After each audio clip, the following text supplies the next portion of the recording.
The following programs were originally aired live, long before the advent of high fidelity, and they were recorded using a variety of means, from direct recording onto early audio tape and glass records, to simply placing the microphone of a wire recorder in front of the speakers of a radio playing the program. I hope, however, that any variance in audio quality will not take away from your pleasure in listening to these, some of the all-time favorite shows.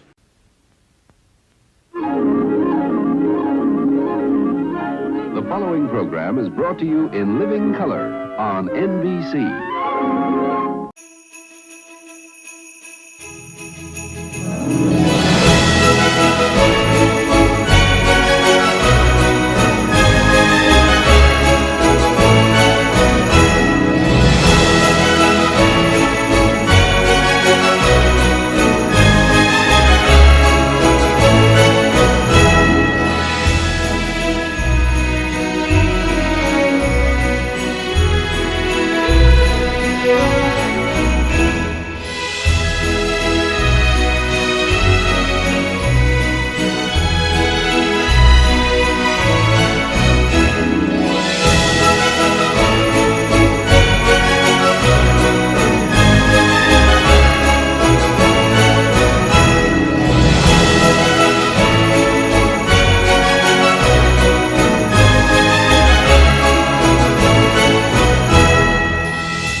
The Raleigh Cigarette Program, starring Red Skelton, Dave Rose and his orchestra, our singing star, Anita Ellis, Verna Felton, Lorene Tuttle, Pat McGeehan, and yours truly, Rod O'Connor.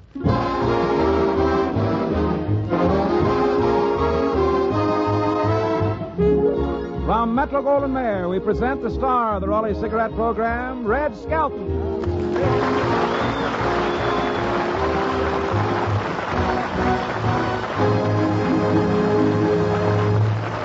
Thank you very much, and good evening, ladies and gentlemen. Hiya, Rod. Good evening, Red. Good evening. Wait, now you've thrown the show off timing, you know. You're just supposed to say hi, Red. Now you've put in something we're dead. Well, I know I'm supposed to say. We're dead before you said yes, that. Sir. I know I'm supposed to say hi, Red, but I think it's kind of silly standing up here saying hi, Red, hi, Rod, hi, Red, hi, Rod. Well, at least they can't say we're warmongering. You must think you're Walter Kiernan or somebody. Can ad lib or something. Well, if you ever catch me saying hi there, Red, or howdy, Red, or hello, Red, you can have $10 from my salary. Oh, I can't do that, Rod. Why not? 10 from 7 don't go. That's better than what's written here, believe me.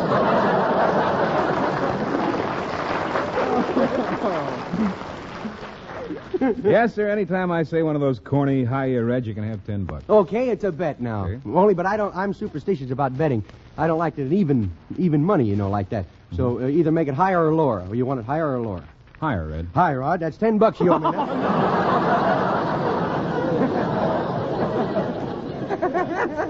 That's no fair. You tricked me. I should have said lower. Lower? How you spell lower?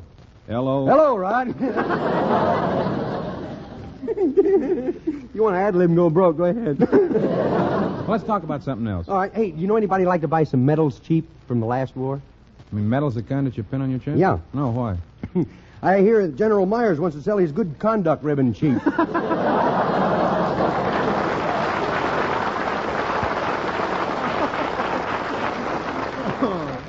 Well, I see you've been following the congressional inquiry. Which one? Howard Hughes, Red. Fine, how are you, Rod?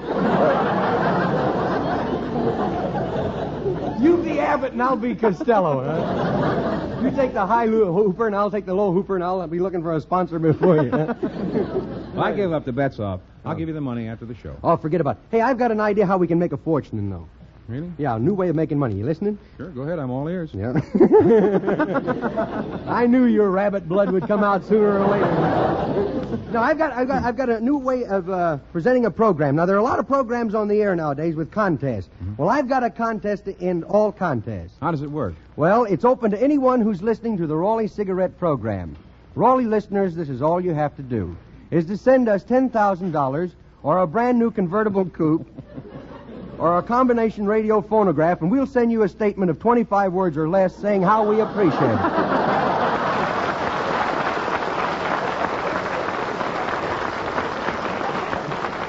All you got to do is guess who is Mrs.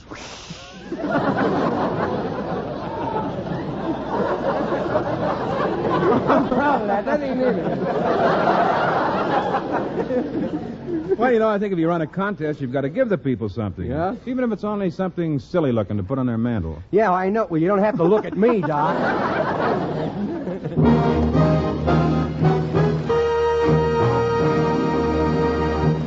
And now here's our beautiful Nita Ellis. And by the way, she's going to be the queen of the Don football team this year. Am I right? She's going to Yes. come down in there. Well, that's what you get for getting kicked around the show business. What are you going to sing tonight, Anita? The stars will remember. So will we.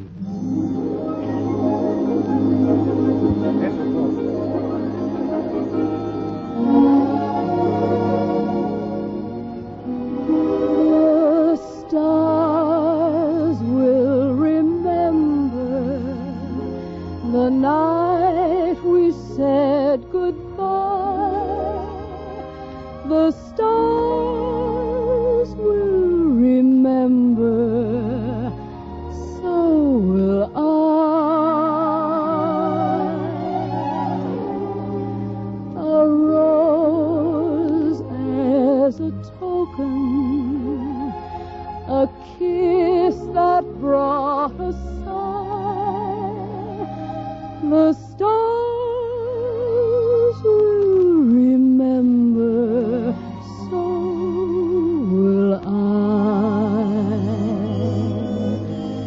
And now the stars and I, we share the lonely lane, but in my solitude it seems I hear you call my name.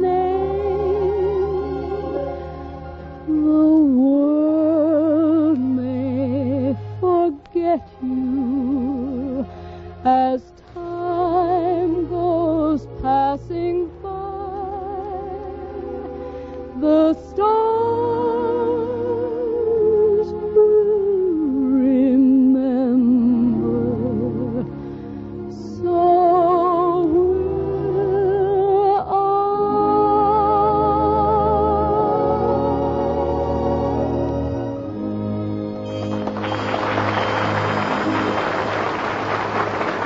Thank you, Anita Ellis. That was really beautiful.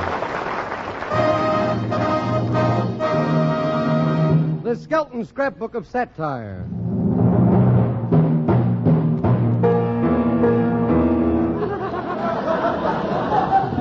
How do you like that? He's got followers now. I hope that piano takes its little hammers and beats both of your heads in with it. Chapter 21 tonight is entitled Radio Fanfares.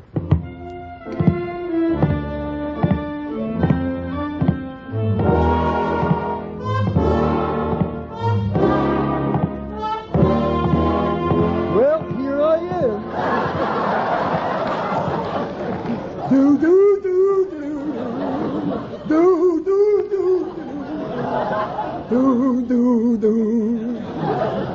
I love those Dave Rose arrangements. Yes, sir, boy. Here I am down the radio station. I sure wish I could find one of them quiz shows. I love to stump them experts, you know.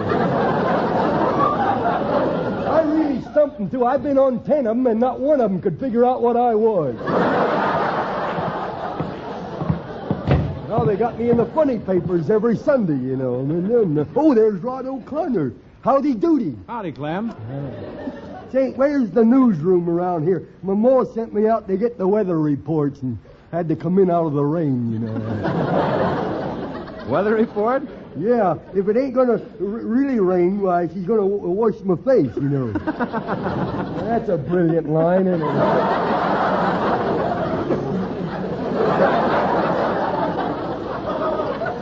You'll never hear anything like that again, I'll tell you.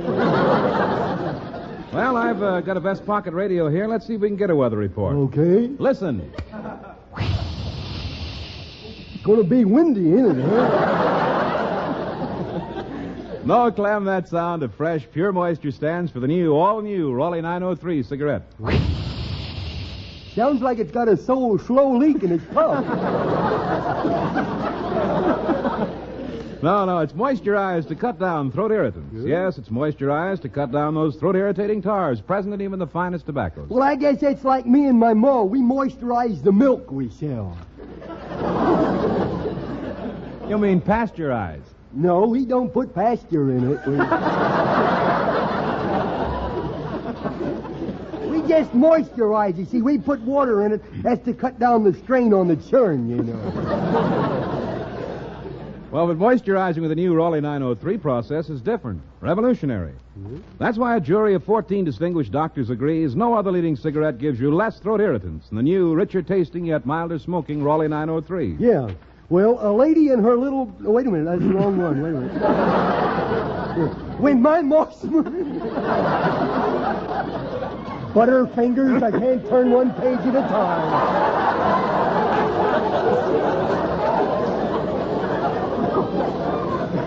You know, when I smoke Moss corncob, it ain't my throat that bothers me. She grabs a barrel stave and irritates the seat of my britches, you know.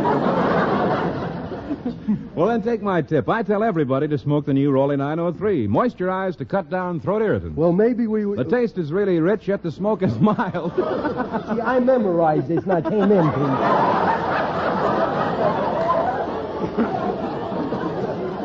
Hey, maybe it can cut down the irritant of my sore nose, you know. I've got a very irritated nose, you know. Well, I noticed your nose was bandaged. What happened? It got bitten. Really? Yeah, I tried to blow the foam off of a mad dog's mouth.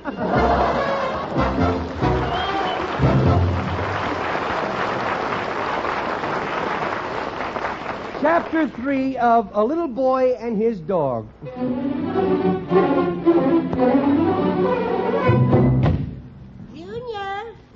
Junior! Now, where can that child be? Oh, Junior! Oh, Iron Lungs is on the prowl again. What you want, Joe? What are you doing in that tree? Hmm? Are you in that bird's nest? Oh, no. I'm playing Tarzan up here. You see, and me widow dog is the lion, see? Oh. So I just Weissmillered up here, you know, now I'm out on a limb. But you're not out on a limb. If you don't believe what I just said, I is.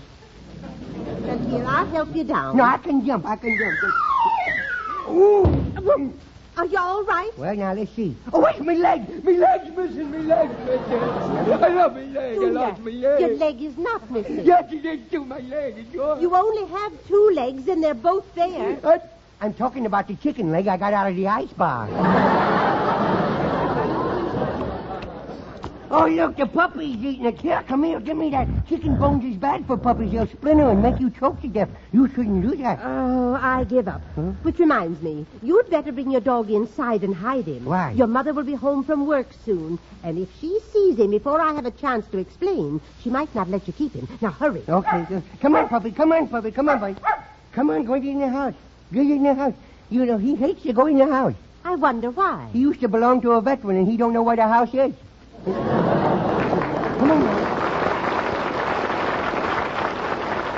on now. Come on, boy. Now go in the house, please. Go in the house, will you? Please, look, pick him up and throw him in, Nemo. Okay. Yeah. Now what are we going to do? The dog's inside, but we still outside. Oh, well, open the door real easy and we'll sneak in. Okay. Hurry. Now we're in there and the dog's out. Oh, well, let's try again. Okay. I have him. Now hurry and close the door. Okay. Nemo, let me in. I forgot to come in until outside. Oh, now the dog is out again. Well, look, I'll toss the dog inside the house, and then you run in and shut the door fast. Yes? Okay, yes. I don't know where we is now.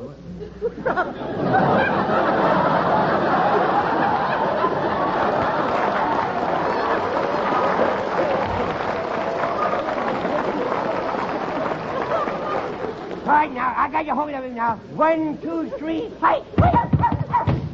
That did it, boys. Now what happened? The puppy and me is outside, and Nemo's in now. Goodness. Well, you know what, Junior? What? That dog's smarter than we are. Well, speak for yourself, kiddo. Speak for yourself. There must be some way of getting him in the house. I got it. Now be ready to slam the door. Look out, here comes the dog catcher. Yes!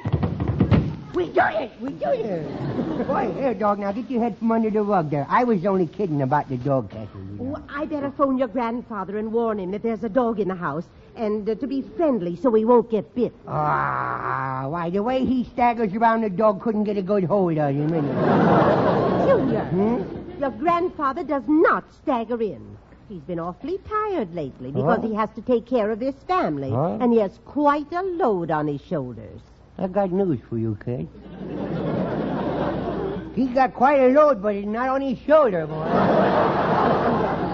Now, you come here. Now, don't you hit me. Don't you dare. Don't you look at me like that. You just gives me the expression like you was mad and you was going to whip me. And I will tell you, You will tell what? I will tell everybody that you was with the Pilgrims on Plymouth Rock. Why, I was not. I'm not that old. Oh, no. Hey, Verna, Miles Standish, he's upset because Priscilla turned him down. Poor lad. I'll have to introduce him to Pocahontas. That's enough. Now, you keep an eye on that dog while I go and fix dinner. Boy, I sure get you all mixed up. Here, stop barking now. My, you are the funniest looking widow dog I ever seen in my life. Did you ever know how funny looking you was? Look at yourself in the mirror. Go ahead.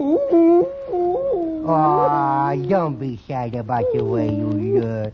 Don't put your tail between your legs. Now, don't you breaking me with your heart, little thing. You should never be afraid to look at yourself in the mirror, because when you look in the mirror, you see yourself as you really are. Now, watch me look at myself. You see what I mean? Now, you happy? Here, stop licking me kisser. Will you stop that? Quit it. Your germs will make my germs sick. Now, quit it. Here, where are you going? No, get out of the living room. You're not... Come here, doggy. Don't pull that scarf on the piano. It's got the flower vase sitting on top of it. Please, let go. Please, that's Nemo's favorite vase. No. Well, sure, I couldn't have done a better job myself. Look at that vase. It suddenly lost all its personality. Junior, what broke? Good heavens, my expensive vase. Yeah, the vase. It's a vase. Vase, vase, it was now. Who did that? You or the dog? What, I did... Now, puppy dog, you stop pointing your tail at me. Why, he's a bird dog. Yeah, a widow stool pigeon. So help me, Nemo. I didn't have a thing to do with this catastrophe. The dog did it. Very well. That dog has got to go.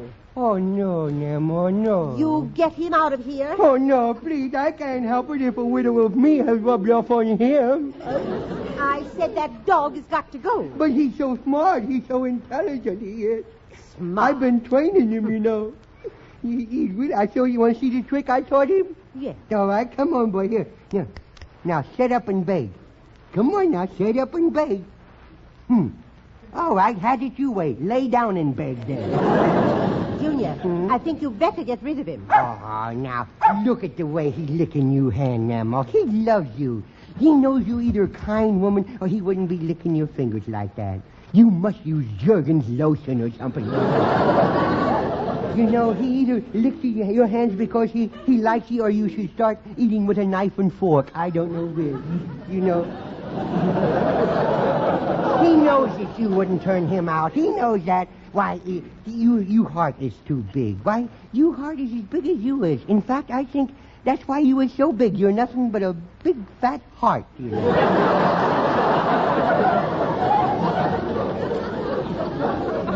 Well, I guess I can give him one more chance. Let me keep him. No, now, wipe away those tears. Okay, I'll wipe away the tears.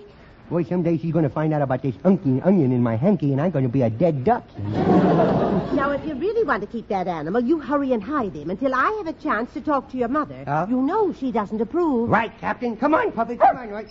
Oh, somebody's at the door. I will see who is at the door. I will see who is... Welcome to Nightmare Alley. Mummy dog. Oh, thank you, Junior. I forgot my key. Oh. Hello, Lorene. Hello, Mother. A dog. Well, that's a fine way to speak to your mother. Now, be quiet, Junior. Mother, you know the trouble I've always had with dogs.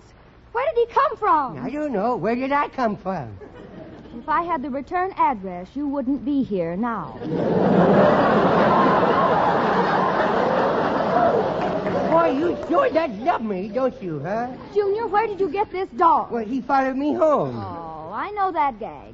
He followed you home because you had a bone in your hand. Well, naturally I has a bone in me hand. Me fingers would be awful flabby without it. Oh, take him out of here. You know I'm allergic to dog hair. They make me sneeze. You went me. He thinks you barking at him. Here now, puppy. Now, don't be afraid of Mummy, please. Now, she's not as dangerous as she looks. That's only lipstick on her mouth. She ain't been a dog in 2 years, she hasn't. Oh, I'm going to sneeze again. I can't help it. Junior, get that dog out of this house this minute. Why, because you're anemic? Allergic. Oh. And what's more, we can't afford to keep him. Now, he'll eat us out of house and home. Oh, no, he won't. He's a very light eater. He only eats lights, in fact. Maybe the dog won't eat too much, Lorene. No, he won't. Of course not. Look, I'll open the refrigerator and see that nothing will tempt him in the least. Here, look in there, puppy. Look in the eye.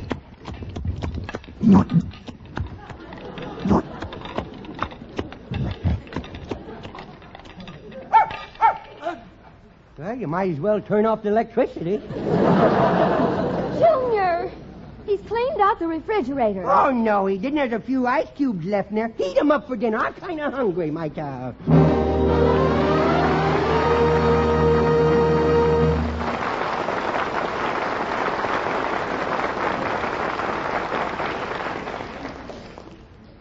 Listen. That sound of fresh, pure moisture stands for the new, all-new Raleigh 903 cigarette. It's moisturized to cut down throat irritants. Yes, it's moisturized to cut down those throat-irritating tars present in even the finest tobaccos. A jury of distinguished doctors says this about the new Raleigh 903. No other leading cigarette gives you less throat irritants. Yes, Raleigh 903 is moisturized by the revolutionary new 903 process to cut down throat irritants. That's why Raleigh 903 brings you a rich, full-flavored, yet milder smoking cigarette. Smokers follow the lead of Maria Montez, starring in Atlantis, a Seymour Nebenzahl production released through United Artists. Miss Montez says, quote, I chose the new Raleigh 903 every time because it's moisturized. It tastes better and it's milder smoking. Unquote. So, friends, why not take this tip from Miss Montez? Smoke Raleigh 903, moisturized to cut down throat irritants. Remember, it's moisturized to cut down throat irritants.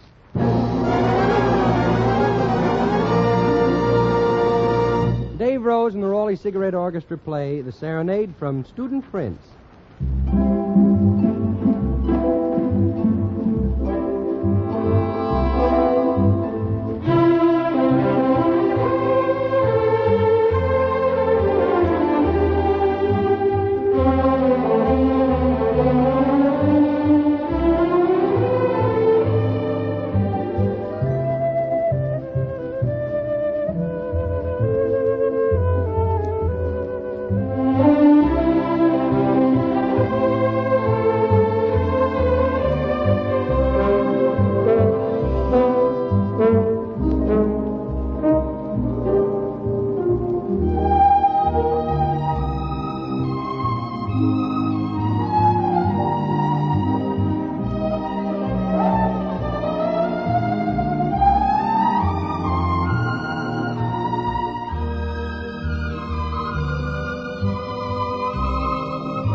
Chapter 1947, entitled An Award.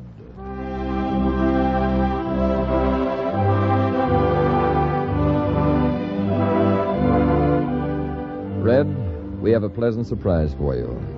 May I present Mrs. Luther Laughton, President of the 17th District, American Legion Auxiliary, and Mrs. Elsa Shallert, who have a citation for you. I'm very happy to know both of you, Miss Laughton and Mrs. Shallert. This comes straight from the heart of the women of the 17th District American Legion Auxiliary. We feel no one deserves this very special present more than you. And with it goes our everlasting gratitude to you. And now Mrs. Shallert will make our presentation. Thank you. May I say to you, Red, and to your sponsors and vast radio audience, that I feel privileged to present this award of merit for your exceptional and humane work during World War II. Our award of merit reads, American Legion Auxiliary, 17th District, State of California, Distinguished Service Award, presented to Red Skelton, in recognition of his outstanding and humanitarian services towards the entertainment of the armed forces in World War II, and his continued activities in behalf of our hospitalized veterans. Signed, Mrs. Luther Laughton, President, Mrs. William Cobley, Secretary, dated this 25th day of November, 1947.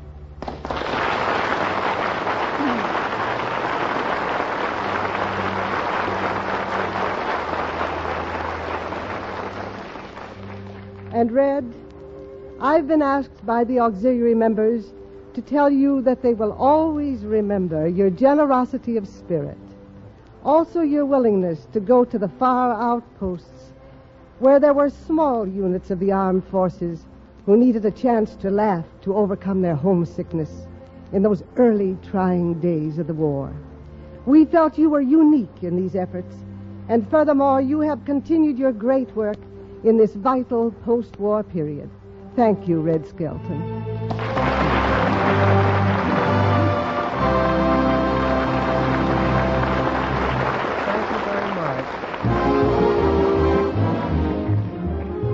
Being a member of the American Legion myself, I know what a great honor it is to receive your award of merit. I don't feel that I've earned the right to this award because anything we do enjoy, we can't consider it an effort. I assure you that my small contribution was a pleasure, and in the future I will try to live up to its full meaning of this great honor. Thank you very much.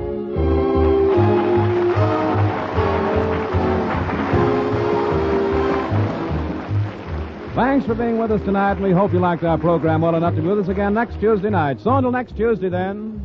This is Red Skelton saying goodbye now. Thanks for listening, and thanks for buying Raleigh cigarettes.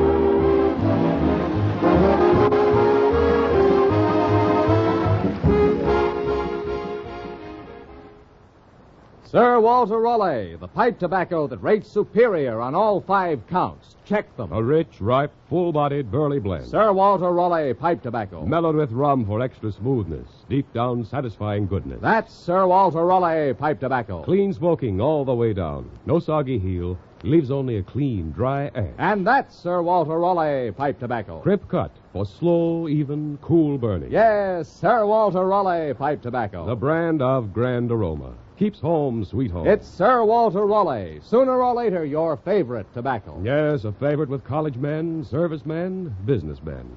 Men everywhere who know and appreciate quality pipe smoking. Smoke Sir Walter Raleigh, the quality pipe tobacco of America. Raleigh's invite you to other good listening throughout the week. Listen to People Are Funny with Art Linkletter next Friday, and join us again with Red Skelton next Tuesday. Red Skelton is heard on this program through the courtesy of Metro Goldwyn Mayer and is brought to you by the makers of Raleigh cigarettes.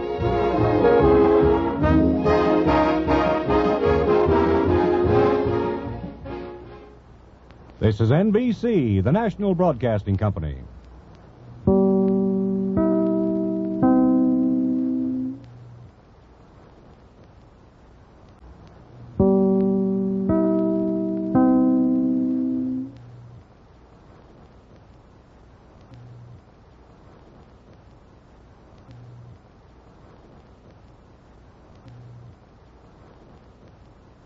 This is air traffic control. Welcome to New York. Now just take a right at the giant tree and come on in for a landing at Radio City Music Hall. Last year, more than 1 million people came to see America's favorite holiday tradition, the Radio City Christmas Spectacular, starring the world-famous Rockettes. Now come see our 93 edition with a magical new sleigh ride of a lifetime and make it your best Christmas, too. Call 212-307-1000. Hurry to JCPenney this Saturday from 7 a.m. to noon, and you'll save an extra 10% on already low sale prices on gifts throughout the store. So hurry in for some sweet deals and savings no one can resist. Want to make them really happy this year? Then give them the VersaPack Combo Pack. These cordless tools will give them all the power he needs to cut a few things. Not to mention all the fun he'll have sanding, trimming a branch or two, and drilling a couple of holes. Just don't be surprised if it turns out to be too much of a good thing. Get the cordless Combo Pack, powered by VersaPack, built by Black & Decker.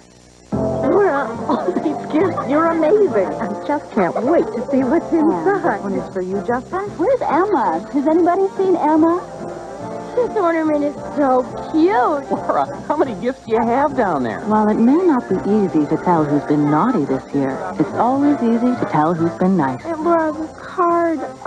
Hallmark Gold Crown, the store for people like you. Hey, Laura, what, have you got a little elf under your seat handing you these things? I'm just asking. Every holiday season at Mailboxes, etc., 2 customers bring in 30 dozen shortbread cookies for us to package and ship for them. I do most of the cutting, and she does all the finishing touches. And we both watch the oven. They have to be packaged very carefully. They don't even jiggle. They don't juggle. They fix them, stabilize them. They got their all in one piece. Not even a grain of sugar off. If you can dream it up, we can pack it up and get it there at Mailboxes, etc. Ladies and gentlemen, before an audience of several hundred members of the 1st Motion Picture Unit of the United States Army Air Corps, Bristol Myers, the makers of Ipana for The Smile of Beauty, and Sal Hepatica for The Smile of Health, present It's Time to Smile with Eddie Cantor.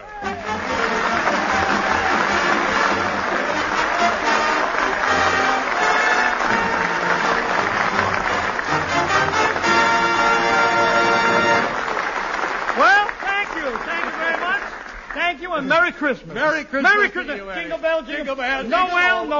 Merry Christmas, Harry. Merry Christmas. Hey, Eddie. Yeah. Hollywood is really decorated for Christmas, isn't it? Yeah. Hollywood and Vine, there are 2 big Santa Clauses hanging on the lampposts No, there. just one, Harry. The other one is W.C. Fields. Yeah. He's been hanging there since last New Year's. You say it's W.C. Fields? You should have seen him last night. He stood there for an hour singing, I'm dreaming of a wet Christmas. I was there.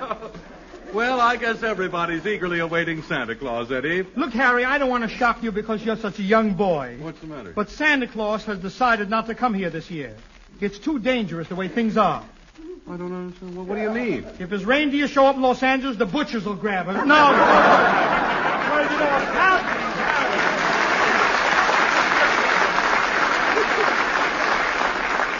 No, wait a minute, Eddie. Yeah. Is the meat shortage really that serious? Don't you? Is it serious? Yeah, well, Listen, this morning a cop's horse galloped down Hollywood Boulevard, and 14 pedestrians bit him on the run. By the time that horse got to the station, he was only a colt. Say, that reminds me, I saw you on the boulevard this morning, Well, Eddie. naturally. You were probably doing your Christmas shopping. Oh, yes. Yes, that Woolworth's is a great place, isn't it?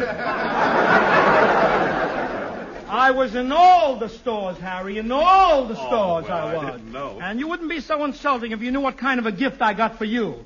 Oh, a gift? Well, for of me? course, Harry. Oh, boy, what am I getting? Well, I'll give you a hint. You put it on your finger and it shines. Oh, yeah, same as last year. Huh? Nail polish. No! Well, look here, Eddie. You haven't spent all your time shopping, have you? Well, of course not. Well, you know why, Harry. Why? Didn't I discuss it with you, Harry? What happened? With Ida Lupino as our guest tonight, I spent most of the time learning to be a gentleman. I told you I was going to do it. Well, what do you mean, learning to be... Look, she's a great actress, Harry. Yes. Extremely dignified. So I spent all day yesterday taking diction lessons. What a time I had. There I was with the professor of speech. Hanley Stafford? Hanley Stafford? Baby Snooks' father? Oh, he's the professor of speech. Yes. Yes.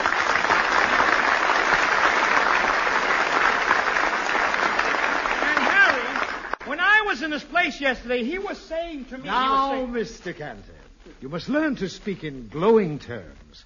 You should know the meaning of adjectives. Professor, you don't have to worry about my grammar. I happen to be an extremely intelligent person. Besides, I know exactly what adjectives is. I know how to tell. That's fine. Now, in meeting a woman of Ida Lupino's social standing, yes, one must speak flawlessly and with great dignity. Naturally. If you are guilty of crude, harsh pronunciation, yes, it stinks.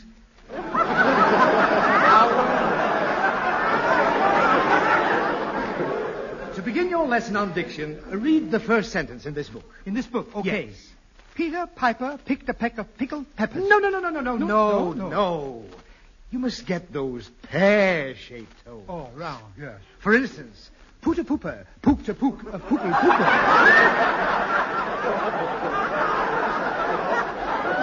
Pookle poopers?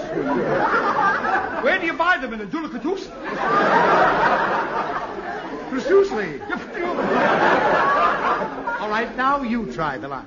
A poodle pooper? No. Your mouth isn't shaped correctly. Now, come on. Pucker up. I didn't think you cared. Now, get off my lap and continue with the rest of the exercise. Yes. Try this paragraph. Very well. After taking my departure, I arrived at Albuquerque. No. No? Not Albuquerque. Not Albuquerque? Albuquerque.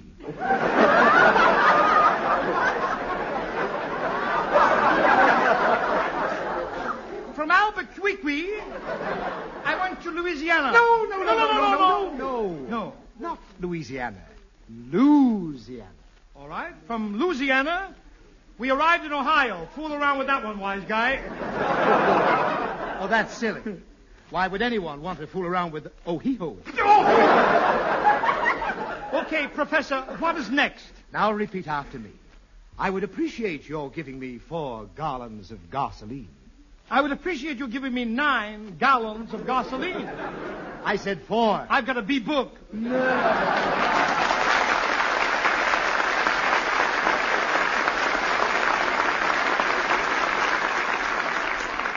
And that, Harry, is exactly what happened last night. I've studied so hard, I do hope I'll make an impression on Ida Lupino when she arrives. You see, Harry... There's someone at the door. That may be she now. Oh, do enter, please. Hello, Mr. Cantor. Hattie McDaniel.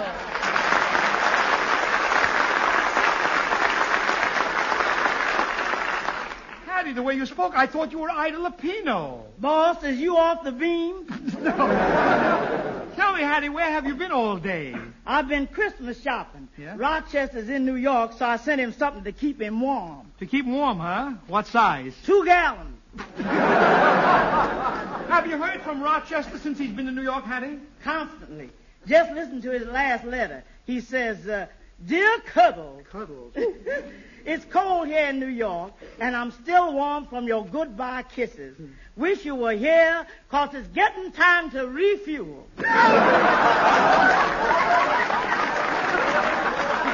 Tell me, Hattie, does he say anything about Jack Benny, Mr. Benny, you know? Yes, he says, Mr. Benny played golf in Central Park this morning and managed to divot up a lovely Christmas tree. Divot? Continue, Hattie. He says, Central Park is beautiful this time of the year.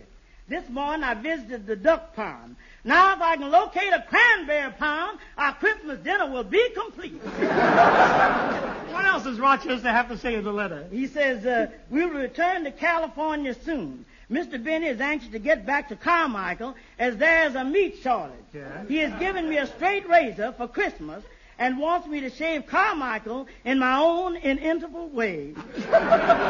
Go on, Hattie. This will be the second time I have tried to shave Carmichael. The last time I tried to shave him, he gained momentary possession of the razor. Yes, yes. And that's the first time a polar bear ever gave a man a GI haircut. Thank you, Hattie.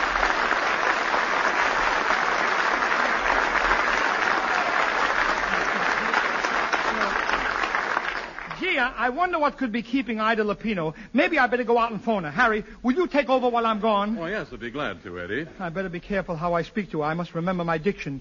Albuquerque, pickled pooper. Well, now, ladies and gentlemen, for the second time in 2 weeks, our own Dinah Shore has been honored in the popularity polls.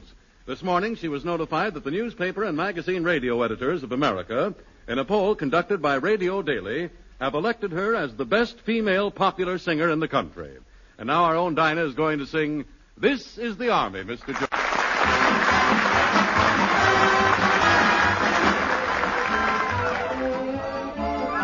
This is the Army, Mr. Jones. No private rooms or telephones.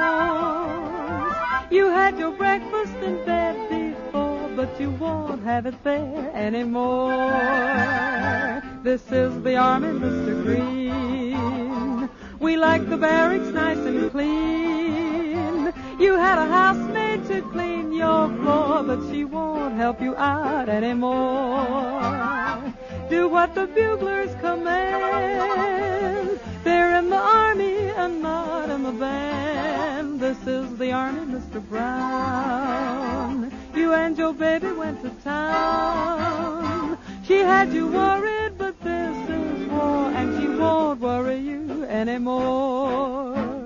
You're in the Army now. You're not behind the plow. You gotta get up, you gotta get up. You're in the Army now. You're in the Army now. You're not behind the plow. You gotta get up, you gotta get up. You're in the Army now. This is the Army, Mr. Brown. You and your baby went to town. She had you worried, but this is and she won't worry you anymore.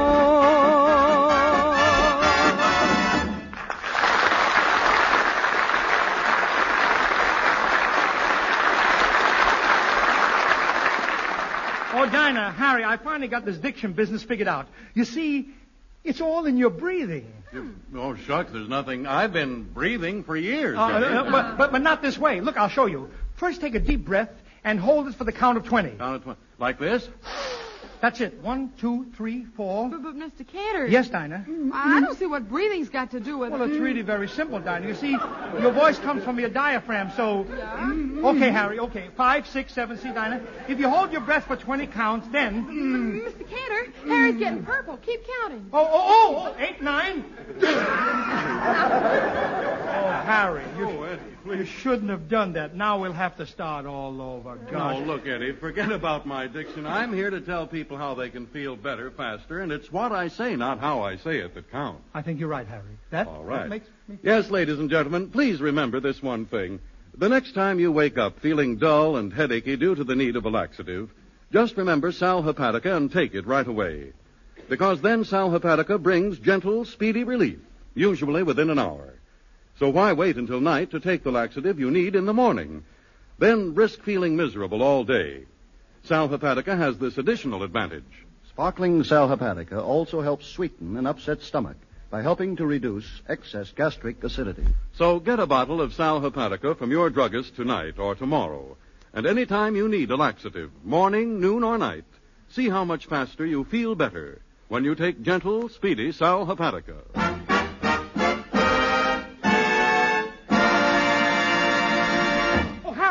What's the matter, Eddie? I just spoke to Ida Lupino. I spoke to her on the phone, Harry. I know, but... She's on her way over here. Tell me quick. Do I look all right? Well, don't worry about your looks, Eddie. That's silly. Why make such a fuss over Ida Lupino? I know, but...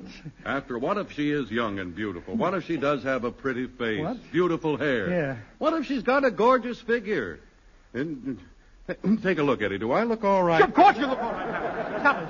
Harry, this is serious. Gosh, I hope I remember my language lesson, my diction, everything done... Well, Ida Lupino, here she is.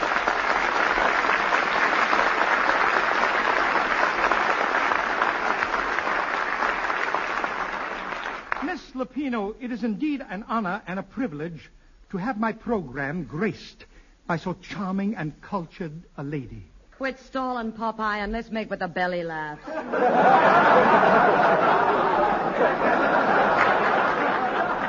Belly laughs? Yeah, the gagaroos. Slip the nifty to me, Shifty. Shoot me a whopper and I'll give you a topper, Popper. Shifty Papa, shoot me a whopper? What's happened to you, Ida? You sound like you had a transfusion from Phil Harris. Eddie, my dear, from now on, call me Peanuts Lupino. I'm giving up the drama and going into vaudeville. Oh, no, Ida. You're making a mistake giving up your dramatic career for comedy. Gosh, don't. Comedians aren't happy. It gets tiresome having people laugh at your jokes all the time. How would you know? Jack Benny told me. Shut up! Take my advice, Ida. Stick to your serious roles. You really know how to handle drama. Why, the last time I went to see your picture, I cried and I cried. Oh, Eddie, my acting affected you so much. No, I got there just after the prices changed. It was awful. I'm only fooling, Ida. Gosh, your performance in Life Begins at 8:30 really touched me emotionally. It did. Oh, well, Eddie, don't tell me you shed tears. Shed tears, she says. Shed tears. I cried so much the ushers were floating up and down the aisles, battling the current. Why, my tears really flooded that place. Twice during the picture, a submarine came up in the loges. Eddie, you're exaggerating. I'm not. Just look at these eyes. I've really got something to cry with, you know. She likes my eyes. Look at these romantic eyes. Ida, I know that you're planning a picture with Charles Boyer, but let me show you how a real lover kisses. Do you mind? Kiss you instead of Boyer. Yes, that's right. Eddie, if I can get caviar, why should I settle for hamburger?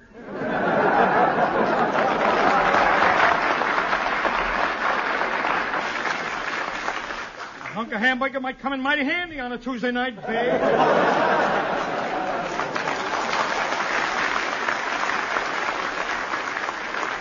And he knows what I mean. All right, Eddie. Come on. Well, come on. Kiss me. What are you waiting for? Do you want me plain or with onions? Eddie, let's stop this nonsense. I told you I'm through with love scenes and drama. I want to do a vaudeville act. Oh, Ida, I've been thinking you don't belong in vaudeville. You should go into that branch of show business where they'll appreciate your face and figure more. Like what? Well, like dancing. But, Eddie, I can't dance. Well, for this kind of job, you really don't have to dance. You can just strut around a little. You know what I mean? Strut around? Look, I'll explain it this way, Ida. What is the first thing you did when you came into the studio tonight? Well, I took my coat off. Well, why stop there? Eddie, you mean... Just picture your name up in lights. Gypsy Rose Lupino. A pretty girl who's like a moon. You know what I mean? Yes, but if I did that, what would happen to my fans? Nothing if you hold them right. No,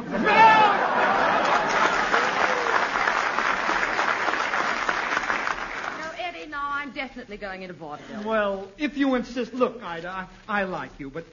Do you expect to work alone in your act? You know, you're new at this thing. Mm-hmm. No, I was thinking of hiring some stooge. Yeah. How would you like the job?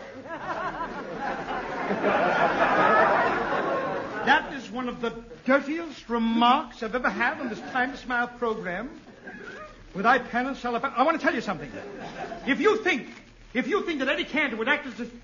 How much will you pay? $10 a week. I'll take it. You're willing to work for $10? Why? For once in my life, I'll be getting money from somebody named Ida.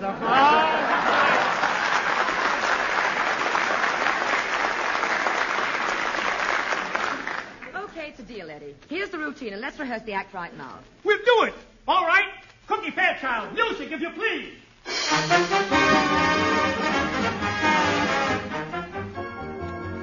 Why, little girl, how do you do? How do you do? Haven't I seen you someplace before? You may have. I've often been there. Well, tell me, kid, do you like the suit I'm wearing? It was made by Hart, Crafter, and Cobb. Looks like something Roebuck made when Sears had his back turned. Just the same, honey. The girls I go with like it. Are you popular with the ladies? Yes. I always have a girl on the string. That one you had last night should have been on a leash. You shouldn't talk that way to me today, because I'm worried about my mother. Yes? What's the matter? Well, you see, we moved to Boston and I was born. Yes? Then we moved to Twin Falls and my 2 brothers were born. Yes? Then we moved to Three Rivers, Michigan, and my 3 sisters were born. Yes? My father wants to move to the Thousand Islands.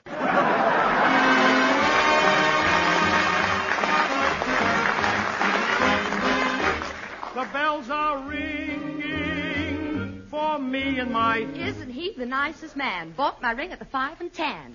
The birds are singing for me and my... He's as sweet as sugar candy. In the parlor, he's so handy.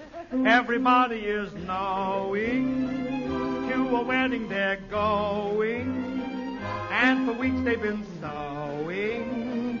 Every Susie and Sal. From the kitchen, he won't budge when I'm making maple fudge. They're congregating for me and my... I love him so, I must not would. When he shaves, he smells so good. The parson's waiting for me and my... When the preacher makes us one, holy gee, won't we have fun? And someday we're gonna build a little home for 2, for 3, or 4, or more in Loveland for me and my... My heart is beating fast with joy. I know our first will be a boy. What do you bet? In Loveland for me and my dad.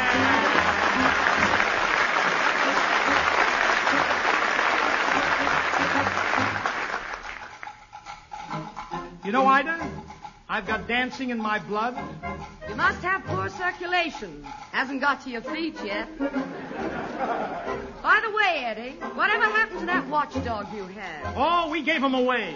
Wasn't he any good? Well, we didn't mind when the burglar got in the house and he didn't bark. But when he started carrying the burglar searchlight, that was going too far. We have a remarkable dog, too. You have? Yes. The other day when a fire broke out, the dog ran into the house, came out with the insurance policies wrapped in a damp towel. No. Speaking of remarkable animals, my father's in the hospital, you know. Yes? What's the matter with him? He has housemaid's knee. Housemaid's knee? Yes, my mother caught him sitting on it. Speaking of housemaid's knee, Eddie, my family just bought a farm. Is it a large farm? Well, we have 100 chickens and we get 99 eggs. Why only 99 eggs? The other one is the bookkeeper. No! Eddie, yeah. You certainly are at home on the stage. Well, it wasn't always that way, Ida. When I first went on the stage, I was nervous and jerky. Well, you're not nervous now. In love.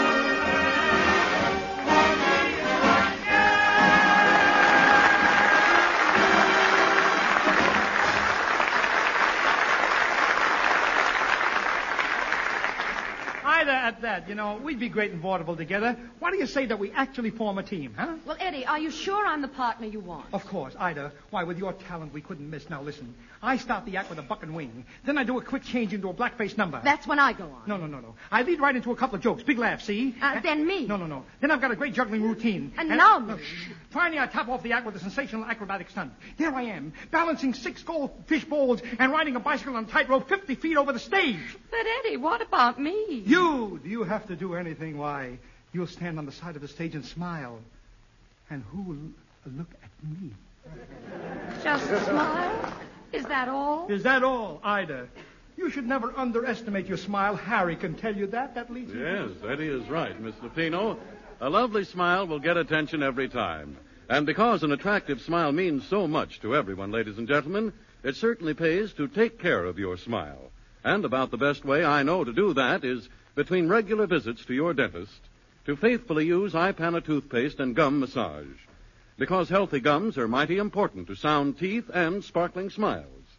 And iPana not only cleans and brightens teeth thoroughly, but when used with massage, it is especially designed to help gums to a healthier firmness. So why don't you follow this simple, healthful routine? Regularly brush your teeth with iPana toothpaste. And every time you do, put a little extra iPana on your brush or fingertip and massage it on your gums. So, ladies and gentlemen, ask your druggist tomorrow for a tube of iPana toothpaste. And since the government has ruled that we can't buy toothpaste of any kind unless we turn in an empty tube, don't forget to take an empty metal tube of some sort with you when you get your iPana toothpaste.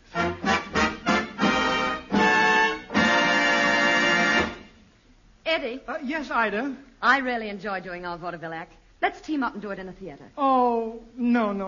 I didn't want you to take me seriously. You see, it's too old-fashioned. It's corny. Why, no agent would hire our act unless he were an ignorant, lame-brained dope. How do you do?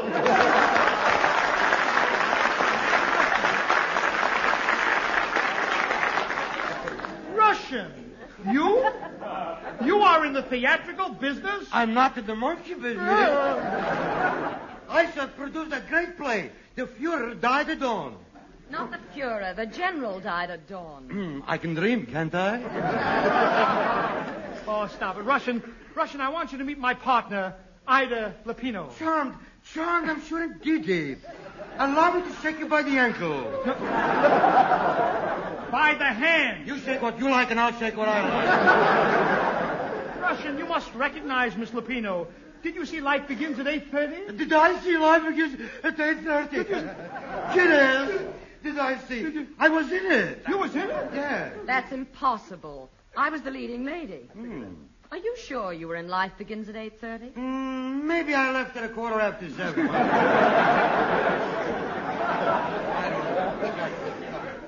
Russian. Yes? Are you certain you can get us on the stage? Mine dear you. I will book you into my greatest theater, Grauman's Moscow. Grauman's Moscow? Yes. Do you think that we would make a hit there? I guarantee you'll play to standing room only. But how can you guarantee standing room only?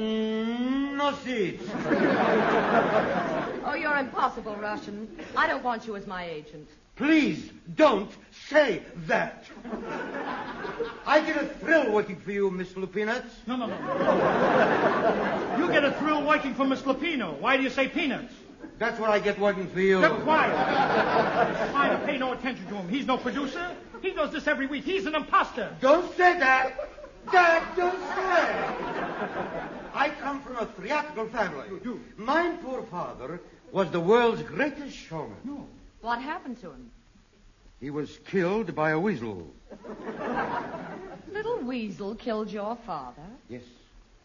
You see, one day he was sitting on the railroad tracks. Yes. Suddenly a train came along. Yes. And he didn't hear the weasel. No!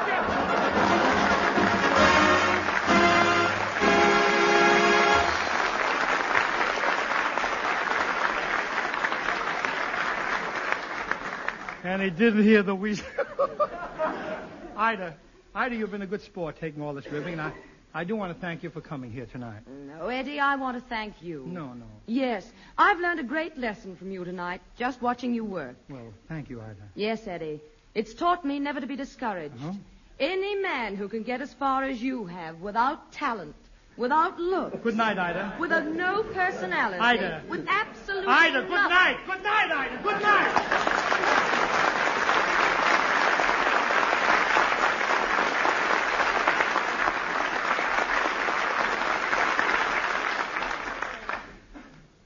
And now, ladies and gentlemen, I'd like to bring you this message. These fine and moving words appeared in a recent issue of Time magazine as an advertisement for the New Haven Railroad entitled, The Kid in Upper Fall. It is 3:42 a.m. on a troop train. Men wrapped in blankets are breathing heavily. 2 in every lower berth, 1 in every upper. This is no ordinary trip. It may be their last in the USA till the end of the war.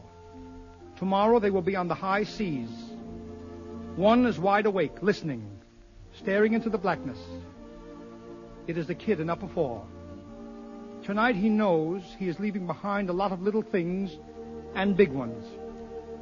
The taste of hamburgers and pop. The feel of driving a roadster over a 6-lane highway. A dog named Shucks or Spot or Barnacle Bill. The pretty girl who writes so often. That gray-haired man so proud and awkward at the station. The mother who knit the socks he'll wear soon. Tonight he's thinking them over. There's a lump in his throat and maybe a tear fills his eye. It doesn't matter, kid. Nobody will see. It's too dark. A couple of 1,000 miles away where he's going, they don't know him very well. But people all over the world are waiting, praying for him to come. And he will come, this kid in Upper 4, with new hope, peace, and freedom for a tired, bleeding world. Good luck to you, kid in Upper 4, and all you other kids wherever you are. You've got a big job to do, and we know you're going to do it, so that next Christmas and all the Christmases to come may be white. White with the light of peace on earth and goodwill toward men.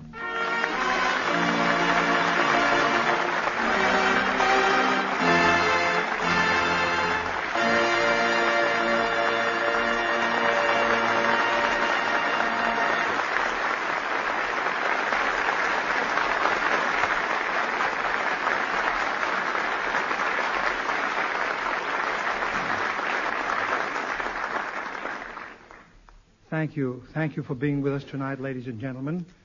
We do hope you'll be back again next week to help us roll out the carpet for our special guest, Lieutenant J.G. Phil Harris of the United States Merchant Marine.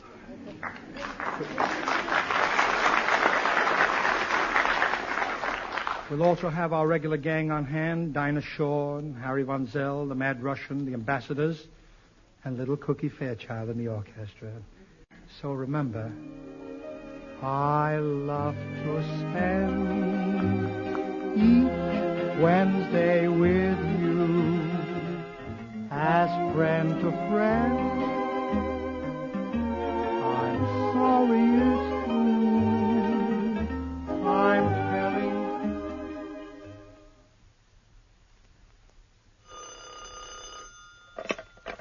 Hello? Yes, miss, that was the Eddie Cantor show you just heard. Sponsored by Bristol Myers, makers of Sal Hepatica, Ipana, Touche. Touche. A new beauty discovery, a hand lotion. No, this lotion is based on a brand new idea, beforehand protection. Beforehand. You see, other lotions are applied after you have had your hands in water. You smooth Touche on before your daily soap and water tasks to protect your hands against the harsh drying effects of hot soapy water. Surely it's grand for smoothing rough elbows and knees, too. That's right, Touche. Toushay. Well, you're more than welcome. Good night. This program came to you from Hollywood. This is the National Broadcasting Company. KFI Los Angeles by transcription. Los Angeles by transcription. Los Angeles by transcription. Los Angeles by transcription. What you give a busy executive who hasn't a minute to spare?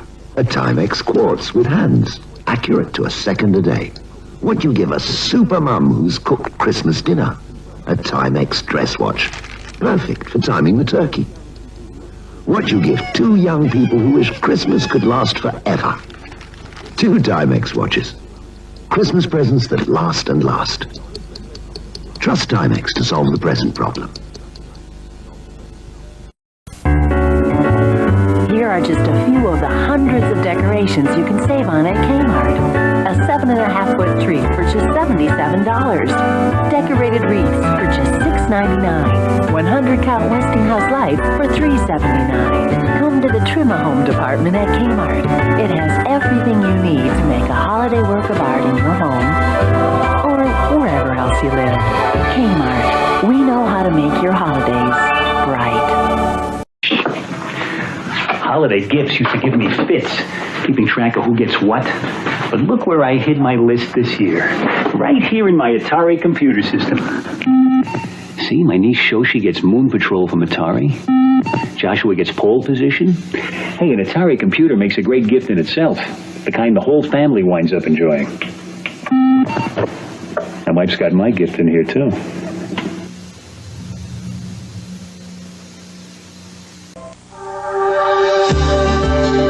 It's Christmas Adventure. And this Christmas, save 25% on our entire stock of warm-ups for the whole family.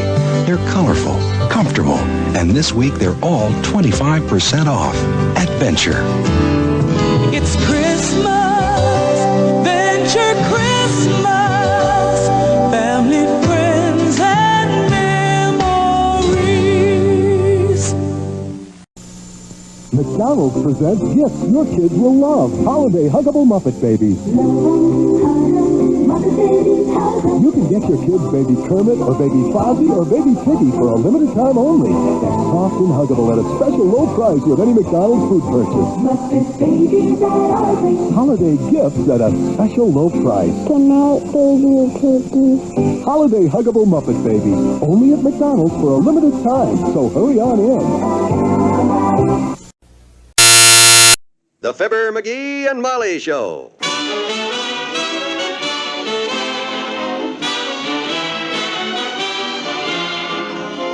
Every weekday at this time, NBC brings you Fibber, McGee, and Molly transcribed. The show is written by Phil Leslie and Ralph Goodman and directed by Max Hutto.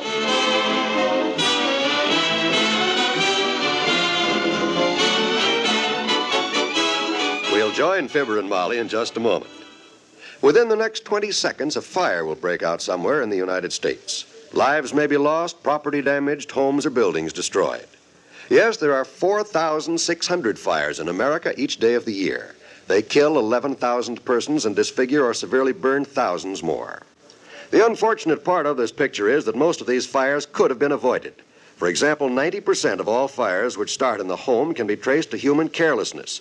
By obeying a few simple rules of fire prevention from now on, you and I can protect ourselves and our families from this devastating menace. Rule 1 is, don't smoke in bed or discard lighted cigarettes carelessly. Rule 2, clean out old newspapers, magazines, and other inflammable debris.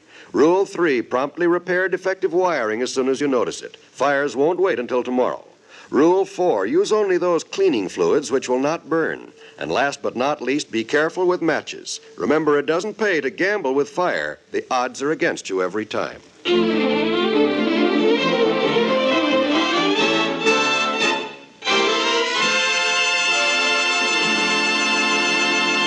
The Wistful Vista Elks and their ladies ushered in the new year in fine style last night with dancing, food, and a big vaudeville show. We bring you now one of the stars of that show and his wife spending a quiet New Year's Day at home. And I tell you, dearie, when you rolled out there on that stage on that one-wheel bicycle playing your mandolin, they applauded so hard I thought the roof was going to fall in. Yeah. When you rolled up to the edge of the orchestra pit and couldn't get the bicycle stopped, I thought you were going to fall in. So did I. If I hadn't leapt off the cycle and took a bow right quick, I'd have... I'll get it. 79 Wistful Vista, Molly McGee speaking. Oh, Happy New Year to you too, Herb. Yeah, it was quite an evening, wasn't it? Yes, he's here, Herb. For you again. You certainly made a hit last night. Well, Natch, an old showman like me. Bring the phone over here, will you, please? You're standing up, and I'm tired. Yes, dearie. You want me to hold it to your ear, or can you manage that part yourself? No, I can hold it. Hello? Yeah, Herb. Well, I'm glad you like it, boy. Oh, it's just a little thing I whipped up after I watched a couple of acts and figured the show could stand a little class. You mean after you heard Dr. Gamble and Mr. Wimple go out there and tell all those horrible jokes you were planning to tell yourself? Yeah, well, he's a doctor, not an actor, Herb. He did us a great favor when he stole those jokes of yours. What'd you say, Herb? Oh, the finale? You mean while I was playing the Stars and Stripes Forever? Oh, I couldn't tell you how I did that, Herb. That's a trade secret. How you did what, dearie? Just a minute, Herb. You know, when I closed with the Stars and Stripes Forever on the mandolin, Herb wants to know how I got them little American flags to come out of my ears on the last chorus. How did you do that? I've never been able to figure that out. What'd you say, Herb? Oh, a friend of yours was there. Television? Well, now, tell him I appreciate the offer, Herb, but I'm too busy. What, dearie? What's this about television? A friend of Herb's was there last night and saw me do my act. Yeah, yes? Well, he just bought a new television, and he wanted to know if I'd like to come over with Herb and watch the Rose Bowl game. Oh, but I'm too busy. Dear. Yeah, Herb. Oh, I got a million things to do around the house today. Well, tell him thanks. Maybe some other time. Yeah, goodbye. Nice guy, that Herb. That's the 10th call you've had today. Goodness, I'm proud of you, sweetheart. Well, thanks, Tootsie. Tell me, how did you get those little flags to come out of your ears, anyhow? I'm sorry, Molly, but me and old Fred Nittany, the guy that him and me invented that whole routine, we made a solemn pact not to divulge any of the secrets of our act until 25 years after our death. Well, forgive me for asking. I had no idea it was so involved. That's okay. Oh, boy, I'm tired. We sure had fun last night, didn't we? Must have been 1 o'clock when we got home. 1:15. I think that was the best affair the Elks Club ever had. Of course, the show was wonderful, especially your part. Oh, well. And the dance afterwards. Honestly, I never danced so much in my life. Say, did you see Dr. Gamble out there cutting a rug with Miss Callahan? Yeah, that poor girl looks scared to death. You know, when old Fatso starts jitterbugging, he looks like a dump truck with busted brakes. Oh, I danced with him myself, you know. I thought the doctor was pretty graceful. Graceful? Like a hamstrung moose, he's graceful. Well, say, weren't Teeny and the old-timer cute as the old year and the new year, though? Yeah. At midnight there, when they did that. Yeah, and the way Teeny kicked and hollered when her folks tried to get her to go home and go to bed. They had to chase her all over the Elks Club. Well, if you hadn't promised to go along with them and tell her a bedtime story, I don't think they'd have ever gotten her down off of that balcony. If that's what the new year is going to be like, give me back the old. Well, he was pretty frisky, too. The old-timer, I mean. Did you see him doing the tango? He was dancing with 3 gals at once. I bet he's tired today. He really did overdo it. Somebody should have stopped him. Did you ever stop a tornado? All you can do is run for cover till it wears itself out. Speaking of being wore out, I'm not getting up from this chair for a week. I feel like my mainspring is busted. If we were smart, we'd have come on home to bed after Teeny's house instead of going back to the dance. She's probably feeling bright and chipper this morning herself. Yeah, probably woke her folks up at daybreak banging on that drum she got for Christmas and hollering for me. Come in. Well, McGee, look who's at the door with a snowball in one hand and a brand new sled in the other. Teeny? No. Hello there, kids. Oh. Hey, Johnny, how about coming out and doing a couple of belly flops down Oak Street Hill? We can use my sled. Oh, What's the matter with him, daughter? Well, we're a little tired from last night. What'd you do? Go nightclubbing after the Elks Club shindig broke up? Oh, no. Why didn't you tell me? I'd have went with you, kids. I was just getting wound up when the musicians quit and went home. Oh. What music? What fun? What girls? What time is it? I gotta go and meet Teeny and the kids. They're waiting for me at the top of the hill. So long, kids. Happy New Year. What the heck was that? I think that was last night's tornado that hasn't worn itself out yet.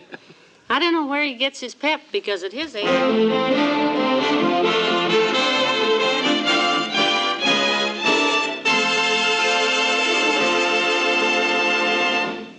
Back to Wistful Vista in a minute. The tradition of religious freedom and of religious worship in America goes back to the very founding of our country. The cornerstone of our Declaration of Independence is the statement that all men are endowed by their Creator with certain inalienable rights. So in these days of world crisis, when our nation and all its citizens need spiritual strength and guidance, all of us should think again of what religion means to us and to our country. More than anything else, it is religious faith that protects our families, our homes, and our nation. It is religious faith that makes our way of life possible, and it is religious faith that makes that way of life worthwhile. During this month of January, people of many faiths are joining in a great Religion in American Life campaign.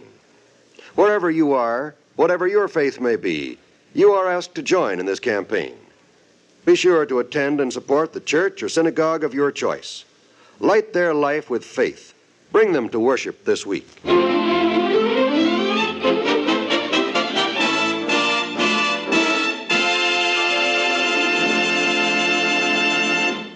Yeah, Watson, we had a swell time.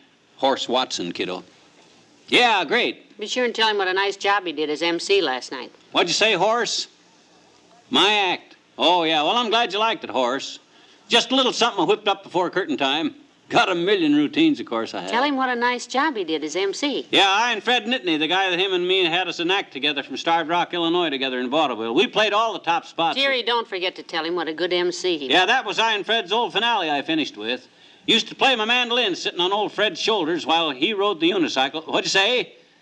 The flags that come out of my ears? Oh, dear, here we go again. Oh, I'm sorry, Horse. I'd like to tell you, but that's a trade secret.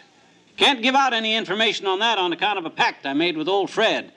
Yeah, well, I'm glad you liked it, though. McGee, tell him what a good MC he Just a minute, Watson. What's the matter, Molly? What is it? I said tell Mr. Watson what a fine job he did arranging the show and being the master of ceremonies. He was the stage manager and everything, you know. I think he'd like a little appreciation. Oh. Say, Horse, before I hang up, I just wanted to say you did a good job yourself last night, too, though. Yeah, that's okay. Good. I think you done fine, considering that you got no show business background like I have, and naturally you didn't know your foots from your fly loft. I mean, like routining the show, you know. No real showman would ever put 2 musical acts together like that, but what the heck. You take a guy that he's a shoe clerk like you are and put him running a vaudeville show, and when you look at it that way, I think you did pretty good. Pretty darn good, boy. Yeah, because... Hello? Hello, Horse? Hello? Guess that flattery kind of embarrassed him. He hung up. Well, you did spread it on a little thick. Well, he deserved it. He worked pretty hard. Hey, say, where's today's paper? Have you seen it? Yes, it just came a while ago. I'll get it. Watch the Christmas tree. Yeah. Oh, dear. Only 2 ornaments fell this time. We'll have to start thinking about taking this thing down soon. The needles are beginning to Plenty fall. of time for that, Molly. Gee whiz, we did a lot of work decorating that tree. Okay. Here's the paper. Thanks. Hey, look at that, will you, kiddo? Sure looks funny. Not a picture of you with those American flags coming out of your ears while you play No, I mean this date up here. January 1st, 1954. Look at that 4.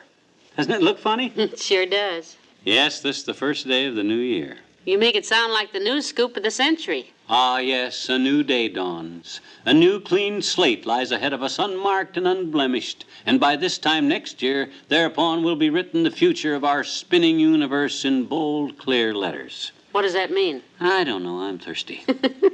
You got a glass of root beer? There's some in the icebox. See who it is, Molly. I'm so tired I can... Come in.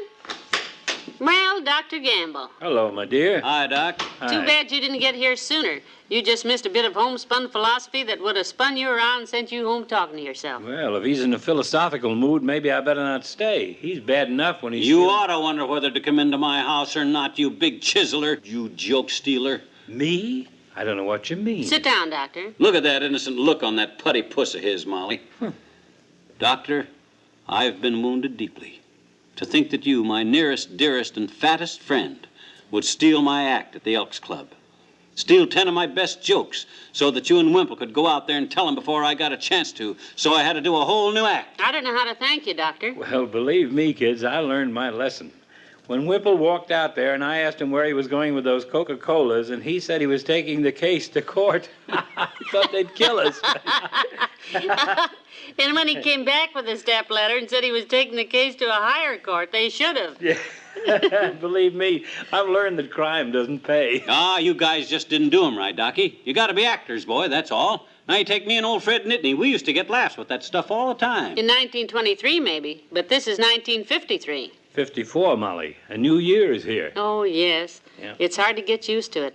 365 new days. Yeah. I wonder what this new year is going to bring us. Good? Bad? What? Well, let's hope it brings peace and happiness. Let's hope that this year all the people of the world can come to a better understanding of each other's problems. Yes. Because if this new year can bring to all of us a new faith in the future, a new tolerance for our fellow man, and a little more love for each other, this could be the greatest new year of our lives.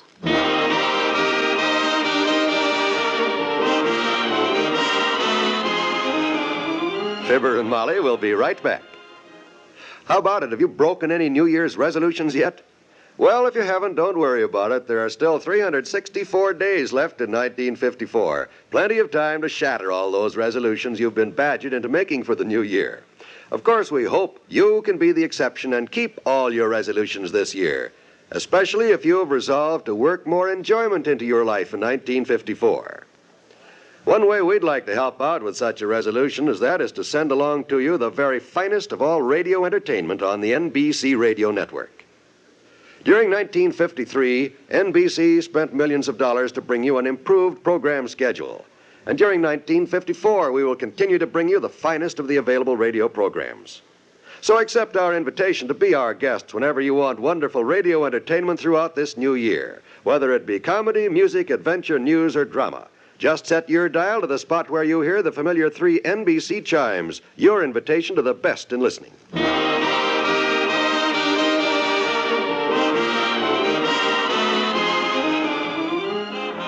Ladies and gentlemen, Molly and I would like to wish all of you a very happy New Year.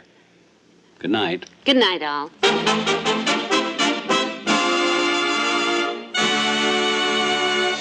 NBC has brought you the Fibber, McGee, and Molly program, transcribed with Bill Thompson as the old-timer and Arthur Q. Bryan as Dr. Gamble. This is John Wald inviting you to be with us again next Monday night for another visit with Fibber, McGee, and Molly. Now laugh with Can You Top This on the NBC Radio Network.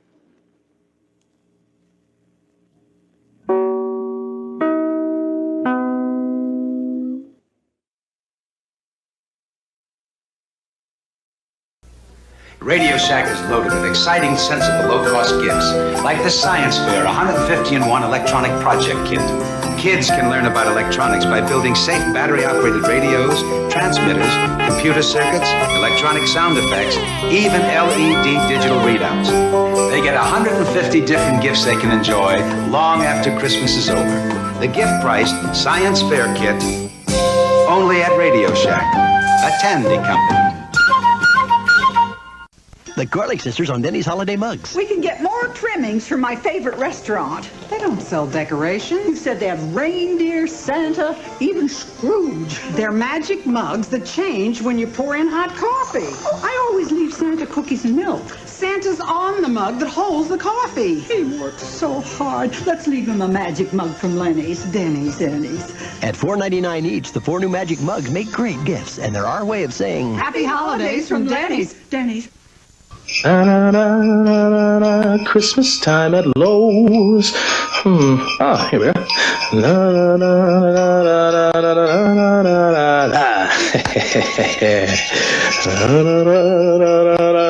Christmas time at Lowe's. With more new gift ideas than ever before, Lowe's has turned into Christmas, so you can turn into...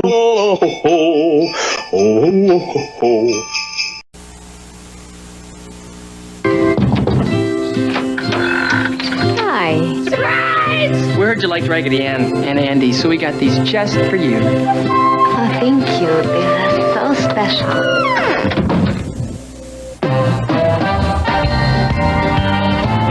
You'll feel like a kid again with all these great toy and gift ideas for $10. And now at Target, Collector's Lane dolls are just $29.99.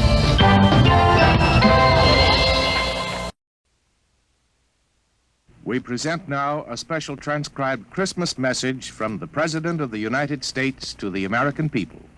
My fellow countrymen, all over our country and in many other parts of the world, men, women, and children are preparing to celebrate the birthday of Christ. Never before in our lives has a Christmas seemed so important. I'm not thinking of turkey dinners and stacks of gifts. I mean the quiet, reverent celebration of faith, hope, and love, born in a manger in Bethlehem.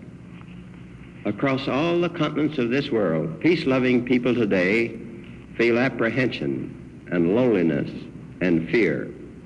Many have forgotten the humble surroundings of the Nativity and how from a straw-littered stable shone a light which for nearly 20 centuries has given men strength, comfort, and peace of mind. At this Christmas time, we should renew our faith in God. We celebrate the hour in which God came to man. It is fitting that we should turn to Him. Many of us are fortunate enough to celebrate Christmas at our own fireside. But there are many others who are away from their homes and loved ones on this day.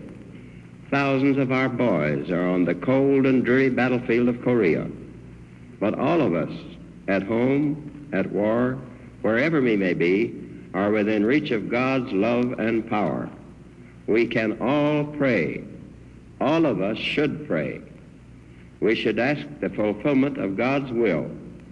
We should ask for courage, for wisdom, for the quietness of soul which comes alone to them who place their lives in His hands.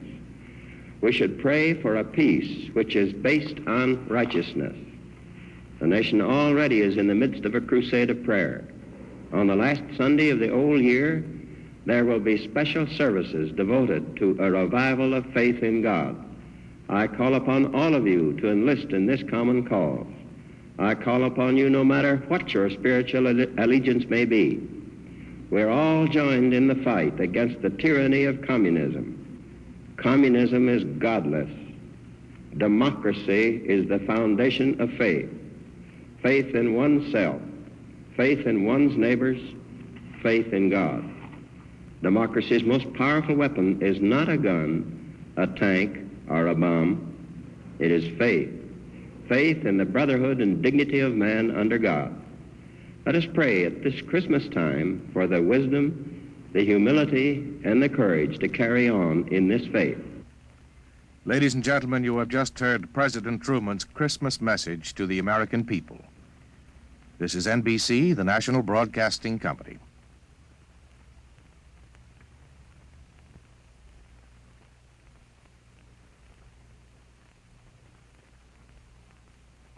In answer to many thousands of requests from its listeners, the National Broadcasting Company is happy to bring you Adventures in Time and Space, transcribed in future tense. Dimension X.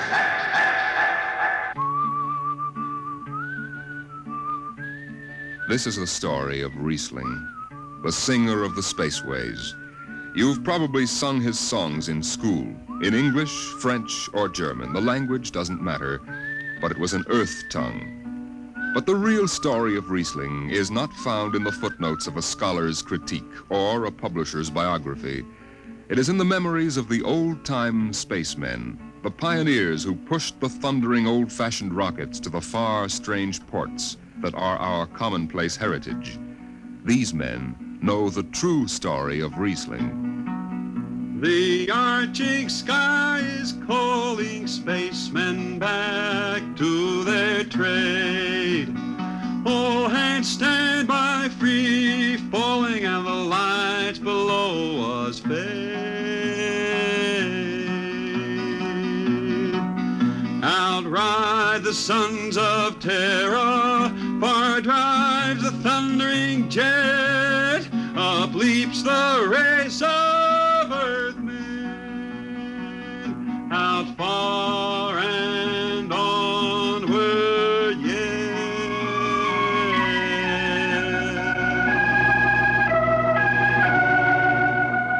When I first met Riesling, he was hustling drinks in the Twin Moons Bar at Drywater, Mars. He'd won a guitar off a Chinese barkeep at Luna City by cheating at one thumb, and he made his whiskey by singing in the bar and passing the hat. Listen to her, Hudson. Don't she strum pretty? Like a 16-year-old gal. Say, how much you collect on that last song? $3 Martian and a slug. Al grabbed it from my bill. He don't trust me no more.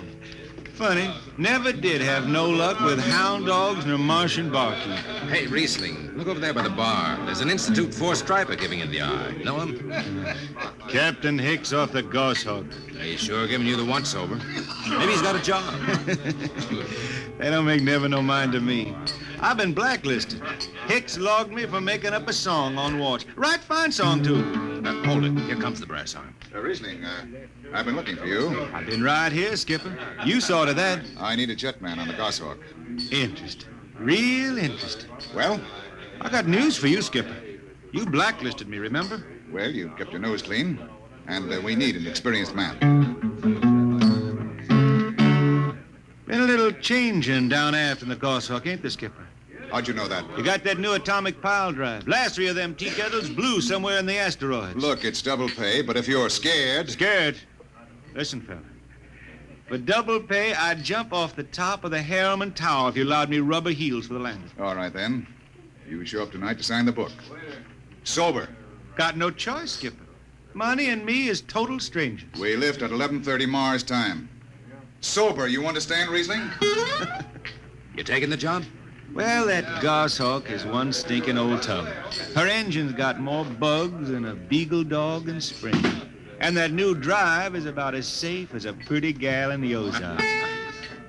But I reckon she'll do for one more trip.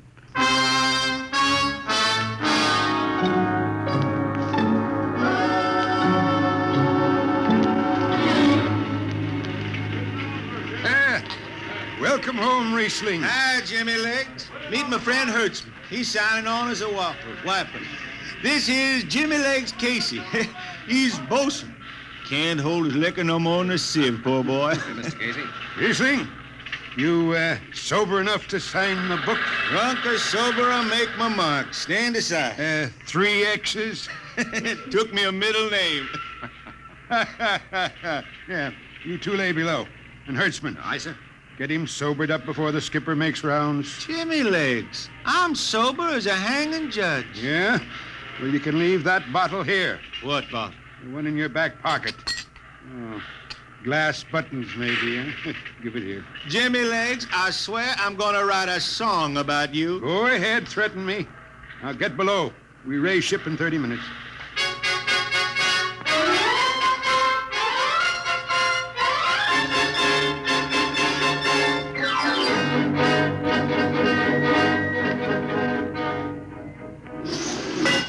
Hi, Skipper.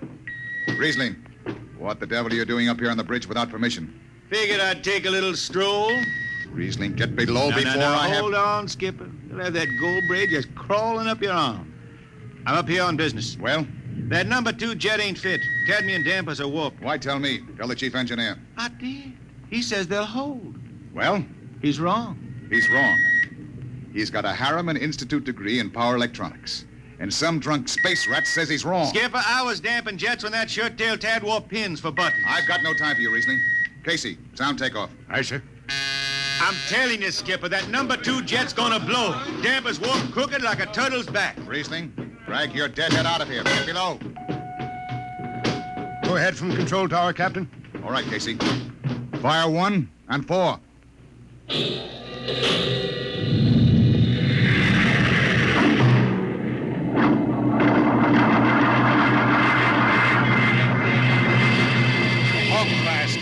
Had to blast for 3 watches before going into free flight. Riesling and I had the second watch. Damping was done by hand in those days with a multiplying vernier and a danger peeper. And as long as the peeper ticked off slow and steady, we knew the ship was safe. For a while. Hey, Riesling, you better stow that guitar. If Jimmy Legs catches it, he'll blow a gasket. Don't worry, I can damp this tea kettle in my sleep. How's number 2? All right so far. Did you ever hear that song about Hicks, the one that got me blacklisted? Oh, the skipper is the father of his crew, a gentle guiding light to me and you. But on Mars he likes his women if they walk or if they're swimming, or if they've got 6 arms instead of 2. Hey, the second verse is better. Now the skipper likes his liquor by the quart.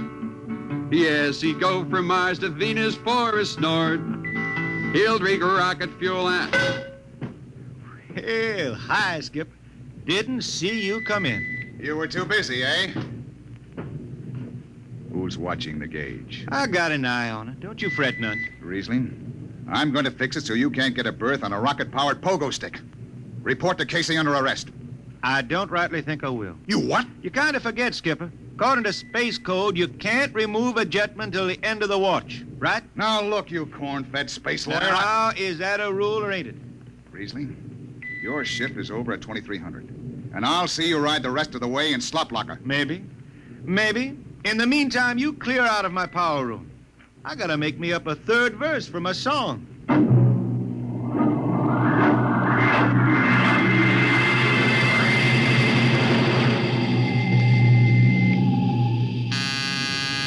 I got it. Power room. Damp number 2 a point. Number 2, all right. Hey, let me have that mic. Jimmy Legs, is that forced dry boil up there? Give me that, Casey.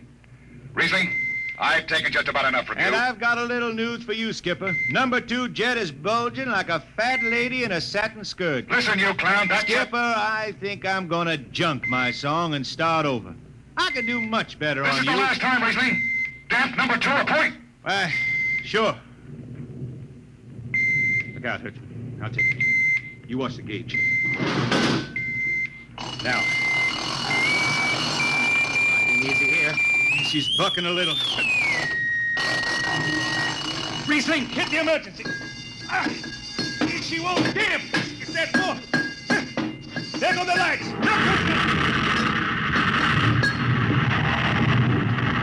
Riesling!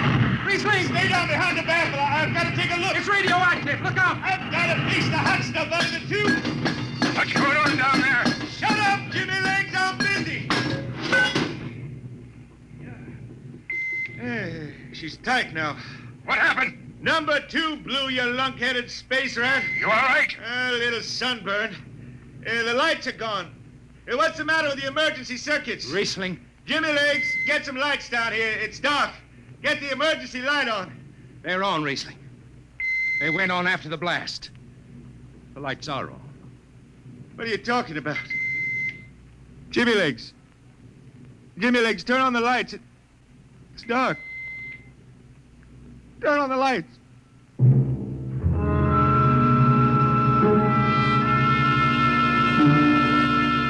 That blue radioactive glow from the jets was the last thing Riesling ever saw. His optic nerve was burned out in an instant. He was in sick bay on the rest of the trip, and on the swing back, we set Riesling down at Drywater, Mars. Look out for the cable, Riesling. Thanks, Hertzman. Hey, Riesling. That you, Jimmy Legs? Hold up a minute, will you? Oh, Riesling. Jimmy Legs, I promised I'd write a song about you, didn't I? Sure, Riesling, sure. Can't seem to sing like I used to. Look, Riesling, the men up in the bridge feel kind of bad about this. Yeah? Why didn't they think of that when Riesling told them that damper was shot? Now, Hertzman, that's all over. Sure, that's all forgotten. Riesling, let's get down to the Twin Moons before I vomit. Now, hold it. The skipper feels pretty bad about the whole thing, Riesling. Kind of late for that, Jimmy Legs. Feeling sorry don't hold no corn. The boys passed the hat. The skipper kicked in half a month's pay. Did he now? Then on principle, I suppose I ought to tell him to stuff it back up the jets. But you can't buy no drinking whiskey on principle. I'll take it. Here you are. I'll get it. I'll be seeing you, Riesling. Sure, Jimmy Lee. Sure. Come on, Hertzman. Let's get that drink.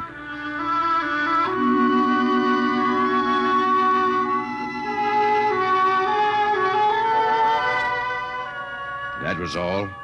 Just another space bum who didn't have the good sense to finish before his luck ran out. Well, Riesling holed up at the Twin Moons till his money was gone. Then he hooked a ride on a crawler over to Marsopolis. It was a boom town then, with an industrial district mushrooming between the Lesser and Grand Canals. I ran into Riesling about 2 months later, playing his guitar on a jetty that ran out into the canal. He had a dirty rag tied over his eyes with a jetman's knot, and his hat was on the wharf beside him. Riesling! Who's that? Wait a minute. Hertzman. Yeah, how you been? Passable. Say, is this a Venusian dime? No, it's a slug. I figured. Well, how's it going? Singing again? Some. Working saloons, mostly. I've been thinking some funny songs, Hertzman. The words come out different than they used to. Come on along the canal with me. Sure. Here, take my arm. I know the way. That's a funny thing, Hertzman. I figure I know it better than other folks. Look back there, towards the city. What do you see? Factory towers. Smell them from here.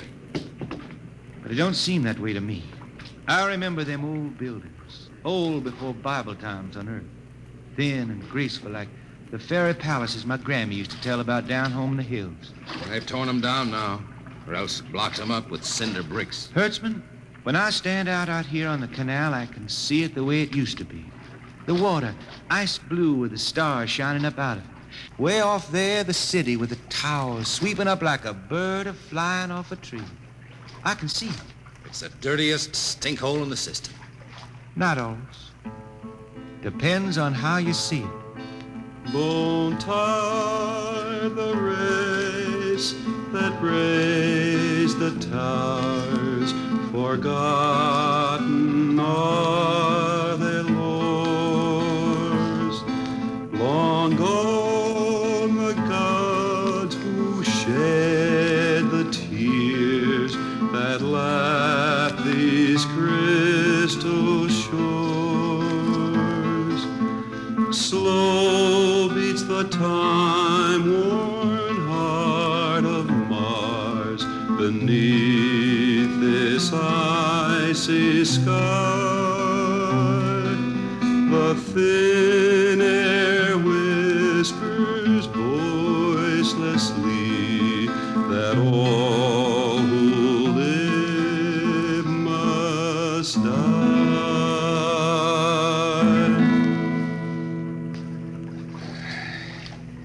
You make that up? Why don't you go home, Riesling? Home? Earth. I've been thinking about that, Hertzman. When I was a youngster down in the Ozarks, I used to climb a big old oak tree my daddy had in the dooryard. You could see the hills for miles, green and cool. I've been thinking about that. Why don't you go back then? I couldn't see them hills no more now. I couldn't stand to see black when I knew they was lying all around me, cool and green in the sun. I couldn't stand that. Yeah.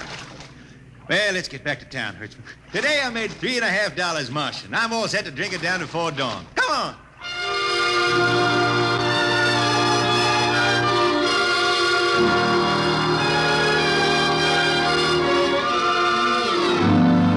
I lost track of Riesling after that.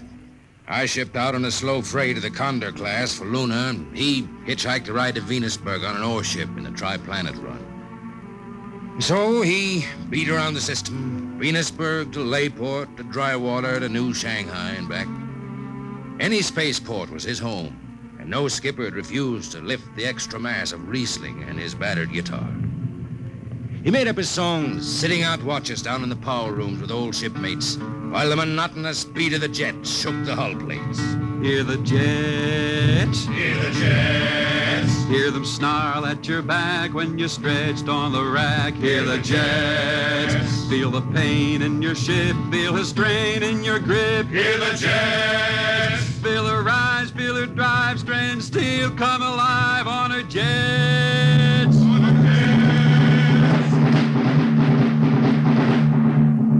Little by little, his songs began to travel along the spaceways ahead of him.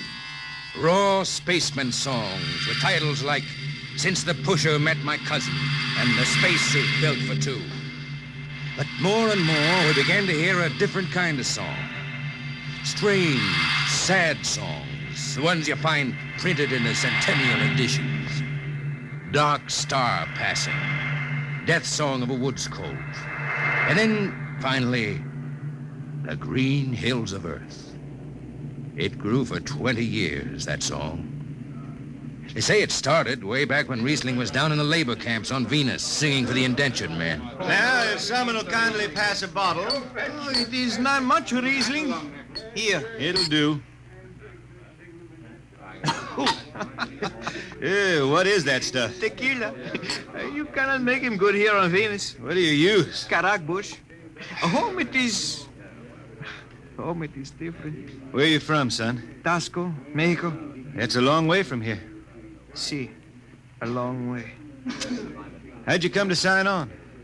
The man comes out to the village from the city in a shining automobile, very big. He says there is work. You sign the paper for 10 years and you work. Yeah, work. There is work here, all right. 10 stinking hours in the jungle with machete. I tell you, when I get home to Earth... What'll you do, son? What is the use? We aren't getting home. You know how many men die out there in the swamp today? 10 men, 10! What is the use? My mother, she's dead. My father don't care. A girl? Oh, she says she wait. I don't know. Sure, son. You sing some more, Riesling. We drink, you sing. Maybe a new song, son. We rot in the molds of Venus. We wretched her tainted breath. Foul are her flooded jungles, a-crawling with unclean death. What is the matter? Finish the song, Riesling. I can't. Can't yet. It just don't come. I'll finish it when I go home. That's it. When I go home to the hills. Now pass that bottle. The dawn whistle don't blow for 4 hours.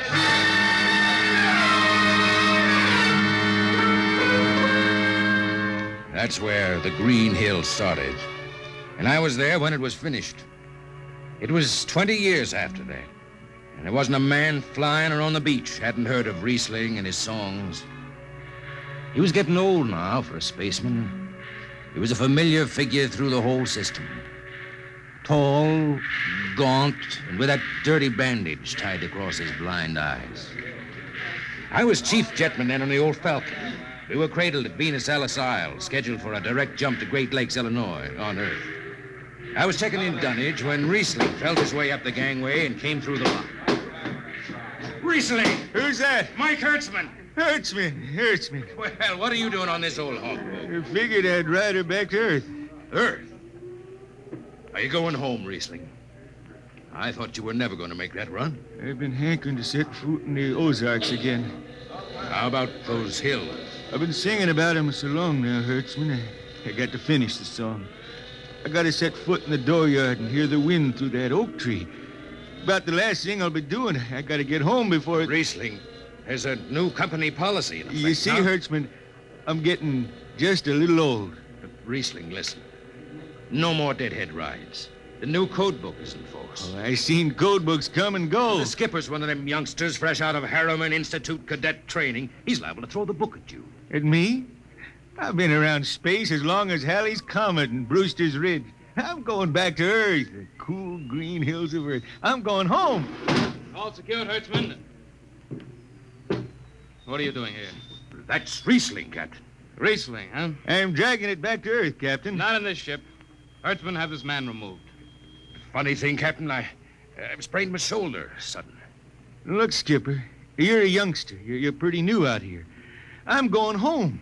You don't know what that means to an old man, going home. I can't take you. Against the Harriman Code. Oh, now look, Skipper. You can slide me by to the distressed spaceman's clause in that code book. Distressed spaceman, my eye. You've been bumming around the system for 30 years. Skipper, you make me do something I never done for no one before. I'm an old man. An old blind man, and I want to go home.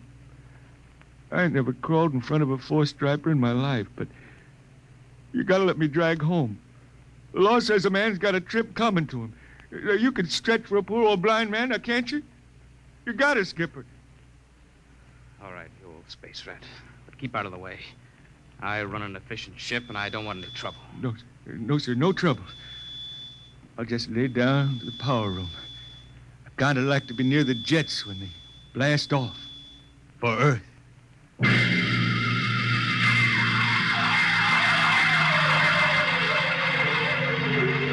Sit down, Riesling. Take a load off your feet. Thanks, Mac. Stand by for lift. Stand by. Best seat in the system. Power room and an old Hawk class ship. Power room, fire 3. Aye, sir.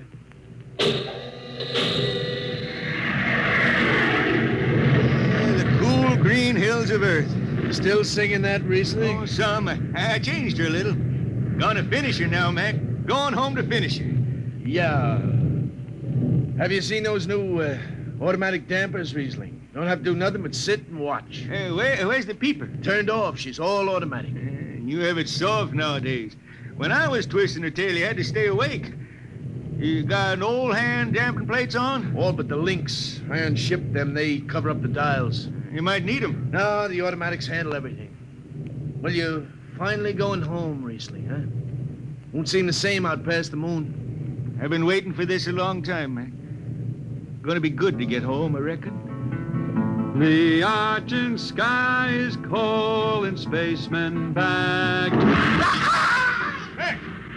Mac, you all right? I got the emergency. The hand dampers, where are the links?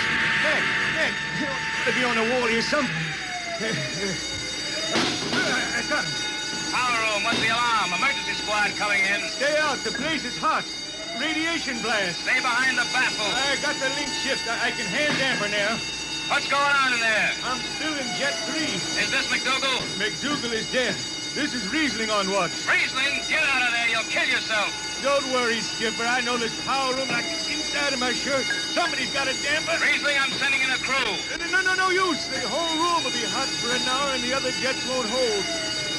Skipper, throw on the recording tape. What? Throw on the recording tape. I want to get something down. Tape's on, Riesling. Stop it, Riesling. The radiation will burn you down. Yeah, I reckon. Yeah, pretty sharp sunburn. Pick me out of here with tongs and bury me in a lead shield coffin. Okay, Skipper. She's clean. Radiation's getting brighter. I can almost see it. Bright, rosy like the sun. Like the sun over the hills down home. I got my song figured right now. Here it comes. We pray for just landing on the globe that gave us birth. Let us rest our eyes on the fleecy skies of the cool green hills of earth. I can see him now. The hills. The sun. I can see the sun. That's the way he died. Riesling, the blind singer of the spaceways, singing of the home he never reached, the cool green hills of Earth.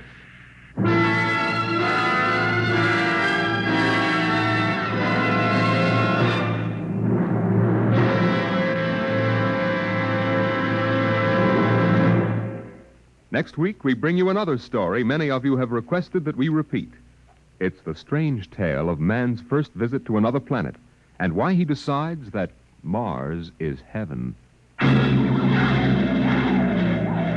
Be with us at this same time next week for another adventure into the unknown world of Dimension X. This program was transcribed. Now, dynamic Tallulah Bankhead brings you The Big Show on NBC.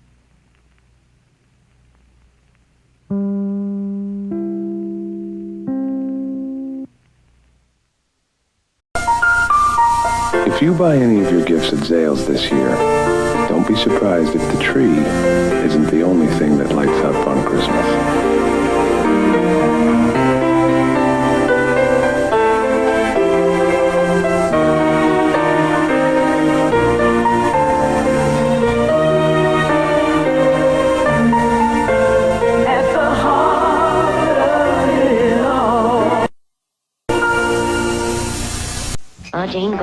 Jingle bells, a rinky-pinky panky, a rinky-panky and a jingle bells and a jingle bells.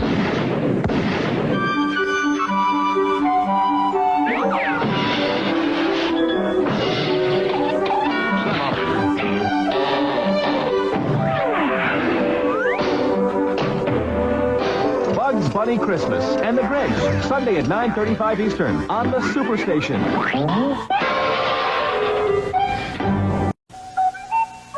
Sir, may I have a little more oil for my lamp? Don't you know the cost of lamp oil, Cratchit? But, sir, I can't see to read Canadian Tire's gift guide. Gifts? How much am I paying you? Your usual meager pittance, sir. That's why I shop at Canadian Tire. They really save me money. Save money? Here, Bob, use my lamp. And better yet, I'll read Canadian Tire's gift guide for you. How kind of you, sir. Bring the lamp closer, Cratchit. Canadian Tire lets you give like Santa and save like Scrooge. When you give someone a gift pack from Hickory Farms this Christmas, you're giving them the world. Because we go to Nebraska and Iowa for our award-winning beefsteak, Winstead, Minnesota for Uncle Walt's cheddar, Virginia for our sparkling apple shine cider, and San Francisco for delicious candies. We search the world to find unique foods for our Christmas gift packs. So come to Hickory Farms. We'd like to put one together for you. This holiday season, people who have a lot to buy will find a lot to like in the Walmart price. Pop-O-Matic Trouble is just $8.97. The Good Times with Yahtzee are $4.94.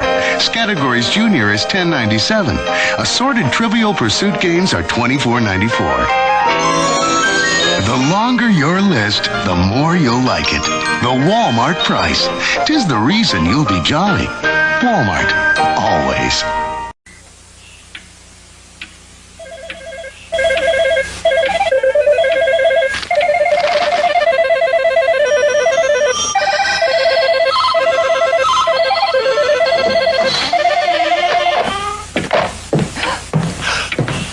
It's only me. Bring the magic of Christmas to life. Give a genuine gift from Bell. Ho, ho, ho.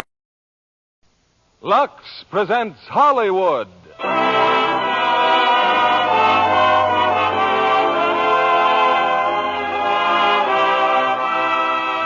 Lever Brothers Company, the makers of Lux Toilet Soap, bring you the Lux Radio Theater. starring James Stewart, Donna Reed, and Victor Moore in It's a Wonderful Life. Ladies and gentlemen, your producer, Mr. William Keeley.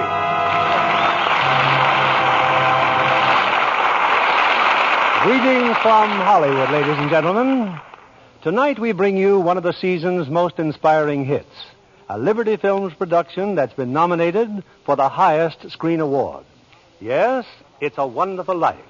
And we present it now with its original fine stars, Jimmy Stewart and Donna Reed. Jimmy in the role which won him a nomination for the best performance of the year. Also in our cast is starred that fine comedian, Victor Moore. It's a Wonderful Life is the drama of a typical American. Might be you, it might be me. He dreams of glory, he lives in hope, he loves and doubts, and only Providence puts a final value on his service to humanity. Our story starts before the war, when life was normal. Shortages were generally unknown, and simple luxuries like Lux soap were abundant. I won't say that's the only reason people said it's a wonderful life, but I do know from the thousands of letters in our files that most of them said it's a wonderful soap. And they keep right on saying it day after day. In fact, the popularity of Lux soap is what makes it possible to present such entertainment as Frank Capra's great production, It's a Wonderful Life, starring Jimmy Stewart as George, Donna Reed as Mary Hatch, and Victor Moore as Clarence.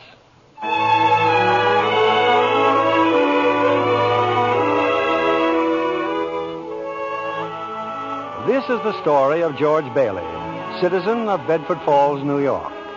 George Bailey, who more than anything under the sun wanted to see the world, the wonderful, exciting world that lay somewhere beyond the limits of his hometown. Oddly enough, this story does not begin in Bedford Falls. In fact, it doesn't begin anywhere in the world. It begins in heaven, where the superintendent of angels has just summoned an apprentice angel named Clarence. Oh, I'm really going down to earth, sir? Oh, how splendid. Yes. There's a very discouraged man down there, Clarence. George Bailey. At exactly 10:45 p.m., Earth time, he'll be thinking seriously of ending his life. Oh, dear, dear, his life. Now, I want you to stop him if you can. Now, sit down. I'll give you Bailey's case history. Sir, if I should accomplish my mission, may I perhaps get my wings? I've been waiting over 200 years now, and, well, people are beginning to talk. Clarence, what's that book? The Adventures of Tom Sawyer, sir. I was reading it when you sent for me. Oh, fine book. Excellent. Well, you do a good job on George Bailey, and we'll see about your wings. Oh, thank you, sir. Now, listen. When George Bailey was a boy, two events occurred that you should keep in mind. One was when his young brother, Harry, fell through the ice and almost drowned. George saved him. Brother fell through the ice. George saved him. Ever since, George has had a bad ear. All that icy water, you understand. Yeah, bad ear. Yes, sir. The other event came a few months later. George used to work after school in Mr. Gower's drugstore. One day, Mr. Gower's only son died of influenza. It was a terrible blow, and poor Mr. Gower tried to lose his grief in whiskey. Where you been, George? Mrs. Blaine's called twice.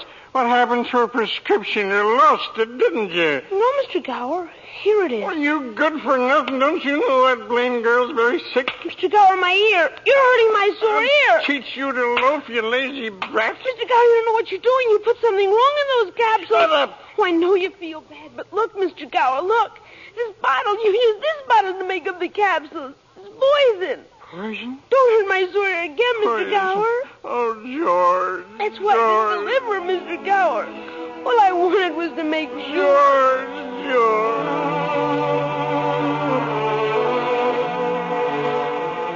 Well, Clarence, that was George Bailey as a boy. When he grew up, he wanted to go to college, but there just wasn't the money. So he worked 4 years in the Building and Loan Association. Building and Loan Association? Oh, I forgot to tell you. George's father was in the building and loan business. He and George's uncle, Billy. High ideals and low bank account. Anyway, George worked for his father and saved enough to see him through the university. That summer, though, he was going to Europe. Got a job on a cattle boat. Do a little traveling before college. Boy, oh boy, it's hard to realize it. My last night in the Bailey boarding house. Yeah, we're sure going to miss you, George. Oh, I'm going to miss you, too, Pop. Hey, what's the matter? You look tired. Oh, I had another tussle with old Henry Potter today. I thought when you put him on the board of directors, he'd ease up. Oh, so did I. I just can't understand a man like Mr. Potter. He can't begin to spend all the money he I has. guess Potter owns about everything he wants in Bedford Falls except our building and loan. That's why he hates us. Hey, George, can I borrow your tuxedo studs? Yeah, help yourself, Harry. Well, where are they? In your suitcase? I'm not taking a tuxedo on a cattle boat, you know. Say, where'd you get that suitcase anyway? Oh, Mr. Gower, going away present. And one of these days you're going to see that bag all covered with travel labels. Italy and Baghdad, Samarkand. Gonna have a pretty full summer, eh? I'm going to have a pretty full life. Hey, why don't you come to the dance tonight? Why, I'd be bored to death. Well, you couldn't want a better death. Lots of pretty girls. Hey, I got to hurry. I wish we could send Harry to college with you, George. No, we've got that all figured out now, Pop. He'll take over my job at the building and loan and work 4 years like I did, and then he'll go. Well, he's pretty young for that job. Well, no younger than I was. Maybe you were born older, George. Huh? George, when you get out of college, I don't suppose you'd come back to the building and loan. Oh, no, Pop, I just couldn't. I couldn't face being cooped up the rest of my life in a shabby little office. I'm sorry, Pop. Now, I didn't mean that, but it's just this business of nickels and dimes. I'd go crazy. I want to do something big, something important. Well, in a small way, we are doing something important, George.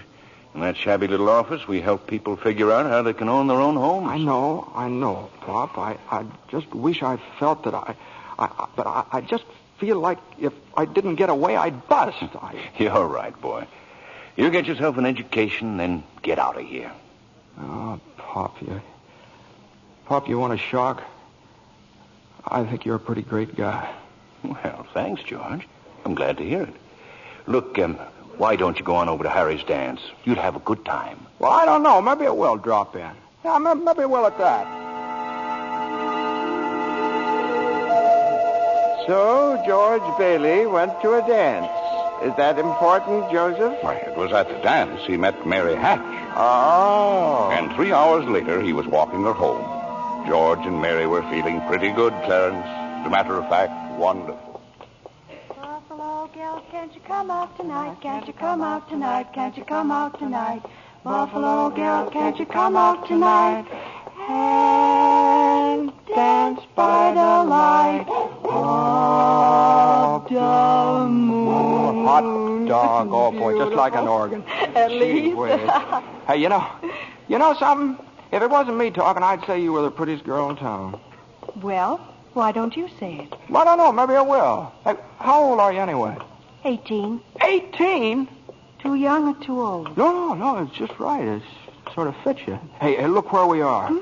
Oh, the old Granville house. Yeah, I got to throw a rock. Oh, no, don't. I love that old house. Well, no, don't you know about deserted houses? You make a wish and then throw a rock. George, but it was such a lovely old place. I wish I lived there. In there? I wouldn't live in it as a ghost. Now, watch. What's this? Here we go. How about it, huh? Pretty good shot, huh? Broke a window, huh? What'd you wish, George? Oh, I don't know. Not just one wish, a whole hatful. Mary, I'm shaking the dust of this crummy little town off my feet, and I'm going to see the world. Italy, Greece, the Parthenon, the Colosseum. And then I'm coming back here and go to college and see what they know. And then I'm going to build things. I'm going to build airfields and skyscrapers 100 stories high and bridges a mile long. And then I'm going to... Hey, Mary. What is it you want? What do you want, huh? You want the moon? All you got to do is just say the word now. Okay. The moon, I'll take it. Then what? Then what? Well, then you could swallow it. And it'd dissolve like an aspirin, you know. And the moonbeams would shoot out of your fingers and the ends of your hair.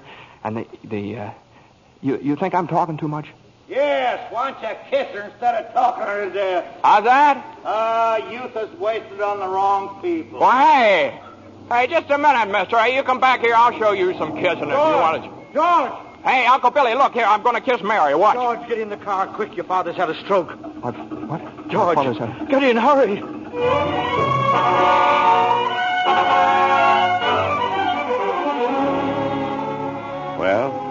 George's father died that night, Clarence.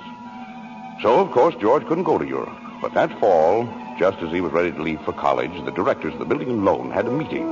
They were going to appoint a successor to Mr. What was that you said, Mr. Potter? I said as long as Peter Bailey's dead, let's dissolve the building and loan. We don't need it. Now, wait a minute. Oh, you wait a minute. Peter Bailey was not a businessman. Ideals without common sense can ruin a town. What do we get? A discontented, lazy rabble instead of a thrifty working class. Hold on, Mr. Potter. I meant no disrespect, George, but... Oh, wait a minute there. Why my father ever started this cheap penny-ante building and loan, I'll never know. But just remember this, Mr. Potter, this rabble you're talking about, they do most of the working and the paying and living and dying in this community. Well, is it too much to have them work and pay and live and die in a couple of decent rooms and a bath? Anyway, my father didn't think so. People were human beings to him. But to you, a warped, frustrated old man, they're cattle.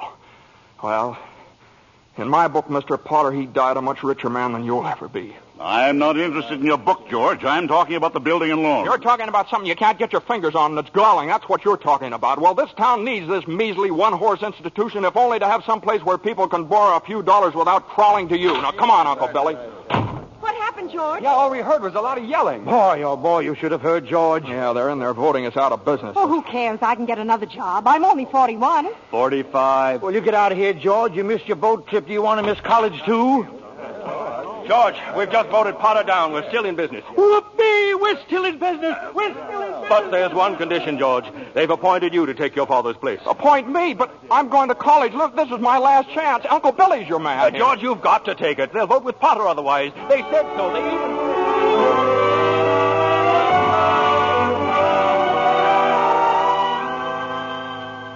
I know George Bailey didn't go to college. That's right, Clarence. He gave his college money to Harry. Harry went instead. But what happened to that good-looking girl, you know, Mary? Oh, George saw her now and then. Not very often, though, because Mary went away to school, too. Anyway, George waited 4 years more for Harry to come back and take over the building and loan. He could still see the world. He planned to work in the oil fields, Venezuela. Except when Harry came home, he wasn't alone. There was a girl with him, his wife. George? Yeah, I'm out here on the porch, Mother. I just thought I'd get some air. Well, how do you like your new sister-in-law? Oh, she's swell. Looks like she can keep Harry on his toes. Yeah, and keep him out of Bedford Falls anyway. What do you mean? Well, Ruth's father, he's got a wonderful job for Harry up in Buffalo. Buffalo? Well, that means you can't... Yeah. George, did you know Mary Hatch is back from school? Hmm? Yeah. Nice girl, Mary. Mm-hmm. Oh, stop grunting. Mm-hmm. Give me one good reason why you shouldn't call on Mary. Well, Sam Wainwright. Sam's crazy about Mary. Well, she's not crazy about him. Well, now, how do you know that? Did she discuss it with you? Besides, Sam's away in New York. Oh, and all's fair in love and war. I see. Okay, Mother, I think I'll go out and find that girl and do a little passionate necking. Oh, George. Goodbye, Miss Bailey. By the way, do you want any books at the library? Library? George!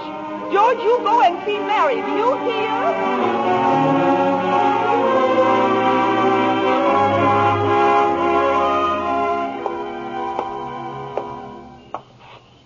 George, is that you out there? Oh, hello, Mary. Well, are you coming in? I just happened to be passing by here. Oh, I thought you were picketing. Have you made up your mind? How's that? Have you made up your mind? About what? About coming in. Your mother just phoned. She said you were coming over. My mother just phoned.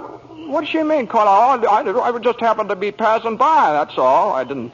Well, I'll come in for a minute, but I didn't tell anybody I was coming here. You fella can't go out for a walk nowadays without you. When'd you get back? Tuesday. Where'd you get that dress? Do you like it? It's all right. Well, no point standing here on the porch. Come on in. I still can't understand it. I didn't tell anybody I was coming here, you know. Would you rather leave? Well, no, I don't want to be rude. Sit down for a while. It's nice about your brother and Ruth, isn't it? Yeah. That's all right.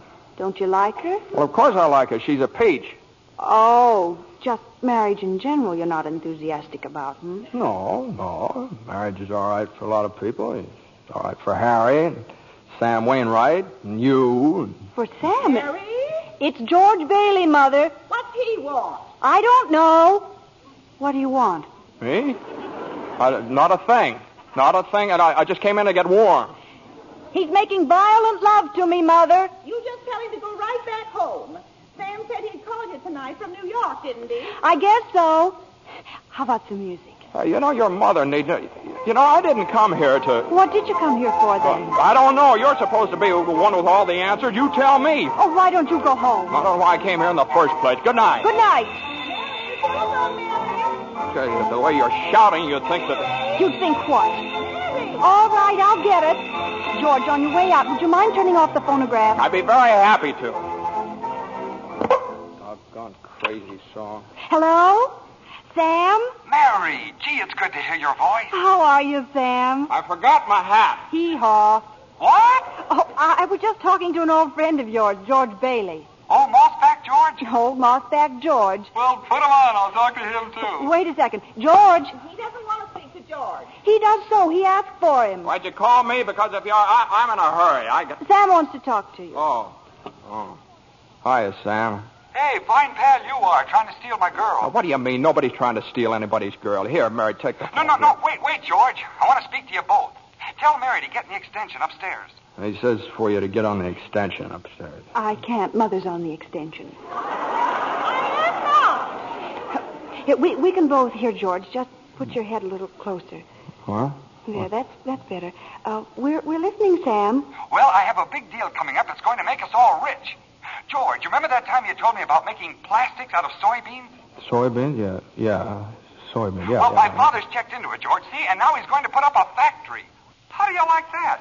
A factory, huh? And here's the point, George. I may have a job for you unless you're still married to that broken-down building and loan. Oh, Mary? I'm here. You tell that guy I'm giving him a chance of a lifetime. Do you hear? He says it's the chance of a lifetime. And give me that phone. Here's George again, Sam. George. Now, you listen to me, Mary. I don't want any plastics, and I don't want any job, and I don't want to get married ever to anyone. Do you understand that? I want to do what I want to do, and you're not going to trick me. And you're... Mary. George. Mary. Oh, Mary, darling, I love you, Mary.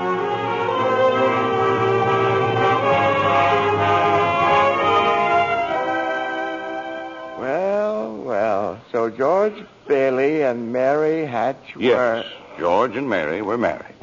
And they started off on their honeymoon in Ernie Bishop's taxicab. Hey, where are you two going on this here now honeymoon? We're going to shoot the works, Ernie. A whole week in New York, a whole week in Bermuda, the highest hotel, the oldest champagne, the hottest music, and the prettiest wife. So you're finally getting out of Bedford Falls, huh? Then what? Then what, honey? After that, who cares? That does it. Hey, Mrs. Bailey, I haven't kissed you. Hey, George, there's something funny going on over there. Look over there at the bank. It looks like a run. All right.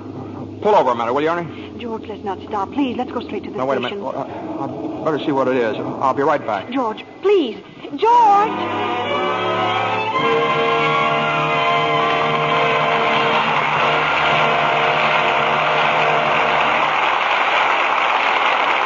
In a few moments, we'll return with the second act of It's a Wonderful Life, starring James Stewart, Donna Reed, and Victor Moore.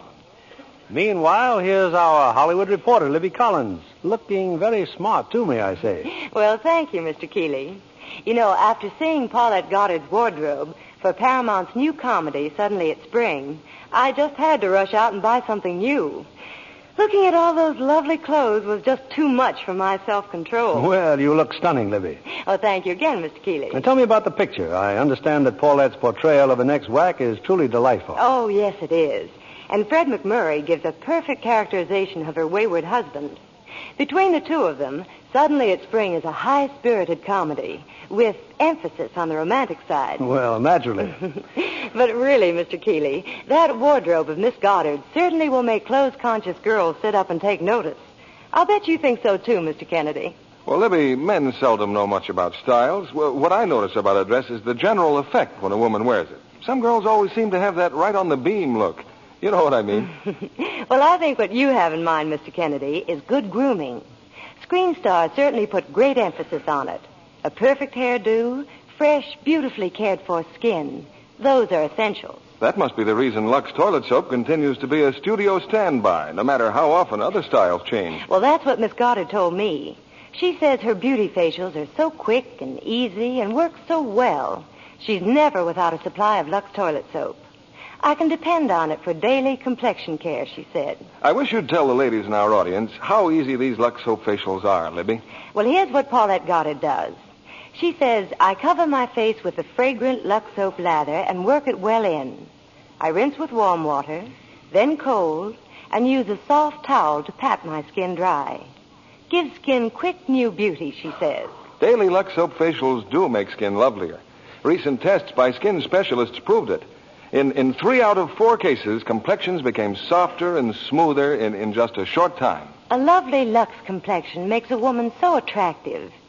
I wish every girl who hasn't tried Lux Toilet Soap would begin using it tomorrow. That's sound advice, Libby.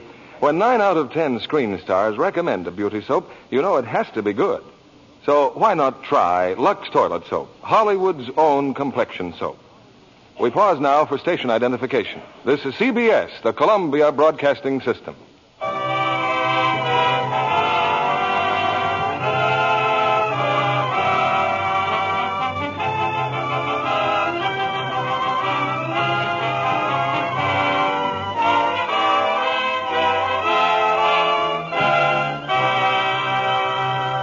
Act 2 of It's a Wonderful Life, starring Jimmy Stewart as George, Donna Reed as Mary, and Victor Moore as Clarence.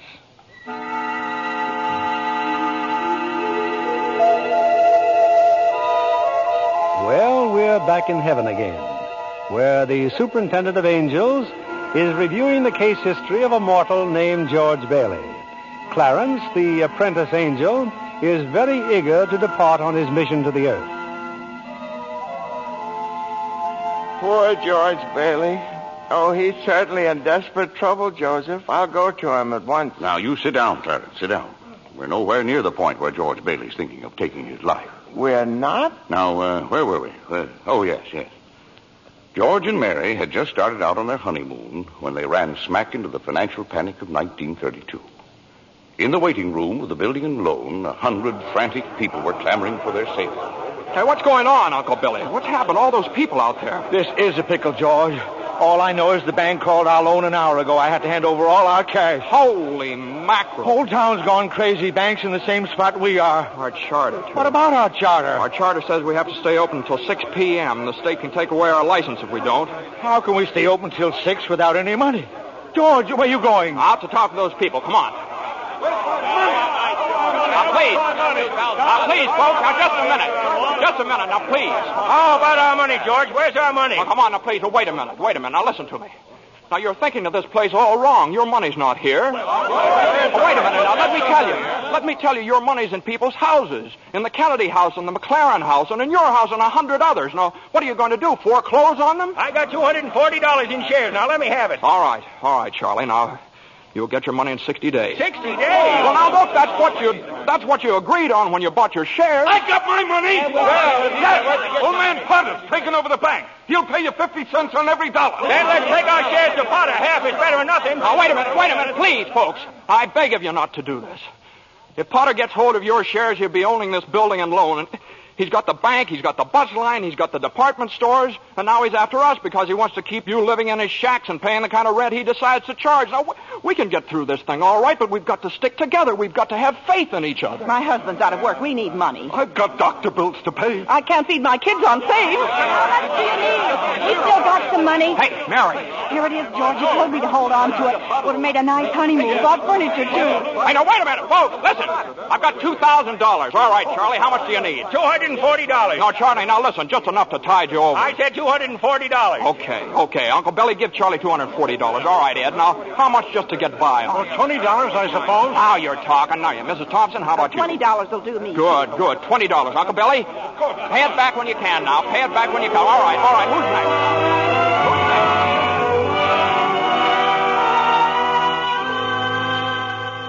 next? Look at the clock. Look. 5 seconds.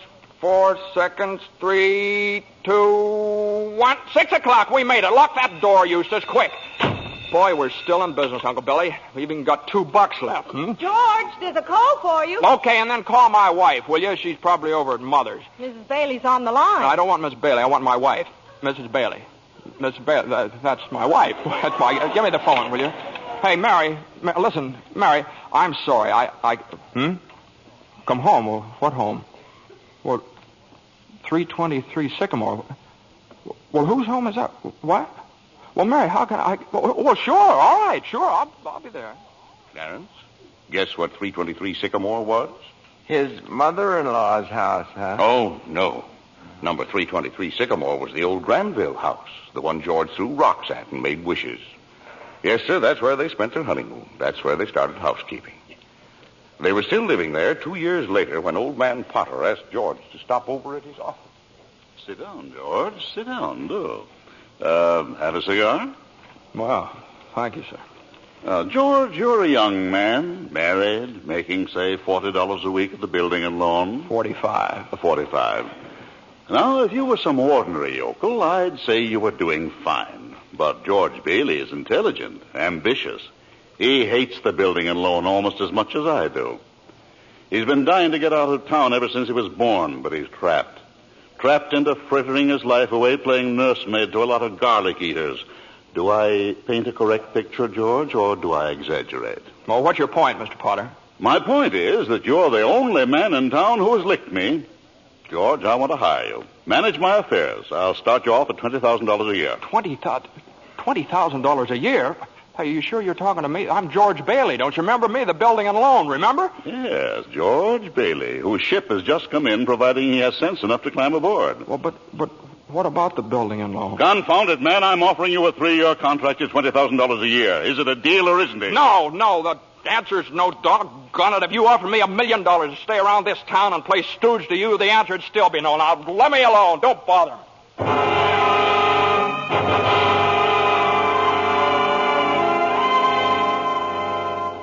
George, what did Mr. Potter want? Oh, it's nothing. He just talk. It's nothing. Oh, gee.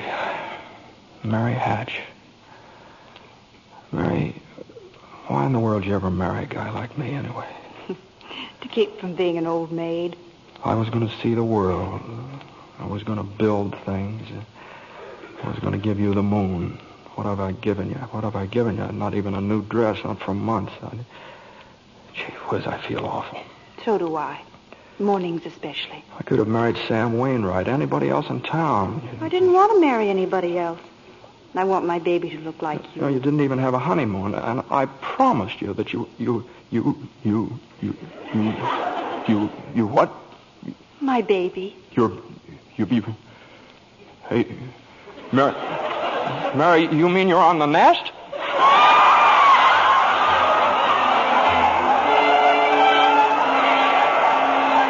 Well, Mary had her baby, Clarence, a boy. You don't say. Then she had another one, a girl. Well, what do you know? And night after night, George had come home late from the office. Things weren't good with the building and loan. Potter was really bearing down on him. Then came the war. Mary had another baby by then. Oh. But she still had time to help out in USO. Uncle Billy sold war bonds. And George's brother Harry became a real hero. Shot down 15 planes. But George, what about George? Well, George was 4F his bad year. He was an air raid warden. On VE Day, he wept and prayed. On VJ Day, he wept and prayed again. We're getting pretty close to today, aren't we, sir? Yes, Clarence. You now know almost everything you have to know about George Bailey, except what happened that finds him down there at this moment, wanting to die. Well, sir, well? Well, today's the day before Christmas, Earth time. George is pretty excited. Hey, Tilly! Eustace! Hey, look at the newspaper. Commander Harry Bailey, decorated by the president. That's my kid brother. The Congressional Medal of Honor. Gosh, George, gosh. What do you think about the 15 Jap planes? And the last one he got was just about to dive into a transport loaded with soldiers. You know what that means? He saved lives, hundreds of lives. Hey, Gee, where's Uncle Billy, huh? We're going to the bank, George. He's Oh. depositing that $8,000. Good. Who's that in his office there? It's that man again, the bank examiner. Oh, yeah. Well, good afternoon, Mr. Carter. Hey, Telly, get the books from Mr. Carter. Will you? You know, that's my brother's picture there, Mr. Carter. He shot down 15 planes, and one of them was just... Well, Mr. Henry F. Potter come to the bank to deposit some more loot, eh? Sure, you old fool. How do you like the news in the paper, Mr. Potter? Just can't keep those Bailey boys down now, can you? Let me see that newspaper. Here, sorry I can't chat, you old thief. Got to make a deposit. Here you are, Horace. Deposit slip, bank book, and a very Merry Christmas to you. You too, Mr. Bailey. Say, you've forgotten something, haven't you? Horace, I've forgotten things all my life. Get a wiggle on, boy. But, Mr. Bailey, where's the money? What's that? You want to make a deposit? Well, certainly I want. Well, it's customary to bring the money with you. It's gone. Where'd I put it? Where'd I put that money? A terrible thing, Clarence, terrible. Uncle Billy couldn't find the money because the envelope with the $8,000 was folded up in that newspaper he gave to old man Potter. I just don't know what happened to it, George. I just don't know. $8,000. Uncle Billy, the bank examiner's here, and it's not our money. It belongs to the depositors. George, what are we going to do? We've traced every step I took. We can't stand here in the street. Are you sure you didn't put that envelope in your coat pocket? I think so. Maybe. Oh, I'm no good to you, George. I'm no good. Now listen to me. Think, will you? Now try and think. I can't think anymore. I can't. Where's that money, you silly old fool? You know what this means? It means bankruptcy and scandal and prison. One of us is going to jail. Well, it's not going to be me. Now get out of my way. I'm going home.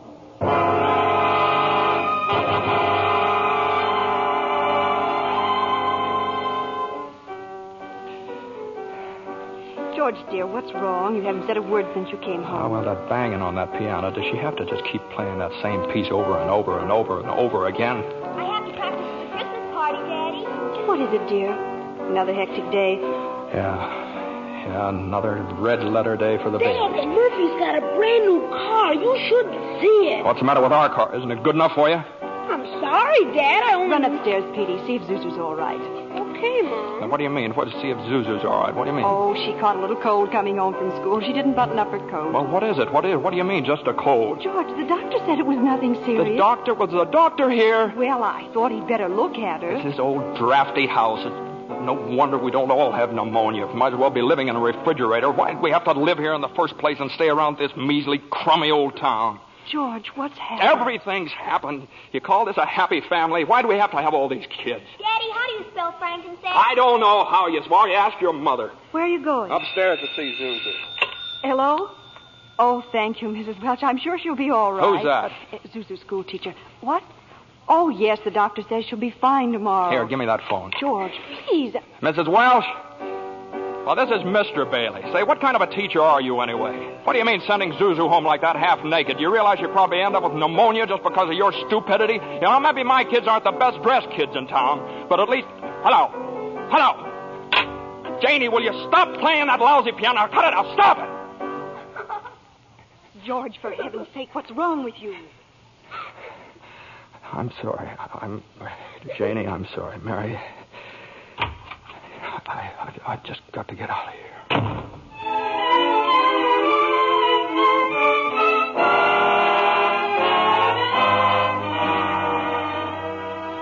So that's it, George. You're short $8,000 in your accounts, eh? Oh, please, Mr. Potter, I'll pay any sort of a bonus if you still want the building and loan. You say it was lost. Have you notified the police? No, sir, I haven't done that yet. Harry's home. Oh, I come to me. What about your good friend, Sam Wainwright? I can't get a hold of him. He's in Europe. What kind of security would I have, George? What collateral? Yes, sir, I have some life insurance here. $15,000 policy. What's your equity in it? $500. And you want $8,000? You once called me a warped, frustrated old man. Well, what are you but a warped, frustrated young man crawling on your hands and knees for help? Why don't you go to the riffraff you love so well? Ask them for help. I'll do anything, Mr. Potter, please. Please help me, Miss. My wife and kids... I'm calling the district attorney.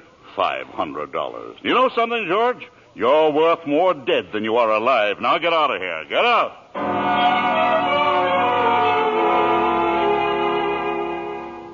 And all the time, Potter had the $8,000 in his desk drawer. It's still there, Clarence. But where's George, sir? Where? Well, he went over to Martini's cafe. He's had a couple of drinks, Clarence. He's just standing there, sort of in a daze. Oh, God. Oh, God, dear Father in heaven, I'm not a praying man, but if you're up there and you can hear me, please show me the way. I'm at the end of my rope. Show me the way, God. Mr. Bailey, you all right? Don't drink anymore, Mr. Bailey. Please, you don't feel good. Bailey? Did you say Bailey? Which Bailey? This gentleman is Mr. Bailey, George Bailey. George Bailey, huh? And the next time you talk to my wife like that, she'll get worse. It isn't enough she slaves teaching you stupid kids how to read and write. You got to ball You out. get out of here, Mr. Welch. You hit my best friend. Get out. All right, Mr. Bailey, you okay? Who's that? Mr. Welch, but don't worry. He don't come in this place no more. I'll get something for your face. It's bleeding. I'm all right. Please don't go away, Let me Mr. alone. Bailey. Please don't Let me go alone. away.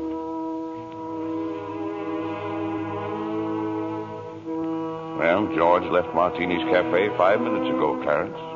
He's at the river now, on the bridge, looking at the water. Are you ready, Clarence? All ready, sir. Very well. Save George Bailey's life, and you get your wings. My wings. Oh, thank you, Joseph. George! George Bailey! Get away from that bridge! You hear me? George! George!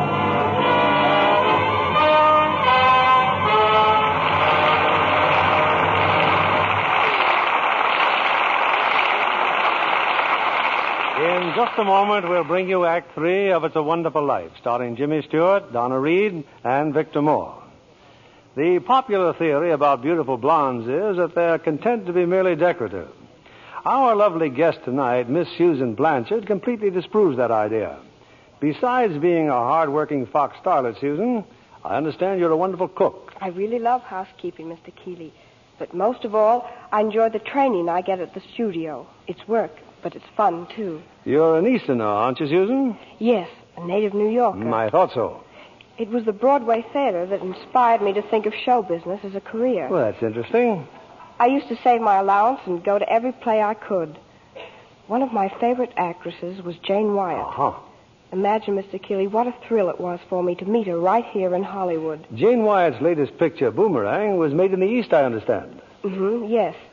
But she and Dana Andrews, who stars in Boomerang with her, were in Hollywood to see a studio showing of the picture. Oh, I see. Jane Wyatt is my ideal of a stage and screen star. So talented and so lovely to look at. Just as lovely in real life, too. She is indeed. It wasn't long before I discovered that she's as keen about Lux toilet soap for beauty care as I am. You know, I'm a Lux girl, too. We're glad to hear you say that, Miss Blanchard, because that's a very beautiful Lux complexion I see before me. Just right for blue eyes and ash blonde hair. Thank you, Mr. Kennedy. Any girl in pictures is delighted to find out about Lux toilet soap as a beauty care. Active lather facials are so quick and easy, and they really make a difference in your skin. Thousands of busy, attractive women have discovered that, Miss Blanchard. Daily Lux Soap Complexion Care does make skin lovelier. Otherwise, it wouldn't be the choice of 9 out of 10 screen stars. Lux toilet soap is all around beauty care for me. I use it as a bath soap, too. It has such delightful perfume, leaves a lovely fragrance on the skin. Thank you, Miss Susan Blanchard. I hope our audience will be seeing that lovely Lux complexion of yours in a screen close-up one of these days. Now, back to our producer, William Keeley. Act 3 of It's a Wonderful Life, starring Jimmy Stewart, Donna Reed, and Victor Moore.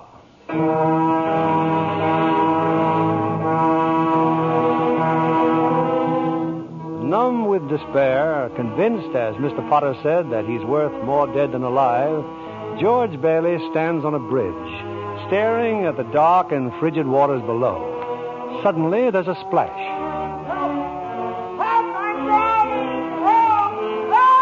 No, that's not George. It's Clarence, the apprentice angel. And there goes George in after him. It's a few minutes later now, and in the bridgekeeper's shack, George and Clarence are drying off. You both sure you're all right? You want a doctor? No, I'm all right. Oh, I'm fine. This underwear, I didn't have time to get anything more stylish. My wife gave me this on my last birthday. I passed away in it. You what, mister?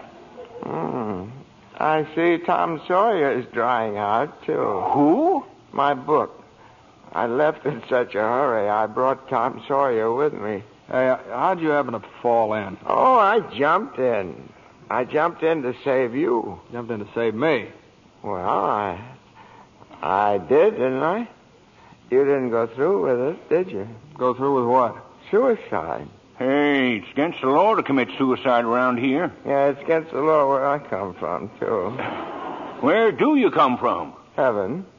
Oh, that's very funny. Your lips bleeding. Yeah, I got a bust in the jaw in answer to a prayer. Oh, no, George. I'm the answer to your prayer. Hey, how'd you know my name? Oh, I know all about you. Well, who are you supposed to be, anyway? Clarence Oddbody, AS2. Clarence Oddbody. What's the AS2 for? Angel, second class. Hey, I'm getting out of here. You may not need a doctor, but I do. Cheerio, my good man. Hey, look here. Why'd you want to save me? Because I'm your guardian angel, George. Oh, I see. Uh-huh. Well, you look like about the kind of an angel I'd get. What happened to your wings? Well, I haven't won my wings yet. That's why I'm an angel, second class. Oh, I see. But you can help me earn them, George, by letting me help you. Oh, don't happen to have $8,000 on you, do you? Oh, no. We don't use money in heaven. Oh, that's right. Yeah, I keep forgetting. Oh, I see. Comes in pretty handy down here, bub. Oh, tut. Of course, I found it out a little late. You know, I'm worth more dead than alive. You mustn't talk like that. Joseph will never give me my wings if you keep feeling that way. You just don't realize what you've done for your folks. Why, if it hadn't been for you... Yes, if it hadn't been for me, everybody would be better off. My wife and my kids and my friends. Oh, this is not going to be easy. And I'll be better off if I hadn't been born. What did you say? I said I wish I'd never been born. George, that's wonderful. It's wonderful. What? The idea you just gave me. Well, you got your wish. You've never been born. I've never been born? Exactly. No worries, no $8,000 to get, nothing. You simply don't exist. All right, okay, all right. George, I can do things, strange things. I can show you the world, George, the way it would be if you hadn't been born. Hey, wait a minute. This ear of mine. Hey, say something else in that bad ear. You don't have a bad ear anymore. Oh, I don't think you're concentrating. Oh. Don't you see? You're not the George Bailey you think you are. You're nobody. Oh, that's the doggonest thing I ever saw, that ear. Your lips stopped bleeding, too. Yeah. Hey, what's happening around here? What is this, anyway? I need a drink. That's what I need. What about you, Angel? You want a drink? Well, I don't quite know. Come on. We'll go as soon as our clothes are dry. Clothes are dry, George. Hey, so they are. That's funny. Well, look, let's get dressed and we'll stroll over to Martini's and then... excuse me. I'll stroll. You fly. Yeah. Oh, no, I don't have my You don't wings. have your wings yet. No. That's right. I forgot that again. A couple of drinks and we'll both fly. Huh?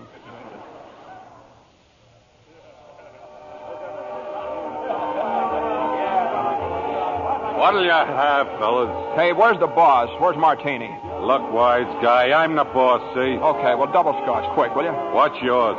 You know what I just love? Some mulled wine. Huh? Heavy on the cinnamon and light on the cloves. Off with you, my lad, and lively now. Now, cut it out. Oh, come on, just give him the same as I ordered. He's okay. 2 double scotch. What about this place? It's all changed. All of Bedford Falls has changed. You're having your wish, George. You've never been born. Oh, there'll be lots of things you've never seen before. Oh, good. Somebody just made it. Made what? Every time a bell rings, it means some angel's got his wings. What'd you say? Look, Clarence, I don't think you better talk about angels around here. Don't they believe in angels? Oh, yeah, they believe in them, but it's just a little Well, then thing. why should people be surprised when they see one? Don't mind him, bartender. He's just a little fella. He just never grew up. And how old are you anyway, Clarence? Well, next May I'll be 293. That does it. A couple of pixies, huh? Go on, get you. Hear me, get. Where's Martini? Will you Stop tell me? asking about Martini. Ain't here any... Hey, you. Rummy, didn't I tell you never to come panhandling around here? George, look. Hey, it's Mr. Gower. Mr. Gower. Listen, Mr. Gower, don't you know me? This is George Bailey. You buy me a drink, mister? Just one drink, will you, mister? Pinky! Yeah, Nick. Throw the rummy out. Oh, no, please. Hey, bartender, that's Mr. Gower, the druggist. That rumhead spent 20 years in jail for poisoning some kid. If you knew him, you must be a jailbird yourself. Pinky, here's 2 more. Get him out of here. Well, get up, George. Good thing he threw us in a snowbank, huh? Where's Mr. Gower? Mr. Gower doesn't know you, George. You see, you weren't there to stop him from putting poison into that prescription. What do you mean I wasn't there? Look, tell me, what are you? Are you a hypnotist? George. Look, well, why am I seeing all these strange things here? Don't you understand? It's because you were not born. Well, if I wasn't born, then who am I? Nobody. You have no identity. What do you mean I have no identity? No papers, no driver's license, no 4F card, no insurance policy. Zuzu's bell. What? Zuzu's bell. I bought my little girl a bell to hang on the Christmas tree, and I forgot to give it to her. I've got it in my... It's gone. It's gone, too. Everything's gone. But you've been given a great gift, George. A chance to see what the world would be like if you'd never been born. You're crazy. You're crazy as a bedbug, and you're driving me crazy, too. Now, look, I'm going home to my wife and family. Do you understand that? And I'm going home alone. Better not leave him alone, Clarence. Keep following him. Joseph, I'll stay near him, sir. Poor George. He's seeing Main Street now the way it'd be if he hadn't lived. The thing that's really shocked him, sir, is the building and loan office. Know what's there now? Pawn shop. What's he doing? Can you see? He's talking to Ernie Bishop, the taxi driver. He wants to go home. You better tag along, Clarence. Oh, I will, sir. I will. Come on, step on it, will you, Ernie? Get me home. I'm off my nut. Where do you live, buddy? Oh, now, doggone it, Ernie. Don't you start pulling that stuff on me. 323 Sycamore. 323 Sycamore? Yeah, hurry up, for the Zuzu's sake. Okay, buddy. Hey, look, Ernie, I don't know what's happened. I'm going crazy or something. I got some bad liquor. Now, look, tell me this now. You're Ernie Bishop, right? And you live with your wife and kid down You seen my wife? What do you mean? I've seen your wife. I've been in your house 100 times. What do you... We built it for you, didn't we? My wife took the kid and ran away 5 years ago, and I ain't never seen you before in my life, see? Okay, Ernie, okay. Just step on it. Get me home.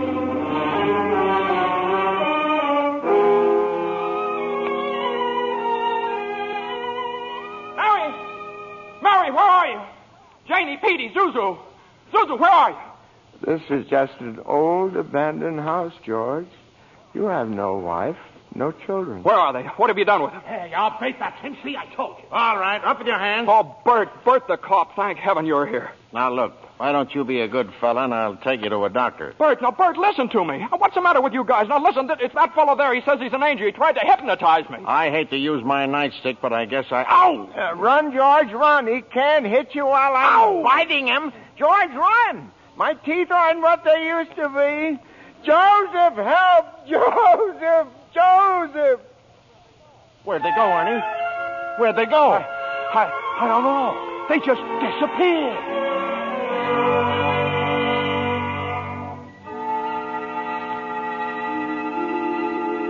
Clarence! Oh, Joseph, I hope you don't mind my calling on you like I did. It was very irregular, Clarence. You're by yourself again. Where's George? He's at his mother's house, sir. Well, if George hasn't been born, he has no mother. Oh, he's being very stubborn, sir. He'll just have to find these things out for himself. But his mother, that's a terribly bitter blow to a man, his own mother not knowing him. You mean I shouldn't have let him... I mean you better find him right away. Oh, and stop fighting policemen, Clarence. I'm here again, George. My own mother didn't know me. If only Harry were here. If my brother were only back from Washington. Your brother fell through the ice and was drowned at the age of 9. Well, that's a lie. He got the Congressional Medal of Honor. He saved the lives of every man on that transport.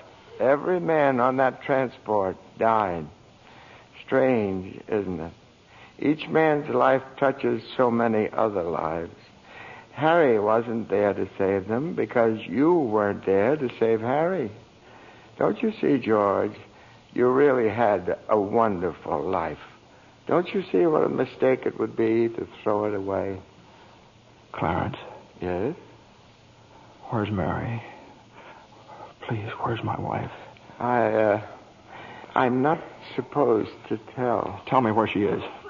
You're not going to like it, George. Where is she? I'll choke it out of you if I have to. Where's my wife? The library. She works there. She's just about to lock up for the night. So George! Come back! Oh, there must be some easier way for me to get my wings. Mary. I'm sorry, the library's closed. Mary, it's George. Don't you know me? No, I don't know you. Let me go. Mary, please, don't do this to me. Mary, please, help me. Help me. Where are our kids? Mary, I need you, Mary. Get please. away from me. Help! Me. Help me, Mary. I'm George. Mary.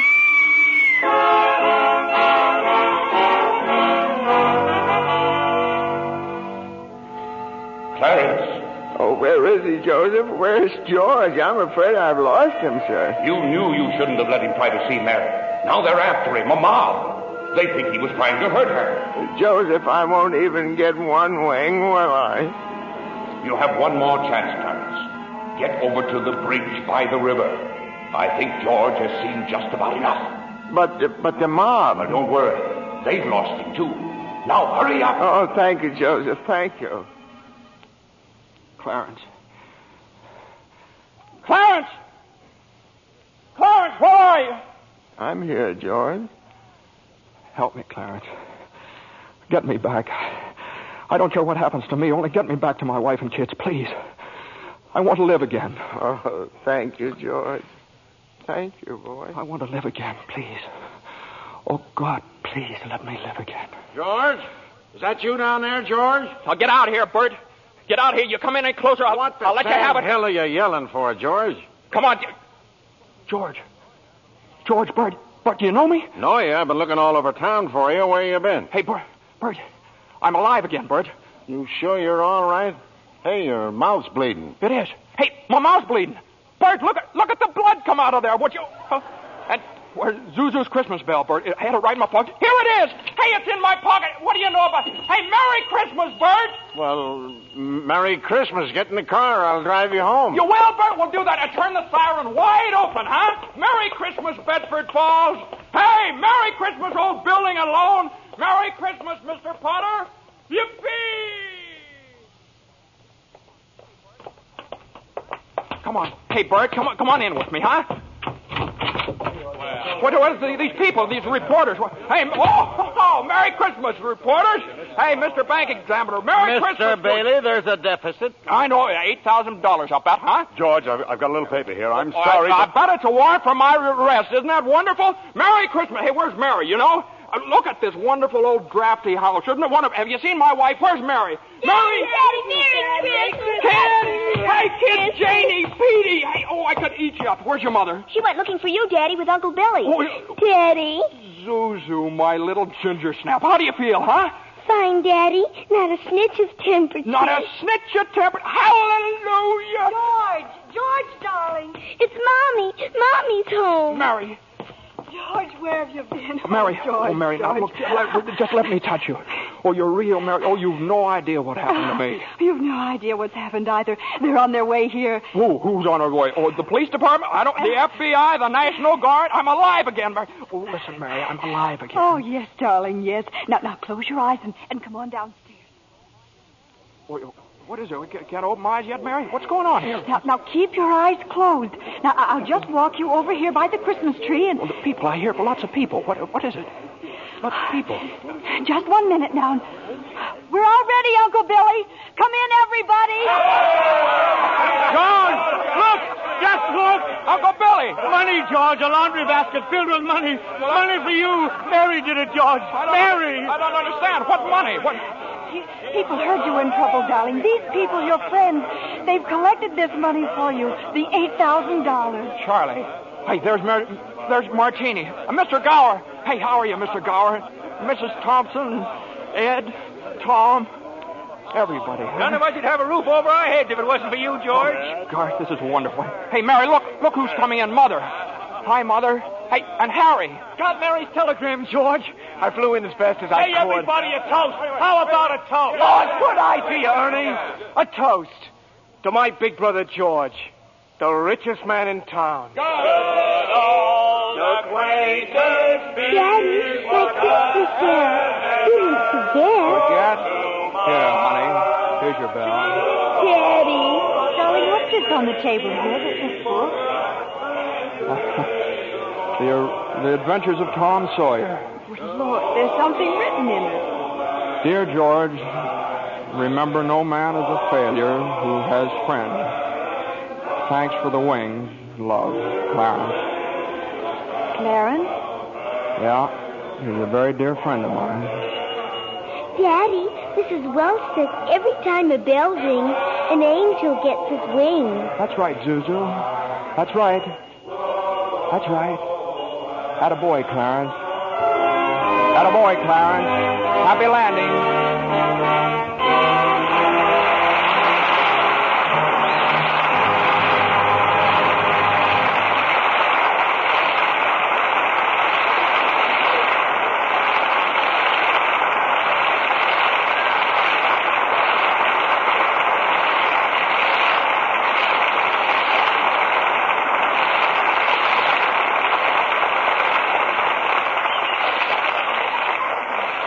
It's a wonderful life so long as we can have such fine performances as we enjoyed tonight.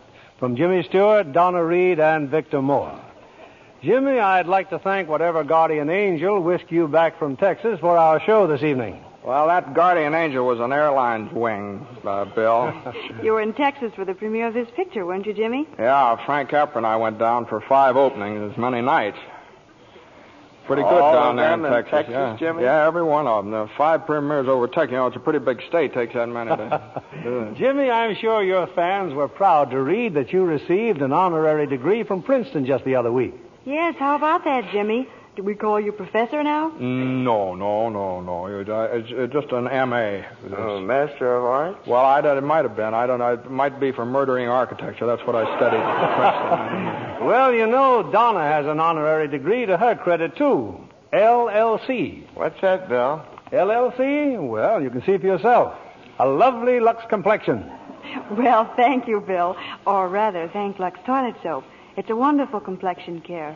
I use it faithfully. With wonderful results, I see. What's happening next Monday night on Lux, Bill?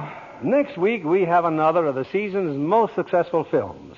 It's 20th Century Fox's thrilling screen hit, Leave Her to Heaven, with lovely Jean Tierney, and a star who appears in answer to literally hundreds of requests, Cornell Wilde. Based on the best-selling novel of the same name, Leave Her to Heaven is the strange, dramatic story of a woman whose twisted mind and fiendish jealousy drive her to any lengths to hold the man she loves. Now, that ought to make great listening, Bill. I wouldn't miss it for anything. Good night. Good night, and thanks a million.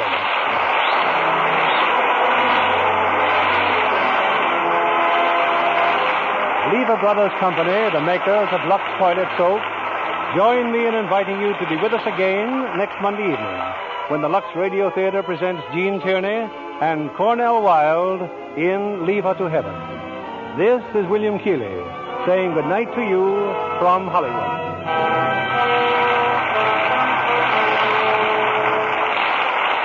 Here's a sure way to save on your meat and grocery bills. Turn in used kitchen fats to your butcher and receive a generous price for every pound.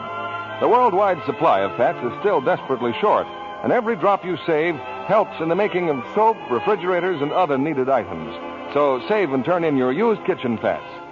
Donna Reed appeared through the courtesy of Metro-Goldwyn-Mayer, producers of The Beginning or the End, starring Brian Donlevy and Robert Walker. James Stewart will soon be seen in the Robert Riskin production for RKO, Magic Town. Victor Moore will soon be seen in Roy Del Ruth's production, It Happened on Fifth Avenue. Our music was directed by Louis Silvers. This program is broadcast to our men and women overseas through cooperation with the Armed Forces Radio Service. And this is your announcer, John Milton Kennedy, reminding you to tune in again next Monday night to hear Leave Her to Heaven with Gene Tierney and Cornell Wilde. Spry. When you bake and fry, or your cake and pie, Spry. It's your shortening by, rely on Spry. Want fried foods crisp, golden, better tasting? Try Spry, the pure vegetable shortening that gives you delicious, better tasting fried foods. So digestible, too, the Spry way. Rely on Spry. S-P-R-Y. Rely on Spry. S-P-R-Y. Be sure to listen in again next Monday night to hear the Lux Radio Theater presentation of Leave Her to Heaven. This is CBS, the Columbia Broadcasting System.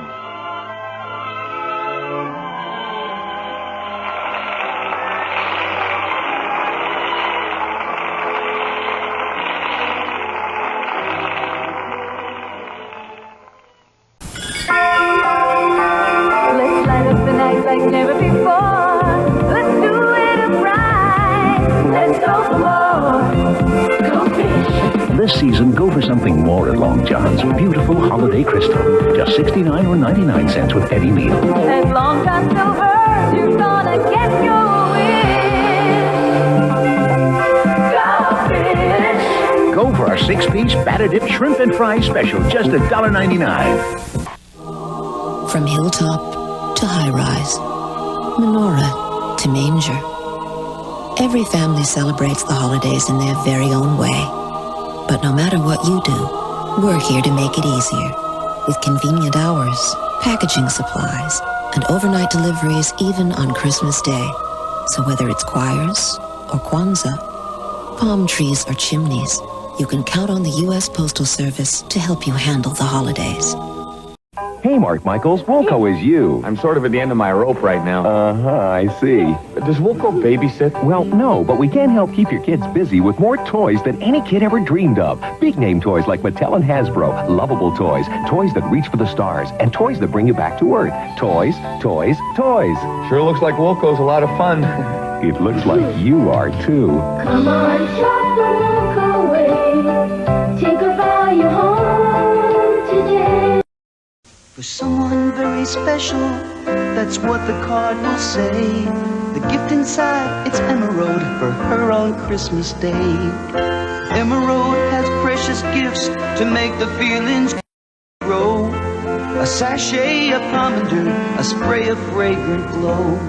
And when the ribbon is untied and a perfume is in view, you'll know that special someone is you. Emerald by Cody.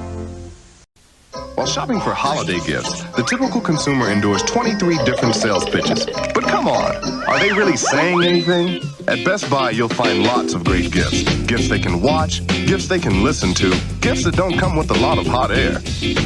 And now, make no payments and pay no interest till January 97 on everything, including computers, audio, video, and appliances. This holiday season, skip the hassle. Go to Best Buy, where great gifts come easy. I'm Dan Marino, and at Christmas time, I take care of the hands that take care of me. I pass isotoner gloves to the hands that catch my passes, and I hand off these custom-fit isotoners to the hands that carry the ball. And of course, I never forget to take care of my blockers, because how can I throw a pass when I'm laying on my back? This Christmas, give isotoner gloves by Aris, and take care of the hands that take care of you. Makers of Chase and Sanborn Coffee bring you Edgar Bergen, Charlie McCarthy, and Don Amici.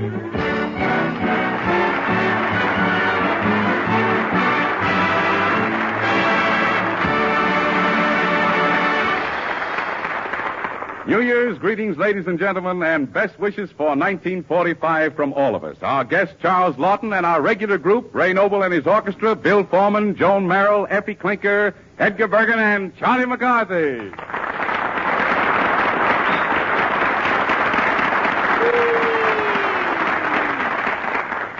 Don't look now, folks, but it's almost 1945. Charlie. Yeah? Let's introduce Effie Clinker to Don Amici. Yeah, that's a good idea. Oh, Don. Yeah, Charlie, yeah.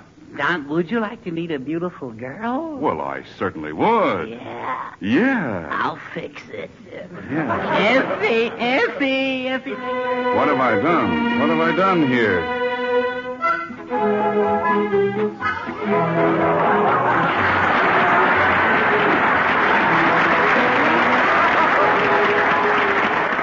Oh, dear. Hello, lady. Well, Effie, I want you to meet Don Amici. Oh, Don Amici. Where?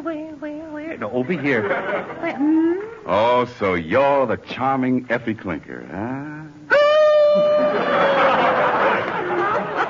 Loosen my bobby socks. Well, why? I'm going to swoon. Oh, no, you're not. Why, what's the matter, Effie? You seem rather excited tonight. Well, who wouldn't be? This is the last shopping day in leap year. Now, you're not serious, are you? Oh, no. Oh, you are? Why do you think I'm wearing this mistletoe in my hair? Oh, I see. Oh, I see. Sort of a mistletoe-toting mama, huh? That's very good. It's awfully good. Mr. Amici. Yeah? Doesn't mistletoe just make your lips pucker? Why, now, Effie, don't tell me you're a promiscuous kisser. Oh, no, dear, no. But I could learn. Oh, now, don't you know, Effie, a girl should play hard to get? Oh, I do.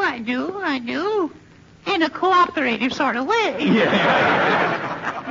Oh, nightingales and monkey tails. All right.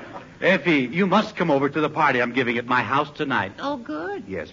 Can I make the eggnogs? Oh, fine. Well, tell me, Effie, how do you make them? Well, I have my own recipe. Yeah? Take the whites of eggs, you see. Uh-huh. And then you beat them until... Stiff? No, but I bet I will be. No.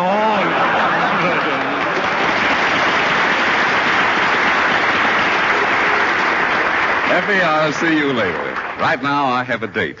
A date to hear the charming Joan Merrill sing Saturday Night is the Loneliest Night in the Week. If you please, Joan.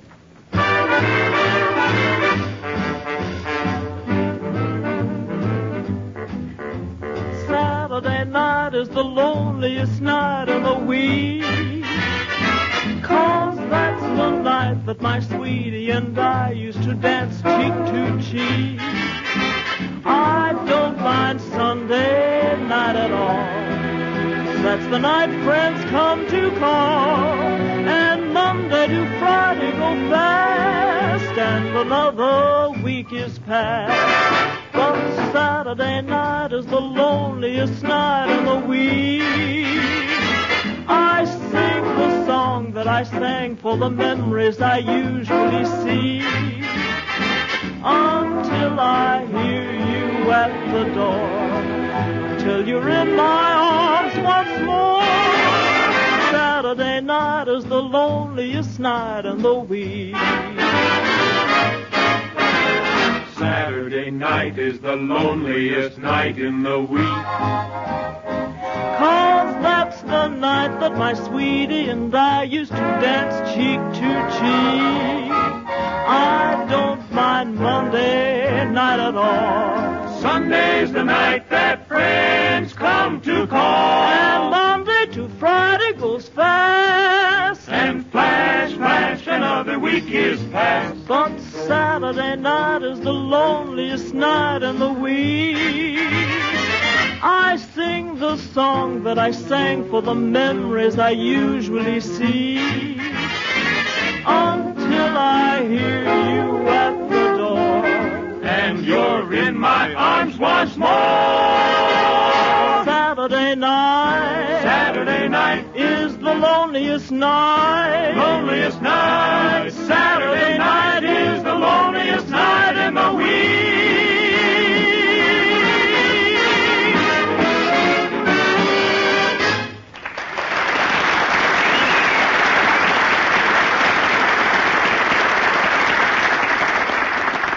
Say, Charlie, about this New Year's Eve party Edgar's giving tonight, is it going to be a pretty swell affair? Well, It'll probably be another one of those Bergen's brilliant, spectacular washouts. Oh, I see, huh? I heard what you said, young man. Oh, hello. Will you be able to make the party tonight, Don? Oh, yes, Edgar. What time is your party going to start? Well, the smart set will arrive rather late. Ah. Mm-hmm.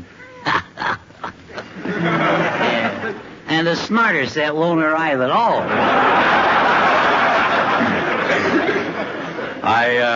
I want to tell you, though, that the high spot of the evening will be at midnight. Yes? And that's when I'm going to portray the part of Father Time.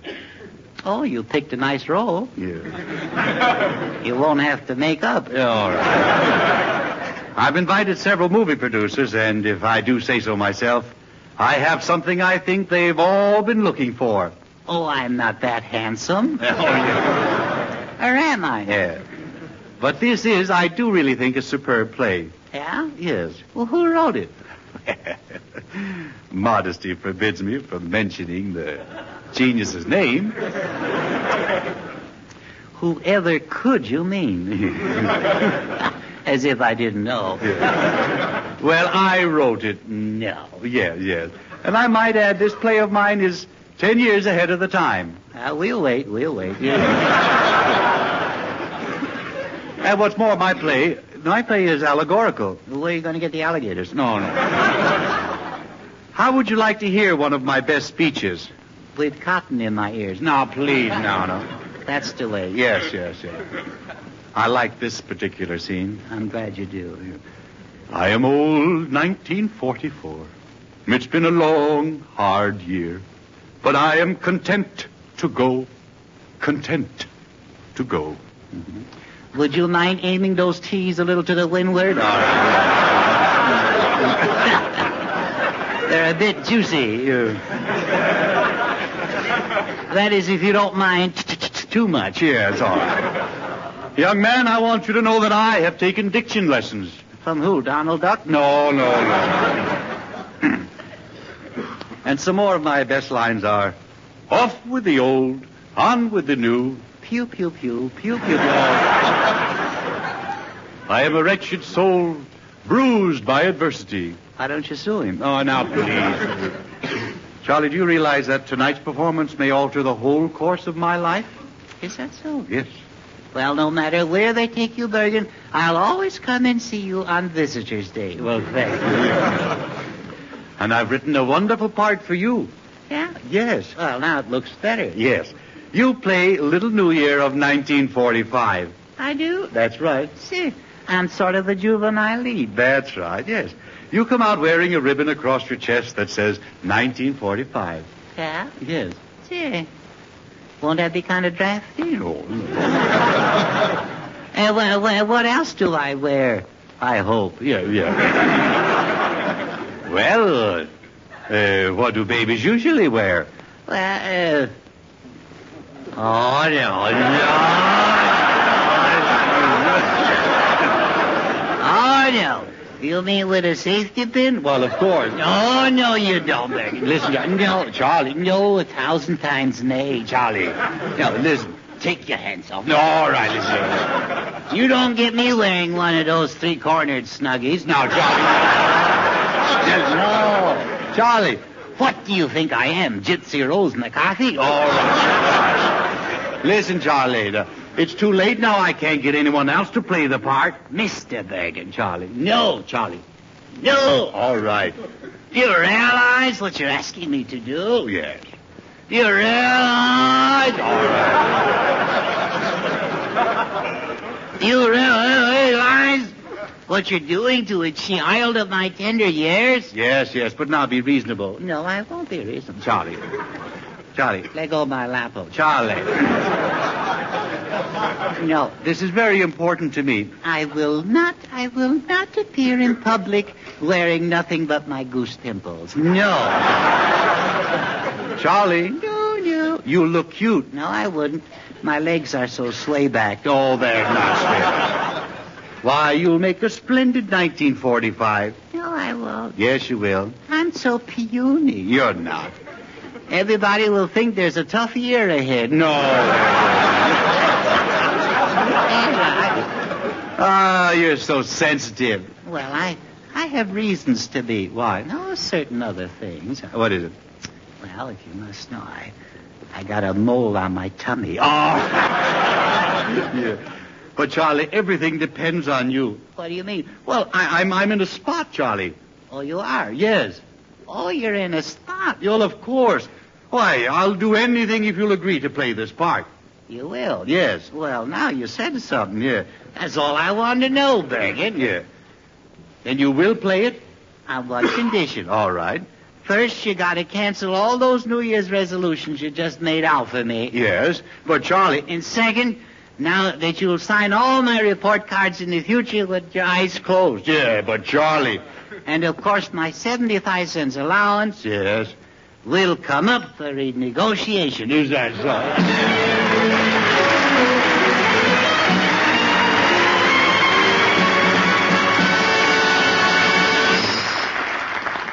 Each new year for the past 81 has brought Chase and Sanborn Coffee new friends. The reason for that, in a single word, is Flavor, flavor. Yes, Chase and Sanborn has spelled superb coffee flavor for the past 81 years.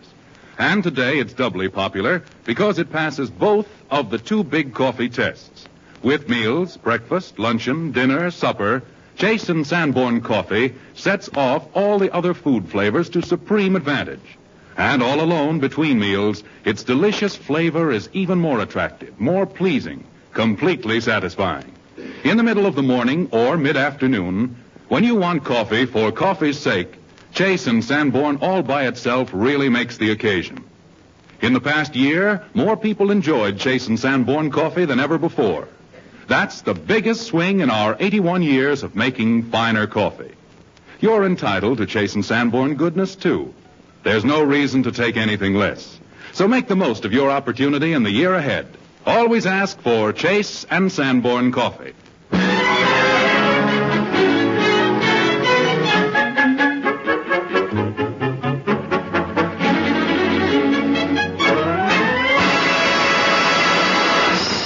Say, Edgar, have you ever read a book by Jack Goodman and Alan Green called How to Do Practically Anything? Well, I already know.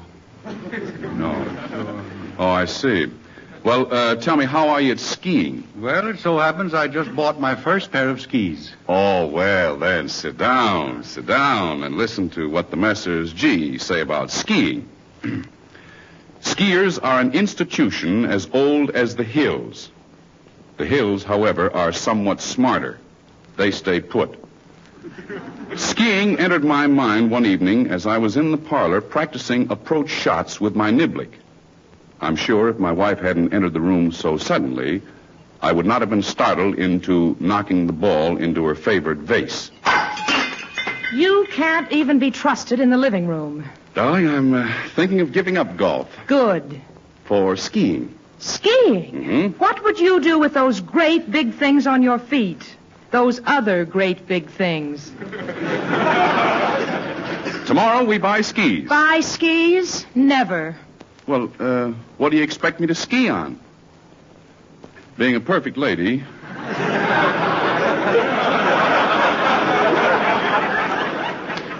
She didn't answer.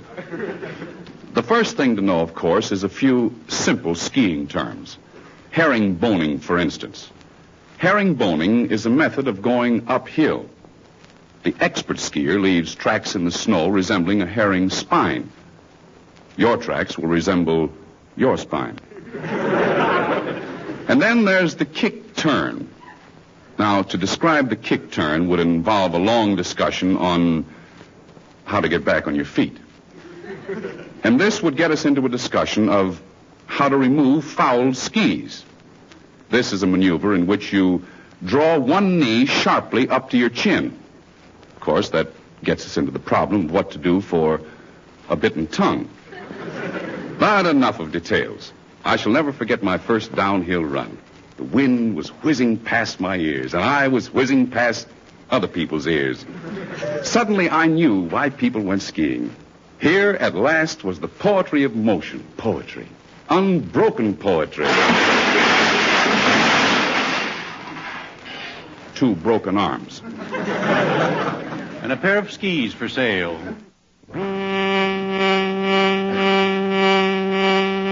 Charlie. Wow, wait a minute. Charlie, what's that crazy-looking contraption you have there?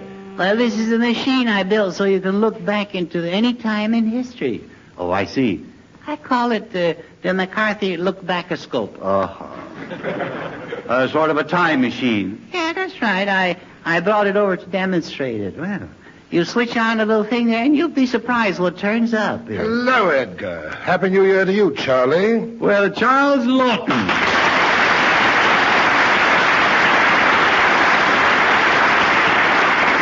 I hope the coming year will bring you the best of everything. And the same to you, Mr. Laughton. Thank you. As one friend to another, may fortune continue to smile upon you. Thank you, Chuck. Now that that's over, how are you doing, mahogany puss? Well, pretty good, buckethead. What I mean is, Mr. Laughton, you look so handsome tonight and so slender. Oh, you noticed that? Yes, Thank you very much. Yeah, or is it too late to expect a Christmas present? Well, now. Well, hardly expect a present after a remark like that. Oh, are you mad at me, Mr. Laughton? Oh, certainly not, Charlie. I love you like my own brother. I didn't know you had one. I haven't. Oh. I say, Charlie, what is that horrible-looking monstrosity you've got there? Is that something new? No, Bergen's been with me for years.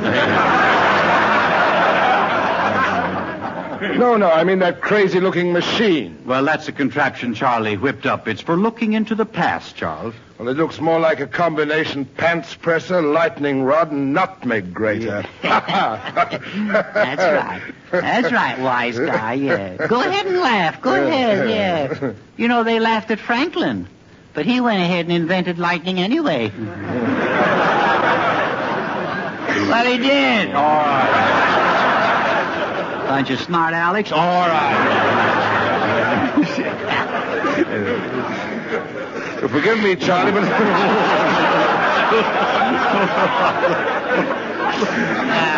Forgive me, Charlie, but how in the world can you build a machine to look back on time? Well, I took an alarm clock and turned it inside out.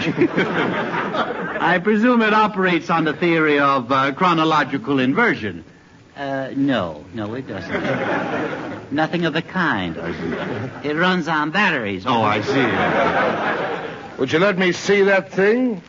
I say, is there any electricity in this wire? Ouch! Does that answer your question? It does. What's the top row of buttons for? Well, you push those to tune in on the centuries, you see. And then the second row is for different parts of the world. Oh. Well, what's this little red button down here in the corner? Well, that opens a drawbridge in Sunbury, Pennsylvania. How it got there, I'll never know. Well, I'm going to push one of these buttons. Now, let me see. 17th century, 16th, 15th. That should be interesting. Here goes. All right. There you see, there. I think it needs a lube job. Look, see, on the screen there, see? There's a little fella standing on a boat. Ahoy there. Who are you? I'm Christopher Gazzola Columbus. Oh.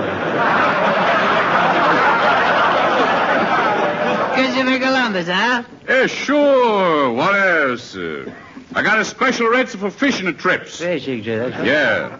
2-day cruises to no place and your money back if I discover America.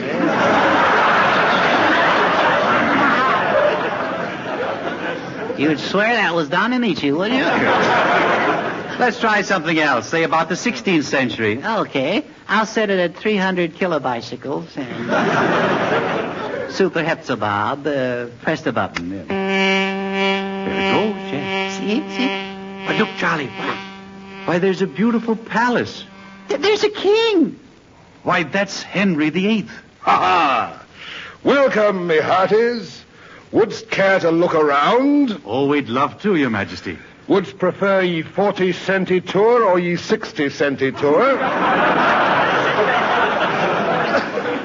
Well, what's the difference? 20 centis. If I remember my history correctly, King Henry, you had many problems during your reign. How are things now? Alas, not too well. Gadzooks, I hardly know where my next wife is coming from. That's right. Most of your wives ended up on the chopping block, didn't they? Hank, you were quite a lady killer, weren't you? Yea, thou shouldst have been here yestereve. We had a double header.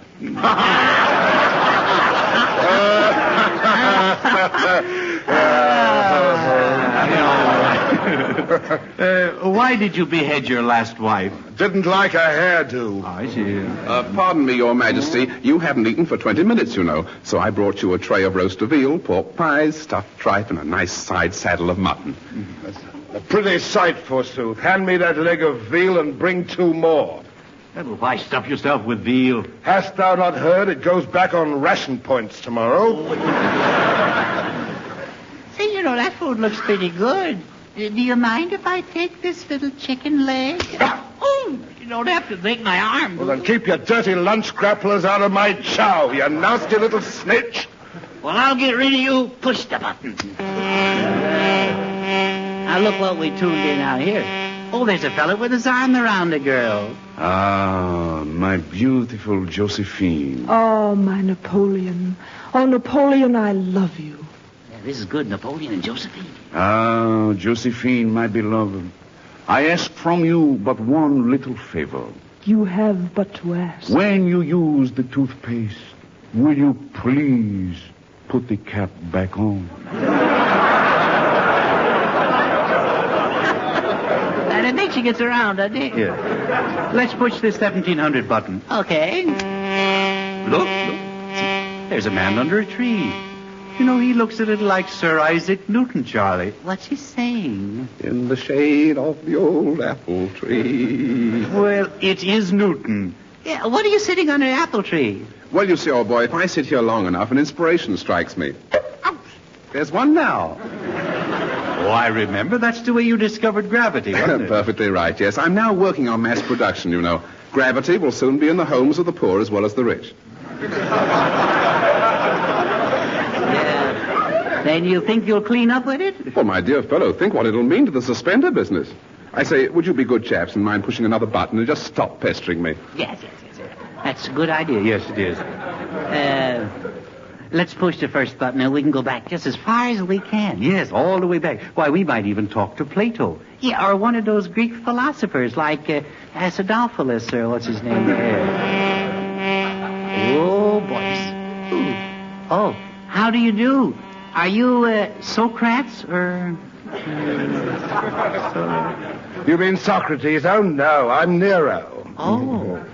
I hope you don't mind of us dropping in on you, Nero. Not at all. Would you like to come to our fire sale on Monday? I'll be there playing a hot fiddle. Oh, Well, why don't you play something now? Oh, with pleasure. What did you like? Well, let's see. How about, be it ever so humble, there's no blaze like Rome. I'm most happy to oblige.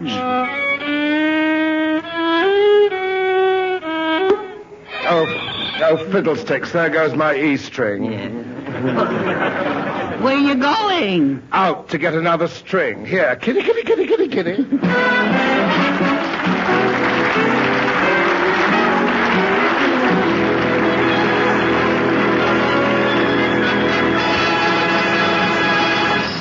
Pleasant memories return. A troop of them. Of good food, good company, and your own enjoyment at sight of a cup and saucer. Yes, your coffee cup will always be a symbol of pleasure at the table if you'll take the precaution to fill it with Chase and Sanborn coffee. This richer blend brings you all the flavor your cup can possibly hold. A wealth of rich goodness, deep down, wholehearted, and completely satisfying. That's why the memory of each delicious sip lingers and calls for more. That's why millions upon millions of people through the past 81 years have preferred this superb blend. And in the past year, more people enjoyed Chase and Sanborn coffee than ever before. That's a new high, a new record, the biggest swing in our entire history. Follow that lead, and this week, get all the coffee goodness you're entitled to. Go the limit, get all you can. Ask your grocer for delicious Chase and Sanborn coffee.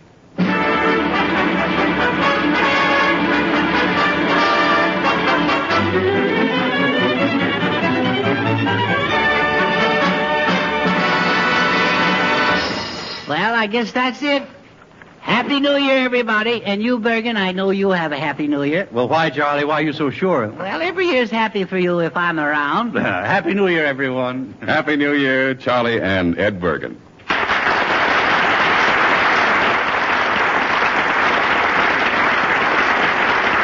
Be with us again next week when Edgar Bergen, Charlie McCarthy, Don Amici, Ray Noble, Joan Merrill, and all of us have as our guest the inimitable Carmen Miranda.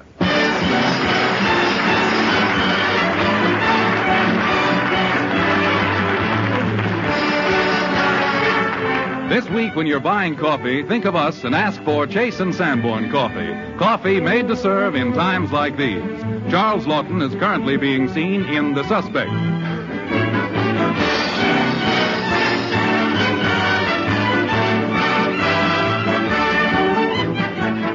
This is Bill Foreman saying goodnight from Hollywood's Radio City.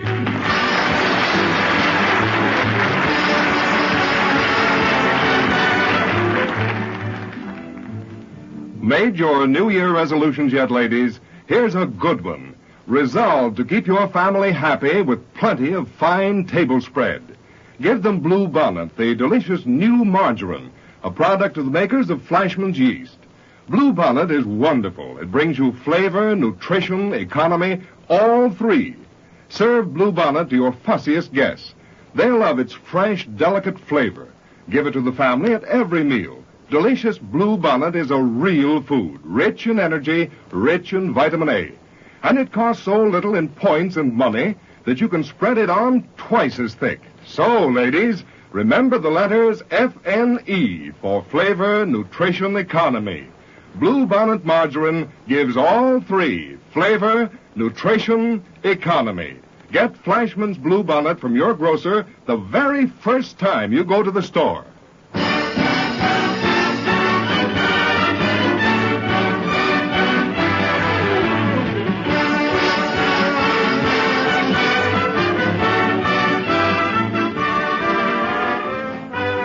This is the National Broadcasting Company. KFI Los Angeles, transcribed. Angeles, transcribed. Angeles, transcribed. Angeles, transcribed. A tradition of holiday values continues with the Christmas gifts and toys catalog from True Value hardware stores. You'll find this Skill cordless screwdriver for just $19.99, including a charging stand. Or give the versatile Master Mechanic two-piece locking plier set only $11.99. For a home hobbyist, choose the Black & Decker two-speed jigsaw, just $24.99. Or this Weller soldering iron kit for only $7.99 from participating True Value hardware stores and home centers. Remember, Harry, it's Marion's first holiday turkey, not a word if it's dry. It's her first turkey. It won't be juicy. What they don't know is Marion's first turkey is America's first turkey, Butterball. It's always juicy because it's specially deep basted, so every slice is moist and tender. Juicy turkey, Marion. I knew it would be. After all, it's Butterball, also available fresh. We're Beatrice.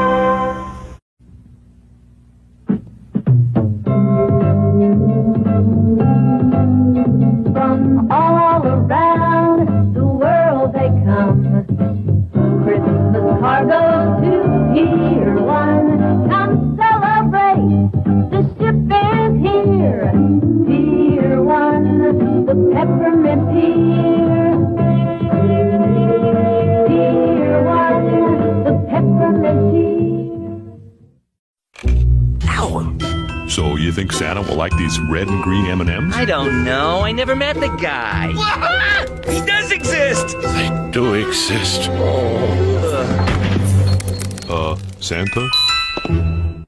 This holiday season, remember, most ordinary credit cards charge interest from the moment you buy something, if you carry a balance as little as $1. So buy your presents with the new Optimate True Grace card from American Express and get an interest-free grace period on each new purchase, even when you carry a balance. It's a jolly good thing. And keep recycling those old credit cards. I'm decorating my tree. Apply today. Call 1-800-4-OPTIMA. Gus, Jack. What's up, Cinderella? Surprise. That's me. That's you. That's Gus. That's us. When you buy a $5 book of McDonald's gift certificates, you'll get something extra. Either a free Gus or Jack, the two adorable mice from Walt Disney's classic movie Cinderella, now playing in theaters everywhere. They make great gift decorations, fun ornaments, and cuddly play pals. You can get either Gus or Jack with a $5 book of McDonald's gift certificates. And happy holidays from Jack, from Gus, and us. Bring it home from the city. At Circuit City, we promise state-of-the-art service. And we guarantee to beat any competitor's price. And we guarantee we have more brands and models than anyone else around. Get your choice, a GE 20-inch TV with remote or Panasonic VCR with remote. Now $219.97 each. Bring it home from the city, where service is state-of-the-art.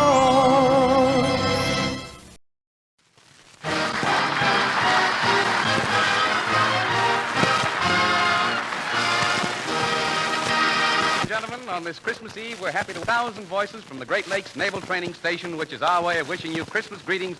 We, of course, are Bill Foreman, Ray Noble and his orchestra, the lovely Joan Merrill, Edgar Bergen, and Charlie McCarthy.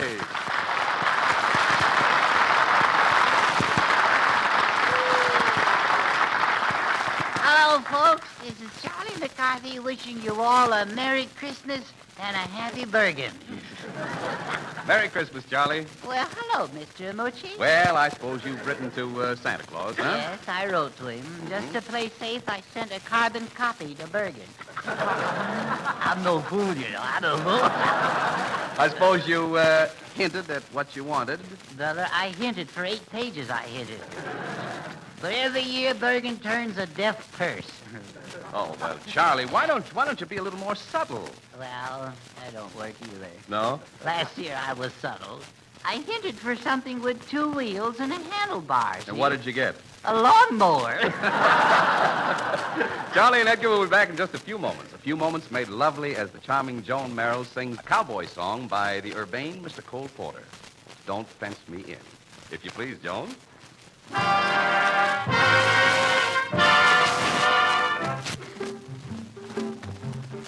Give me land, lots of land on the starry skies above. Don't fence me in. No. Let me ride through the wide open country that I love. Don't fence me in. No. Let me be by myself in the evening breeze. Listen to the murmur of the cottonwood trees. Send me off forever, but I ask you please. Don't fence me in, just turn me loose. Let me straddle my old saddle underneath the western sea, the western sky. On my cayuse, let me wander over yonder till I see the mountains rise. See the mountains rise. I want to ride to the ridge where the west commences. Gaze at the moon till I lose my senses. Can't look at hobbles and I can't stand fences. Don't fence me in, just turn me loose. Let me straddle my old saddle underneath the western sky. Under the sky. On my cayuse. Let me wander over yonder till I see the mountains rise. Till I see the mountains rise. I want to ride to the ridge where the west commences. Gaze at the moon till I lose my senses. Can't look at hobbles and I can't stand fences. Don't fence me in. Doo-doo-doo. Let me go right where the west commences. Don't fence me in. Doo-doo-doo. Look at the moon till I lose my senses. Don't fence me in. Doo-doo-doo. Didn't I tell you I can't stand fences? Don't fence me in. Don't fence me in.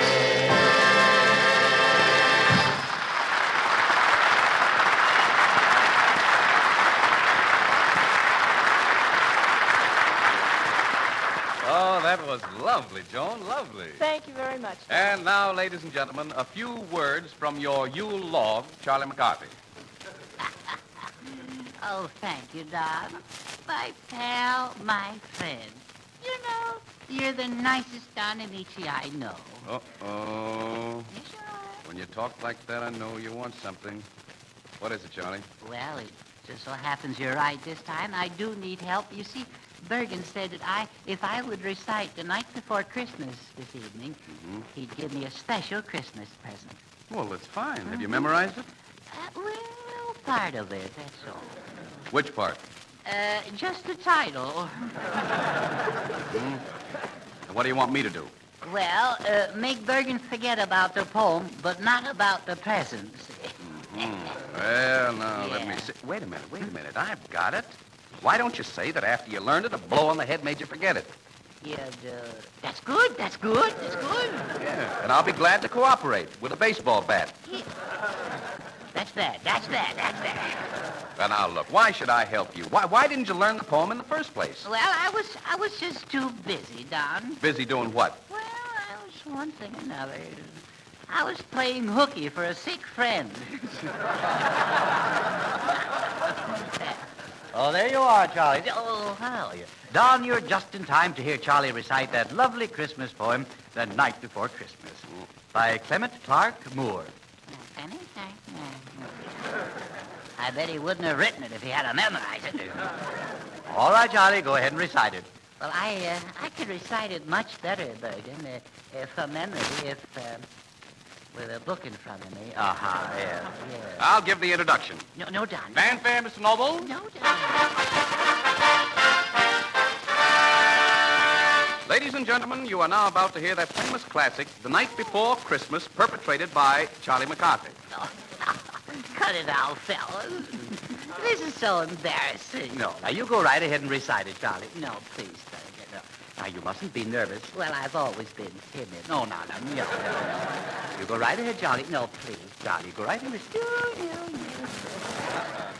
Charlie. Now, you mustn't be nervous. Well, I'm a bundle of nerves. Charlie. Remember, no recitation, no present. Oh. Now, we're all waiting to hear about Santa Claus. Well, I'll try.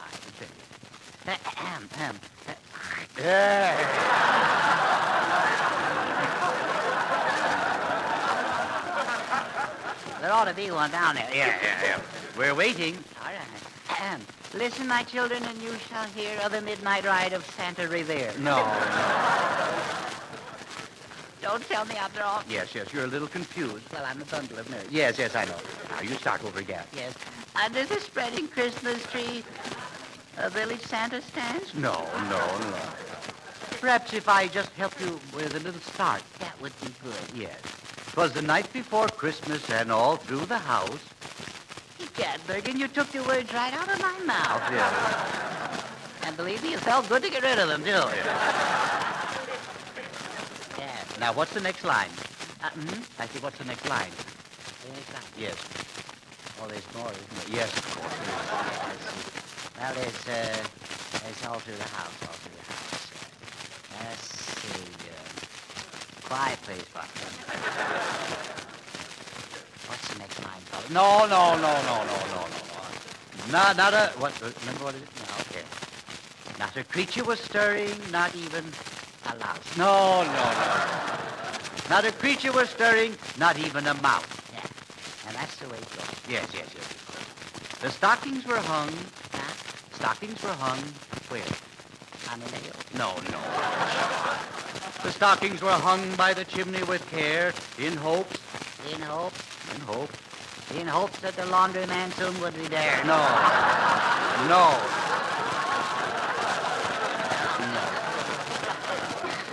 In hopes that Saint who? St. Vitus? No. St. Bernard? No. St. Paul? No. Minneapolis? No, now wait. Well, gee whiz, I tried. All right. I'm on the wrong track. You certainly are. I'm going to hate myself in the morning for not knowing this yet. Well, now you continue. Yes. Let's see. Where? In hopes. Oh, yes. In hopes. No coaching, please. Much. In hopes that St. Nicholas soon would be there. Semicolon. Yeah, that's right. The children were nestled all snug in their bed. Shoot if you must his old gray head. No.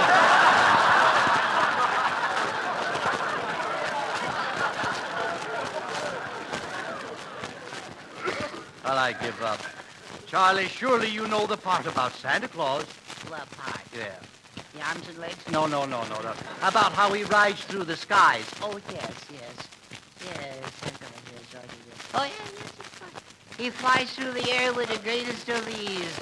The jolly fat man in the red DVDs.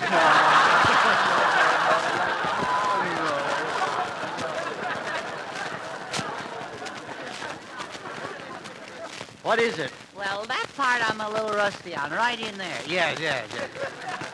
Especially right around there. Yes, all right. Well, I'll tell you, it goes this way. When out on the lawn there arose such a clatter, What'd you do? I sprang from my bed to see what was the matter. Oh, yeah. I tore open the shutters and threw up the sash. Yeah. And now, what about the reindeers? Oh. What were their names? Oh, yeah, that's right. What way? Well, there's Dancer and... Prancer? Oh, yeah. And what are the rest of them? There's Dancer and Prancer and Dandruff and Blintzes. No. Thunder and Lightning. No. I give up. Donner. Donner? Yes. Oh, yeah. Donner, Amici. No. I didn't know he made a team. Well, he did. And what did Santa say? What did he say? Well, he said, on Dancer, on Prancer. Oh, yeah. On Dancer, on Prancer. And what do you know? Prancer came in and paid $2.20 to show. No.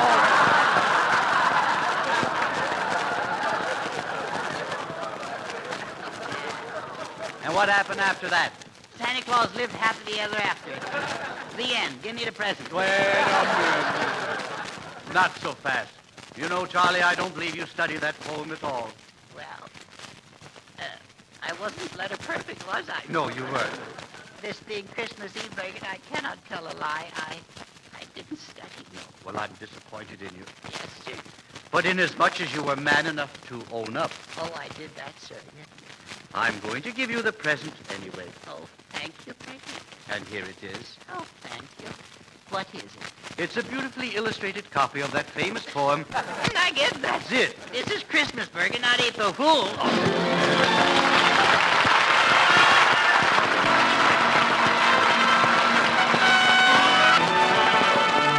Future prospects look very good. This orchestra together in Don't... You can kiss if I had a castle for just a while. You could take my treasure, that's if I had a treasure, and I'd face poverty with a smile. But there's one thing I ask of you, one thing you must never do. Tear a star from out the sky, and the sky feels blue. Tear a petal from a rose, and the rose weeps too. Take your heart away from mine, and mine will surely break.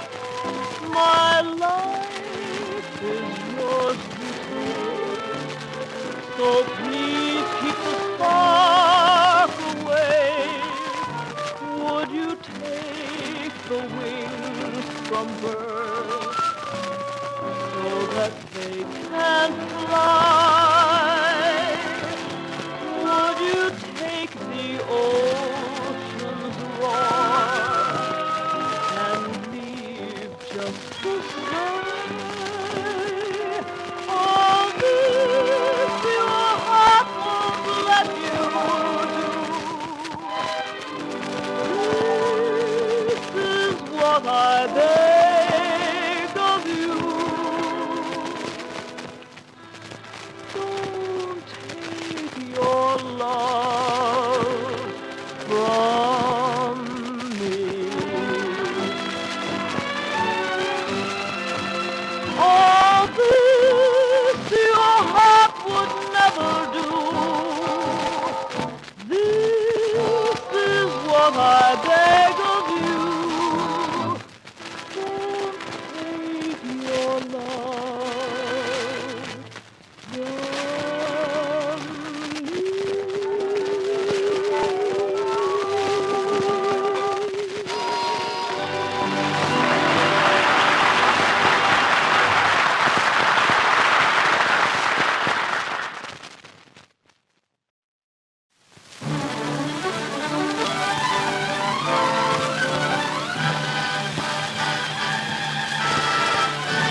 should have Christmas carols or something like that? I certainly do, Charlie, and we are.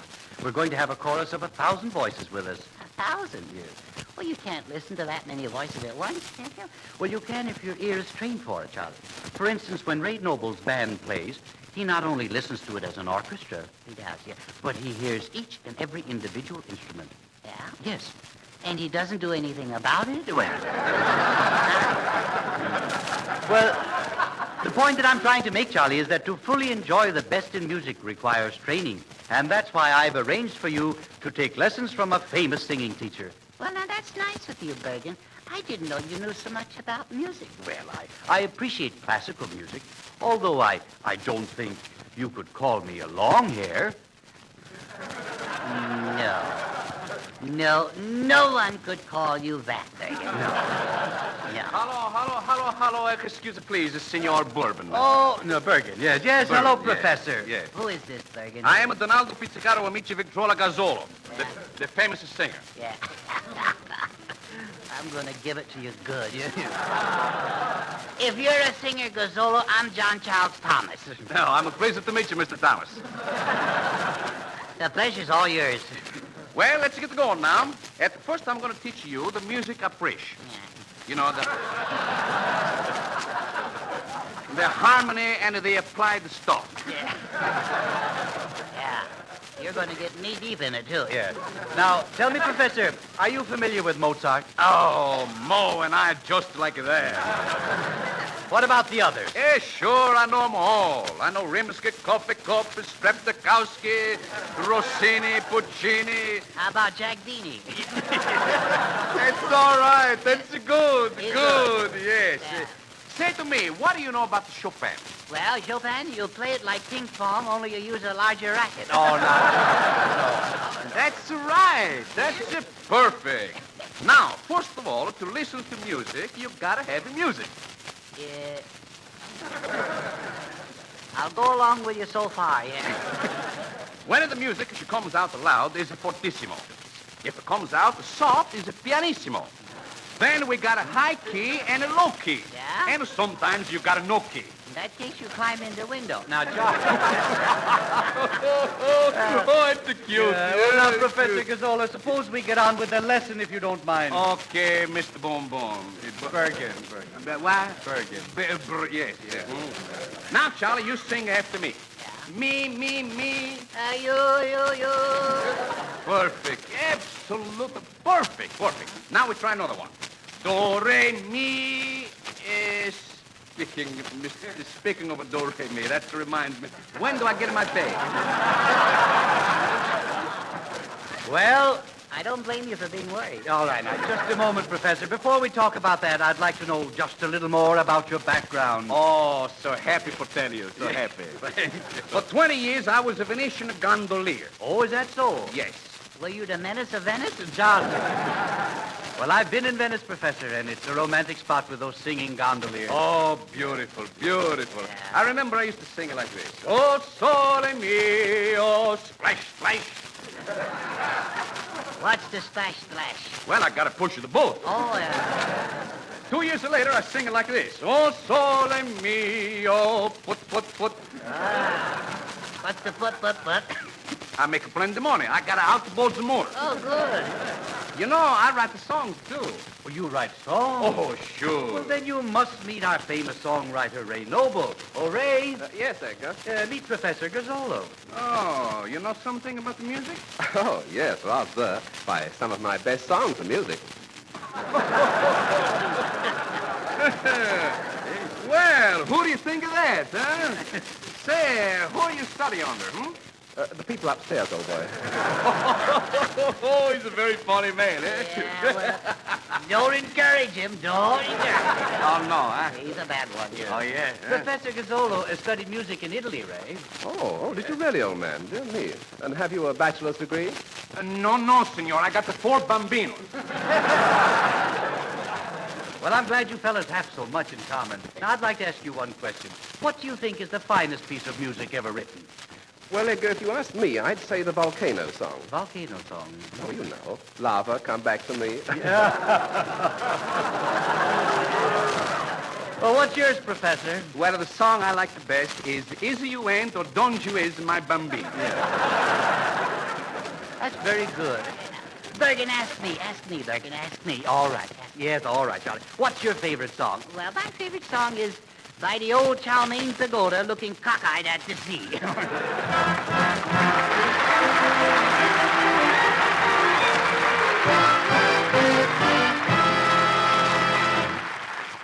From the Great Lakes Naval Training Station on the banks of Lake Michigan, we hear from the famed 1,000-voice choir singing a medley of Christmas carols. Ladies and gentlemen, the Navy sings. They sing in pride, in exultation, and on this Christmas Eve, in humble gratitude. We listen now to our Navy.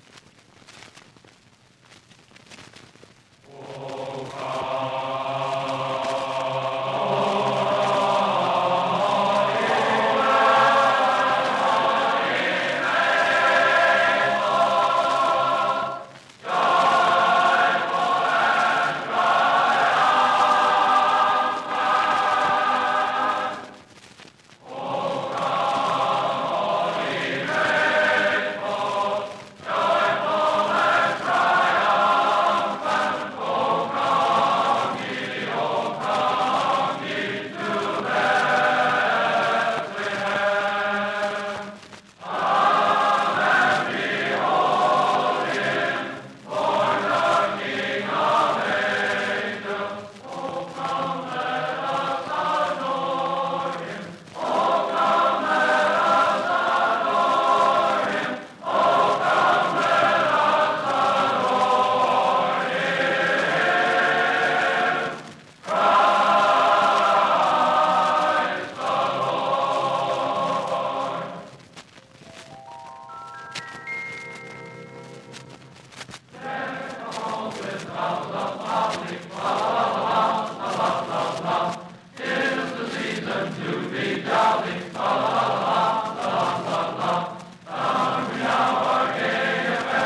And a great big Merry Christmas to all of you from Edgar Bergen. And a trial size from Charlie McCarthy.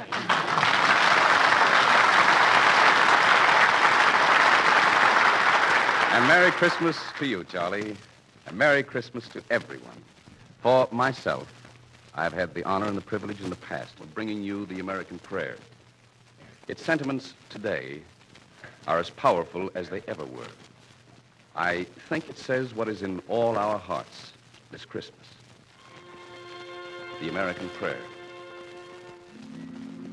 O Father who art in heaven, thou who hast given us birth, lend us thy flaming sword, O Lord, to fight thy battle on earth.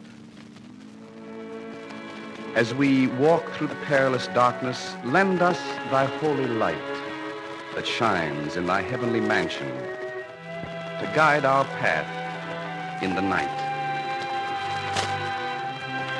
And lend thy shield and thy armor to the gallant boys over there. They are thy children, Father, and this is thy country's prayer, that soon may the forces of evil fall at last on their knees, with the flag of thy kingdom of heaven flying high in the breeze. Then sons will return to their mothers, and men to their wives. And then this earth will be like heaven, peaceful and bright. Amen.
This is the Armed Forces Radio Service.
Everyone's getting ready for Christmas, but no one's as ready as we are. Toys R Us has the biggest selection of scooters anywhere, and now get a free set of liquid metal scooter wheels with any razor. It's the best time of year to be a Toys R Us kid. For Bobby? No. This holiday season, we're sharing more than popcorn. We're sharing the joy of giving. Grandpa and I have teamed up with the Marine Reserves to support Toys for Tots. And you can, too. Just bring a new, unwrapped toy to a collection point near you. And when you buy Orville Redenbacher's popcorn, you'll be helping us donate to the Toys for Tots campaign. Let's all make this holiday season a whole lot brighter for a lot more kids. Thanks for helping us. Happy holidays! Do a double take. Oh, yes, yes. Snowmen that talk? Not your routine snowman. Oh, heavens, no. I can see that. We can see you already undo your routine with delicious 7-Up. Now get extra 7-Up to go with all that extra food. Friends. And holiday fun. Do a double take. You mean take this much and this much more? Right both times. No time like the holiday. Oh, that's very good. So undo it and then do a double take. And tell your friends. Because undo it goes double now. Tuesday, Andy Williams is back for an early New England Christmas. It's an exciting holiday special of song and celebration with Andy's special guests. Tuesday. Merry Christmas, everyone. Who's there? The ghost of running from store to store. Stop running and go to Canadian Tire. The one place with everything for the holidays. Everything?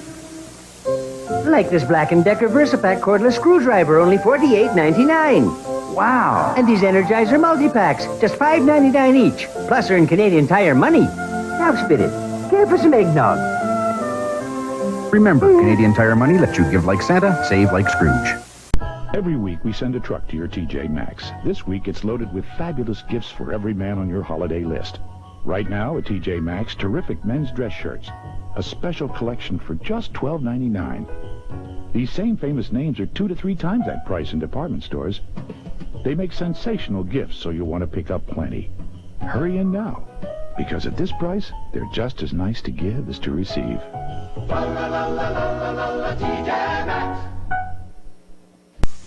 Time to make a batch of raisin cakes, raisin pies, raisin fudge, raisin gingerbread. Make some raisin stuffing, candied yams, deviled hams, and make sure Santa Claus gets fed. Time to make ambrosia, raisin tarts, raisin rolls, raisin snacks, eat up every crumb. California raisins make Christmas magic. Yum, yum. Here's a buzz. It must be my chérie. Here's all the buzz. It's probably for me. It's MCI 5 Cent Sunday. Whoa, whoa. Remember, today is MCI 5 Cent Sunday. Today you can jingle these bells for just 5 cents a minute. It's MCI 5 Cent Sunday. If you're not an MCI customer, call 1-800-SUNDAYS.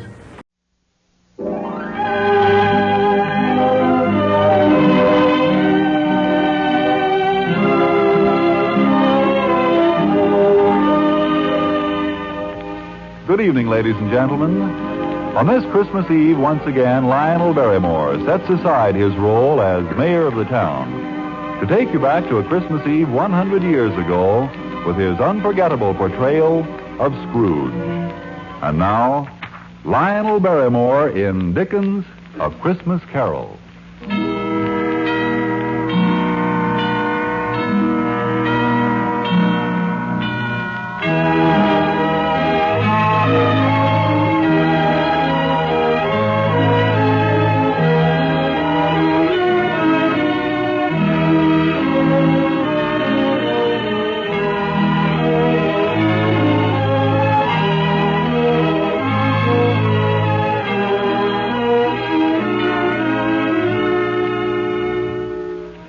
Once upon a Christmas Eve, on a mean and shabby street in London, stood the warehouse of Scrooge and Marley.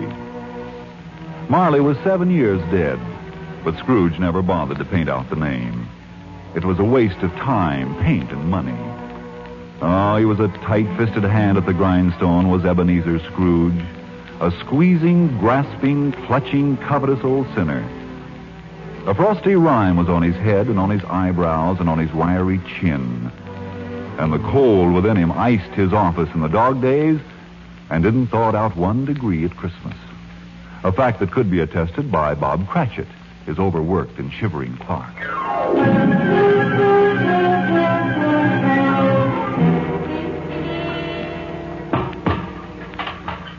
And what do you think you're about to do with that coal scuttle, Mr. Cratchit? Well, you see, my stove's gone out, Mr. Scrooge. Indeed? It was a very small fire to begin with, sir. Tell me, Mr. Cratchit, you like working here? Oh, yes, indeed, sir. And you have need of the 15 bob I pay you every week? Need? Oh, yes, indeed, sir. You see, there's my wife, and Tiny Tim, and Belinda, and Martha, and... Well, then may I suggest you forget the fire and get back to your work? Unless, of course, you would prefer to keep Christmas by losing your situation. Losing? Oh, no, sir. I'll get on with copying those letters at once, sir. I'm very sorry, Mr. Scrooge. It won't happen again, sir. I promise you. And chase that blasted little sweep away from the door. Christmas carol.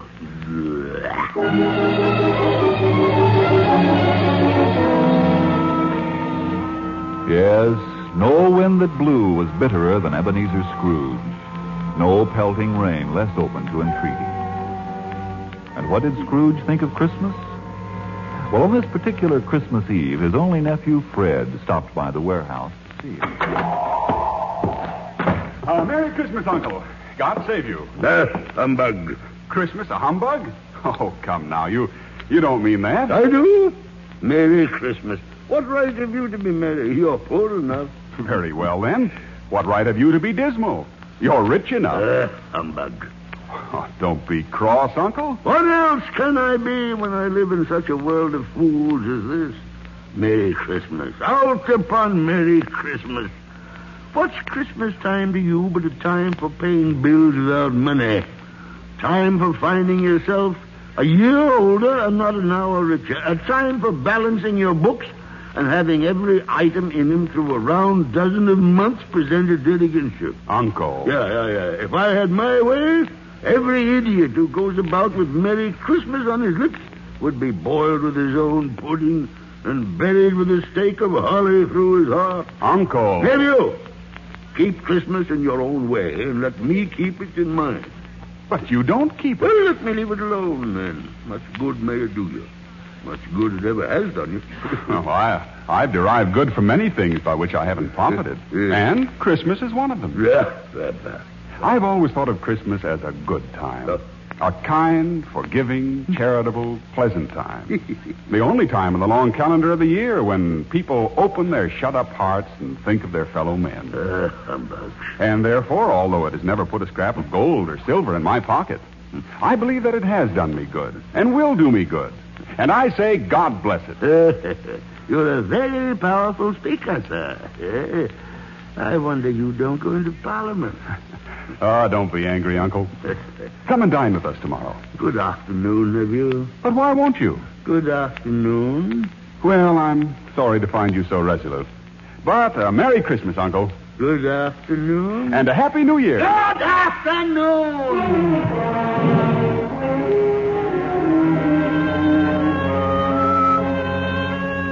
No, Scrooge didn't believe for a moment that Christmas was a kind and charitable time.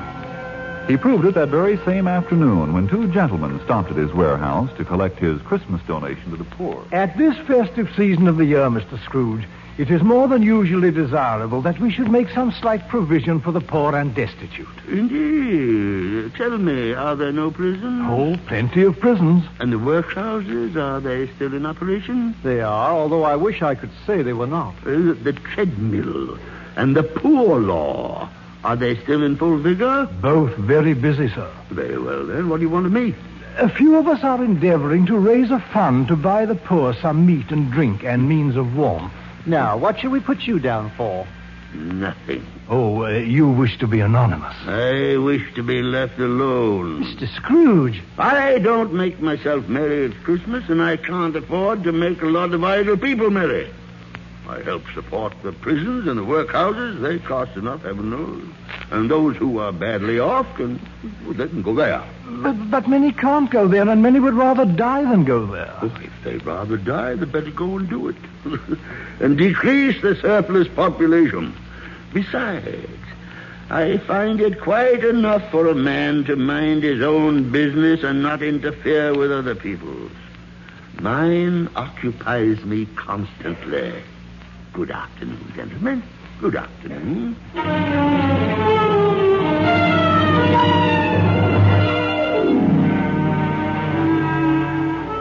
cold and dark when Scrooge left the ancient warehouse. The fog was so thick that he had some difficulty in locating the lowering pile of building where he had a gloomy suite of rooms. Since Marley's death, no one lived there but Scrooge. Then, as he put his key in the lock of the door, a strange thing happened.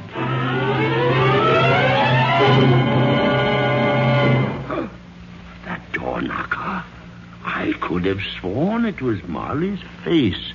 Oh, humbug. Scrooge entered, then locked and double-locked the door behind him. He wasn't a man to be frightened by a door knocker. Humbug. He lit his candle and started up the stairs, his footsteps echoing through the quiet house.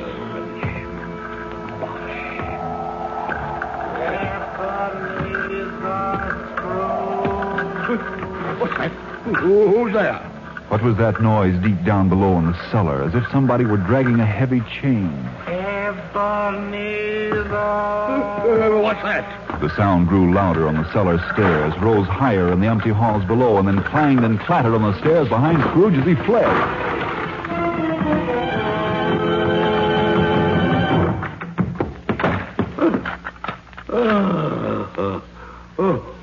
That's humbug.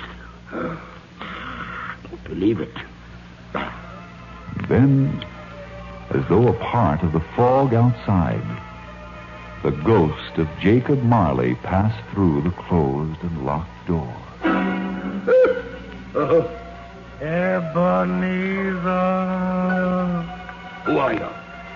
In life, I was your partner, Jacob Marley. What do you want? Much. Oh, much, Ebenezer. Be gone. I don't believe in you. Why do you doubt your senses? Oh, because a little thing affects him. A very slight disorder of the stomach makes him cheat. Or you may be an undigested bit of beef, or a blot of mustard, a crumb of cheese, or a fragment of underdone potato. There's more gravy than grave about you. Please don't do that. Don't do that. I beg of you. Oh, man of worldly mind, do you believe in me or not? I do. It'll make you any happier, Jacob. I do. But why do spirits walk the earth? Why do you come to me? It is required of every man that the spirit within him should walk abroad among his fellow men. Yes, Jacob, yes. And if that spirit goes not forth in life, it is condemned to do so after death. But why must you wear that heavy chain? That chain of cash boxes and keys and padlocks and ledgers and deeds and swollen purses. It is the one I forged in life. I made it link by link and yard by yard. But why should you be so accursed? You were always a good man of business, Jacob. Business? Mankind was my business. The common welfare was my business. Charity, mercy, forbearance were all my business. But Jacob. Hear me. I will now. I will. You may still have a chance and hope of escaping my fate. Thank you, Jacob. Thank you. You will be haunted by 3 spirits. 3, Jacob? Receive them. And for your own sake, remember what has passed between us. Jacob, wait. Now, don't leave me, Jacob, please. Look to see me no more. Farewell, Ebenezer. Jacob, wait. Jacob!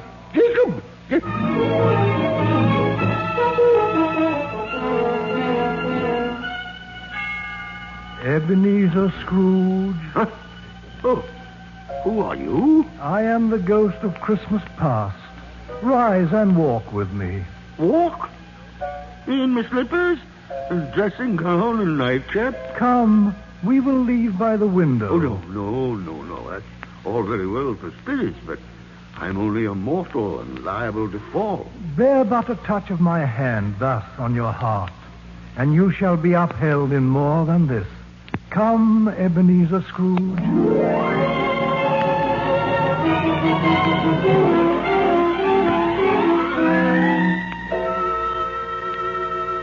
Look just below us, Ebenezer Scrooge. The city and the years have been left behind. Do you know this place? Well, yes, of course I know it, Spirit. I was a boy here. See? There's my old school with the cupola and the bell hanging in it. An ugly, lifeless place.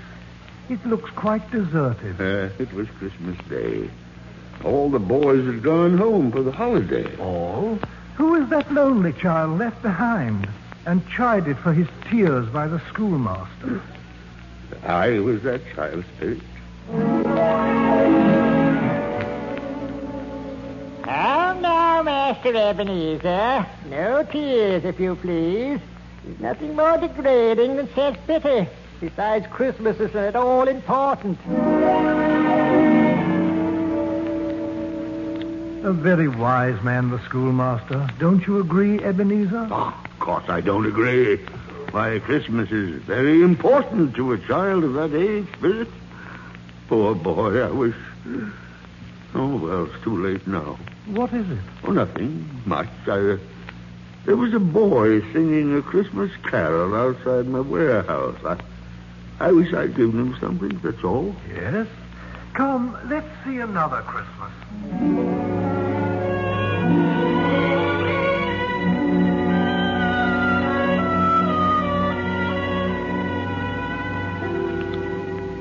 Now we are in the city, and that lonely boy is older. Do you know this warehouse, Ebenezer? Know it? Of course I know it. I was apprenticed here. Were you happy? Oh, yes. I was very happy, Spirit, very happy. My employer was a kind man, and... Well, why, bless his heart, there he is. It's old Fezziwig alive again.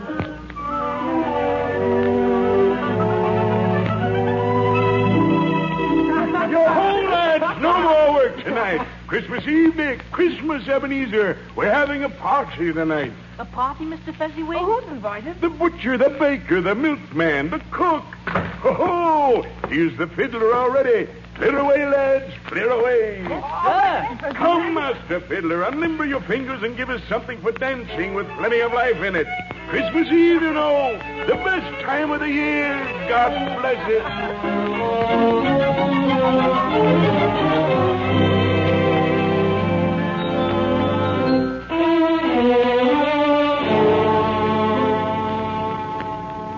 A very simple and foolish man, old Fezziwig, with no head at all for business, Ebenezer Scrooge. Nonsense, Spirit. Why, he was one of the greatest men alive. Indeed? I only wish... Yes? Oh, nothing. I was just thinking of my own clerk, Bob Cratchit, that's all. Strange. But my time grows short, and there is one more place we must visit. Come.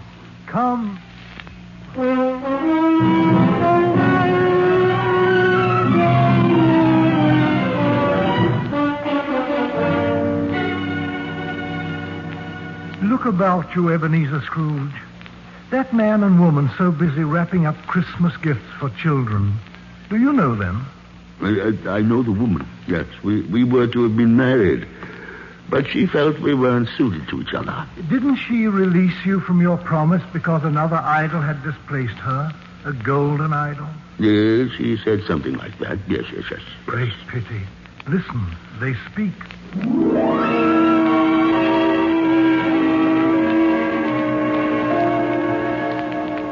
There, darling, I think that'll do if you'll tie the ribbon.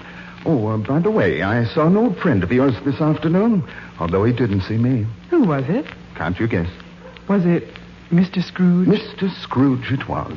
I passed his office window and I could see him inside. Poor Ebenezer. His partner lies at the point of death, I hear. And there Scrooge sat alone, quite alone in the whole world, I do believe. He's a very rich man, but he has so little. No friends, no children, no one to love him at Christmas time. He must be so unhappy. And I feel very sorry for him.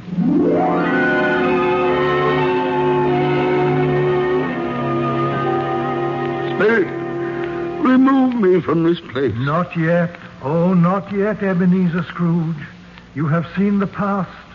Now prepare yourself to meet the spirit of Christmas present.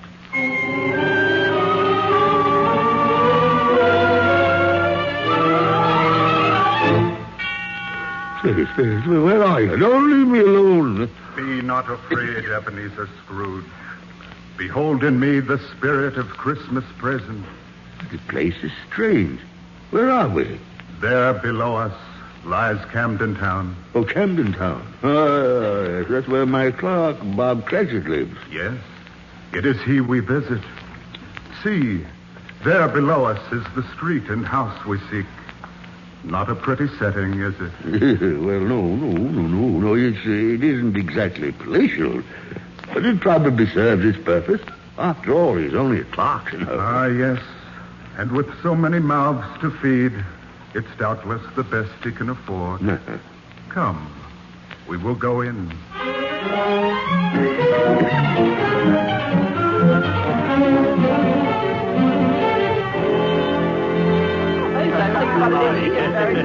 Oh, the gravy, good heavens, I nearly forgot the gravy. Here, Belinda, you watch the applesauce. Yes, Mother. Martha, you dust off the hot plate. I will. And Joseph and Thomas can start setting the chairs at the table. Yes, Mother. Yes, Mother. I don't see what's keeping your father and Tiny Tim. Well, perhaps the church service was extra long. 10 minutes more and the goose will fall apart. And the pudding will be overdone. Oh, no. Here they come now. They're just turning the corner. Tiny Tim's riding on Father's shoulder. Oh, thank heavens. Open the door, Father, Belinda. Yes, Mother. Giddy up, Dolphin. Oh, pause now. This is a wild horse with a black mane. He gallops and prances and runs like the wind. Hi-ho. Merry Christmas, everybody. Merry Christmas. Merry Christmas, everybody. Hi-ho. Down you come. There.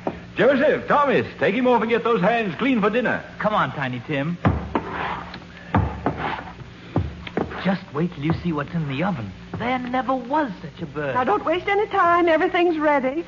How did he behave in church, Bob? Oh, as good as gold and better.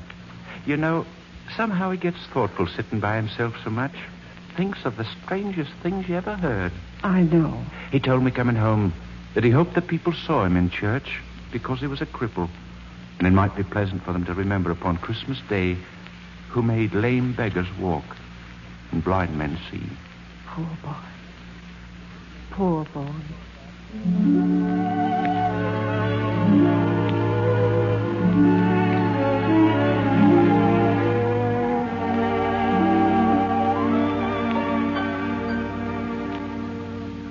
Why are there tears in your eyes, Ebenezer Scrooge? Well, Cratchit never told me the boy was lame. He has worn that iron brace and carried that little crutch ever since he can remember. Quiet. They gather at the table.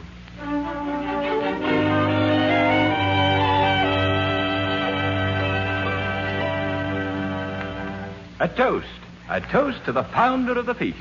I give you Mr. Scrooge. The founder of the feast, indeed.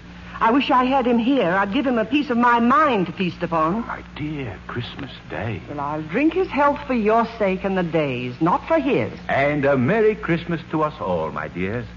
God bless us. God bless us. And what do you say, Tiny Tim? God bless us, everyone.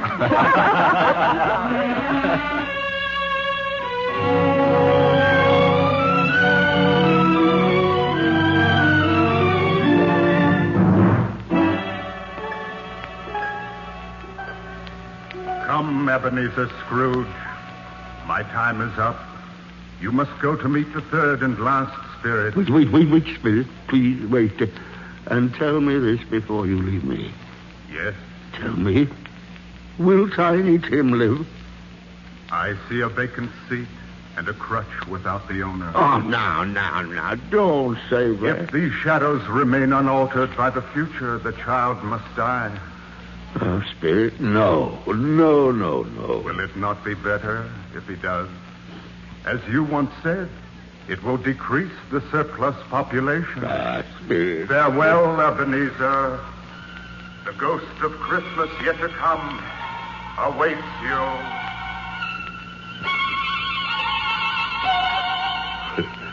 Where am I? What place is this? So dark and cold and thick with fog?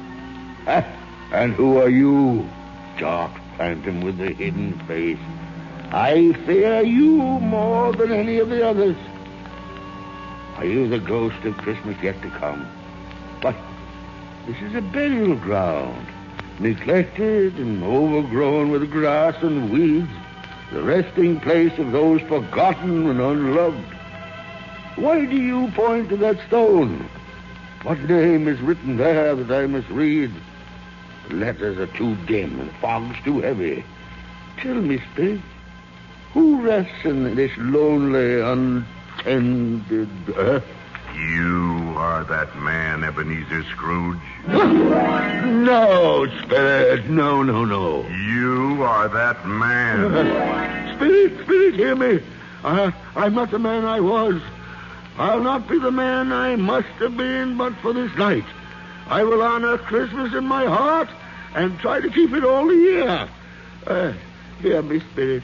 Hear me and tell me I may sponge away the writing on that terrible stone.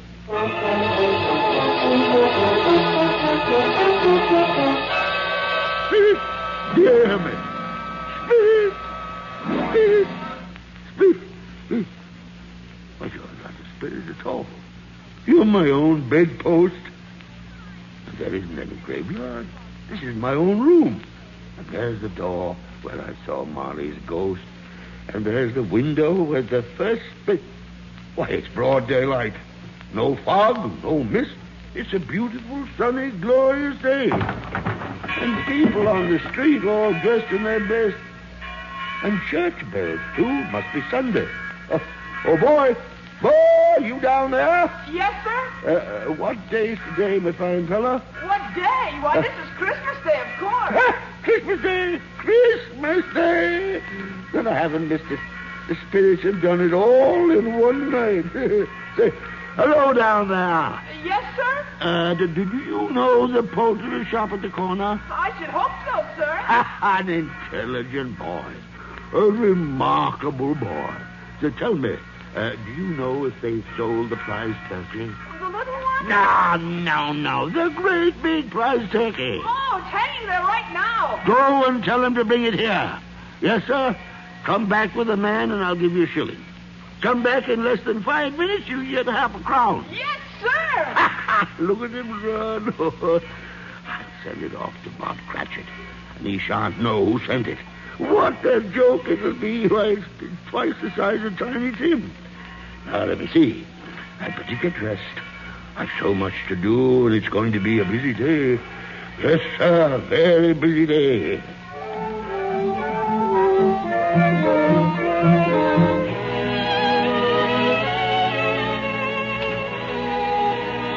And it was a busy day. Ebenezer Scrooge was out observing Merry Christmas in the merriest way.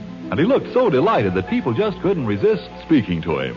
Merry Christmas, Mr. Scrooge. Merry Christmas, Merry Christmas. Yes, and he stopped to pat children on the head. Hello, son.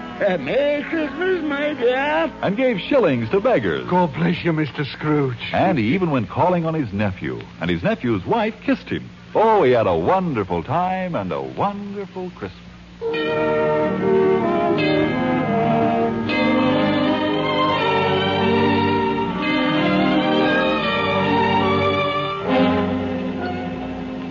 The morning after Christmas, he was early at the office. Scrooge wanted to be there first, and he wanted to catch Bob Cratchit coming in late. Well, Mr. Cratchit, so you finally got here, did you? Look at that clock. What do you mean by coming here this time of day? Why, I'm very sorry, Mr. Scrooge. It won't happen again, sir. Indeed it shan't. Indeed it shan't. Step over here to my desk, if you please. It's only once a year, sir. A poor sort of excuse, Mr. Cratchit. And I'm not going to stand for this sort of thing any longer. And therefore, I'm about to raise your salary. What was that, sir? A Merry Christmas, Bob. A merrier Christmas than I've given you for many a year. I'll raise your salary and endeavor to assist your struggling family. Now make up both fires and buy a larger coal scuttle before you dot another I, Bob Cratchit.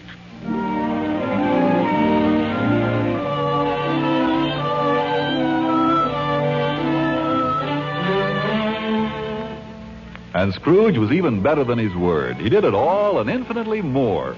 And to Tiny Tim, who did not die, he was a second father. He became as good a friend and as good a man as the good old city ever knew, or any other good old city, town, or borough in the good old world. And it was always said of him that he knew how to keep Christmas well, if any man alive possessed the knowledge. May that be truly said of us, and all of us.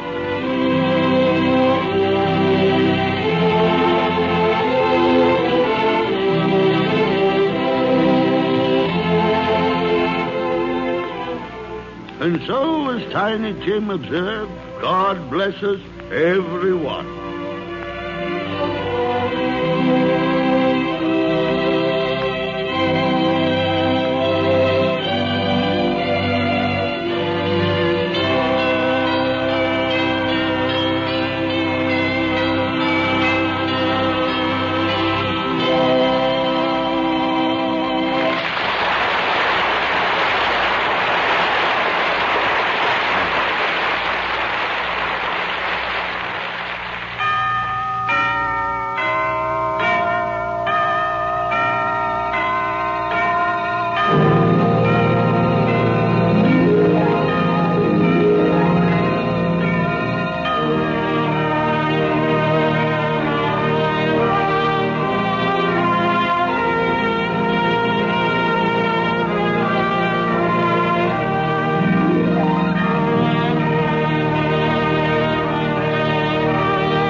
This is the United States Armed Forces Radio Service, the voice of information and education.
It's the festive season, and once again, Swiss Chalet is bringing you a special tradition. Our festive special for only $6.35. Along with a plump quarter chicken, golden fries, or baked potato and chalet sauce, you'll also receive cranberry sauce, tasty stuffing, and a festive treat, a 100-gram Toblerone Swiss chocolate bar, all for $6.35 while supplies last. It's our way of wrapping up our thanks to you. The festive special, only $6.35. Dear Foams is knitting a special gift for the holidays, sweaters for your feet. When the wind is blowing and there's snow and sleet, come home to Dear Foams cozy sweaters for your feet.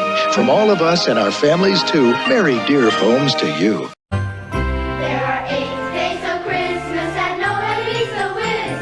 are some great last-minute gifts. A 13-inch GE Color TV for $159. A Toshiba 4-head VCR for $199. A Sanyo 13-inch TV VCR combo for $299. Or a 27-inch Sony Stereo Color TV just $499. And tickets to A Christmas Carol at Madison Square Garden's Paramount are a great gift.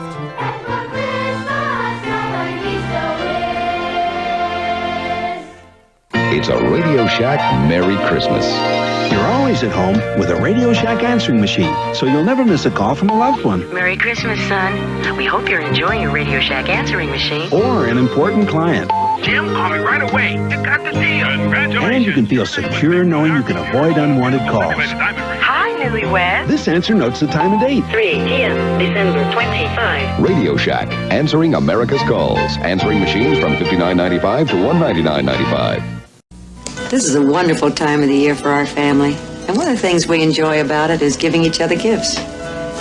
But we already have the best gift of all, the gift of good health. Of course, it helps to eat right and exercise. And we take Geritol every day. With Geritol, we know we're getting enough iron. Iron that's basic to good health. And some very important vitamins. Everybody loves to get gifts. But when you've got your health, you've already got the best gift of all. Geritol, every day. I'm buying a Christmas card for a girl I haven't seen in 2 years. Why? Well, tell her I'm doing great. You know, couldn't be better. That's a great idea. There are hundreds of Hallmark Christmas cards in every CVS. All you have to do is pick one. How do we find something that tells it like it is? You know, what do you think? Something funny, something serious? See if there's one with a lonely dog on it. If you're looking for just the right Hallmark Christmas cards, plus ribbons, wrappings, and bows, CVS has just what you're looking for. We present the amusingly transcribed adventures of Ozzie and Harriet, starring America's favorite young couple, Ozzie Nelson and Harriet Hilliard.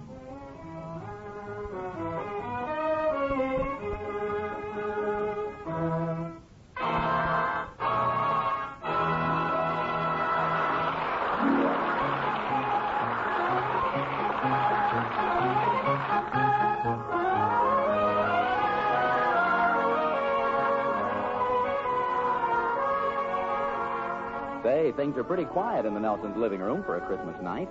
There are Ozzie and Harriet relaxing in those 2 easy chairs, and the boys seem to have commandeered the sofa.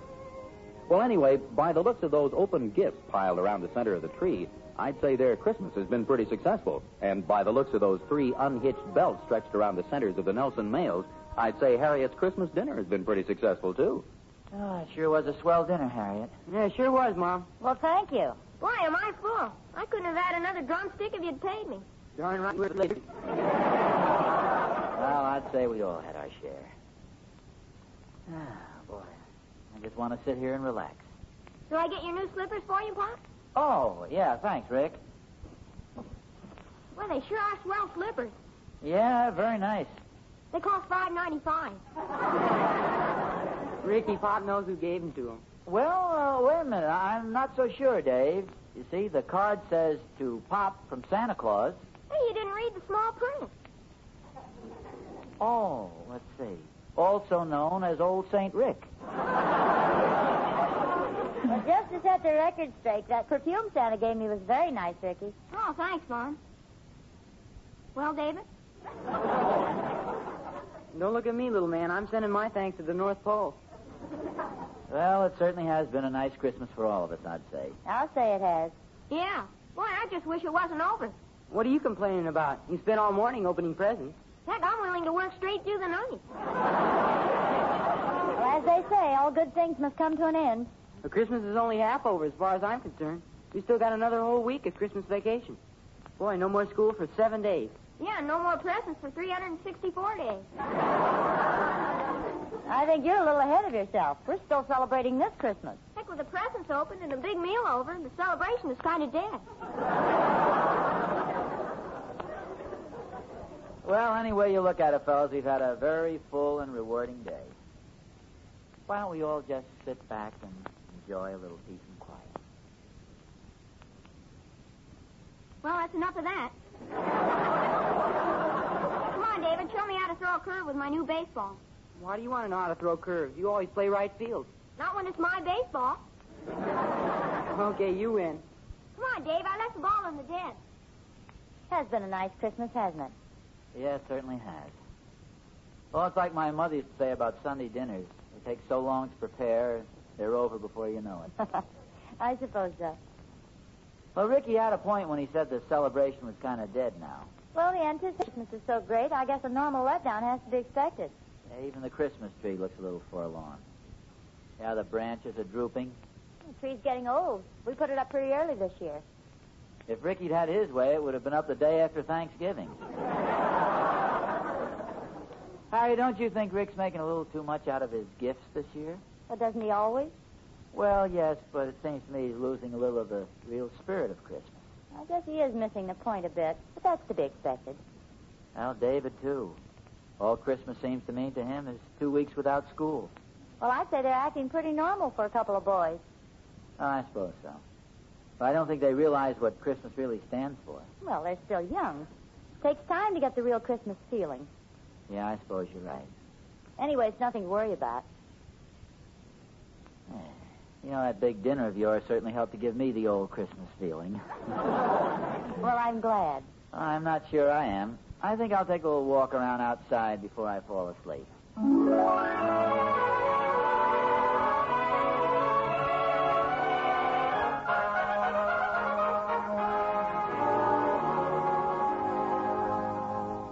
Merry Christmas, Oz. Oh, hi, Thorny. Merry Christmas. You mind if I drag up one of your porch chairs? No, not at all. Be my guest. You know, this is the only way Catherine's plum pudding and I can meet on equal terms.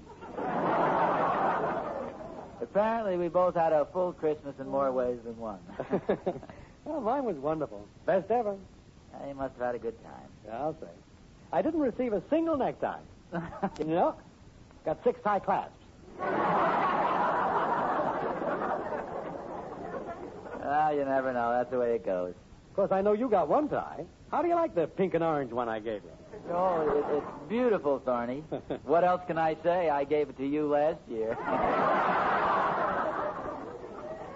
Yeah, that's right. I've been wondering which one of us bought that originally. I don't know. That isn't the only tie I received. In fact, I'll trade you 3 ties for 3 tie clasps. Well, let's face it, Oz. The best part of a man's Christmas isn't waiting for him under the tree. Well, it is in one way, Tony. It was worth a lot just to watch the boys open their presents. Yeah. You should have seen my boy Will's face when he unwrapped that set of golf clubs. Isn't he a little young for golf clubs? Well, he won't be by the time I break him in for him. You know, I think you deserve those tie clasps. Oh, Will did all right. I just didn't want to put from thorny to thorny on the clubs, that's all. Wasn't that a lot of fun we had at Joe Randolph's party the other night? Yeah. How long have you had that moth-eaten Santa Claus suit you came in? No, quite a while. I got it when David was about 2 years old. I used to pretend I was Santa Claus, and David used to pretend he believed it. It was a big success the other night. You certainly added an air to the party. Well, the suit has been in mothballs for years. That was a pretty cute idea Joe had. All of us adults exchanging dollar-limit toys. Yeah. Only Ricky still doesn't understand why Harriet came home with a toy iron, or how I happened to show up with a big rubber duck that honked. What did you get? Well, I'd rather not say. Besides, who ever heard of a toy tie class?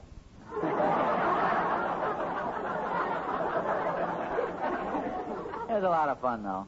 Oh, maybe it was a little silly. Toys. I don't know. I liked it, you know. It brought back a few memories of the swell Christmases I had when I was a kid. You know, Harry and I were just talking about Christmas. After about 5 o'clock, it's all over, and you don't know what to do with yourself. Yeah, true. Seems a little incomplete. I think I'll go have that other piece of pie. No, that's a fine solution. Just seems to me we could do something more in the spirit of the occasion. Okay. Let's take a little snooze, and I'll snore you a chorus of jingle bells. No, that's hardly what I mean. I feel like living it up a little. Hey, I've got it. What? I think I'll go in the house and honk my new rubber duck.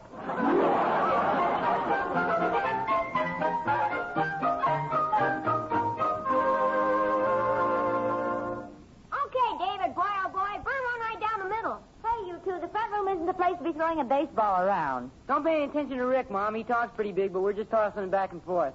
Well, okay, but don't hit the furniture. Yeah, it might scratch the ball. I know it's new, but aren't you being a little overcautious with that ball? I'll say he is. You wanted me to wash my hands first. Come on, David, burn it in. Okay, here it comes. Put it right here, boy, right in the old groove. Ouch. Stop throwing it so hard. That's what you said to do. What do you listen to me for? Just a little underhanded toss. Well, if I may make a suggestion, Ricky, why don't you use your new catcher's mitt? What catcher's mitt? For goodness sakes, don't tell me you got so many presents you can't remember them all. I don't remember getting a catcher's mitt. I sure wish I did. I don't think I saw him open it, Mom. Come to think of it, I don't either. Did you really get me one? Well, of course we did. I distinctly recall putting it under the tree. Oh, boy!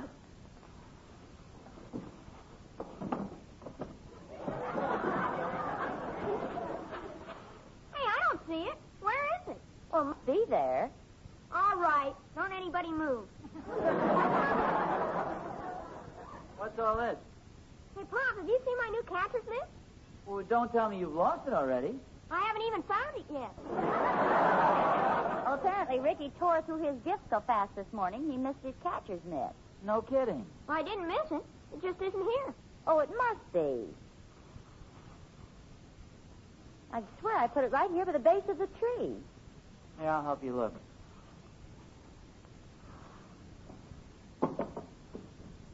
Well, it doesn't seem to be around here anywhere. It's not behind the tree. Are you sure you remember wrapping it, Harriet? Oh, I didn't wrap it. It was one of those last-minute presents I had gift wrapped at the store. They sent it out yesterday with some other things. At least I'm pretty sure they did. Maybe it's still in the closet where you hid my baseball. No, it couldn't be there. Besides, young man, you shouldn't be snooping around the house before Christmas. I wasn't snooping. I was just taking precautionary measures in case the house caught on fire.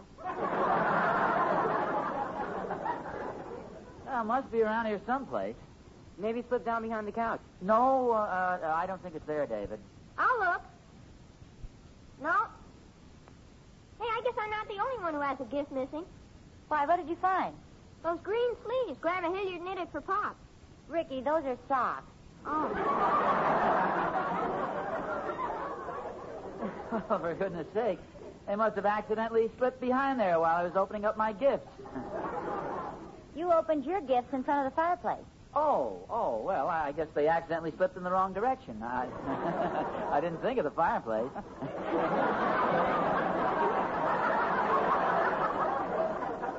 That's a fine way to talk. Hey, you changed the subject away from my catcher's mitt. So we're still looking, Rick. This is the silliest thing. Say, it's probably just a wild thought. The odds are against us. What is it? I'll gamble on anything. Well, do you remember that dress I had sent out from that same store about a month ago? You mean the one that was delivered to the wrong place? Yeah, it was sent by mistake to another Nelson that lives on the other side of town, Mrs. Oscar Nelson. Oh, yeah, the lady who phoned us. I went over there and picked up the dress. Yeah, that's right. Maybe the same thing happened again. She probably got Ricky's mitt. That's what I was thinking. Well, let's hurry over there. She might wear it out. Well, I don't think it's likely the same thing would happen twice. Gee, it is possible, though. Well, we could phone her. Well, she doesn't have a phone. Remember, Harriet, she went to all the trouble of going down to the corner drugstore to look us up in the phone book? Yeah, that's right. Well, I'll run over in the morning. It can wait till then. Of course, on the other hand, it's still early. Oh, boy, Pop, I'll get my coat. Ricky! Give him an inch and he takes me clear across town.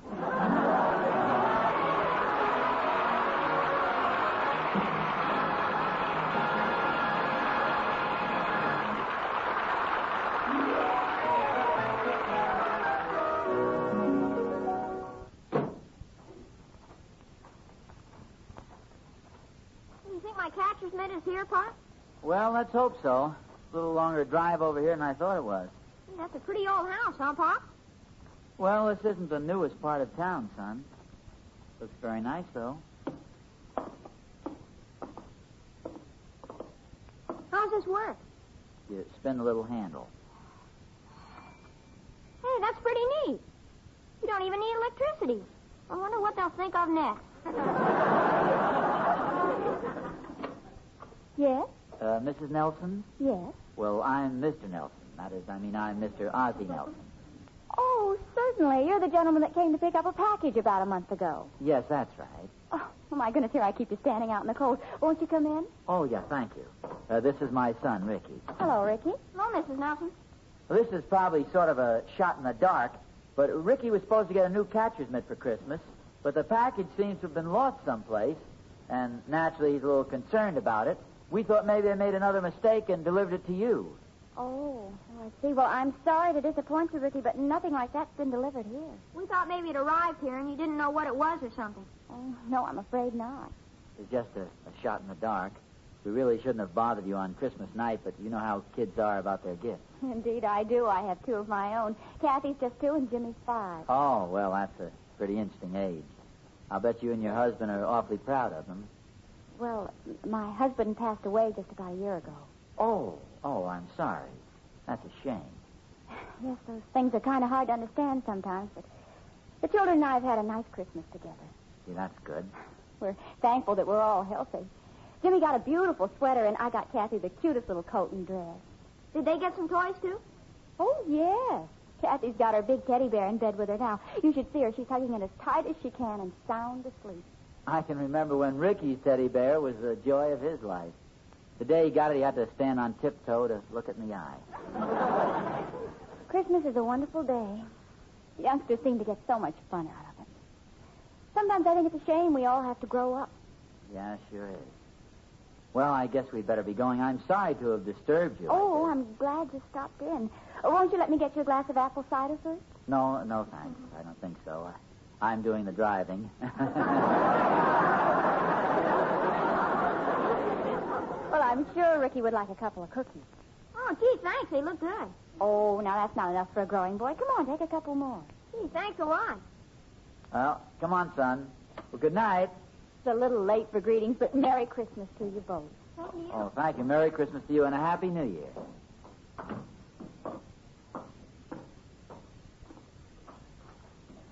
This cookie sure is good. I don't think I ever tasted this kind before. Well, that's a special kind, Ricky. Got a lot more in it than most cookies. What else, Pa? Well, you might call it Christmas cheer.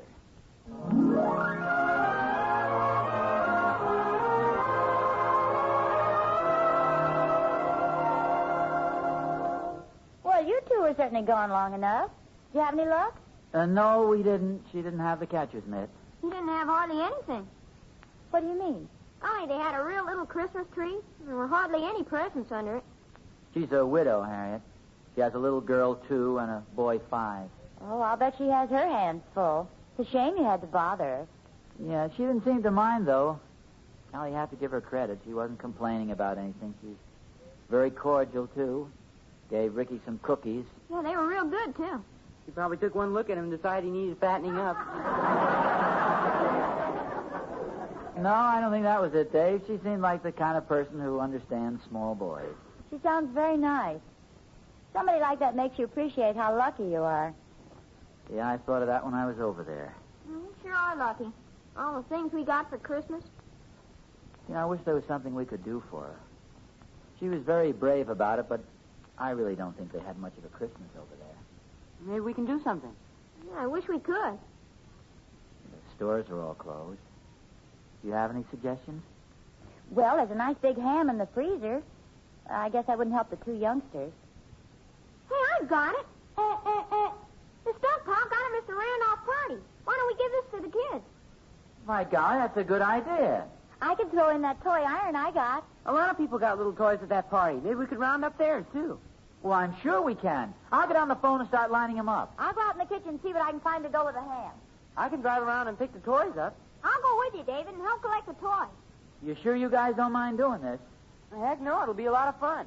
Sure will. Heck, I feel like Santa Claus. You look more like one of Santa's dwarfs. Okay,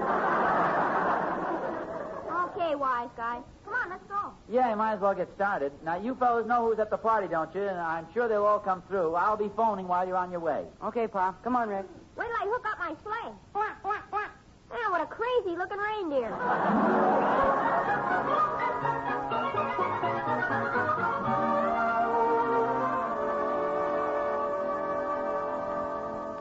I've got all the food Pat, dear. How did you do? Oh, fine. Everybody came through. They're all going to rewrap the toys so we won't have to do it. Oh, good. Dave and Ricky should be back for very long, shouldn't they? Oh, sure.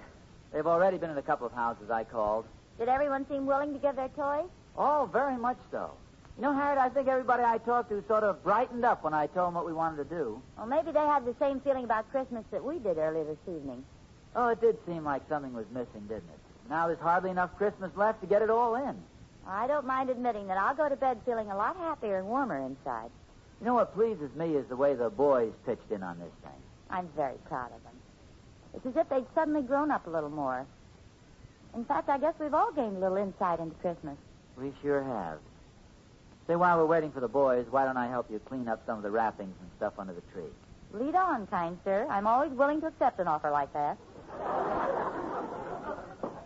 All right, look at all this ribbon and stuff. Ozzie, look. What's the matter? This package, it's Ricky's mitt. For goodness sakes, it must have been right under the tree all the time. Well, Harriet, we all looked under there. I know it. It doesn't seem possible. We all could have missed it. It's practically in plain sight. Well, I'll be darned. I don't know why we didn't see it. There's one thing I do know. I know that because we didn't see it sooner, two small youngsters and their mother are going to be a lot happier this Christmas. Well, we've got the car loaded with all the stuff. I'll bet we got more than a dozen presents. Mrs. Dunkel sent along a big jar of cranberry sauce. Yeah, and Mrs. Thornberry gave us a big mince pie. And Mr. Thornberry threw in a real neat blanket. He said it was just an old one they didn't need, but he wasn't fooling us. Heck no. There was still some tinsel left on it from under his tree. Well, that's wonderful, fellas. We've got a little surprise for you, too, Ricky. We found this while you were gone. Got your name on it. Yeah, I bet you it's my cancer's list. Golly, look at this, David. What a neat mitt. You really like it? Do I? This is what I wanted most. See, when I didn't get it this morning, I thought maybe you were mad at me for something. No, nothing like that, Rick. Golly, thanks a lot, Mom, Pop. Hey, where'd you find it? Well, believe it or not, it was right under the tree all the time. It couldn't have been. We agree, but it was. Golly. Anyhow, you've got it. Boy, this is sure going to come in handy. Say, I hate to break this up, but don't you think we'd better take all the things we've collected over to Mrs. Nelson? Yeah, we'd better get going. I bet this is one night she won't mind waking the kids up. Pop? What is it, Dave? Oh, nothing, I guess. Oh, come on, Dave. What is it? Well, I was thinking while we were collecting the presents, would you think it was silly if I put on the Santa Claus suit and sort of played the part for the kids? Oh, I think it'd be wonderful. I thought maybe Mrs. Nelson could tell the kids that Santa had an awful lot of stuff to deliver and was just a little late getting there. Why don't you hurry upstairs and put it on? It's in my closet. Oh, good. I'll be right down. That was a nice idea. Yeah, it sure was. Well, come on, Rick. Let's get this stuff in the car. Pop? Yeah? Sure was funny the way my catcher's mitt just seemed to turn up. Yeah, it's very peculiar. Well, you can hardly believe it. Yeah? Well, Mrs. Nelson's son, Jimmy, is only 5, but if it's okay, I'd like to give him my catcher's mitt. Well, that's very generous, Ricky, but he's pretty young. Yeah, but he'll grow fast, too. Besides, I had a swell Christmas even before I knew about the mitt. And the way it turned out. Yeah, I don't feel it really should belong to me. I'll wrap it up for you. Swell, Mom. I'll take this ham and stuff out to the car. Jingle bells, jingle bells, jingle all. You know what, dear? I have a suspicion that our boys are growing into young men. Very nice young men. Yeah, I have a suspicion you're right. Harriet, remember what you said about that lost gift being responsible for 3 people being much happier this Christmas? Yes. Well, you were too conservative. I know 4 people right here and a lot of swell neighbors who will never have a nicer Christmas.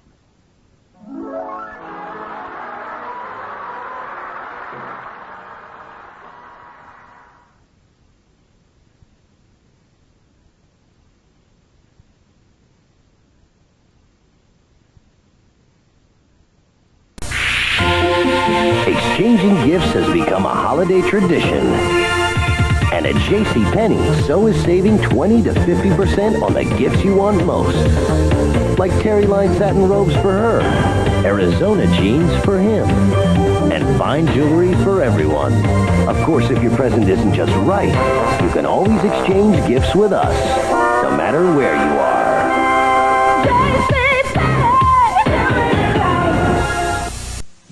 watch out when you're stealing a kiss, 'cause I'm gonna get you with a Kodak disc. I'm gonna get you with a Kodak disc. As sure as shooting, I'm not gonna miss. Not when it's easy as this. I'm gonna get you with the Kodak disc. The Kodak disc camera is easy to load, advances automatically, and has a built-in flash. You want a camera that's easier and more fun than that? You're not gonna get it. This is one kiss I'm not gonna miss. I'm gonna get you with the Kodak disc. Now, give your family the world with Tandy Sensation from Radio Shack, the amazing multimedia computer that gives you a CD-ROM library, 16 million colors, and digital stereo sound. With a multimedia encyclopedia, wide horizons will open before your eyes. And there's voicemail with text-to-speech technology. Even beginners can access the future with Tandy Sensation. Anything else is just a PC. From Radio Shack, your Christmas electronics store. You shouldn't have. Don't know what to give? This year, give the Blockbuster gift card. Great for movie rentals, music, and a whole lot more. So instead of this... You really shouldn't have. Give the Blockbuster gift card. After all, 'tis better to give than return. Dear Dave, I was making up my holiday list when I suddenly realized I already have everything. Then it struck me. I haven't had one of your delicious Monterey Ranch chicken sandwiches in a long time. That irresistible combination of Wendy's whole breast filet, creamy ranch dressing blended with bacon and Monterey Jack. I'd pay $1 million to have one right now. Delivering Wendy's Monterey Ranch chicken sandwich. It's back.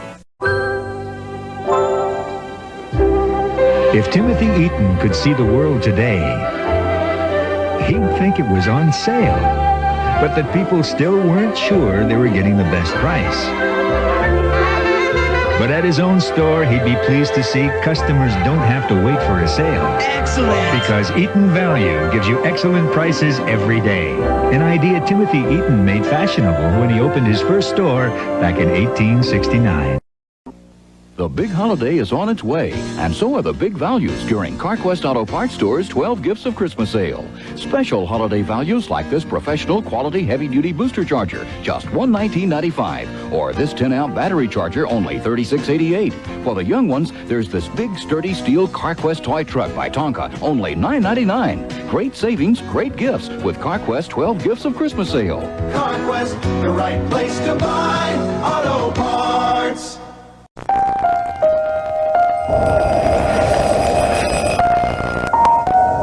Surprise someone you love with a wonderful gift from Target. Like the corded 2-speed Royal Dirt Devil hand vac and the Royal Deluxe upright vacuum cleaner. Both at great prices at Target. Time for magic. From Hollywood, the Raleigh Cigarette Program, starring Red Skelton, with Ozzie Nelson and his music, Harriet Hilliard, and Wonderful Smith.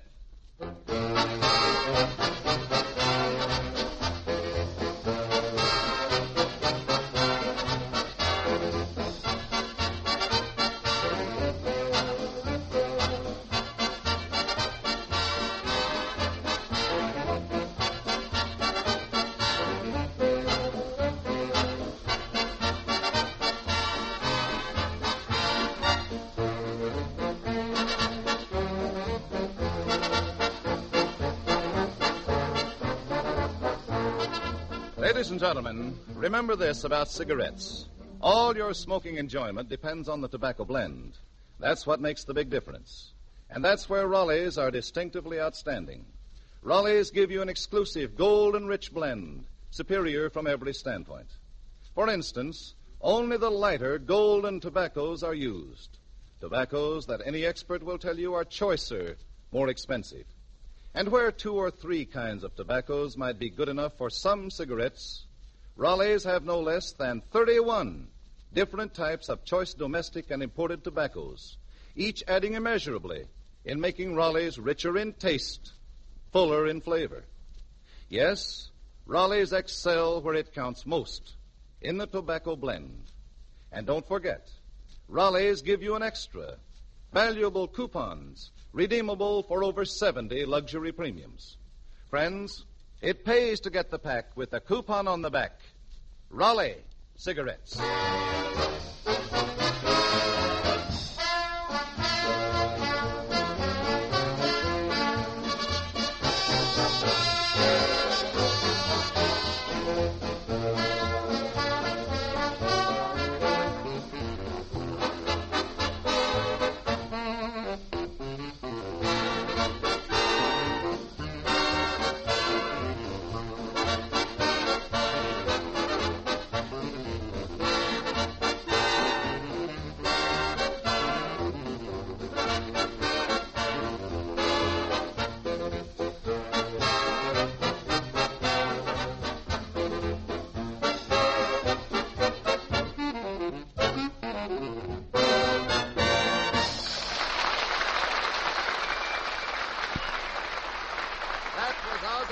Version of the old favorite Camptown Races. And now, we bring you Metro-Goldwyn-Mayer's brand new comedy find, the star of our show, Red Skelton.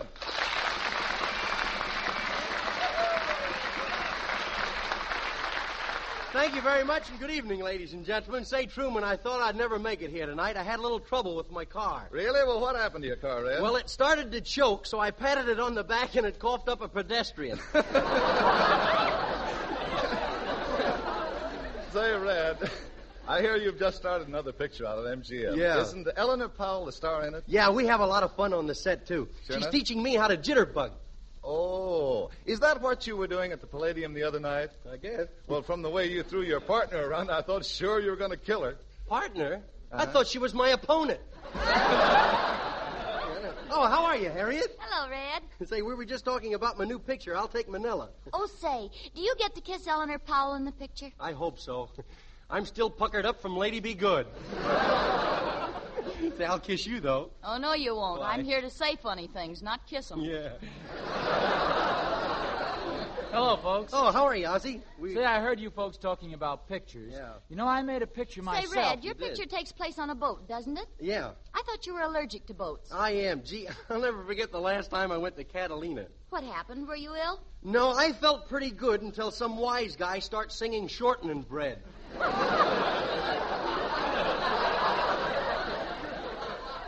You know, I'll never forget the picture I made. You know, Red, it must be nice working at MGM.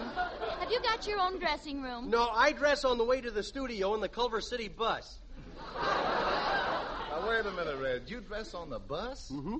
Gosh, ain't it embarrassing? No, I wear dark glasses.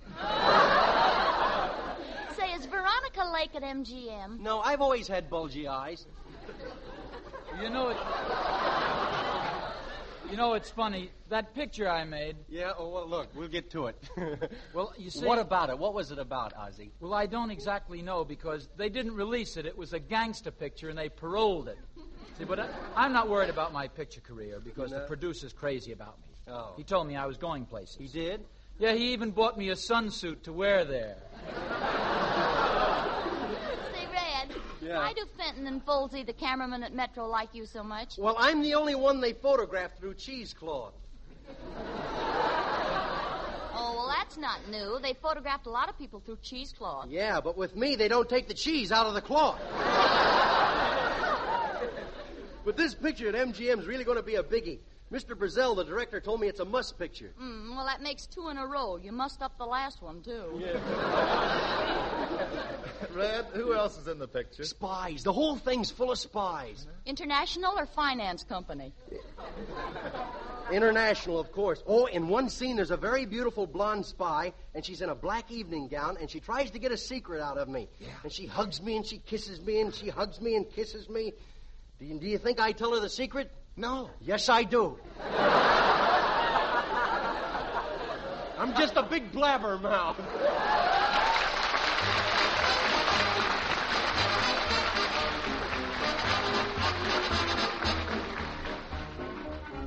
Since he joined the army, Johnny sighs and frets. He thinks about his sweetie every chance he gets. He sits and sends her letters till they turn out all the lights. And here's what he's concerned about, and this is what he writes. Dear Arabella, this army life's okay. But Arabella, I miss you more each day. while I'm parading and reducing fore and aft. I hope that your love won't get caught in the draft. Kindly remember, wherever you may be, you're at ease with no one else but me. Dear Arabella, remember I'm your fella and you're mine, all mine. Dear Private Johnny, don't worry over me, 'cause Private Johnny, I'm faithful as can be. I keep your picture by the sofa near the fire for me and my boyfriends to sit and admire. They want my kisses, but I am always true.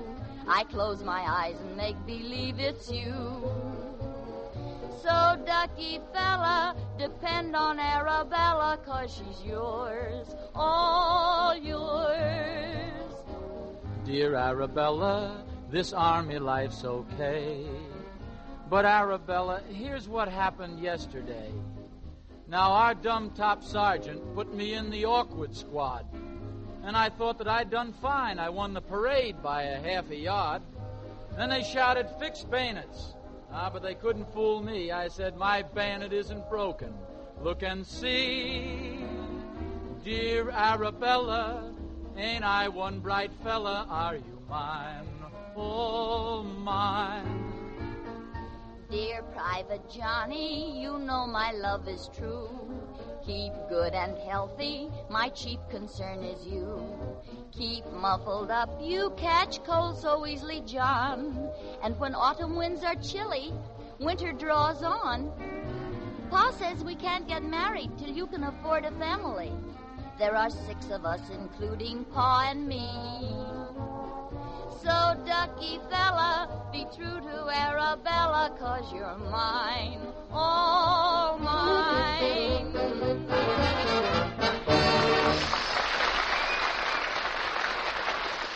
That was Dear Arabella, sung by Harriet Hilliard and Ozzie Nelson. By the way, Harriet, count me out on that drive up to San Francisco Sunday. I'm afraid to drive in so much traffic. Well, why? You drive carefully, don't you? Yeah, but when you drive a car nowadays, you have to drive for 5 people. 5? Yeah. Your car, the car in front of you, the car in the back of you, and the car coming toward you. Well, where's the 5th one? She pulls out in front of you any minute. Oh, now look, Red, I think California drivers are all right. A tourist, eh? Look, Harriet, to make myself clear, tonight I'm going to show you the different types of drivers that we have in America and the things that the car owners have to put up with. Now, first we have a wise guy who's always picking up girls. Well, girlie, ain't this better than waiting for the Glendale bus? I don't know, yet. Yeah. You don't have to worry about me. I'm just a Boy Scout, Oh, I didn't know they had a skunk patrol. Yeah. Say, this is some cars. It got a radio? No. Well, supposing you want some La Conga music, what do? You just don't put oil in the motor. You know, I like you, girlie. Come on, let's cuddle up, huh? No. Nah, come on. Let's... Take your hands off of me or I'll call a midget. Say, how do you like riding in this snappy car, boy? Just listen to that motor. Uh-oh, I think we're out of gas. Nope, it's all right now. Gee, you had me worried for a minute. I thought we were going to have to do a little siphon work.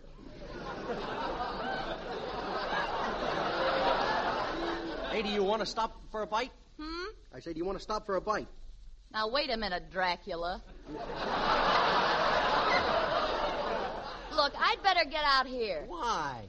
Well, I'm one of the 3 little pigs, and my mother told me never to trust a wolf. Oh, now, I ain't that bad.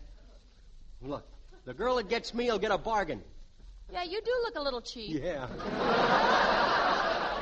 That settles it. Good night and get out. That settles it, brother. I'll never pick up another girl as long as I live. Never, never, as long as I live. Well, girlie, ain't this better than waiting for the Glendale bus?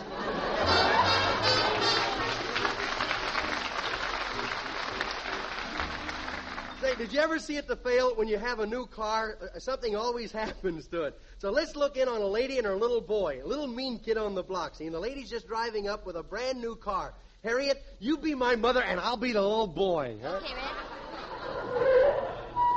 Hello, Junior. How do you like our brand new car? Look at all the aluminum on it. Yeah. Gee, sure it's chromy, isn't it? Oh, boy, a new car. Boy, we must be in solid with that Morse plan, huh? Or did Pop steal it? Gee.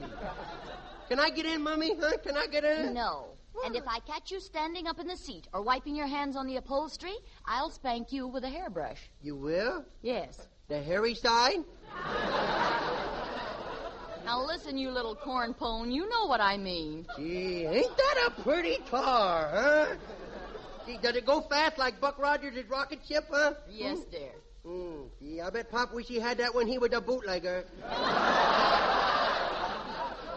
Hey, can I sit in the car, Mom? No. No, I want to sit in it. I want to sit in it. Ooh, I want to stand in it. I want to stand in it. Oh, all right. Get in. But sit still. I'll be right back and drive you all over the neighborhood. Yeah, with Pop Raider trap. Oh, no, nothing like that, darling. Now just be a good little boy. Okay, Queenie. Gee, ain't these seats soft? Huh? Look at that pretty tile. I wonder if that's a radio. Looks like a radio. Maybe it is a radio. I'll turn the dial.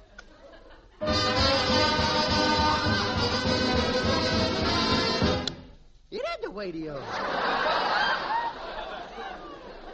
Gee, look how big that steering wheel is. Beep, beep, beep, beep, burp. Darn that spinning. Junior, don't play with the horn. I won't touch the horn, Mommy. Be careful now. No, right. Tattletale. Oh, look. Mommy forgot to take the key out.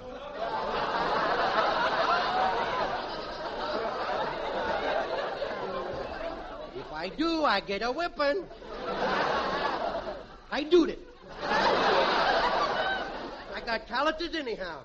I gotta learn to drive sometime, so now let's see which one's the starter button. Maybe this is it. Where'd the top go?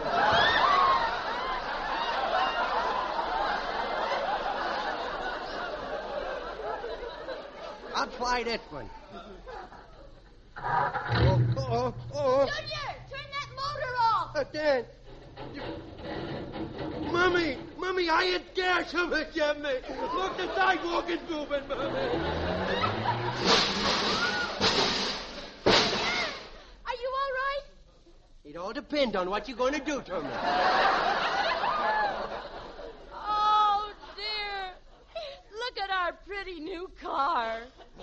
Age fast, isn't it?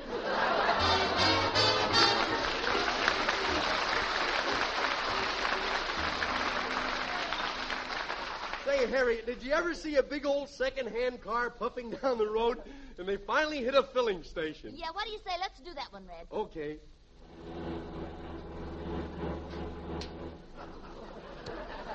This isn't a very good car, is it? I don't know. Are we moving? Huh? Are we moving? Well, wet your finger and hold it up. Gee, this car rides smoothly. Mm-hmm. No motor noise. How come? No motor. Oh, look at that thermometer there. Boy, the old radiator's really getting hot. Yeah, I'll say it's getting hot. There it goes again. Yeah, it does it every 59 minutes. Old faithful. Hey, you better pull into that filling station. Okay.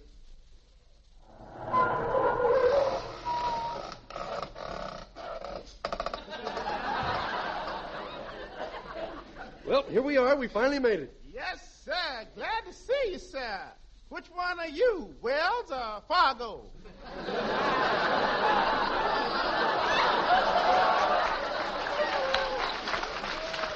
Now, wait a minute, Bub.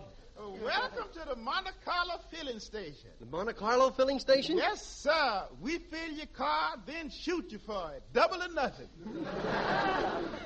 You folks out here for the grape picking season?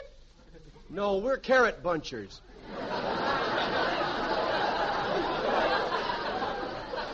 What can I do for you? You can give me a little air in them tires. Don't you need no gas? Nah, come on, just give me some air. You sure there's nothing else? Yeah, what time is it? Time to give you a membership card. Yeah. Membership card, huh? Hey, what does this mean, the IWW? The IWW is a fraternity of motorists who only want information, wind, and water. Oh, I see. Well, I'll tell you what I'll do to give you a little business. Give me 3 cents worth of grease. What's the matter? Are your lips chapped?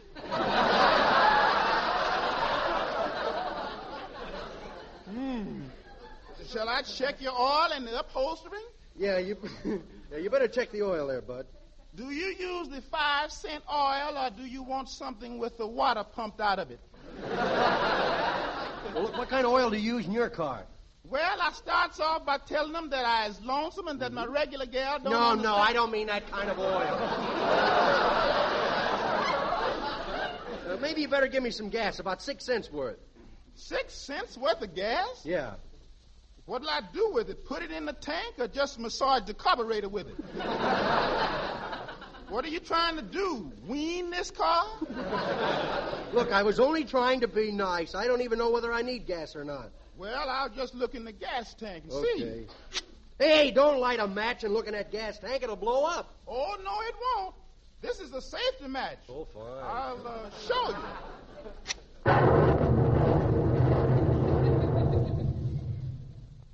Gee, it's nice flying around up here. How do I look with wings? Like the Maltese Falcon.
Johnson Rag, played by Ozzie Nelson and his band. Say, Red. Yes. I certainly enjoyed Thanksgiving dinner out at your house. Well, thanks a lot, Truman. You certainly have a beautiful place, Red. There's so many nice things. Gorgeous silverware, radio in every room. And, boy, those were magnificent bridge tables you brought out when we played cards and that handsome poker set. Well, gee, thanks. You certainly live the life of Riley. Certainly. You mean I live the life of Raleigh?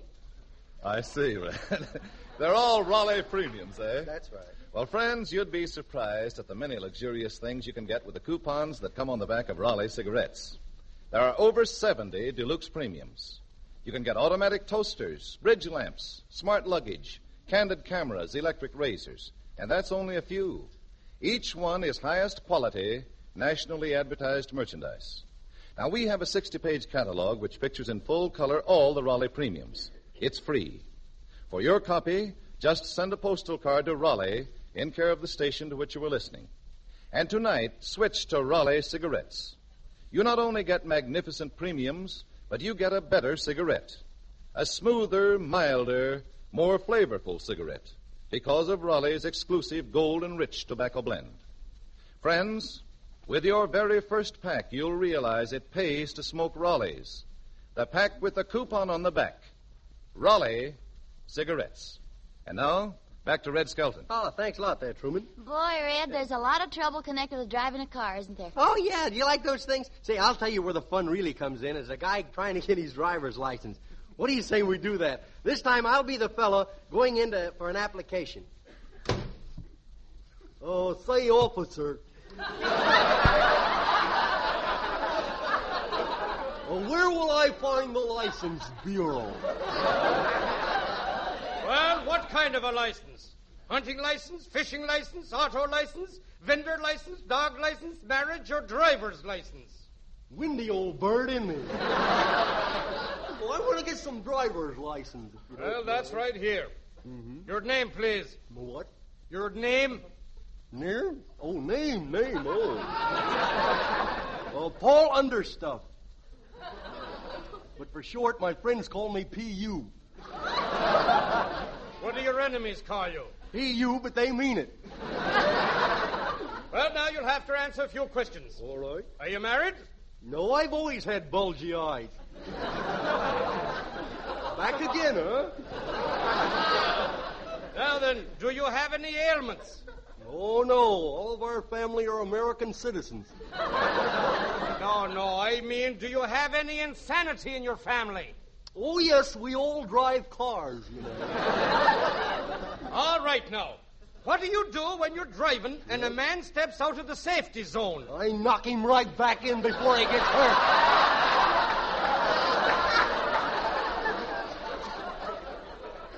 You know, that's very good. I never looked at it that way. All right, now.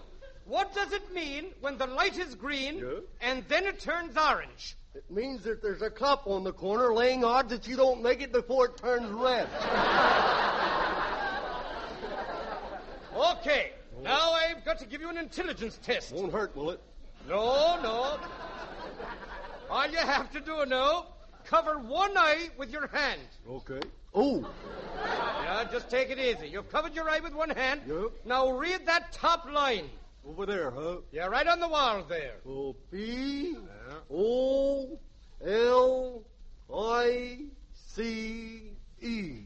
That's right. Now, what does it spell? Oh, wouldn't you like to know? Did you ever have an accident? No, when I drive down the street, all the other cars climb up on the sidewalk. Get out of my way. All right, now, just one more question. Look. Yep. There's a car in the front of you. Yeah. There's one in the back of you. No kidding. You hear a siren. Yeah. Now, do you go faster, stop, or help clear the traffic? Well, you got me in this mess. Now you get me out of it. All right. Now I'll give you the driving test. You have your car here? Yep, it's right here, fella. Come on, now, get in. Well, you'll have to step kind of high. That door don't open. Well, has this here car got brakes? No, when you want to stop, you just press down on the front fender.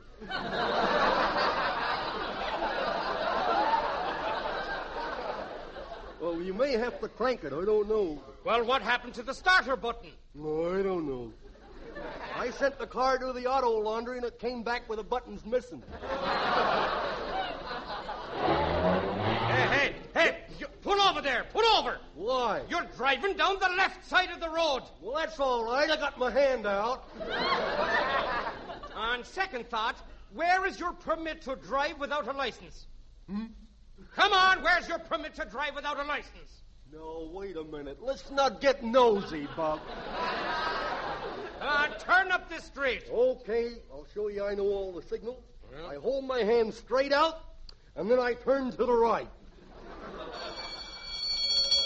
Well, look at that. A good humor man with 4 arms. Why, you dope, that's a railroad crossing. Yeah, hey, look out now. Hey, stop.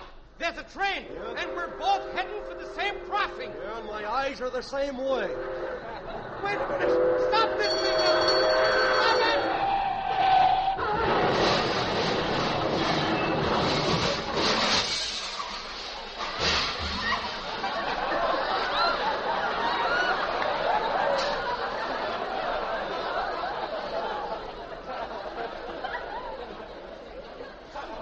Well, don't stand there. Help me put the train back on the track.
This is Truman Bradley again, presenting the gentleman who speaks for our companion sponsor.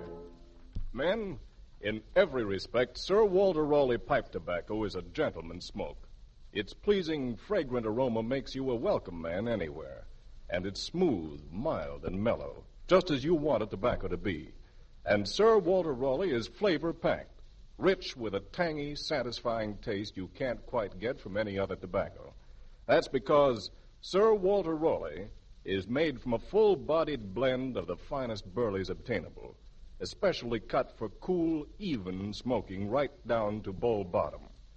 Yes, gentlemen, Sir Walter Raleigh is the quality pipe tobacco of America. If you paid $100 a pound, you couldn't buy finer, yet it costs no more than ordinary tobacco. So tonight, get started with the best. Get Sir Walter Raleigh.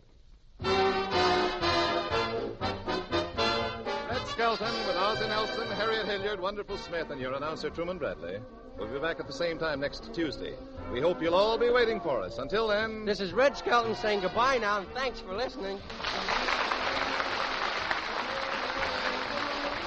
Red Skelton is heard on this program through the courtesy of the Metro-Goldwyn-Mayer Studios.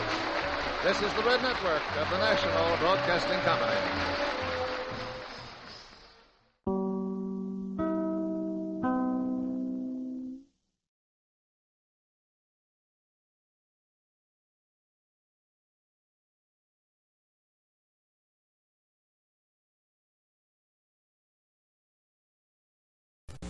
This is Waldo.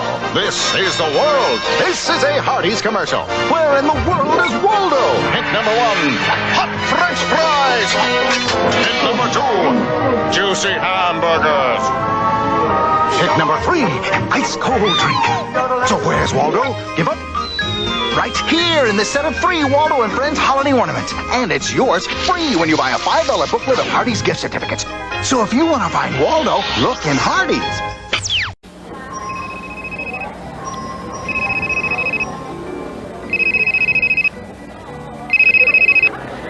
It's for you. Now Ameritech Cellular is the perfect gift for everyone because we're giving a free phone, free activation, and a free $50 music and video gift certificate. So give the gift that keeps you in touch and in tune. Hi, hon. What? Say, I just thought of a swell gift idea for you. Ameritech, your link to better communication. Sunday on TBS. I don't see how you can be expected to fly all over the world in your condition. But where am I going to get somebody that jolly, this fat? Ho, ho, ho! There's only one man who can fill Santa's suit. Me? Well, at least you look the part. On, Jumper. On, Thunder. I think I was made for this job. A Flintstone Christmas. Sunday at 4:05 Eastern, turn to TBS. Fancy wrapping isn't necessary when you're giving the world's finest ice cream. But we did it anyway. Haagen-Dazs. Creamy, smooth, delicious. It makes a really cool gift for the holidays. Haagen-Dazs. It's just perfect. Come on, Sparky. Look at this.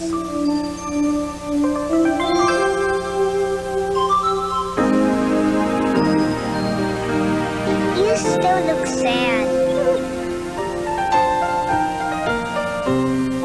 The only one with the unexpected twist of Lyman. Hopes your holiday has a little unexpected smile. This holiday, give them a smile from your AT&T phone center and take that smile home with you. Give them the AT&T gift they'll really love, and you get to keep the surprise. Because this holiday, only at your AT&T phone center, you can get this complete Kodak 35mm camera outfit for just $29.95. When you purchase a great gift like this AT&T Memory Telephone 610, now just $49.95. So this holiday, give them a gift from your AT&T phone center. And keep the memories forever. Hey, the best gifts at Canadian Tire are Scrooge approved. They're great gifts, and since I approved them, you know the prices are low. Right now, save 20% on these car slush mats. Scrooge approved at just $7.99. And save on this Black & Decker handy chopper. Scrooge approved at only $27.99. These Scrooge approved gifts sure put you in the Christmas spirit. Keep the change. No, I'll take it. I'll take it. Canadian Tire lets you give like Santa and save like Scrooge. It's Moisturize, the new, all-new Rolly 903 cigarette. Listen. That jet of fresh, pure moisture stands for the new, different moisturized Rolly 903. New blend, new taste, new freshness. It's the new, all-new moisturized Rolly 903.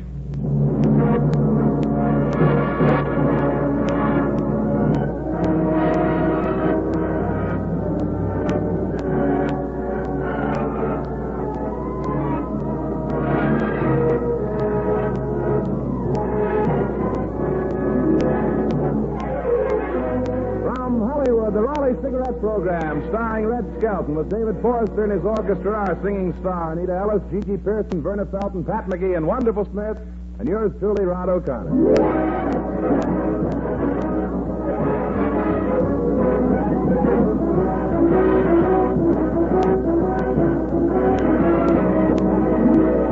It's a pleasure to bring you Metro-Goldwyn-Mayer's popular comedian and the star of the Rolly Cigarette Program, Red Skelton.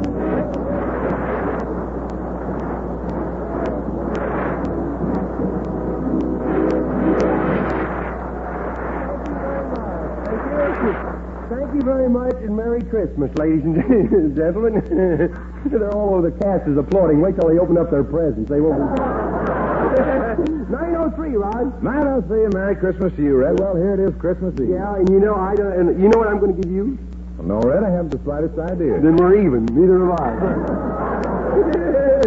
Well, say, I heard you on the Eddie Cantor program last week. Oh, yeah. Hey, you know who's a great guy, too? Who? Is this Harry Von Zell. He laughs at everything that Cantor says, you know? Well, I can laugh as hard as Harry Von Zell. Yeah, well, let's see. Go ahead.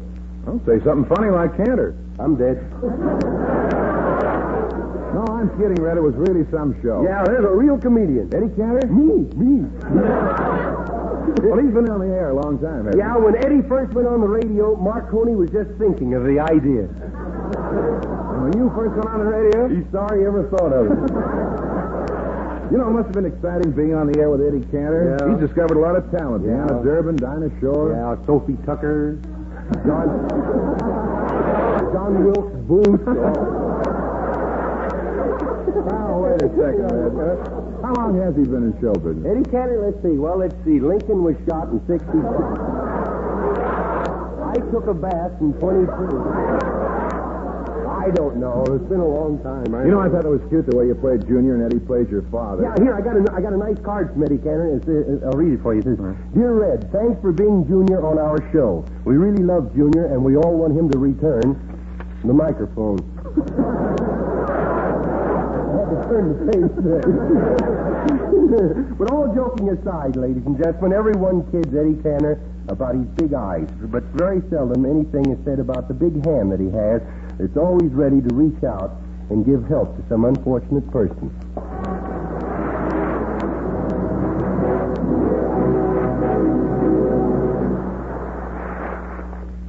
Listen.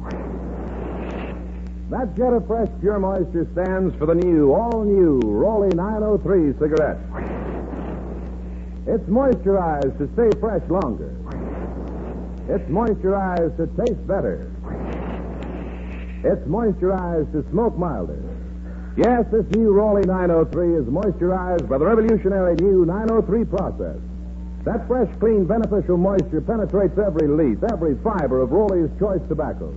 Brings you new mellow taste, new mildness, new freshness. It's the new, all-new Rolly 903. And medical science offers you proof positive. No other leading cigarette gives you less nicotine, less throat-irritating tars. Smokers, smoke this new Rolly 903. New blend, new freshness, new taste. You'll see the number 903 on the government stamp. This Rolly 903 is new, all new. Smoke the new, all new Rolly 903. It's moisturized.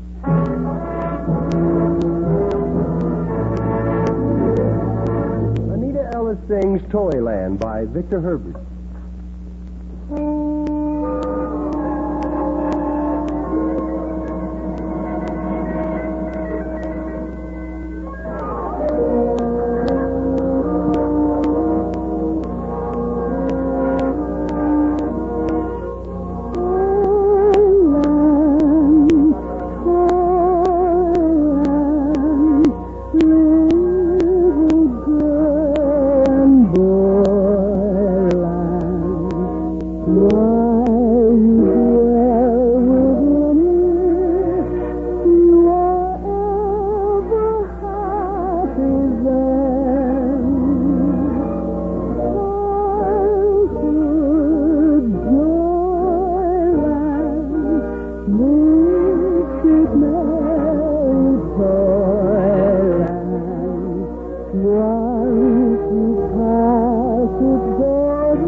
The stories in the Skelton Scrapbook of Satire are about Christmas. If you'd rather have the deeper type of Christmas stories, you can go to the Dickens.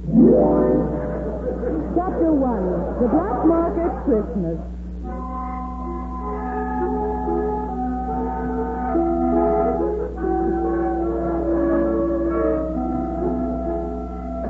Good evening there, friend. Merry Christmas and welcome to the Sweet Tooth Candy Kitchen. Are you Bolivar Shackmaster? Well, if I ain't, some guy sure running around with a horrible name, I know that. Well, Ben Rubin, the newsboy, sent me. Oh? Yes, he told me you might have some bubble gum. Not so loud, not so loud. Step into the back of the store, will you? The boys just smuggled it in this morning. The boy? Yeah, you know, the gum runners. Is this a black market? No, this is more of a tattletale grant.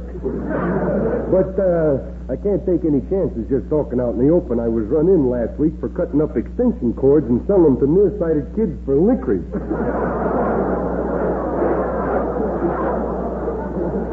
Now, what's on your mind, huh? Well, I'd like to get a box of bubble gum for my grandson for Christmas. A box? Yes. What gold mine do you own? Well, how much does it run? $2 a ball. $2 a ball? Yeah, that's providing you take a few sticks of the other brands of gum, see? We're operating the way the liquor stores do. You buy one bottle of good stuff, you gotta get some of that rot cut with it, you know. Well, you know, at that price, I can buy a new car. You'd be surprised how many people are buying gum this year instead of cars. That seems ridiculous to pay that much for. Well, I'll tell you what I do have. You might be interested in some used bubble gum.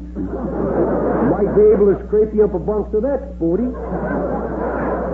Well, where do you get it? From the seats after a kiddie's matinee? Yeah, but from the Beverly Hills Hitching Post Theater. Oh. This ain't that riff-raff stuff, you know. You know, them movie star kids is, they're different, you know. As soon as the sugar's out at the gum, they're ready for a new chew. They don't go in for the sport of blowing it and popping it, you know. Well, I guess I'd better get some of the fresh bubble gum. Good for you, Yeah, good for you. Christmas only comes once a year. That's right. Here we are. Well, now tell me, are there any instructions with the gum? My grandson's only 4 years old and he's never seen any. Well, all he has to do to blow a bubble is to breathe through the nose and out through the mouth. Now, be sure you get that straight, because if he does it the other way around, he's going to be in trouble.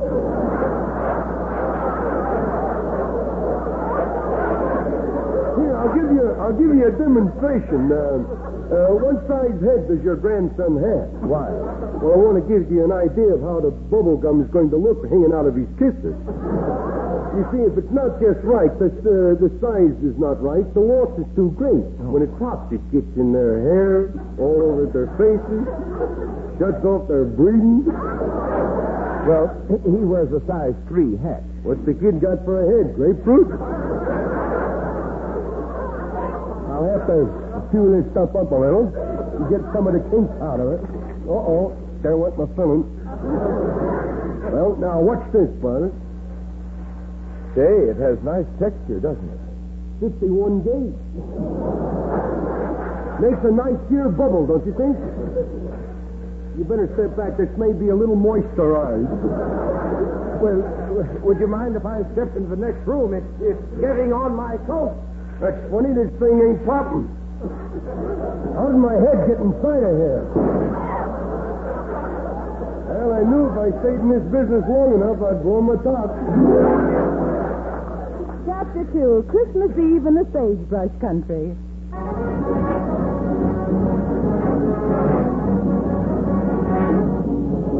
Whoa! Whoa! Oh, come on, horse boy! Hey, Dada, why don't you just say, stop? That's why. Hey, don't the town look pretty, huh? I like the way they got them trees decorated. Men hanging from them. Here it is Christmas Eve, and I'm kind of lonesome. Ain't you going to spend Christmas with your dad? No, they won't let me in Alcatraz. Oh, is he still on the rock? He's been there ever since it was a pebble. Well, I remembered you this time, Dada. Oh? Here's a little present for you. But don't open it till tomorrow. Why? Because it ain't set to go off until then. That's mighty sweet of you, O'Brien.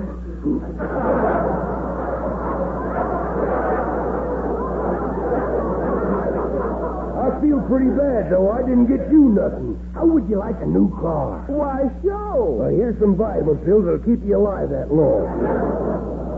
Hey, look, over there's a bank. I'll go in and get some money and give it to you. Oh, the bank is closed. Well, I wasn't going to make out a withdrawal slip. No, forget it, Mr. Deadeye. It's Christmas. You don't have to prove to me that under that dirty shirt beats a good heart. But that's why I want to get you something. But I don't want it. You don't know what it is. 20 years in this state, ain't it? No, there won't be no trouble at all. Look, there's only one cash in there with all that lettuce. Yeah, but that's old Tim Hartnett, one of the best shots in these parts. Careful there, partner. I'm the best shot in these parts. Watch me light my cigarette by shooting it. Rolly, that is. Yeah, it's time to shot, so you better watch your nose. I prefer the difficult shot. Oh, well, things didn't smell too good around here anyway. Well, come on now. Let's go over there, that bank clerk all by himself now. Yeah, well, I'll tell you what. What? You take your deck of cards and deal a poker hand. Now, if I get the best hand, we'll forget about robbing this bank. Okay, that's mighty neighborly of you. Now, there you are. 5 for me and 5 for you. What you got? 3 aces and 2 kings. Well, Santa Claus came early. I got a pair of 6s. Man, a pair of 6s don't beat 2 kings and 3 1s. These do. They got pearl handles.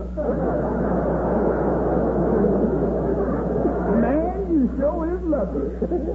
Now climb up there and keep them covered. Why, is it cold? Just climbing, will you? Merry Christmas. Well, Merry Christmas. Trick or treat.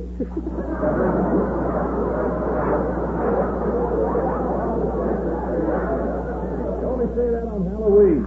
Oh, gee, I plumb forgot to tell you, but this is a stick-up. Oh, yeah? Well, take this. Oh, get out of got me. Well, don't lay there. Get on your horse like me and let's get out of here.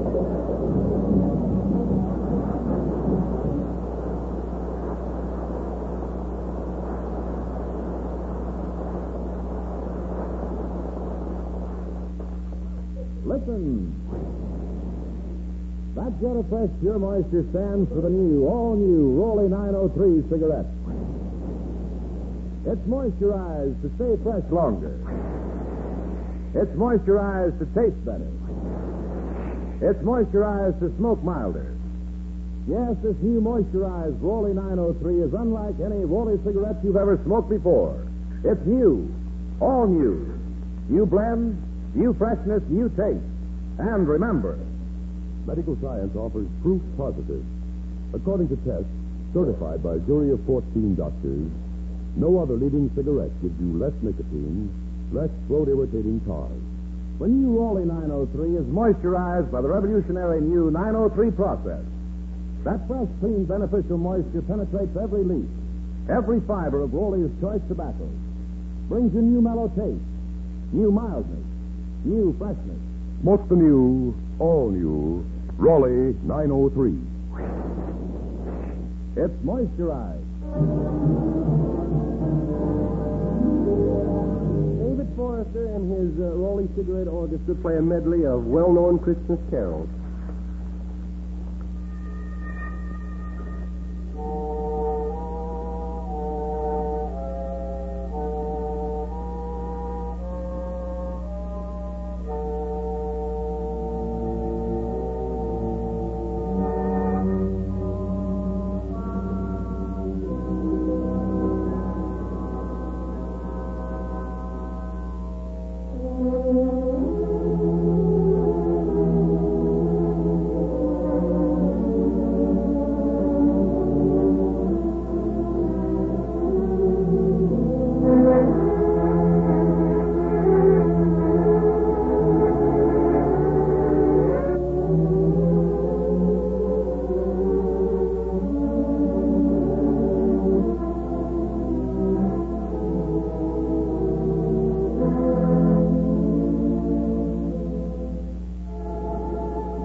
4, Christmas Eve in a Child's Heart.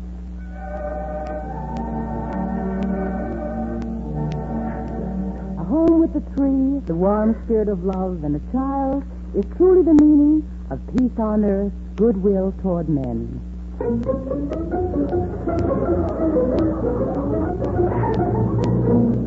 I wonder where Junior is. He never stays away this long. Pat, what did you get Junior for Christmas? I got him what every boy like him should have, my dear. A muzzle with straight jacket to match. Oh, Pat, you didn't. Oh, what's wrong with it? I got him the same thing. By the way, has the boy hung up his stocking? Has he? Every pair he has. Just his high tops and a wind sock from the airport. Open the door. Fasten your safety belt. There he is now. Open it up. Well, where have you been? Where did you get all those presents? Not so loud, not so loud. I think I'm being followed. There's a man out there? Good heavens! Maybe he wants to kidnap you. No, well, don't look so happy about it. Where have you been, Junior? Down at the corner drugstore. Yeah, have you been worried about me, have you? Yeah. I was down there and I thought I'd never get waited on. Hey, you don't have a charge account at the drugstore, does you? No. You just now.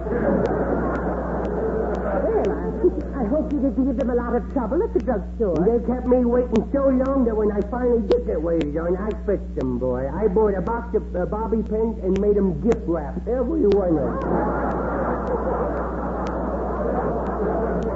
That was very nice of you. What do you think Santa Claus would do if he heard about it? I don't care. I didn't get to see them this year to tell him what I want. And I don't care. Let it get back to him. I don't care. No, let him know I is bad. Let him know I is bad. If he has any ideas of bringing me anything, just tell him to forget about it. I'm going to wait up for him, and when he's not looking, I'm going to grab him and push him in the closet and lock him in there. And then I'm going to be the new Santa Claus. I'm not going to have big, juicy-looking reindeers buggy with fans on them. They got great big spikes for horns. And they will sneak up and I'm not looking, they will trample. Oh, yeah! What's the matter? You scared me, Sarah. No, it's all right. No, it's not. I said bad things about Sandy Claus. Don't worry about it. He won't forget you. He likes good little boys. That's what I mean. I'm a cook goose. You can serve me for dinner tomorrow.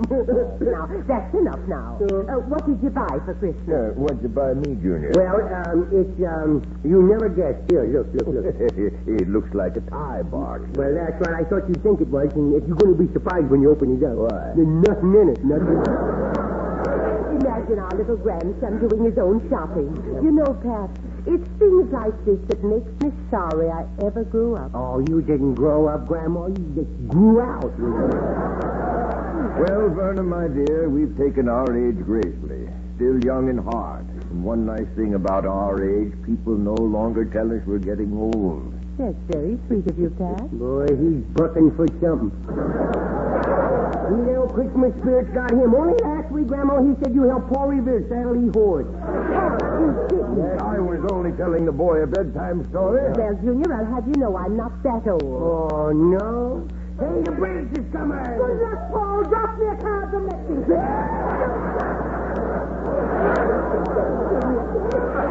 I think it's time for you to go to bed. No, I'm not sleeping. But this is the night when Santa Claus comes. Well, I don't care. I'm so sleepy. I keep my eyes open. You know? Take this popcorn ball. You might want to gnaw on something. Did you make them? Yes. Well, it's all the same to you. I just gnaw on the bedpost. It's easier on me, too. Now, they're not that bad. Oh, no, I start chewing them and I wind up gumming them. Hey, good night, Grandpa. I hope Santa Claus brings you what you wanted. Well, I asked him to bring me a new Buick Roadmaster. One like Red Curtis, huh? A maroon with white wheels? Yep. The top goes up and down? Yep. One that's all shiny new? Yep. Oh, you dreamer, you. You know, I was going to get you a new Bell and Howell camera, you know, but to replace your Brownie. You know? Really? Yeah, but every time Bell put my name down, Howell rub it off. You stalled long enough. Hurry off to bed, dear. Sandy is due here now. Well, I don't think you'll be coming here. I've been pretty unbearable lately. Oh, he's pretty fair. I think he'll overlook a few things. A few things, yeah. But when I close my eyes and see all the things I wrecked this year, I sort of put that atomic bomb in the firecracker class, you know? Well, Merry Christmas. Merry Christmas.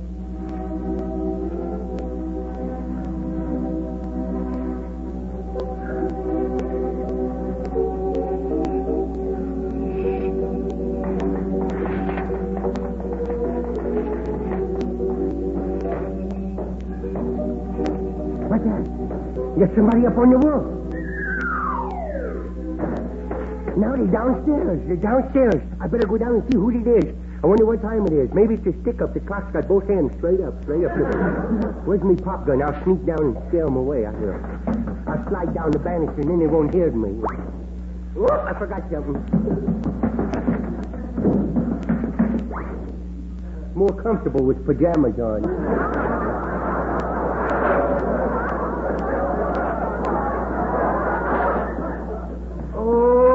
Look who's asleep in the chair there. Santa Claus. I'm going to pull his beard and see if it's really him. What? The beard is really connected to him, boy. I pull it and his ears stood straight up. Well, Junior, why aren't you in bed? It's late. Well, you reindeers woke me up. I didn't think I'd get to see you this year, you know. That's right. I missed you down at the department store. Yes, you did. Here, sit on Santa's lap. Oh, boy, you sure is soft, ain't you, huh? Who built you, Simmons? Huh? Boy, you look like a family-sized bottle of ketchup, you done. Old bloodshot blimp he is. Oh, boy. How come you went to sleep in a big chair? Well, this is the last house on my route. I wasn't sleeping, just resting my eyes and thinking. Is you tired, Santa Claus? No, not tired. Disillusioned. For years, I've believed that everyone lived with the spirit of giving in their hearts for 365 days a year. Not just at Christmas time. Oh, you don't know the half of it, Santa Claus. You ought to sneak up on them around summertime. Boy, it's getting so people don't even shake hands anymore, you know? They can't get a good enough grip because of the greased palms, you know? You don't know the half of it. Santa, you had tears in your eyes. The smoke burning them? No, I've been thinking maybe it'd be better if I stopped coming back. Oh? Stopped trying to bring the spirit of giving into the hearts of the world. Oh, Santa Claus, you can't do that. You gotta come back. So many people love you. Not for what you bring them, but because you're the symbol of goodness. But only for a short time. Tonight, I passed the grave of a boy who fought and gave his life. Tonight, I passed the park bench where his brother sleeps. Tonight, I passed the house of the man who made both possible. Like a miser, he's trying to hold the precious destiny of his fellow men, worshiping not the spirit of Christmas, but kneeling to the power of greed, halting the wheels of progress, betraying all the right to a free government, belittling those who gave their lifeblood for peace on earth and goodwill toward men, wishing a Merry Christmas to no one. Oh, I think it'd be better if I never came back again. Oh, please, Santa Claus. It'll be better next year, it will. Well, I'll think it over. Just remember, Junior, greed is the greatest weapon of war.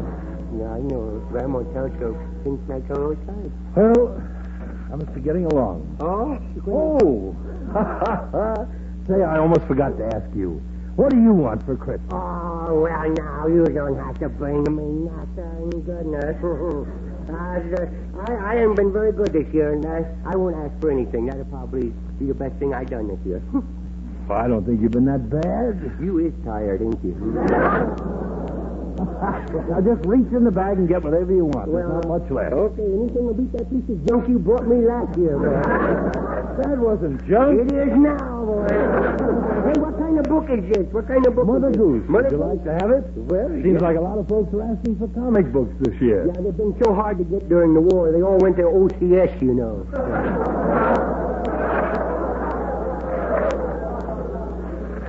Well, Junior, fairy tale book? Yeah, I gotta be going, and my wife will be wondering what's become of me. You have that trouble too, huh? I'll run upstairs and watch you take off. All right. Oh, boy. Oh, look at them reindeers. They look like ponies with horse sleeves in their heads. Look. I feel much better. I'll be watching my daily report for more brotherly love. Go and help it along. I'll do me best, Santa Claus. Merry Christmas! Merry Christmas, Santa Claus. Merry Christmas, everyone.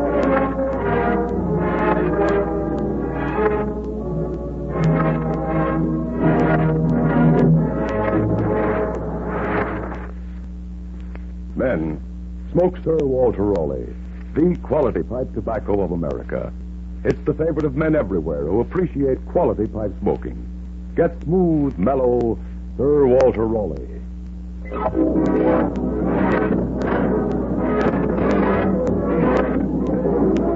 Remember, we'll all be back in the next year's at the same time. Until next year's at end, This is Red Skelton saying goodbye now. Thanks for listening. Thanks for buying Raleigh's and Merry Christmas. God bless you. Same time. Until next year's at end, This is Red Skelton saying goodbye now. Thanks for listening. Thanks for buying Raleigh's and Merry Christmas. God bless you. Thanks for buying Raleigh's and Merry Christmas. God bless you. Thanks for buying Raleigh's and Merry Christmas. God bless you. Thanks for buying Raleigh's and Merry Christmas. God bless you.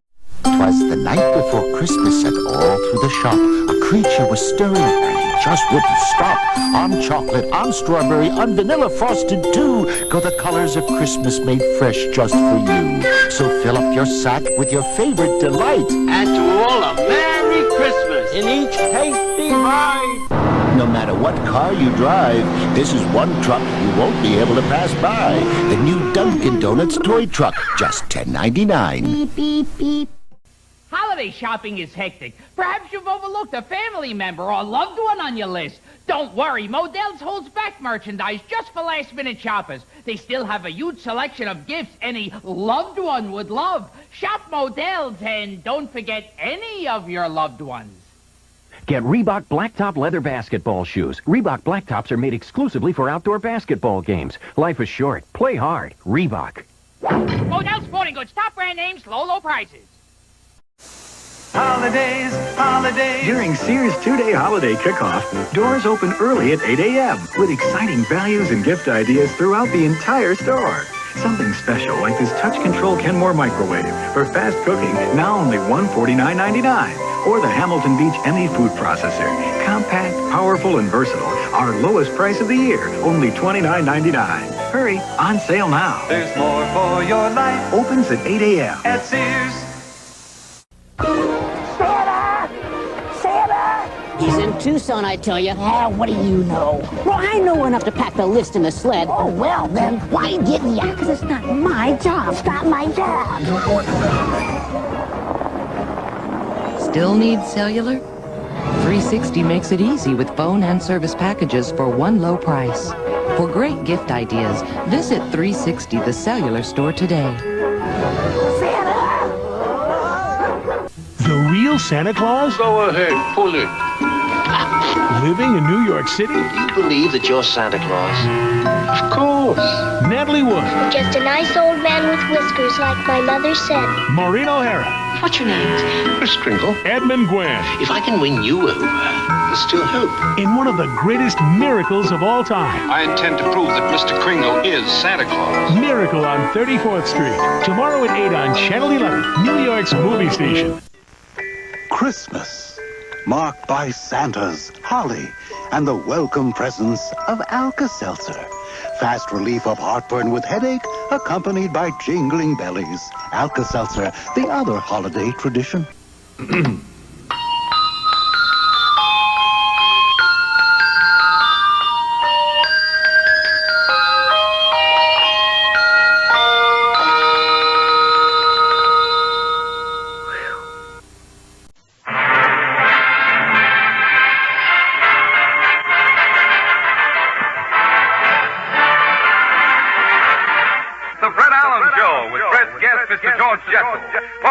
Minerva Pius, Peter Donald, Parker Fenley, the DeMarcos, Al Goodman, his orchestra, and Kenny Delmar.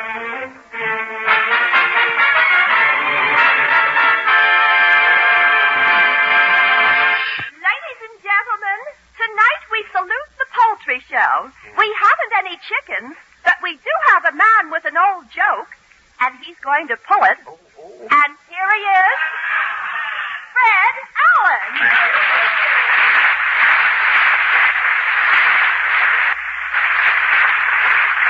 Thank you, and good evening, ladies and gentlemen. In Portland, that poultry show introduction, a man with an old joke and he's going to pull it. You know, I thought that was extremely clever in rather a rancid sort of a way. Mama and I were up all night writing poultry introductions. Poultry introductions, really? We had another one. Here is a man. After he tells his first joke, he's a dead duck. You were up all night writing these two-feathered faux pas? Yes? You know what faux pas means? It's Southern for forefathers. Southern for forefathers? Faux pas. Faux pas. Some dialect you have and no finish. But forget the whole thing. Forget the whole thing. That poultry gag sounds like a joke you'd find on the floor of the studio after a Milton Berle rehearsal. And if he wouldn't pick it up to tell it, Milton will stoop to anything that I wouldn't. Tell me, did you see the poultry show at Madison Square Garden? It was wonderful. They had hens there so small, they can't lay eggs. Really? What do they lay? Aspirin tablets with yolks in them. You've had a new writer working on your part, haven't you? I sense it. Fine. Well, you know, it's confusing over there at Madison Square Garden. One night they have fights, the next night hockey, then basketball and the poultry show. There was a mix-up last week. One night, right in the middle of the poultry show, the CCNY basketball team ran out and made 3 baskets in a hen's nest without disturbing the hen, too. It's rather remarkable. They were in there on the wrong night, you see. Well, before this gets too hilarious, Portland, what? I must give my writers the loyalty test again. What's in the news? What's in the news this week? Well, science is seeking the clue to baldness. Baldness? Well, that would be Jack Benny's problem, not mine. Is Jack getting bald? Getting bald? Benny's head looks as though his neck is blowing bubble gum.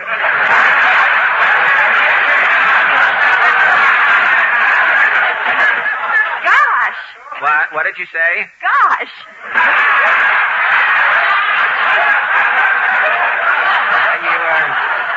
Are you happy with that line?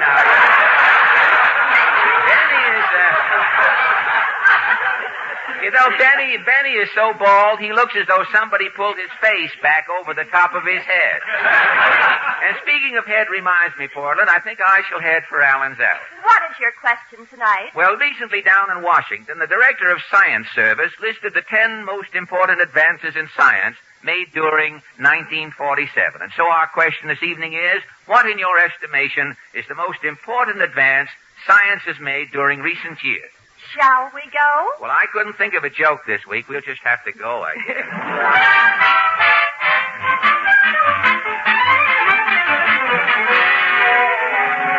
Well, here we are back in Allen's Alley, Portland. Say, I guess the Senate is in all right. His pet possum, Stanley, just looked out the parlor window there. Well, let's knock. Who's whamming my portal? Oh, it's you, son. Yes, Senator Clark. I just got back from Florida, son. Yeah? I must have stayed out in that sun too long. You got sunburn? Son, I got a blister running down my back. It's longer than a pontoon. It's really as long... I kept peeling, son. I had enough skin to make a little boy. You... Well, how are things in Florida, Senator? My hotel was so crowded they had to give me a Florida suite. What is a Florida suite? That's a closet with 2 grapefruit in it. But, I was out fishing every day. One fish I caught, tears come to my eyes. Tears? That fish reminded me how I got elected. A fish? It was a fluke, son. Fish not too well known in these parts. Well, what were you doing in Florida? What were you doing in Florida, Senator? I was down there resting with little old Harry. Did the president enjoy his stay down there in Florida? Harry was busy every minute, relaxing. One day, Harry went over to Key West and played the piano. At Key West? It was the first time anybody knowed what key he was playing in.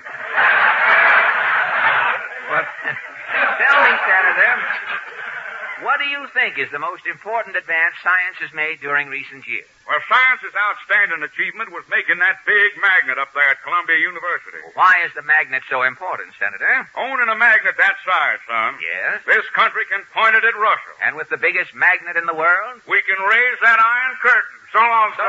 So long, Harriet.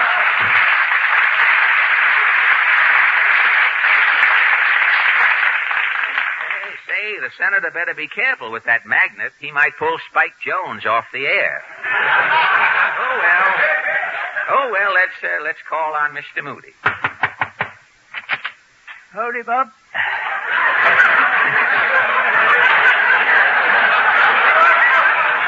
Tell me, Mr. Moody, what do you think is the most important advance science has made in recent years? Science better stop advancing, for it ruins the human race. Well, how do you mean? Why, people was better off when they had less gadgets and done more sweating. Well, have you had any experience with scientific advancement on your farm? I'm about ready to blow my fritter. You're about to blow your fritter, eh? Well, what happened? Why, a fellow come around and sold me a self-operating shortwave plow. Uh-huh. First time I tried the plow, something went wrong. Yeah? All I heard was zip. Plow started off. I ain't seen it since. You don't know what became of the plow? No. All I know is that from here clear to Syracuse, there's a rut that belongs to me. Well, you can't hold that against science. Did I ever tell you about that rain-making episode? No, I don't think so. What was that? Last fall, we had a drought. Uh-huh. Ground was so dry that worms was crying on themselves to get wet enough to turn over. Things were dry, hey? I'm in the front yard, spitting in all directions to lay the dust. Yeah? Fella comes up and he says he's a rainmaker. Oh, you hired the rainmaker? Yeah. He went up in a balloon, dropped 200 pounds of dry ice into a cloud. Yeah? Well, the dry ice fell plumb through the cloud, landed on top of my barn, and left a hole as big as a crater. And no rain fell? Yeah. Just as the fella come down in the balloon, it started to hail a mite. Hail, hey? I was fuming. What did you do? I pointed to that skimpy downfall. Yes? And I says, get the hail out of here. So long.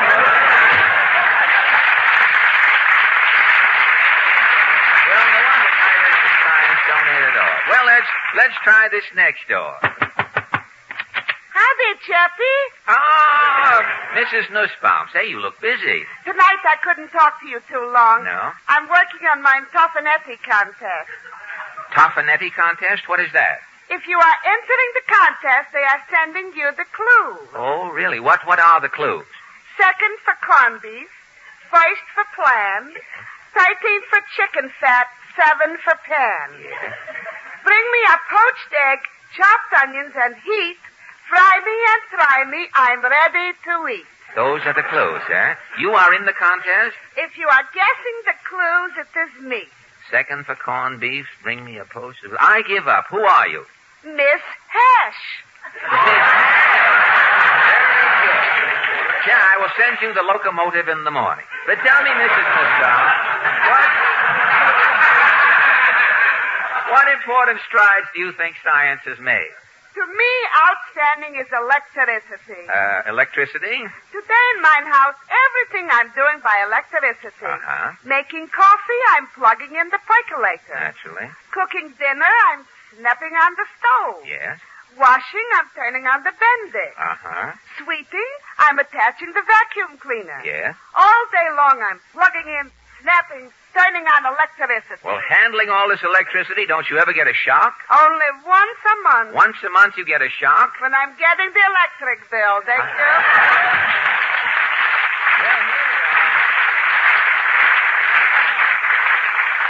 Here we are at the end of the alley. Let's pay our respects to Mr. Cassidy.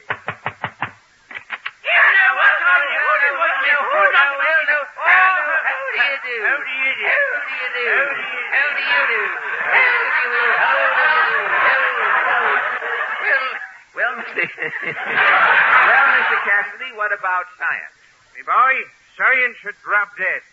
Well, why? Well, last week, because of that scientific invention television, I had, shall we say, a cataclysmic encounter. On account of television, what happened? Well, the night of the Joe Louis fight, I was standing in Kerrigan's, conserving grain as the president ordered.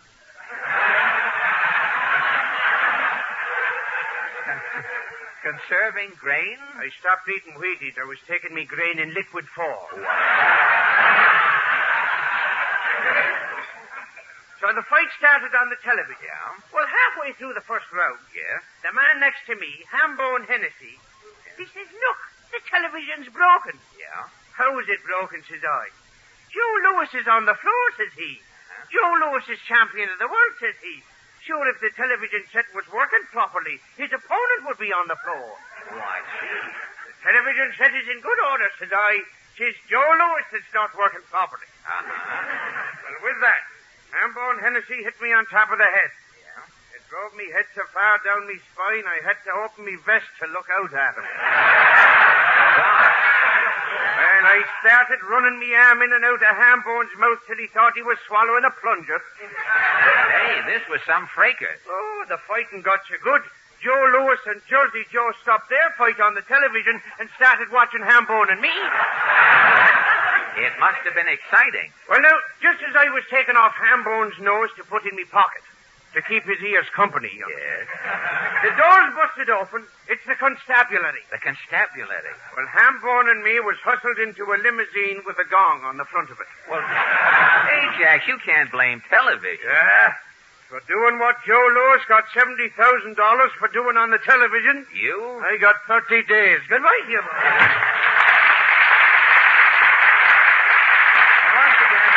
The five DeMarco sisters, ably accompanied by the versatile Al Goodman and his orchestra. The DeMarcos sing, Papa, Won't You Dance With Me, Girl?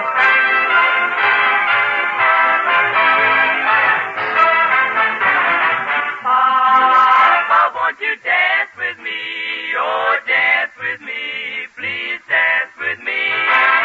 Papa, take a chance with me and dance with me tonight. And when you whirl me round and round, we'll go right off the ground. We'll go around and round, we'll go. And when we listen to the trombone sliding, I will both be gliding high up to the sky. I love the polka. Papa, won't you dance with me? Oh, dance with me, please dance with me. When you hold me tight. Oh, Papa, won't you dance with me? Won't you dance with me tonight? Pop, pop, pop, pop, pop, pop, pop. Hey, Pop, come on and dance with me. With me. Papa, won't you dance with me? When you hold me tight. Oh, Papa. Papa, please, pretty please. Dance, Papa, dance with me tonight.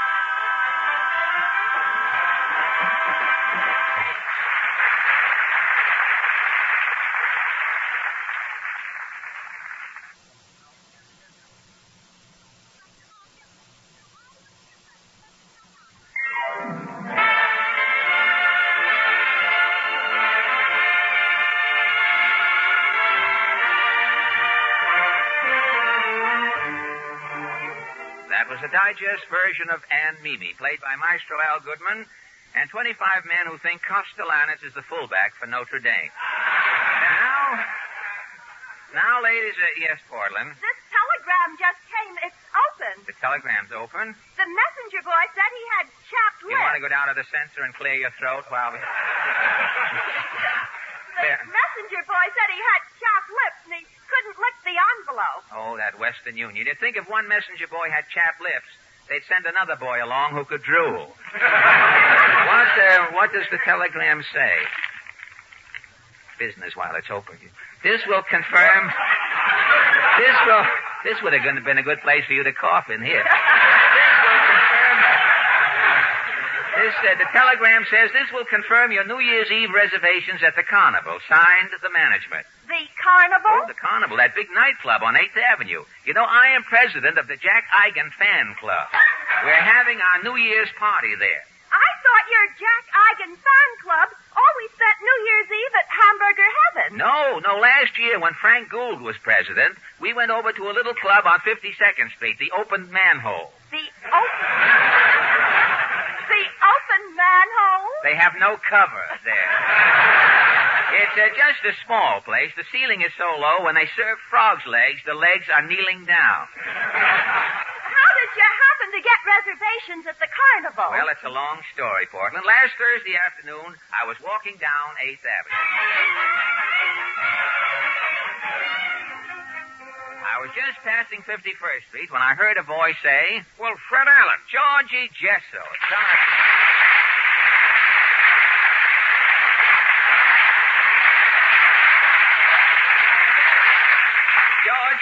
Georgie, what are you doing here in New York City?" What am I doing here?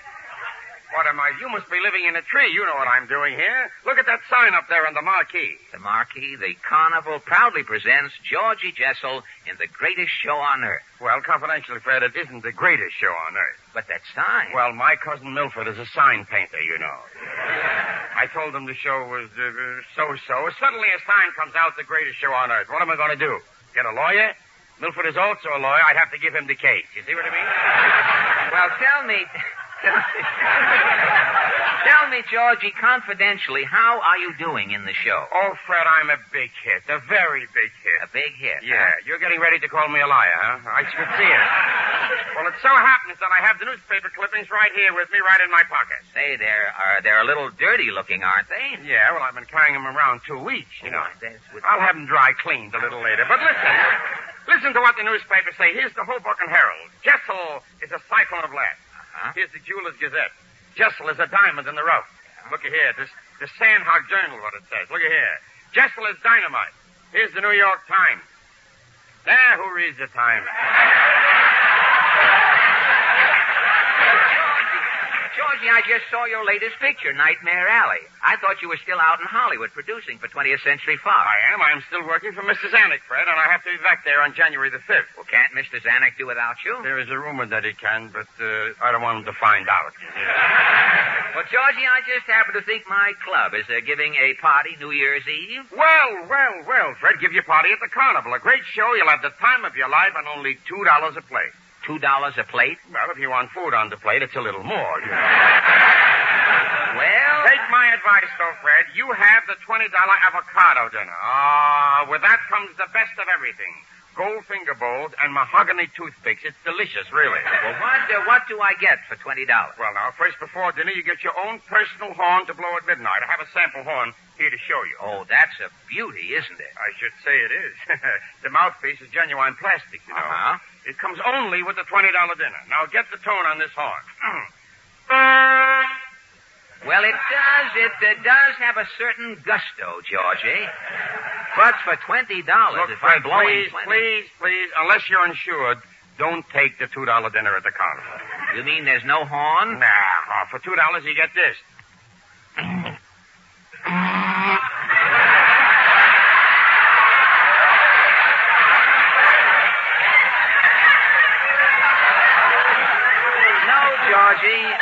No, Georgie, that sounds like an unborn opinion.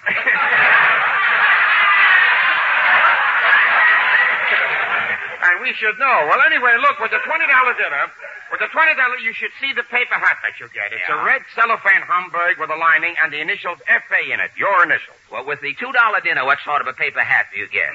An old copy of the Hobo News. Nothing at all. Folded up, it looks like a wet beret. You wouldn't want it. Well, look, Georgie. Fred, the confetti that you get with the $20 dinner... What kind of confetti? Chopped up $5 bills. With the $2 dinner, you get confetti? What confetti? The waiter comes, pulls the paper napkin from under your chin, tears it up, throws it right in your face. Well, Georgie, $20 after all for a dinner. But listen to the food that you get. Avocado and aspic, anchovies and aspic, guinea hen and aspic, aspic and aspic. And for dessert, ladyfinger. But, Georgie, who could eat that mess? I'll get indigestion. Not at the carnival, Fred. Well, why not? Those ladyfingers that you get for dessert... Yes? They are holding an Alka-Seltzer. But I'm a light eater, Georgie. What is the $2 dinner? $2 dinner, you get a sprig of parsley on a plain glass plate. A glass plate? Yeah, you're not only starved, but the waiter looks through the glass plate, sees you leaving a nickel tip, gets mad, takes away the knife and fork, hits you on the head. Nothing. What about the drink? Oh, the drinks. Oh, with a $20 dinner, you get the finest French champagne. It has the Hildegard seal of approval. And on the $2 dinner? The waiter takes off your shoes, puts grapes under your feet, you step on the grapes. It tastes like an oleum. You wouldn't like it at all. Well, Georgie, in self-defense, I think I'll take the $20 dinner. Fred, you are doing the right thing, believe me. I'm all set for New Year's Eve. Fred, this will be a night that you will long remember. And don't forget, take the mothballs out of that tuxedo. Tuxedo? George, you mean it's formal? Fred, you're going to the carnival, not Sam's Bowery Follies, you know. But I have no tuxedo. Fred, I should have your luck. Well, what luck? I can get you a tuxedo in 5 minutes. Really? My cousin Milford got an interest in the place. It's right around the corner. Come with me, Fred. All right, Georgie, let's go.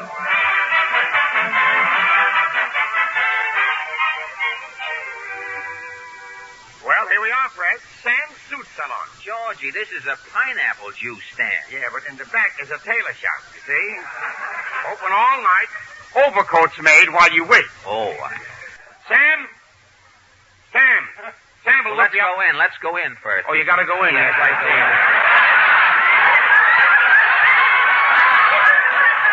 No curb service. You gotta go inside. All right. Hey, Sam.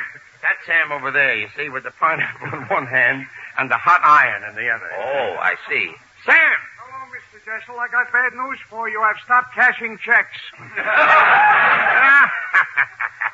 This is a friend of mine, Sam, Fred Allen, and he wants a tuxedo. A tuxedo? You came to the right place. Oh, Max! Yes, Sam. It's a customer. Orange or pineapple? The pineapple's good today. No, just a tuxedo, thanks. Now, look, this is for New Year's Eve, Sam. I want you to give Mr. Allen something extra special. Well, you, Mr. Jessel, will give him the works. Built-in gravy stains on the vest. Here's a ruler. Help him measure it. I certainly will. Okay. Sleeve 33. Sleeve 42. Waist 36. Waist 57. Length 32. Length 71. Wait a minute, Georgie. What is this? Every time you yell out a number, Sam puts down a different one. Don't worry, Fred. Sam can write. Nothing to worry. Well, never mind the measuring.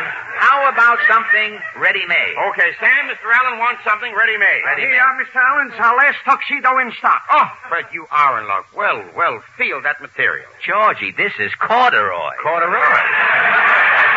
Of course. The doorman at the El Morocco has one just like that.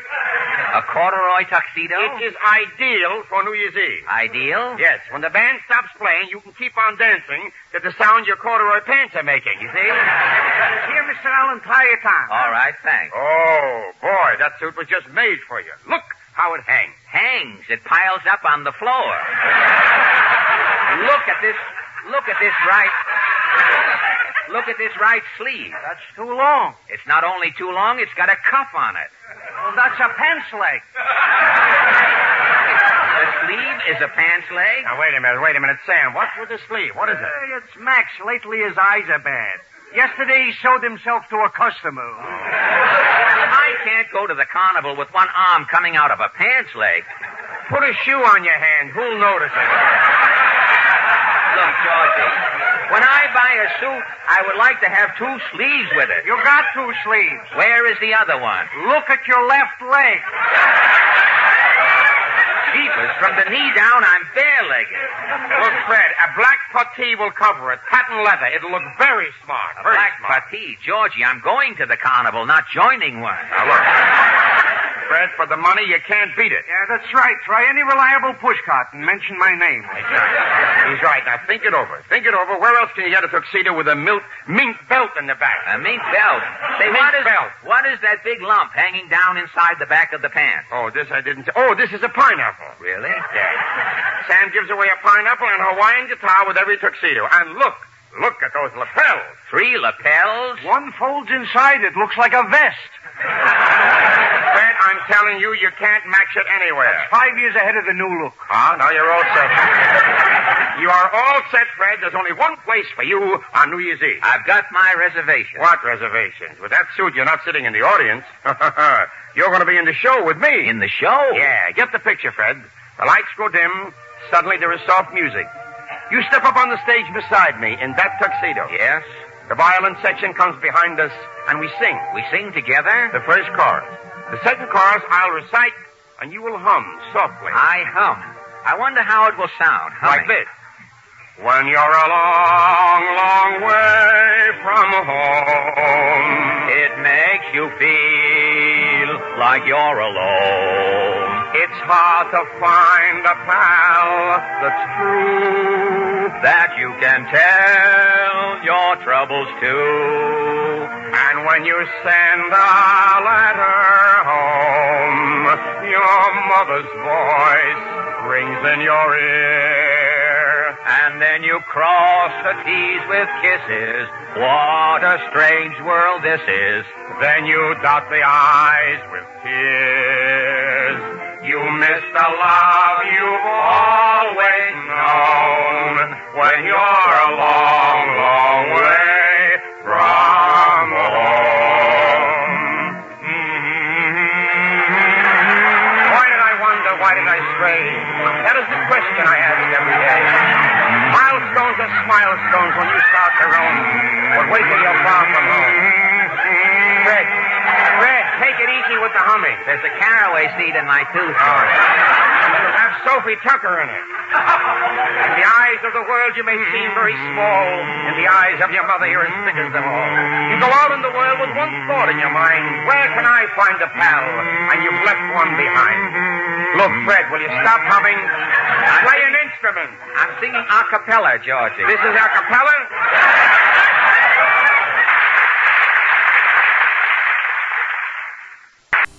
This is your Hallmark Gold Crown store, where you can trim your tree with memories. Help someone you love remember this Christmas with a Hallmark keepsake ornament.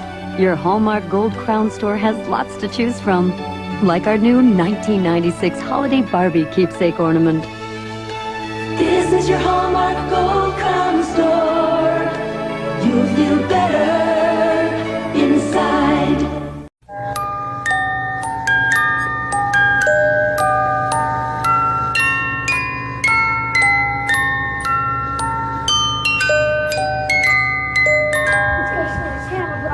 Light a giant-sized Duraflame fire log for Christmas, and you'll receive the warmest of gifts for the holidays. That was a nice idea to light a Duraflame. I didn't light the Duraflame. I thought you did. Happy holidays from Duraflame.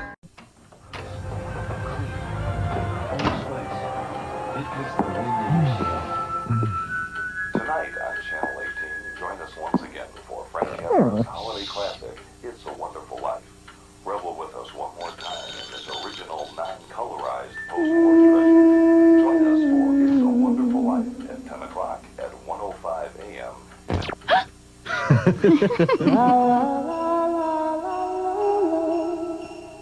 Here's Michael Learned for the Signade Society. This is my favorite time of year, but it's also one of the worst times for sinus problems. And what could be worse than spending the holidays with a sinus attack? So to be sure you don't, Signade's gift to you is a $1 off coupon for Maximum Strength Signade, the most potent pain and pressure reliever in Signade history. Maximum Strength Signade, the gift of relief.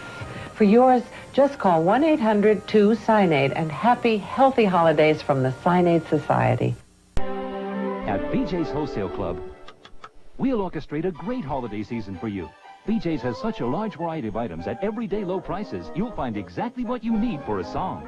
Like men's and women's watches and jewelry guaranteed to appraise for 150% of BJ's price. Choose from genuine 14-karat gold jewelry, cultured pearls, precious and semi-precious gems, and dazzling diamonds. We invite everyone to join us. BJ's Wholesale Club. It's a whole new way to shop for the holidays.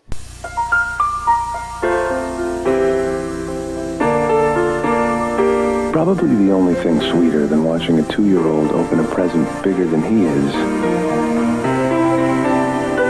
watching his mom open a little one. Zales is every Christmas. with every kind of little gift for every kind of mom. At the heart of it all.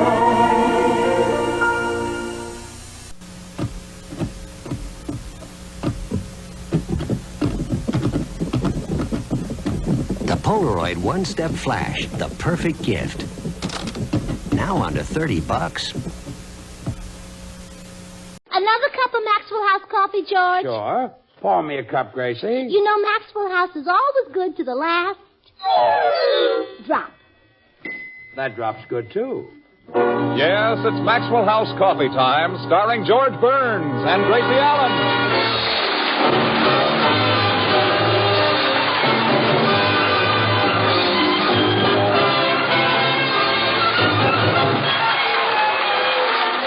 With yours truly, Toby Reed, B. Benaderet, Hans Conried, Pat McGeehan, Doris Singleton, Harry Lubin, the Maxwell House Orchestra, and Bill Goodwin.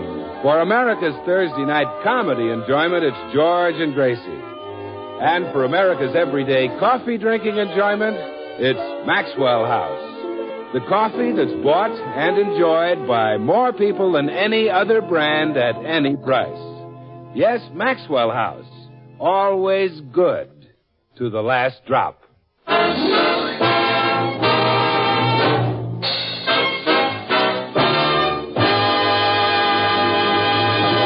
Well, it's Thanksgiving morning as we look in at the Burns home, but that's not the subject of discussion between George and Gracie.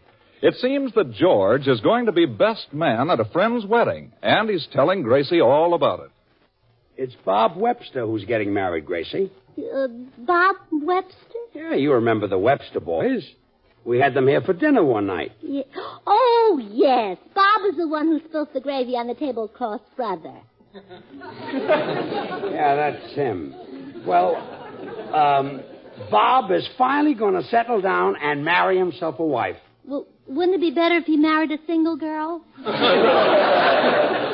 She is single. Oh, good. Do I know her? I don't think so. She's marrying Carol. Oh, I thought she was marrying Bob Webster. Who's Bob marrying? Marrying Carol. He's marrying the same person? No, look. Oh, then who's he marrying? Marrying Carol. Well, George, for a best man, you certainly are mixed up.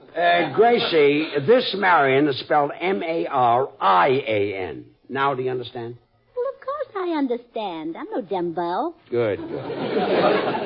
The bride is marrying Carol. All right. Now, who's the groom marrying?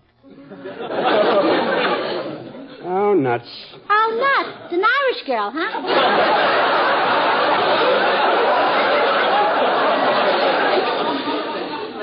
Yes, Molly O'Nuts. Well, anyway, this is the first time I've ever been best man. How do you think I should dress? Oh, the usual way. First, put on your underwear, then... I don't mean that. I mean, how should I dress at the wedding? Oh, I wouldn't. I dressed here.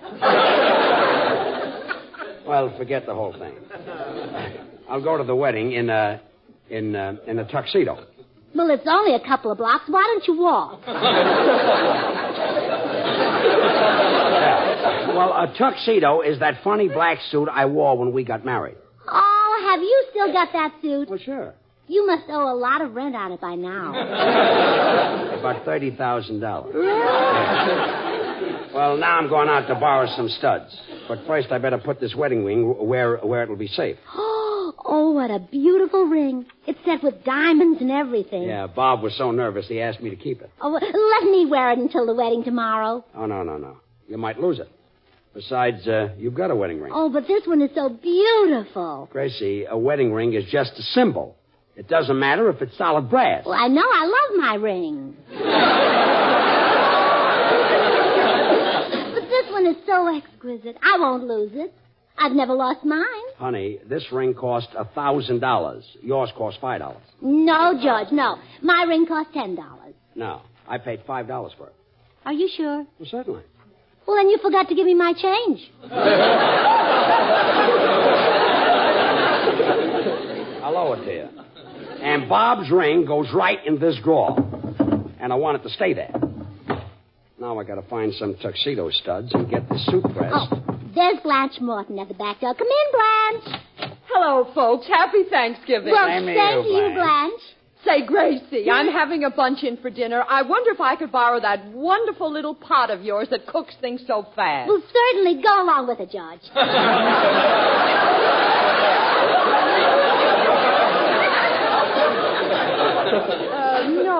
No, I mean your Presto cooker. Oh, that. Oh, sure. I'll be finished with it in a few minutes. Say, Blanche, has Harry got some tuxedo studs I can borrow? Oh, I think so. I'm best man at Bob Webster's wedding tomorrow. Really? Who's Bob Marion? Marion Carroll. No, George, you're mixed up again.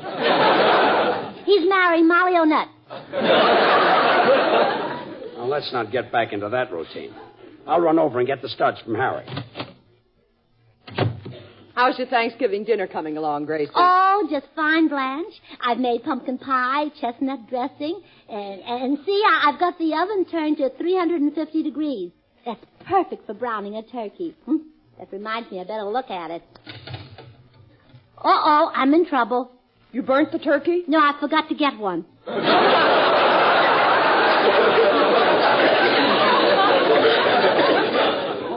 Fine, and I'll bet George is so hungry he could eat the table leaves. Well, quick, put him in the oven. I was only kidding, Gracie. You gotta have a turkey. But, Blanche, the markets are all closed. How will I get one?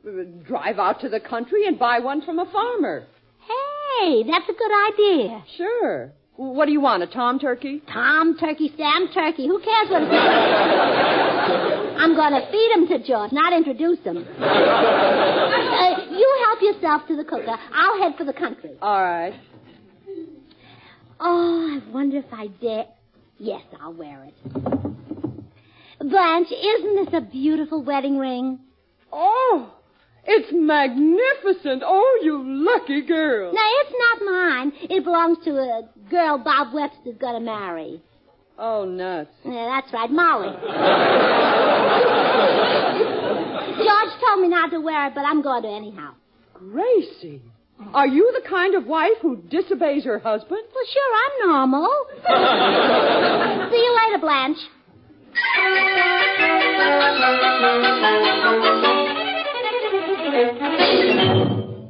Well, there they are, ma'am. I've got about 20 turkeys left. I'm selling them for 60 cents a pound. Well, I guess I'll have to pay it. My husband insists on turkey, but it does seem high. It costs money to feed an old gobbler. Yes, especially when he insists on turkey. Want me to pick one out for you? Oh, no. You might try to fool me. I'll pick them out myself. I'm an expert. I know all about turkeys from their manes to their withers. Yeah, I can tell you're an expert, all right. See one you want? Oh, I see one I don't want. That turkey nearest the fence. It's got flat feet. Yep. Besides, it's a duck. Well, I want a turkey. Oh, there's a cute little baby one. He'll be a fine bird when he grows up. He's milk-fed. Oh, now there you go, trying to fool me. That little turkey couldn't be milk-fed. He's too short to reach a cow's faucet. I'm sorry I tried to fool you. Well, I better pick out a turkey. Eeny, meeny, miny. Oh, my goodness. What's the matter? The wedding ring, it's gone. It must have slipped off my finger here in the turkey pen. Well, I don't see nothing of it. Oh, if that ring's gone, my husband will murder me. It's a $1,000 wedding ring. I'll bet I know what's happened. One of them turkeys took it. Well, quick, which one of them is planning to get married? Lady, I mean one of them turkeys swallowed it. Oh, that's terrible. You see, the ring isn't mine. My husband had it for another woman. My, you Hollywood folks. Oh, quick, get it out of the turkey. Well, I don't know which one swallowed it. Oh, I wish it'd been my wedding ring. We'd know the turkey in a minute. He'd turn green. Oh, but you've got to get it. Well, I can't kill all them turkeys. It's too late to sell them. Well, I don't want you to kill them. Just turn them inside out and shake them. Lady, the only way to find that ring is for you to buy these turkeys and let me kill them. No, sir. I can't let 19 innocent turkeys die just because one of them is a thief. I'll take them home with me and find the guilty one somehow. Well, just as you say, ma'am. But how will I get all these turkeys to town? I'll truck them in. Well, that's a long way to dance. Well, then you look healthy. Here's my address. Put them on the back porch.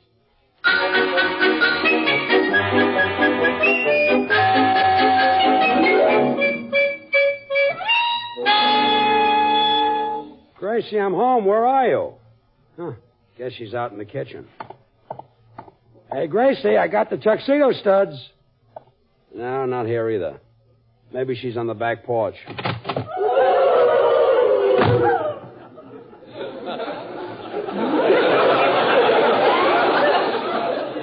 Holy smoke. Her mother is here for Thanksgiving. No, it couldn't be her mother. She talks louder than that. I'll have another look. Who's out there? Nobody but us turkeys. Gracie, come in the house. I want to talk to you. What goes on here? There must be a dozen turkeys on our back porch. Oh, now don't exaggerate, dear. There are only 20. Well, why in the world did you buy 20 turkeys? Why? Yeah, why? You see, when I left the farm, I only had 2 turkeys, but they happened to be male and female, and, well, you know turkeys. Now we've got 20. That's rabbits.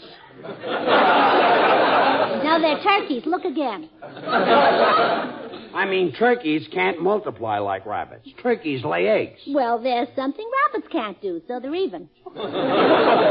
Gracie, stop being silly. Why did you buy 20 turkeys? Oh, all right. I guess I'll have to tell you the truth. Well, I should hope so. It's enough turkeys to fill the Salvation Army baskets. You guessed it. Huh? Those turkeys are for the Salvation Army. They were donated by a kind farmer. Oh, well, thanks for telling the truth. Well, thanks for thinking of it.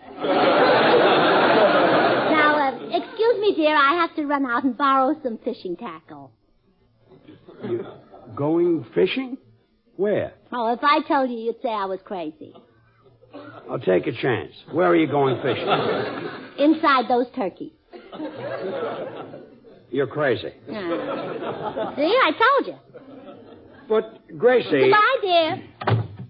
Oh, what a little screwball. Well, I'll put a stop to this foolishness. I'll call the Salvation Army and tell them to come and pick up their turkeys.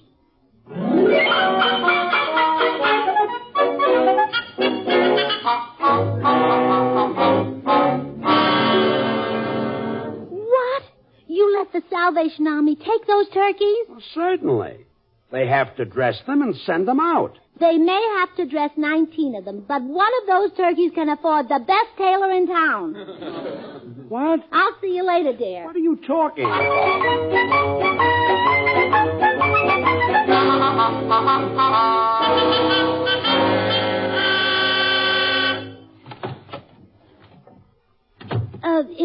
Is this the Salvation Army headquarters? Yes, ma'am. Do you still have the turkeys you got from Mr. Burns? Why, yes. Oh, thank goodness. He wants them back right away. You mean he's an Indian giver? Yeah, that's it, yeah. He gave you the turkeys by mistake. He meant to give you Indians. Huh? Well, you see, my husband was too proud to tell you, but our children are starving, and that's why we've got to have those turkeys back. All 20 of them? Yes. But, Mrs. Burns, 20 turkeys will feed 200 children. So, 4 of my kids will go hungry. It's impossible for a woman to have 204 children. Well, I had them the easy way. 102 sets of twins. 102 sets of twins. Well, my husband makes bookends, and it's affected his whole life. Mrs. Burns, I'm afraid this is unbelievable. You don't believe my husband makes bookends, huh? I don't believe any of it. Oh, well, all right, then I'll tell you the truth. One of those turkeys has a $1,000 ring inside of it. I'm afraid you're mistaken. No ring was found when those turkeys were cleaned. Well, it must have been there. What cleaner did you send them to? We cleaned them ourselves, and there was no ring.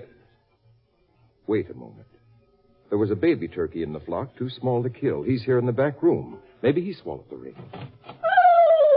Oh, that cute little baby. Oh, that baby couldn't be a juvenile delinquent. I'm sure he didn't swallow the ring. Oh.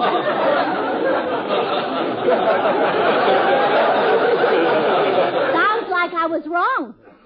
Shall we kill him and recover the ring? Oh, no. He's just a baby, and an orphan, too. You've already killed his mother and father and all his aunts and uncles.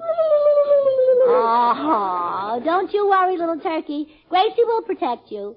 I'll take him home with me. But, Mrs. Burns, that turkey has a $1,000 ring inside of him. How will you get it? Well, I'll think of something. Come on, you little Fort Knox with feathers.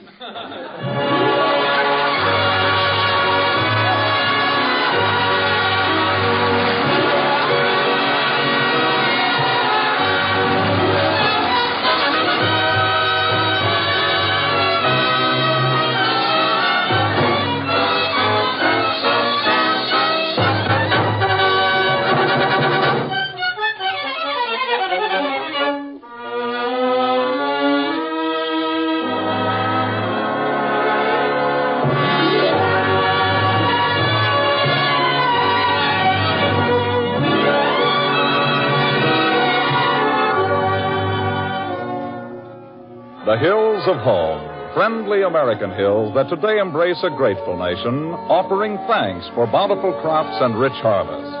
Yes, on this most traditional of all American holidays, happy families are gathered at home, celebrating this Thanksgiving in feasting and good cheer, enjoying the warm fellowship and generous hospitality that make this day one of the favorite holidays of the year.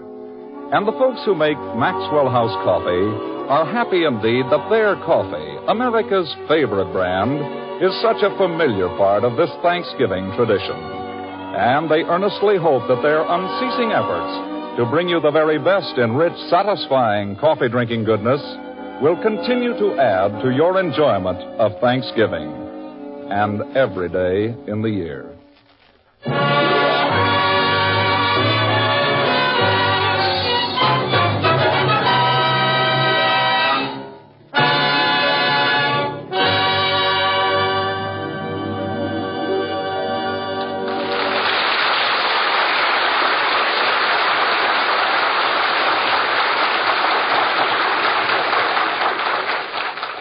I told you not to touch that ring.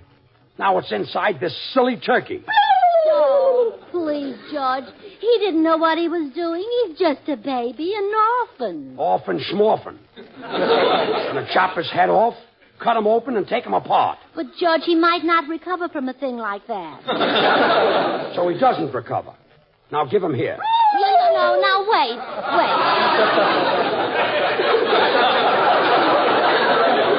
George, we're not absolutely positive he swallowed the ring. Let's make sure before we do anything. How? Well, let's take him to a doctor and have him x-rayed. I'm not going to a doctor's office just to have a turkey x-rayed. Well, all right. While we're there, he can take out your appendix.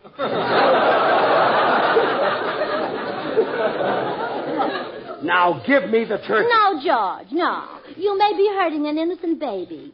We'll take him to the doctor and have him x-rayed. Oh, no, we won't. Oh, yes, we will. Oh, no, we won't.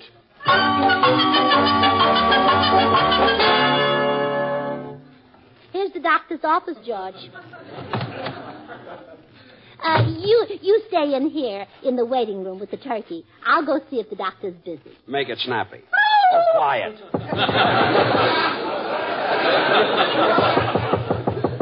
Come in. Are you the doctor? Yes, I'm sorry my receptionist isn't here today, but I always come to the office on Thanksgiving. Do a tremendous bicarbonate business. Well, I want you to take an x-ray. Very well. Step behind that screen and remove your clothes, please. All right, doctor, but can I peek over the screen while you x-ray the patient? You're not the patient? Oh, no. My husband has him outside. Oh, we think he swallowed a ring. Oh, a baby. Yes. He's only about 2 weeks old. Is he in any pain? Oh, no. He's very lively. On the way here, he jumped out of the car. My husband chased him for a block. And he's only 2 weeks old? Mm-hmm. But very agile. We finally caught him on top of the mailbox. This promises to be a remarkable case. How did he happen to swallow this ring? Well, the ring fell on the ground, and I think he ate it by mistake when he snapped at a grasshopper. You allow him to eat grasshoppers? What kind of a mother are you? Oh, I'm not his mother. He's an orphan. His mother and father were killed by the Salvation Army.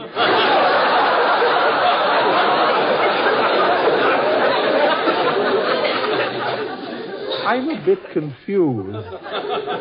Suppose you just bring the patient in. All right. I hope you can take the X-ray through his feathers. The baby has feathers? Well, certainly all turkeys do. The patient is a turkey? Yes. Now, I'll bring him in for X-ray. Madam, I am not a veterinarian. Well, who cares if you eat meat? Just X-ray the I'll make a bargain with you. I'll X-ray your turkey if you'll will your brain to medical science. All right. If you can't get Einstein. Imagine you thinking the turkey was a baby. Yeah. Well, I guess I should have realized that a 2-week-old baby wouldn't snap at grasshoppers. Well, of course not. My brother Willie didn't start until he was a grown man. For this, I opened my office. Oh, all right, George. Bring the turkey in. There he is, Doctor. Gosh, I feel silly. You must think I'm the world's prize idiot. No, there's already been a winner.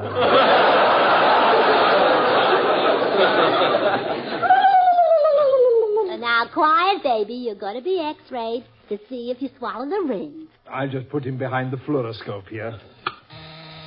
Oh, my goodness. I don't see the ring, but he certainly has swallowed a lot of bones. You are looking at his skeleton. Wait, I see it. The ring is in his esophagus. Oh, now, Doctor, I'm over 21. You can say stomach in front of me. It's not in the bird's stomach. It's lodged halfway down its throat. Can we get it without killing him? Not unless he coughs it up. And turkeys rarely cough. Then I'll have to kill him. Come on, Gracie. Oh, no, George, please. Give him a chance. But suppose he never coughs up the ring. I'll have to cough up $1,000. Oh, I thought you kept your money in the bank. Come on.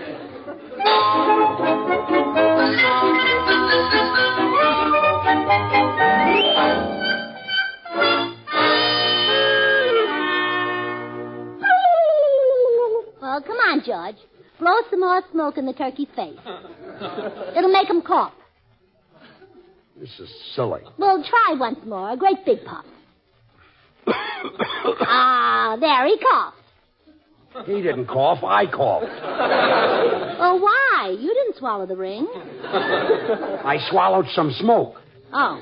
Well, we don't need that. You can keep it. Well, thanks. Come in. Well, hi, Burnses. What's doing? Oh, hello, Bill. George is blowing smoke at the turkey. George, you have to kill it before you smoke it. I'm not smoking the turkey. Now, he's smoking a cigar. I'm trying to get a wedding ring out of this turkey. Well, George, I don't think you two will be happy together. Bill. But if you do make a go of it, I hope your kids look like the turkey. If you'll be quiet a minute, I'll explain this thing. Okay. It's a fascinating story. You see, there's a big wedding tomorrow, and I've been picked as the best man. Well, right away, it's fascinating. Relax, Scott. Bob Webster is getting married, and he gave me a wedding ring to keep for him. Bob Webster, huh? Who's he marrying? Marrying Carol. Oh, Judge, you still haven't got it straight. He's marrying that Irish girl. Oh, quiet. I thought it was so nuts. Well, anyway, Bill, the ring cost $1,000. Gracie dropped it, and this turkey swallowed it. And now George wants to kill the little defenseless turkey. How can we stop him, Bill? Well, that's easy. Give the poor, miserable little creature a cup of Maxwell House coffee. The turkey? No, George. The rich, mellow, good-to-the-last-drop flavor of Maxwell House will put him in such a happy mood that he won't want to kill the turkey. Then he'll go out into the world with a smile on his handsome face, and you'll be proud to be seen with him. George. No, the turkey. Oh, you'll be proud of George, too, because the roaster fresh goodness of Maxwell House will warm his heart and keep him from harming that innocent bird. Then your little pet can waddle around the house, and you can feed him and care for him all his life. The turkey. No, George. Just see that he gets plenty of Maxwell House coffee. It's America's favorite, a blend of superb Latin American coffees radiantly roasted to flavor perfection. And I know he'll be glad to hear me say that. George? No, the sponsor. The switch. Yes. I see. Well, I've heard enough of this. I want that ring, and it's just too bad for this turkey. I'm going to take the axe and let him have it. Oh, don't let him have it, George. He'll beat your brains out. I'm going out and sharpen the axe, and if that turkey hasn't coughed up that ring in 30 minutes, he's through. Oh, I wish I had never seen Molly O'Quiet's wedding ring. Gracie, her name is Marion Carroll, and she's a very sweet girl. I know her. You mean she's tender-hearted? Oh, yeah. She cried like a baby when she found out she couldn't marry me. Oh. Yeah. Well, then I think I can save this turkey. Call her and get her over here right away.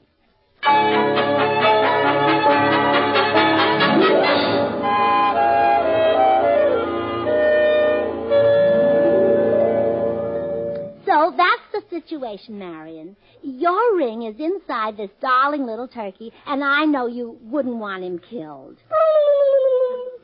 Well, I'm sorry, Mrs. Burns, but I've got to have my wedding ring. Well, you can have it, but the turkey goes with it. Well, suppose people want to see the ring. Show them an X-ray. But I can't get married without a ring. Oh, sure you can. Just change the ceremony a little bit. The groom says, "With this turkey I thee wed." Now, look, I've got to have my wedding ring. I can't go on a honeymoon without it. So the turkey goes with you. He'll make a wonderful chaperone. Well, now, why would I need a chaperone on my honeymoon? Well, husbands get awfully fresh. George even tried to kiss me. Oh, Mrs. Burns, I'd be embarrassed taking a turkey on my honeymoon. Well, then wrap it up in a blanket and say it's your baby. I don't believe that would save embarrassment. Well, don't forget the turkey might cough up the ring. Well, what would make a turkey cough? Well, now look, get this picture. The three of you are on your honeymoon. The turkey has been out for a walk, and he comes back unexpectedly and catches you and your husband holding hands. Naturally, he wants to let you know he's there, so he gives a little cough. Bingo, out pops the ring. Mrs. Burns, I've heard enough. Oh, really convinced you, huh? No. I'm being married in a few hours, and I want my ring, turkey or no turkey. Well, look, Marion, I'll make a bargain with you. Spare this turkey's life, and I'll see that you get the thrill supreme at your wedding. What's that? My husband will sing. His romantic voice is perfect for a wedding. But When George sings, people think they're at a wedding whether they are or not. The minute he opens his mouth, they start throwing old shoes. Oh, no. Really, Mrs. Burns. Well, Gracie, time's up. I've come for the turkey. Hello, Mr. Burns. Oh, hello, Marion. George, Marion wants you to sing at her wedding. Give her a sample of your orange blossom baritone. Oh, but Mr. Burns, Now, Marion, I'll be glad to do it. Get a load of this. I love you truly, truly, dear.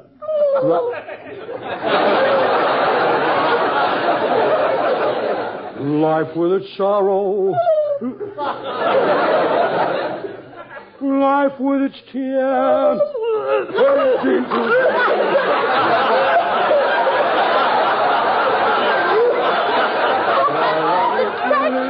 The turkey is choking. Oh, look, he called up my wedding ring.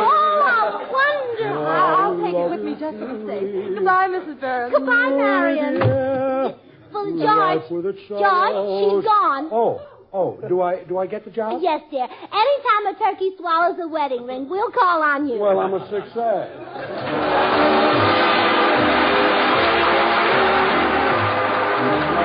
Good night. Happy Thanksgiving. This is NBC, the national broadcasting company.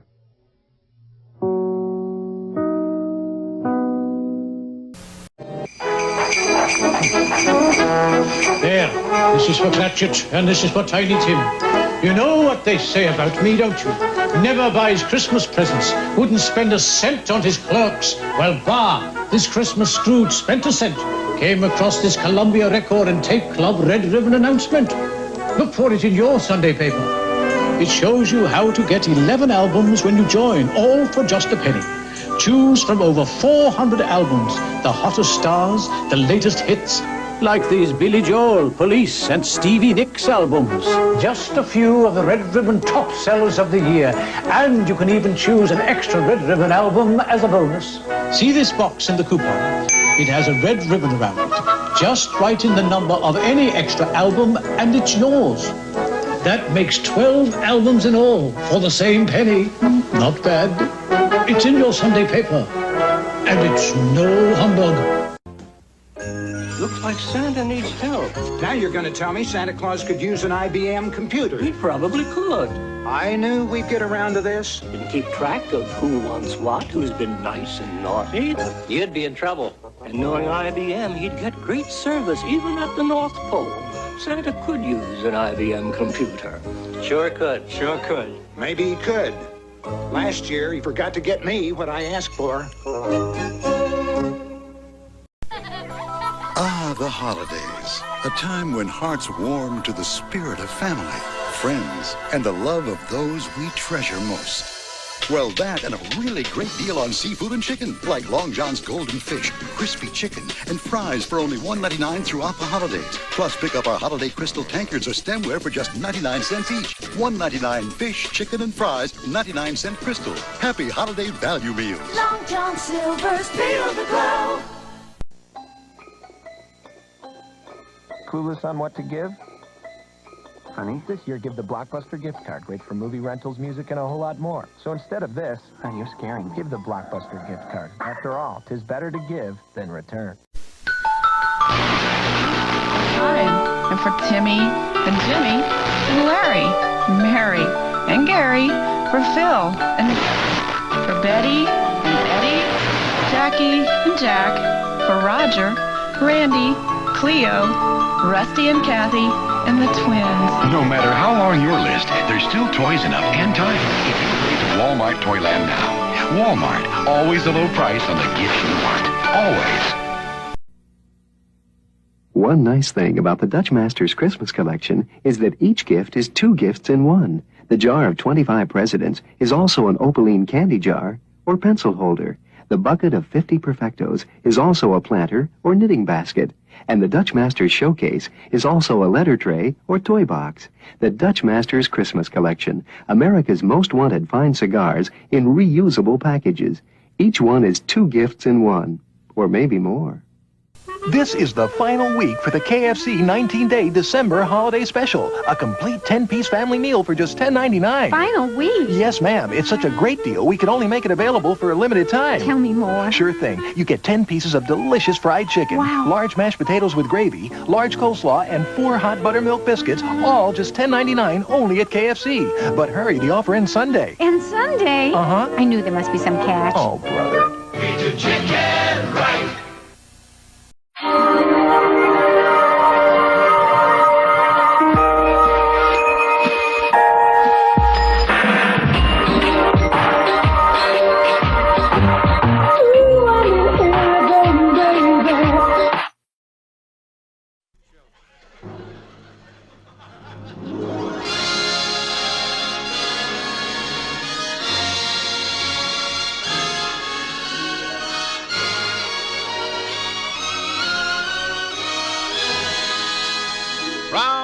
Hollywood, Procter & Gamble brings you the Red Skelton Show, starring Red Skelton, David Rose and his orchestra, our singing stars, the Four Knights, Verna Felton, Lorene Tuttle, Pat McGee, and our singer Susan Ellers, and yours truly, Rod O'Connor.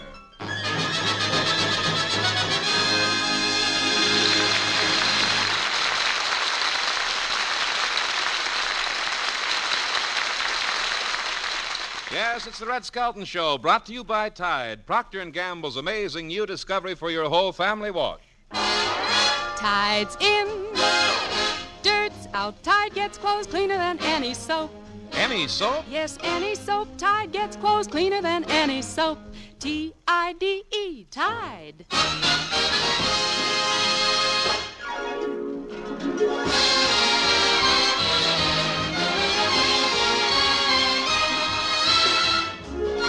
And now from Metro-Goldwyn-Mayer comes the star of our program, Red Skelton.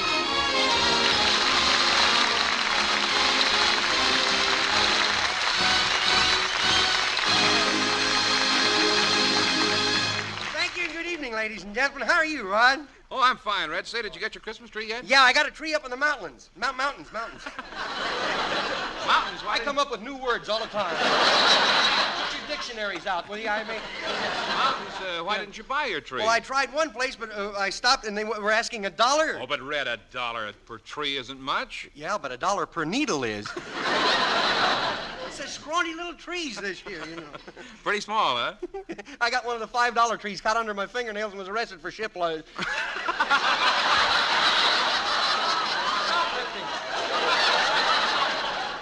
Bite my nails, too. Oh, now stop it. No, I selected one tree and I asked the tenant to paint it for me. Ship hopping, that's fine. I asked him to paint it for me, and he aimed the spray gun at it, and he turned on the air pressure, and last I saw it was flying over Pasadena. Well, I don't blame you for going to the mountains to get a tree. Did you have fun decorating the tree? Yeah, but decorating wore me out. Well, there's no work Hey, to decorate. you know a good way to get icicle effect on your tree? No. Stand in front of the tree and let somebody slap you on the back while you're eating a plate of spaghetti.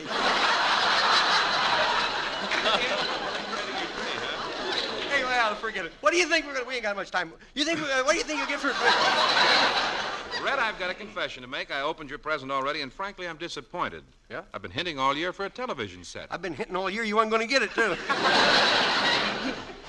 Did you like my gift?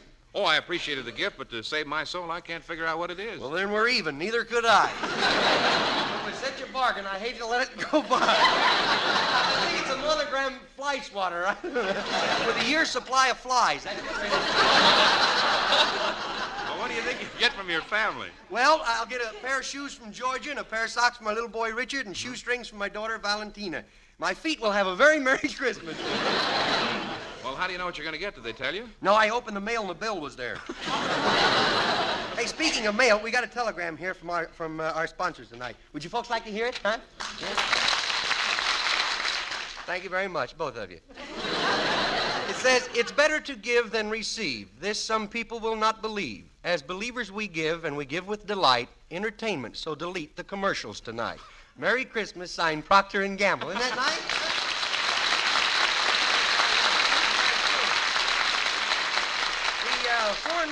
The four knights are going to sing. Well, this poor little Jesus, oh, yeah, he was Mary's baby, oh, yeah, he was born in an ox stall, oh, yes, ain't it a pity and a shame. Now tell me, when was Jesus born? The last month in the year. When was Jesus born? The last month in the year. When was Jesus born? The last month in the year. January, no, February, no, March, April, May, June, July, August, September, October, November was the 25th day of December. Well, my brother, was the last month in the year. Now tell me, when was Jesus born? Well, was the last month in the year. Oh, when was Jesus born? The last month in the year. Brother, won't you tell me, brother, when was Jesus born? The last month in the year. January, February, March, April, May, June, July, August, September, October, November was the 25th day of December. Well, my brother was the last month in the year. He was born of a virgin, wrapped up in a swaddle, lay down in a manger. January, February, March, April, May, June, July, August, September, October, November was the 25th day of December. Well, my brother was the last month in the year. Now tell me, when was Jesus born? Well, my brother was the last month in the year. When was Jesus born? The last month in the year. Brother, won't you tell me, brother, when was Jesus born? The last month in the year. January, February, March, April, May, hallelujah, June, July, August, September, October, November was the 25th day of December. Well, my brother was the last month in the year.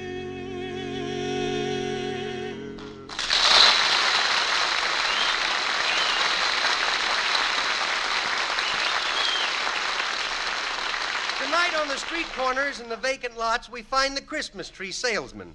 And among them, we might find Clem Cadiddlehopper.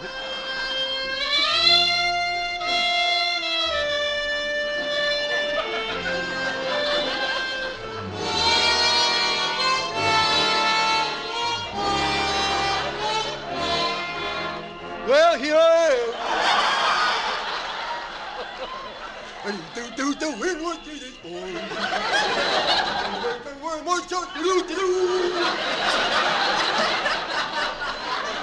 Yes, sir, here I am, old Clem Cadiddlehopper, the Christmas tree man.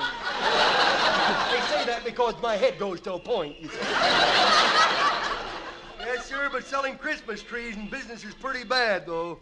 And I got a feeling after the Mar it's going to fall off.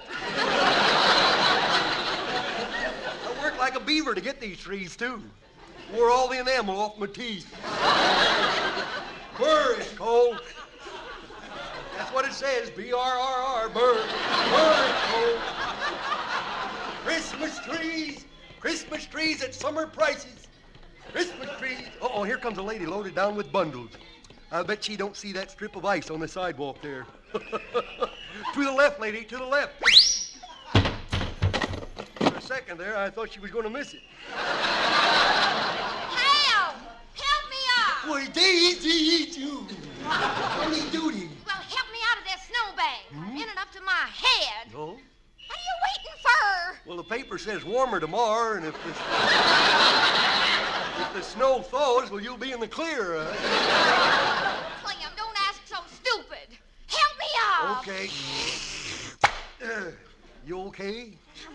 I'm so frozen my face is blue. Well, don't worry. It'll go back to its normal green again. I believe it's getting colder. Yeah. Aren't you cold? I'm freezing. I got so many goose pimples, they're working in 2 shifts. Let's stand over by the bonfire. Stand a little closer to the log there. You feel warmer? Nope. I feel just as cold as ever. Maybe I should have lit the logs, huh? Why haven't you set fire to these logs? Well, they last longer this way. Clem, did you tell Santa what you wanted for Christmas? Yeah, I dropped him a note. I asked him for a xylophone. How did you spell xylophone? How did you spell xylophone? Oh, I'll settle for a drum. Clem, you get more stupid every year. Well, naturally, you don't think I want to go stagnant, do you? Gotta improve. Oh, I don't know what to tell Santa Claus to bring me. Well, maybe he'll bring you something you really need. No, I've given up asking for brains.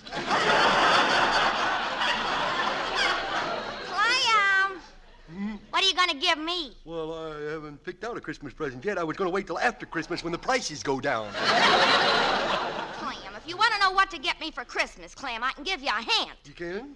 We don't have our Christmas tree yet. Well, just pick out any tree here you like. Go ahead. How about that 6-foot fir? Oh, you don't want that big old thing, do you? Yes, I do. You're just saying that to be polite. That's my $10 tree. Would you like this little one here? It'll look cute on your mantle. See, I'm going to have to buy a tree after all. Yeah. How much are they? Well, they're $1.25 a foot.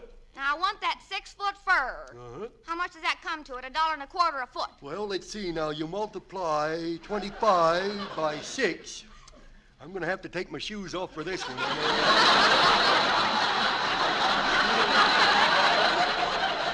Multiply, 25 times 6, you'd be, looks like you're going to get that big tree after all. Oh, look, your car stopped across the street. Yeah, look at that. Cadillac! Cadillac. A new Cadillac! Gee, ain't that man driving handsome? Christmas trees? Christmas tree, mister? Yeah, I'm looking for one. What do you have in a real cheap tree? Termites.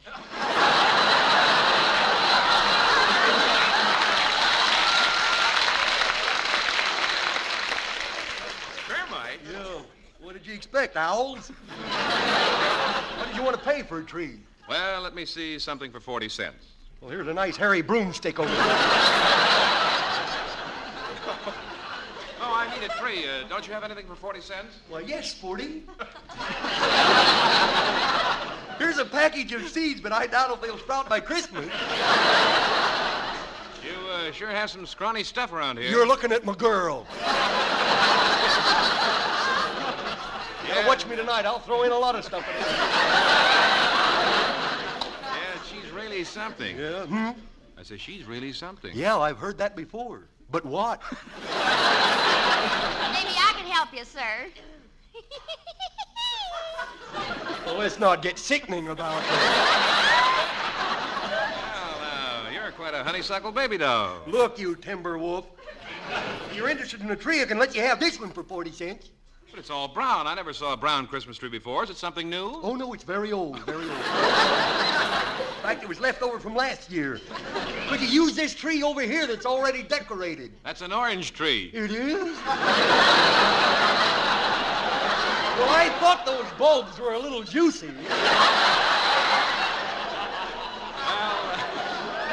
I'll just look around. Would you care to wait on me, beautiful? Well, that's my duty. Not you, flap ears. Halibut head. Go crawl back under your rock. Don't mind Clem, mister. He's just jealous. Yeah, I'd insure your eyes, bud, for a lot of money. You see things that ain't here, you know that. Daisy June, are you forgetting that I'm your boyfriend? You know, baby, if I thought you had a boyfriend, I'd punch his face in. What did you say, Clem? Howdy, stranger. Say, here's a beautiful tree, mister. How much, baby? Oh, $10. That's kind of stiff, but how can I resist those big blue eyes of yours? Oh, Clem, put the tree in the man's car. Okay. Clem, careful now, crossing the street. You might get hit by a car. Oh, don't worry. They've been warned. They've got to stop for pedestrians tonight. Oh! Well, how do you like that? He stole my tree.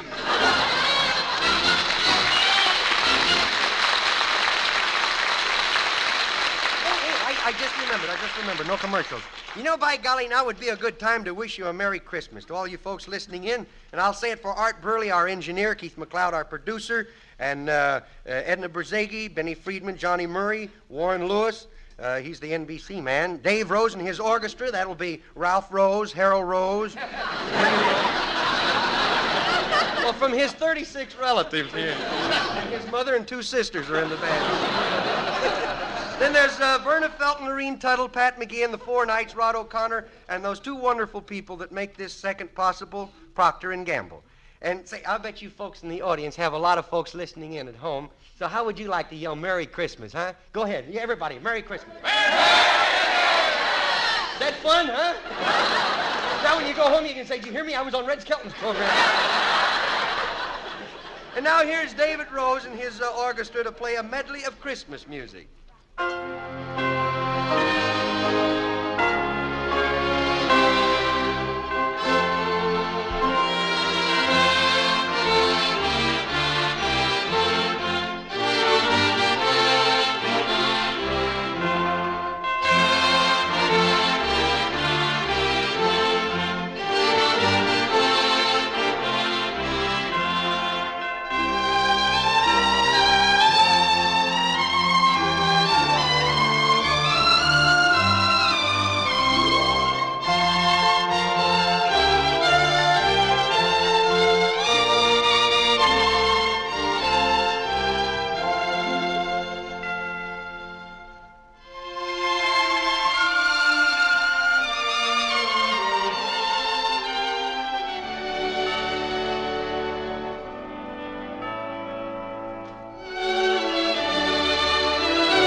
A page from the mean little kid's diary. Harry Ellers once said, remember the time you took part in a Christmas play at church or school and how frightened you were until you got on the stage? Well, it happens to all of us, even Junior, the mean little kid.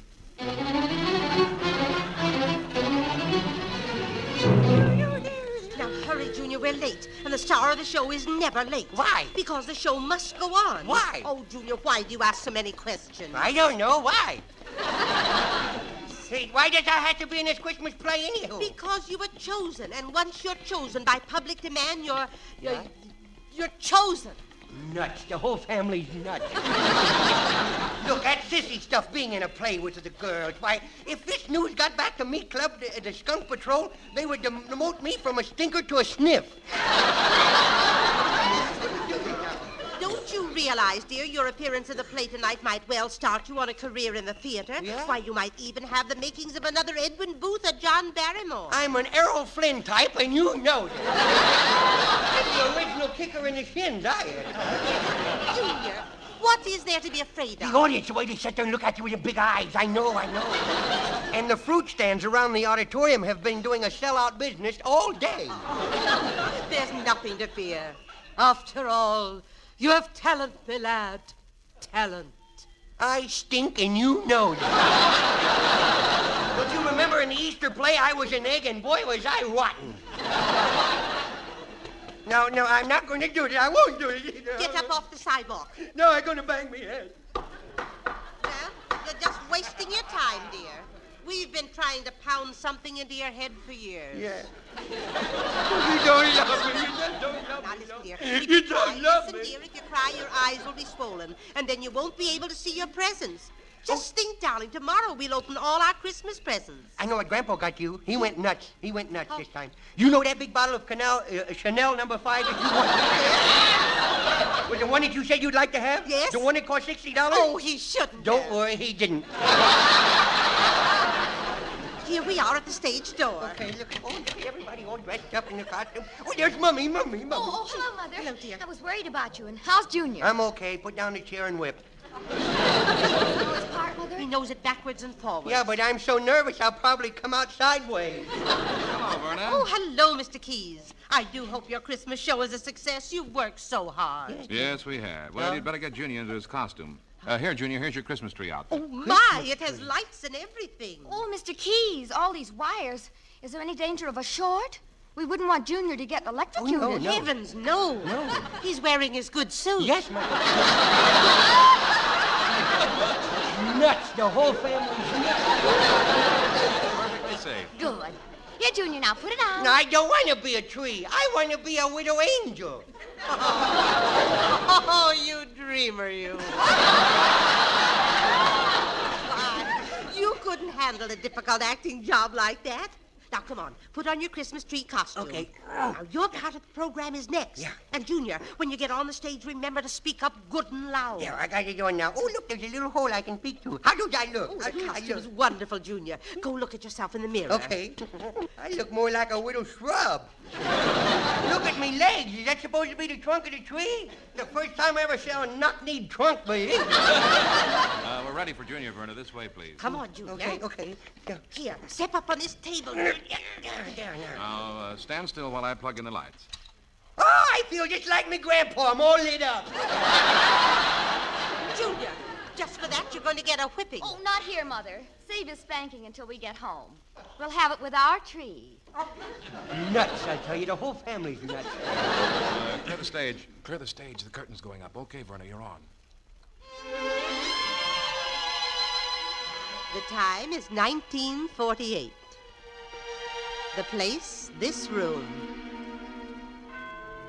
It's Christmas Eve, and we're making a last-minute check of our list to be sure we hadn't forgotten anyone. We pause for a second and offer a prayer for our neighbors. We wish all of them a Merry Christmas. The children have hung their stockings and have been shooed off to bed. In the stillness of the room stands a young fir tree, the tree of the Christ child. The stillness changes our thoughts. We hear the tiny tree speaking. I am a widow Christmas tree, but I'm a very confused Christmas tree because I don't know why I'm here. I was chosen from millions of widow trees just like me to stand here in this room. And although I'm very young, in a few days I will wither away.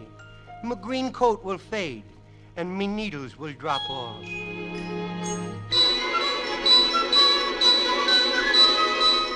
Why am I standing here all decorated? What good are decorations if your deed is not remembered? They hang decoration on heroes. Yet heroes like Christmas trees are forgotten, only remembered if needed to serve another purpose. Beneath my branches, gifts are placed. They're wrapped in gay colors and tied in bright ribbons. These are the tokens of friendship, the spirit of Christmas from those who gave from the goodness of their hearts. Shall we stop and hear the receiver speak? Oh, here's another package. Who's it from? It's from your boss. Wonder what it is. Can't be much. You'd think with all his money he'd give out with something worthwhile. Is this why I was brought here? Am I serving me purpose? Is this the true meaning, the spirit of giving and receiving? Don't they know that Christmas is the birthday of the Christ child?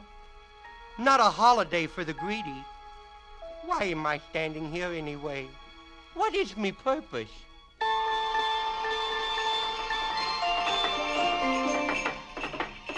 What's that? Somebody's on the roof. It's reindeer. Oh, I know the sound of their hoofs. I remember how they used to play around me branches in the forest. What's that? Somebody coming down the chimney. Who is this? Merry Christmas. Oh. Merry... Oh, they're all asleep. Well, I think I'll just rest for a second. Oh, my. What a beautiful Christmas tree. Thank you. Huh? I said thank you. You said I was beautiful, so I said thank you. By golly, old Santa's ears are playing tricks on him. I could have sworn that tree spoke. I did, Santa Claus. Yes, but why in such a sad way? Christmas trees are supposed to be happy. I can't be happy because I can't figure out me purpose for being here. Well, haven't you ever been happy? Oh, yes, back in the forest. Oh, I remember how every spring the same birds who flew south for the winter would return and rebuild their homes that the blizzard had destroyed in my branches, and how the wind would blow through my needles and make me whisper music, and the birds would join in and sing. We were the sounds of the earth, a symphony unwritten. I was happy then because I knew my purpose for being there. But you're making music now? No, I'm not. Sure, doesn't it do you good to know that you're bringing happiness? Happiness? You just wait until tomorrow morning when you hear the laughter of all the little children, and how proud you'll be when they dance about you. I wish I could be here to enjoy it with you. You see, I've never seen nor heard the children after I leave their presents. Well, then why don't you stay around, Santa Claus? Well, for some reason, I have never been invited. Oh. It seems that after folks get what they want, Santa isn't needed until the next year when they need something else. Then why do you keep coming back? Because the children need someone to put the spirit of giving into their little hearts without greed. I come back each year hoping to find men living not by man-made laws, but by the 10 Commandments. So you be happy, little Christmas tree. You have a wonderful purpose. But I can't be happy. They've cut off my roots. I'll be dead in a few days. And without knowing my real purpose for being here. You know yours, but I don't know mine. Well, maybe old Santa Claus can help you understand. Tonight, I paid a visit to a place and knocked 2 of my reindeer out cold. It was dark, and we ran head-on into an iron curtain. I should have known I wasn't wanted when I didn't see one Christmas tree to help light my way.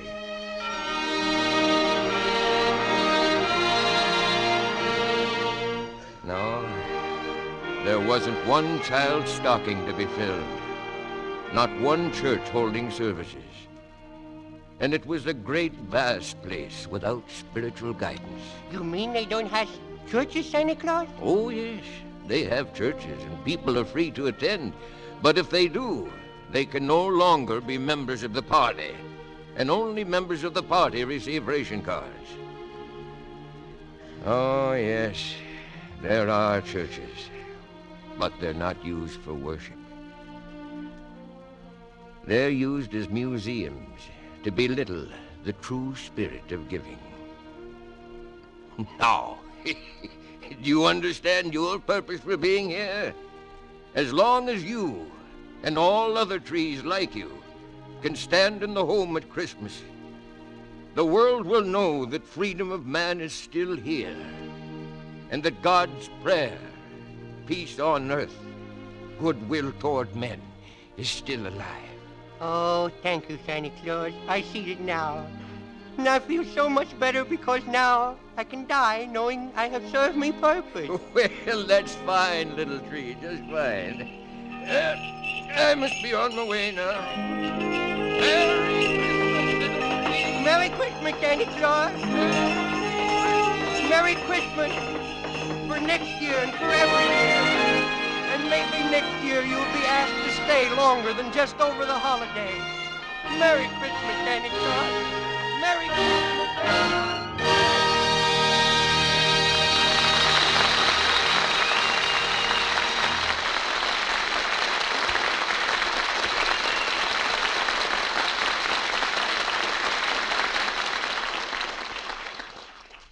Thanks for being with us tonight, and we hope you liked our program well enough to be with us next week. So until next Friday... This is Red Skelton saying thanks for listening and Merry Christmas to everyone from Procter, Gamble and Company and from all of us. God bless you.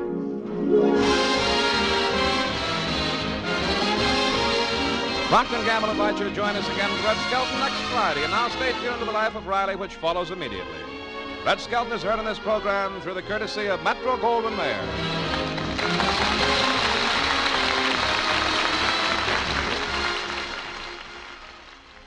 This is NBC, the national broadcasting company.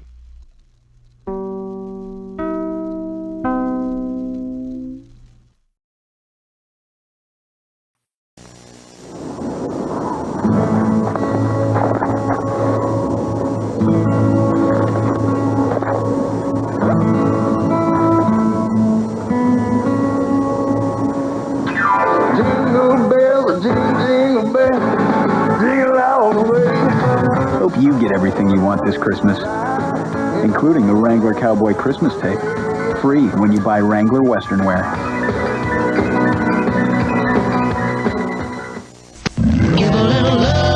This week only, Big Kmart has some fantastic specials for you. Save 33% on all Christmas decorations, including all trees and lights. Get 50% off all men's sweaters. This RCA 5 CD stereo system is just $99.99. This 13-inch color TV, $104.88. Big gifts, big savings, one big week. Oh, give a little love. Get it all now at Big K. Changing for the better. I've never seen anything like it. To infinity and beyond. Some of them have been here for hours. They can't put their puppets down. I can't. Howdy, partner. Howdy. New at Burger King, Toy Story puppets from the magical Disney movie. I'm Buzz Lightyear's Space Ranger. Get all 4 high-quality puppets for your kids. $1.99 each with any great tasting value meal. Toy Story puppets. You can't put them down. Looks like it's going to be a long night. I think we better get more puppets. Next was the night before Christmas, and Santa's in the slammer. It means the end of Christmas on this planet as we know it. Hang on to your seats. Brother. As Ernest saves Christmas. Next.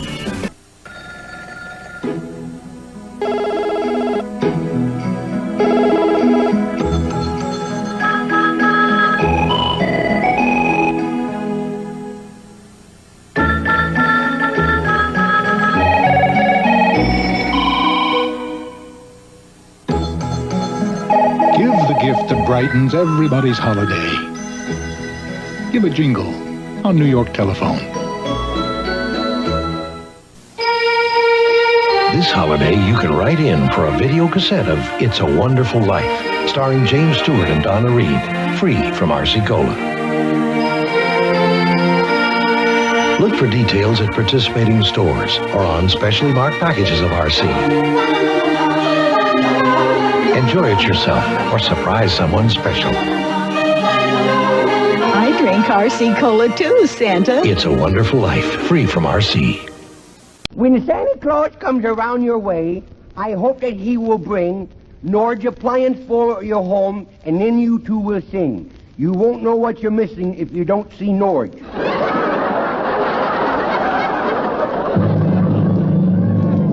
Transcribed from Hollywood, Norge, a division of Borg Warner, manufacturers of America's most modern automatic and wringer washers, gas and electric ranges, water heaters, and home freezers. Originators and world's largest manufacturers of self-defrosting refrigerators, Norge presents the Red Skelton Radio Show.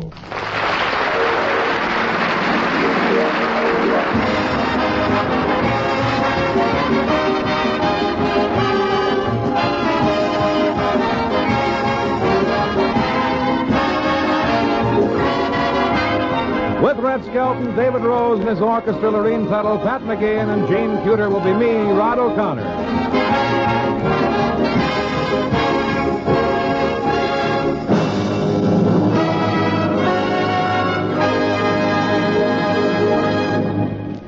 And now the star of our program, the man with the station wagon physique and the convertible face, MGM's clown, Red Skelton.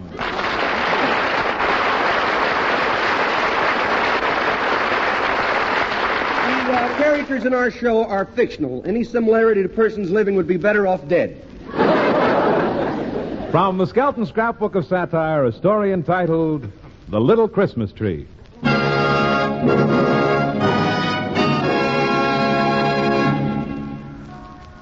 Well, we'd better get into the theater and get things ready for our Christmas show. Hey, look who's coming down the street. Oh, yes, the star of our show, Junior. Yes, his mother sure like she's had her hands full, doesn't she? Yes. Well, I'll go in and get the costumes ready. Yeah, I'll go around and round up the actors. Now, hurry, Junior. You're Don't the pull star. me like that. Now, wait a minute. You're the star of the Christmas pageant, and you don't want to be late. I don't want to be in it to begin with. That stuff is sissy stuff. Why, playing with girls and stuff like that, if it ever gets back to the skunk patrol, I'll be demoted from a stinker to a sniff. Really, you should be proud to be in the show. Well, I'm not. I'm scared. What is there to be afraid of? The audience, that's what who's afraid of. They sit out there with them big eyes staring at you. You never know if they've got apples or things they're going to throw at you or not, boy. I changed my mind. I'm not going to be in the play. Oh, yes, you are, young man. I'm not. You let me down there, I'm going to bang my head on the sidewalk. You're wasting your time, Junior. We've been trying to pound something into your head for years. You love me, don't you? I'm telling you, you better stop acting like this. Well? If Santa hears about it, well, that's all. Well, maybe he won't come this year. Maybe he's still stuck in the chimney. I put a bear trap in there last year. Oh, I know. Hey, I know what Pop bought you for Christmas. Hmm? You know that big bottle of perfume? That $60 bottle? Yes. Oh, no, he shouldn't have. He didn't. Well, here's the stage door. Now, careful going up the steps. Okay. Hello, blubber boy. Oh, there you are. We've been waiting for you. Yeah. Do you know your lines, Junior? I know them frontwards and backwards. Good. But I'm so scared they'll probably come out sideways. Good evening, Lorene and Junior. Well, here's your Christmas tree costume. Do those lights work? Yes, they do. Oh, good. This is one Christmas I can get lit up before Pop does. These wires don't have any shorts in them, do they? I have shorts on. We wouldn't want Junior to get electrocuted. Oh, good heavens, no. He's wearing his good suit. Yeah. Well, shall we get dressed, Junior? Yeah, why does I have to be a Christmas tree? Why couldn't I be a widow angel? Oh, you dreamer, you. There you are. Now, see how it fits? Yeah. Right over your head. Now, let's see how I look. Where's the mirror? Let me see. Hey, me legs are sticking out. Well, they're supposed to. They're supposed to be the tree trunk. Oh, it's the first time I ever saw a knock-knee tree trunk. Now, Junior, you behave. Yeah. You're on right after Gene Cuter does her number, When the World Was Young. David Rose and the orchestra will play for her.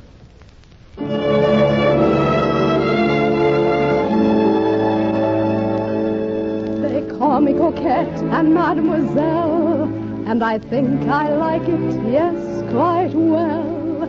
It's something to be the darling of all, la grande femme fatale, the belle of the ball. There's no other place as gay as Paris. There's no other person I'd rather be. I love what I do and I love what I see.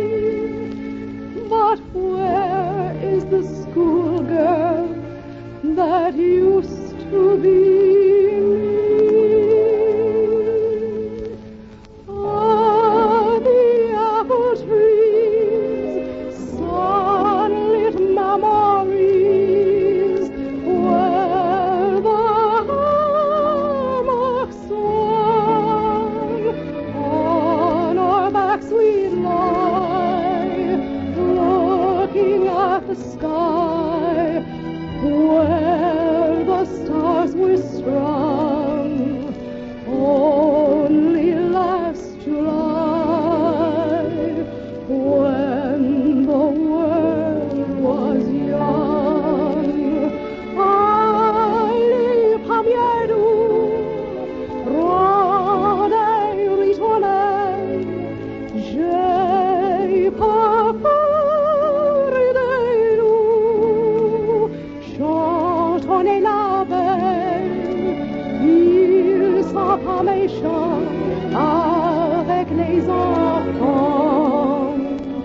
Quand le cœur fidèle et les genoux blancs.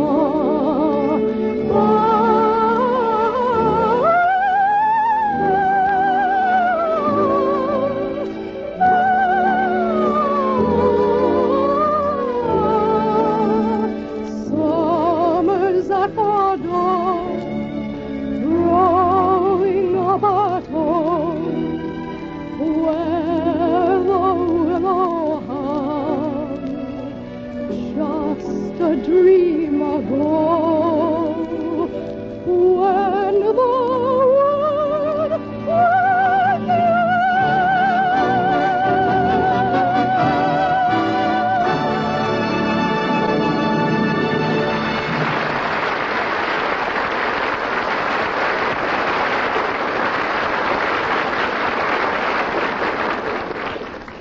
If any wives are listening, will you please cover your ears? Tightly now so you can't hear me. This is for husbands only. How about being a really generous Santa Claus this year? How about trading in your old refrigerator on a beautiful new Norge Jet self-defroster? There's a gift that will keep on giving year after year. For everything Norge makes right. It's a division of Borg Warner, you know. As for the features women want in refrigerators, this Norge has them. For instance, in a recent survey of 10,000 readers of McCall's magazine, women ranked in order the 5 features they wanted most. They were automatic defrosting, a fresh meat drawer, a full-width freezer, adjustable height shelves, and moist cold for fresh foods. The Norge Jet self-defroster has all 5, plus other features women ask for, including room for a dozen quart bottles. It's still not too late to visit your Norge dealer. And you won't know what you're missing if you don't see Norge.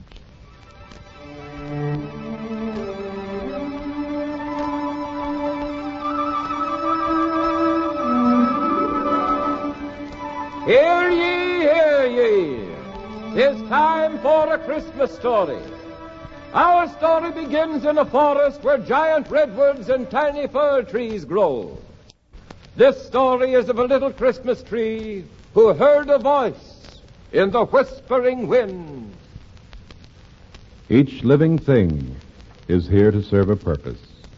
Now you are growing in Mother Nature's storehouse. But soon man will come and take you away. Some will become houses, churches, furniture.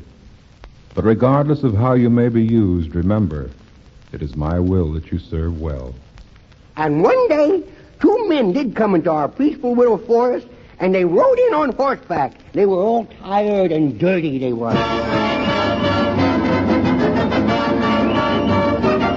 Whoa! Whoa! Oh, come on! Oh, you say stop?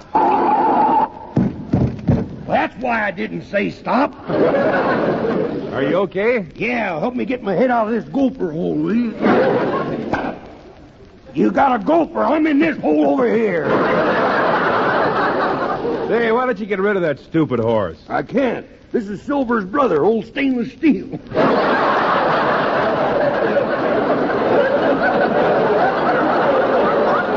You know, every year around this time, I get a feeling like I'd like to give something away, but I ain't got nothing to give. I think I'll go over to the bank and get some money and give you half of it. The bank is closed. I wasn't going to make out a withdrawal slip. Deadeye, why don't you reform and take home an honest man's pay? I will. You show me where he hides it and I'll take it home. One thing I'm honest about, that's fighting. Well, how about that horse thief I hear you fought? Was that an honest duel? Well, sure. I even let him have the first shot. Then I stepped behind that big rock and plugged him. Well, I don't know about you, fella, but I'm reforming. There's too much stealing in the world. Yeah. You hear about that honest election they had in Russia? 5 guys voted against him. Services were an hour later. Now, look, Deadeye, Mother Nature's provided a way for us to earn our keep and not steal it. You going loco? No. I got that out of one of them television pictures. You going loco? Now, get this now. It'll soon be Christmas. Yeah? Come on, let's chop down a lot of trees and go down and sell them to the city folks. Well, I don't know. Them things are awful big, ain't they? Well, we'll chop the little fir trees. Fir trees? Yeah. Well, what they won't think of next. Imagine going out in your backyard and picking a dozen of oranges and a couple of mink coats. What do you say, Deadeye? Well, say, that one up there looks pretty good. Way up there. Sort of special like, ain't it? Yeah.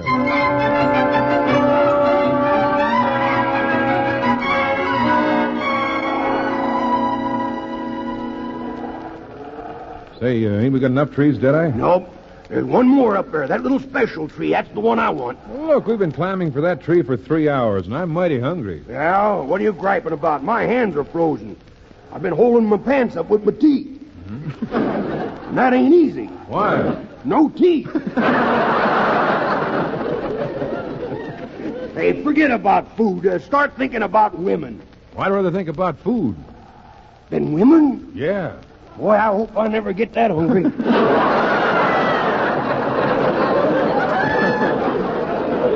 Hey, look, there's that little tree up there. Let's go get it and we'll call it a day, huh? Say, what's that black thing walking around under it? Sure. Looks like a bear. Well, make friends with him. You know, my brother made friends with a bear once. And the bear like him? Sure, he ate all of them. He must have.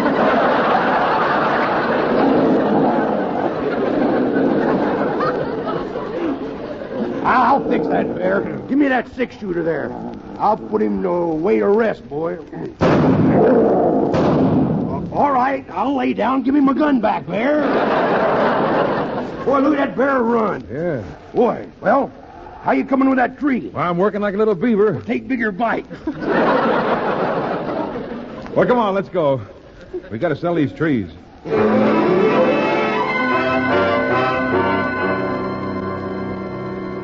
And so along with a lot of other little trees, we were loaded on flat cars on the railroad, and we were taken into the city.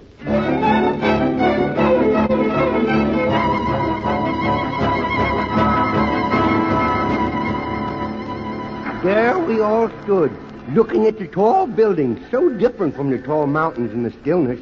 The people by the thousands were walking through this man-made forest, arguing about the price.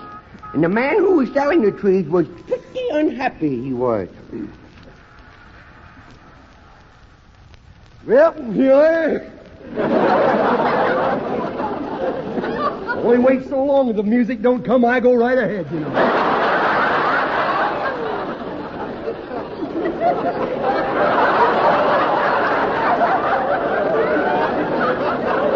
Yes, sir.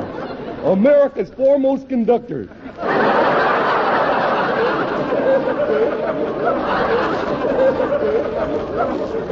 Yes, sir, here I am, old Clem Cadiddlehopper, the Christmas tree man.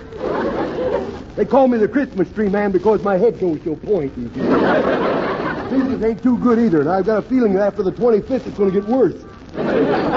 Boy, business sure is bad. My head's freezing. Boo! My ears must have come untied. The it's getting colder by the minute. I just saw Frosty the Snowman go inside to get warmed up. Yoo-hoo, Clam! Well, well, now, 4 hogs don't run in, I'll faint.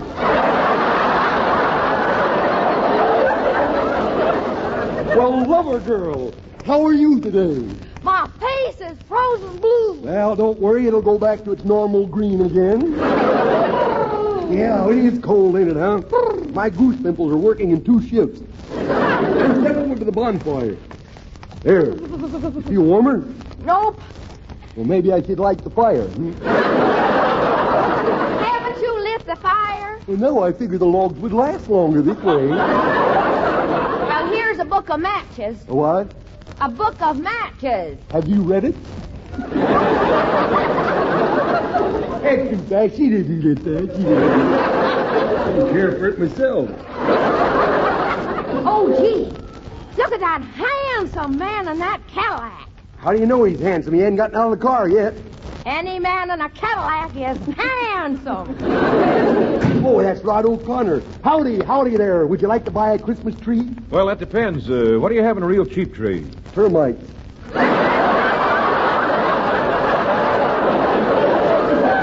Termites? Yeah, what's he expecting? Owls? What do you want to pay? Well, what have you got for about $2? $2? Mm-hmm. Well, there's a nice hairy broomstick over here. No. I need a tree. Let me look at something for $2. Well, it's a little high for a look, but if you can afford it, go ahead. If you've got anything cheaper than $2, I'll take it. What do you have? I'll tell you, Sporty. Here's a package of seeds, but I don't think they'll sprout by Christmas.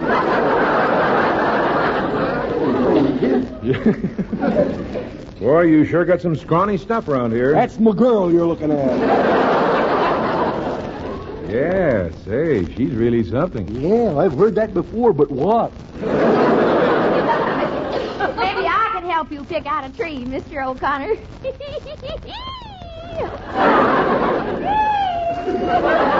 Let's not get sickening about that. Hey, here's a brown tree over here I'll let you have for $1. A brown tree? Yeah. Well, I've never heard of that before. Is it something new? No, it's very old. Very old. Here's one already decorated. How about that one? That's an orange tree. It is? Well, I thought those light bulbs were a little juicy.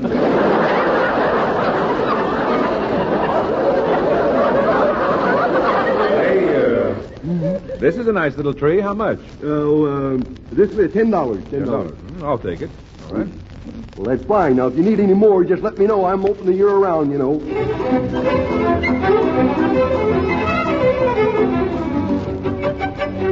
And so I was bought, and it was taken to a beautiful living room. And everybody seemed so happy, and there was Christmas music playing.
Now let's hear that weekly homemaker hint from Jane Masters, co-director of the Norge Home Economics Department.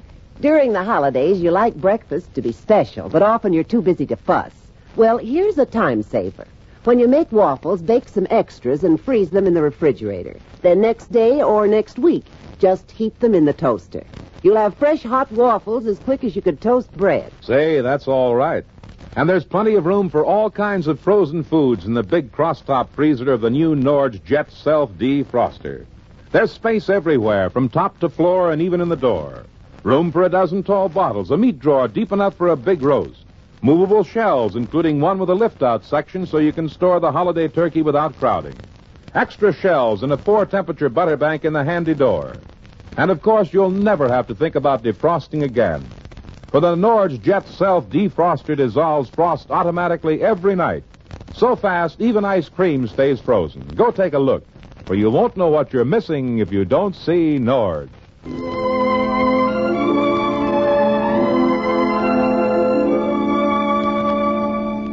It's Christmas Eve, and we're making a last-minute check of our list to be sure we haven't forgotten anyone.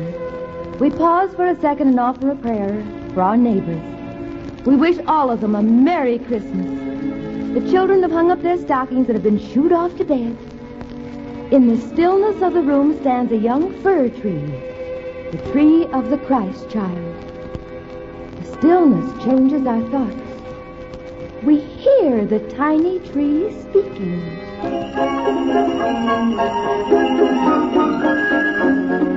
So now I know what I am. I'm a Christmas tree.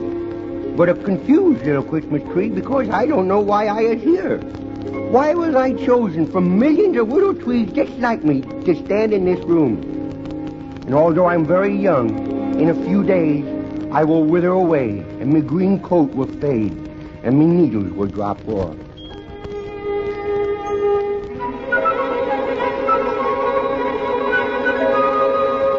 Why am I standing here all decorated? What good are decorations if your deeds are not remembered? They hang decorations on heroes, too. Yet heroes, like Christmas trees, are forgotten, only to be remembered if they're needed to serve another purpose. Beneath my branches, gifts are placed. They're wrapped in gay colors and tied with bright ribbons. These are the tokens of friendship, the spirit of Christmas from those who gave from their heart. They gave for the goodness. Shall we stop and hear the receiver speak? Oh, here's another package. Who's it from? From your boss. Oh, I wonder what it is. Maybe it's the thing. I think with all his money, he'd give out with something worthwhile. Is this why I was brought here? Am I serving me purpose? Is this the true meaning, the spirit of giving? Don't they know that Christmas is the birthday of Christ, not a holiday for the greedy? Why am I standing here anyway? What is me purpose?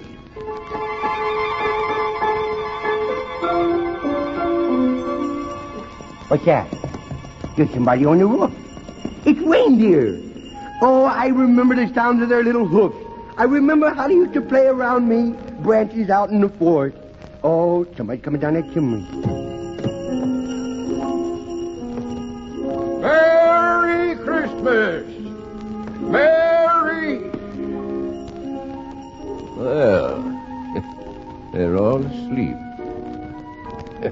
Well, I think I'll just rest for a second.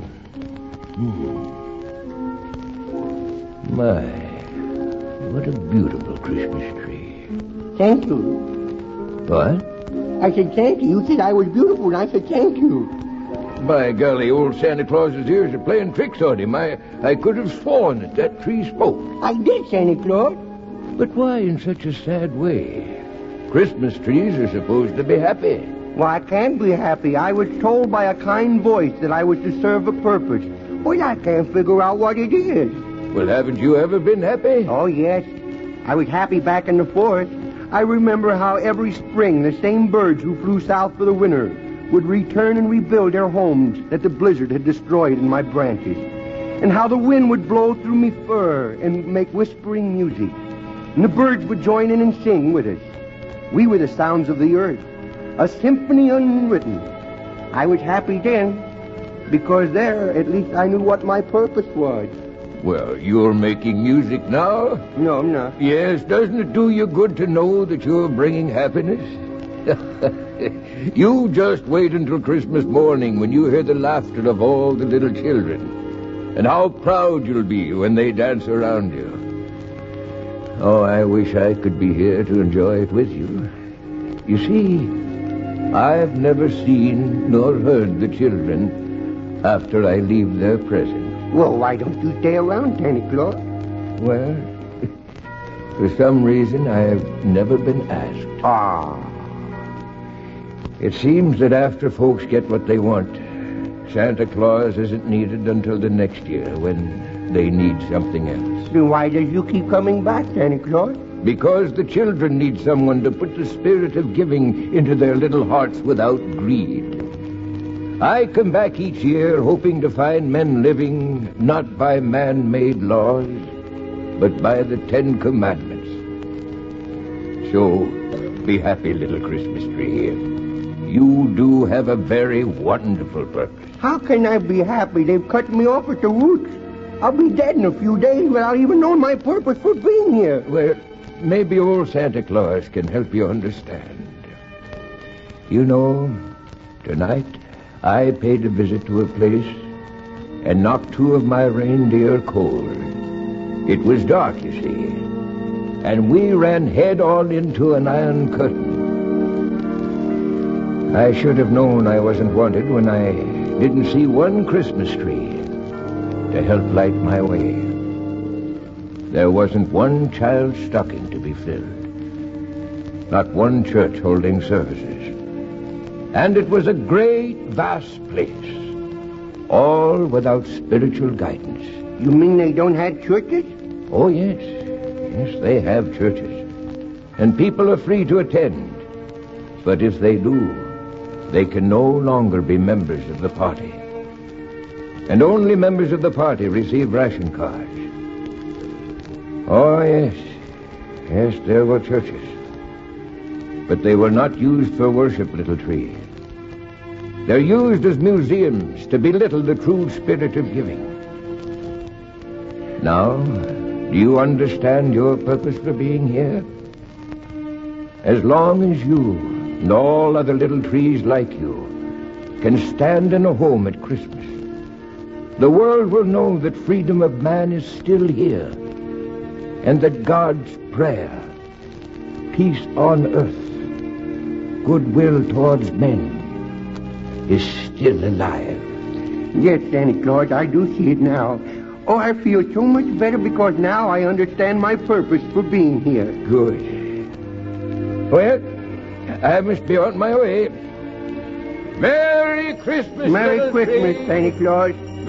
For next year and every year. And maybe next year you'll be asked to stay longer than just over the holidays. Merry Christmas, Santa Claus. Merry Christmas, everybody.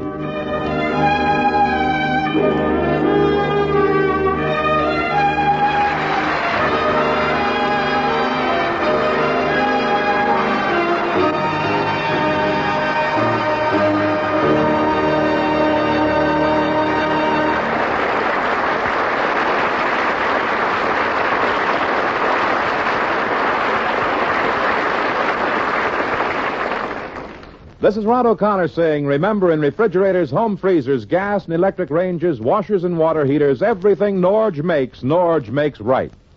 Take time out to stop in at your Norge dealers and see the new Norge Jet Self Defroster, the newest and finest refrigerator in the famous Norge line. Find out how smart it would be for you to trade in your old refrigerator on this beautiful new Norge. Think about what a wonderful Christmas present it would make for the whole family. A gift that would keep on giving year after year. Yes, see the new Norge Jet Self Defroster at your Norge dealers right away. And now until next week. This is Red Skelton saying thanks for listening and reminding you that you won't know what you're missing if you don't see Norge.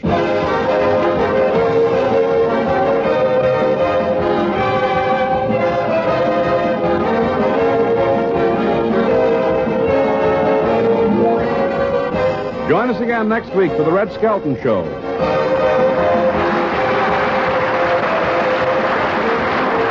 Red Skelton is heard in this program through the courtesy of Metro-Goldwyn-Mayer Studios.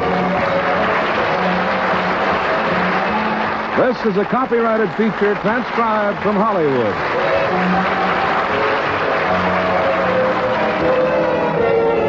This is the CBS Radio Network.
Hope you get everything you want this Christmas, including the Wrangler Cowboy Christmas tape. Free when you buy Wrangler Western wear.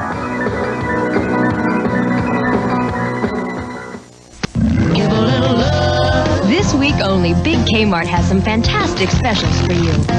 Save 33% on all Christmas decorations, including all trees and lights. Get 50% off all men's sweaters. This RCA 5 CD stereo system is just $99.99. This 13-inch color TV, $104.88. Big gifts, big savings, one big week. Oh, give a little love. Get it all now at Big K. Changing for the better. I've never seen anything like it. To infinity and beyond. Some of them have been here for hours. They can't put their puppets down. Hi, cutie. Howdy, partner. Howdy. New at Burger King, Toy Story puppets from the magical Disney movie. I'm Buzz Lightyear, Space Ranger. Get all 4 high-quality puppets for your kids. $1.99 each with any great-tasting value meal. Toy Story puppets. You can't put them down. Looks like it's going to be a long night. I think we better get more puppets. Next was the night before Christmas, and Santa's in the slammer. It means the end of Christmas on this planet as we know it. Hang on to your seats. Brother. As Ernest Saves Christmas. Next.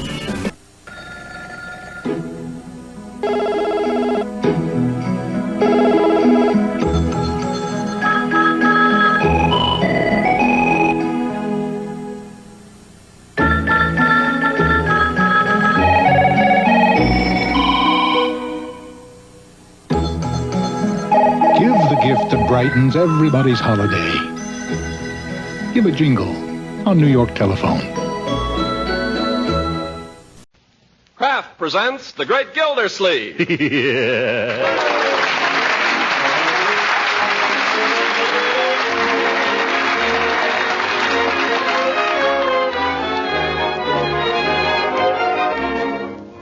Kraft Cheese Company, who also bring you Bing Crosby every Thursday night, present each week at this time Harold Perry as The Great Gildersleeve, written by John Whedon. We'll hear from the great Gildersleeve in just a moment.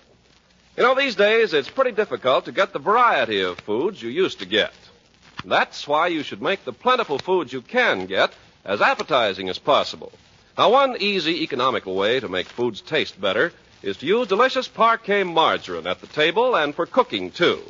First of all, of course, Parquet margarine is a perfectly delicious spread for bread or toast or rolls. And next, Parquet margarine is a tasty seasoning for potatoes and all hot vegetables. Parquet margarine makes cookies and pastries taste better, too, because it's a real flavor shortening, not bland and tasteless as some shortenings are.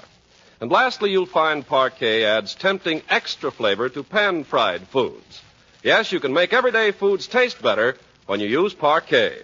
Remember, too, it's a nourishing energy food that contains vitamin A. So ask your dealer tomorrow for wholesome, economical Parquet, P-A-R-K-A-Y, Parquet margarine made by Kraft.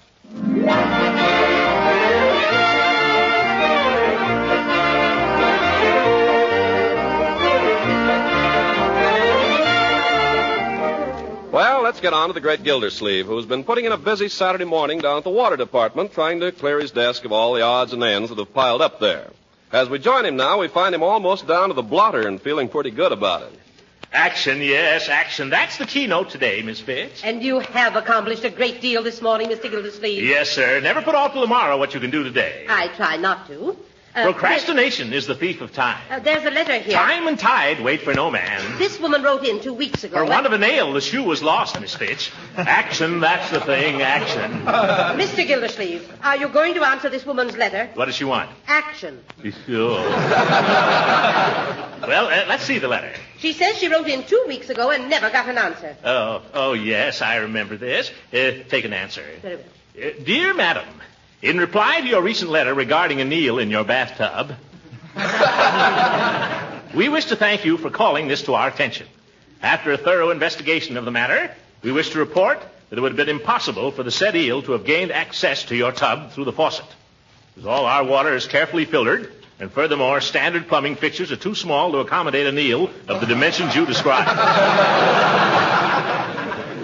We can only suggest that the creature either crawled up the drain, in which event your attorney should get in touch with the Department of Public Works, not us. Or possibly it was placed in your tub by an enemy.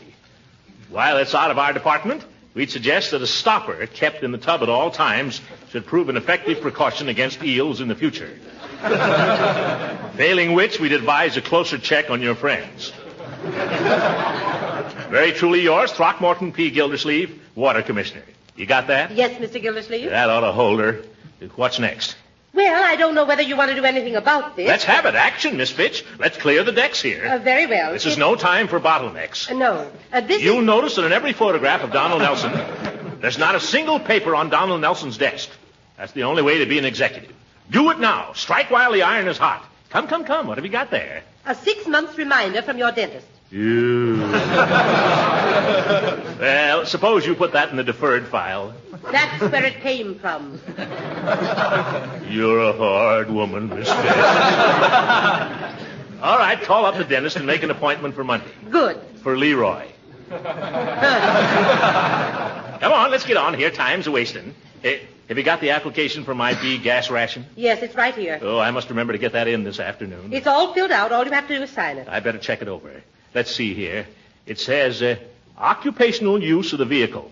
If vehicle is used for driving between home and fixed place of work, in the principal occupation as stated in items 4 and 6 above, answer all questions in Part A below.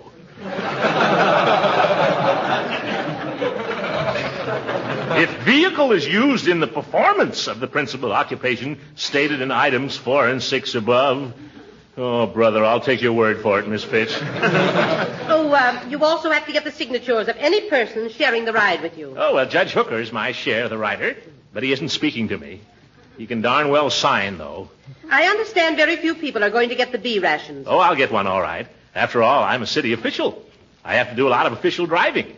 I'm entitled to one if anybody is. Yes, but have you heard who's head of the ration board now? It doesn't make any difference. Who? Judge Hooker. Judge Hooker. Oh, my goodness. Hooker will find some technicality. He'll block it if he has to stage a filibuster. Maybe I better invite the old goat to Thanksgiving dinner after all. That might soften him up a little. Yes, certainly. He couldn't accept a man's hospitality and then trick him out of his bee card, could he? I don't recall that the application form covers that. No, I didn't think so. Quiet. Here comes the old sour ball now. Well, hello there, Judge.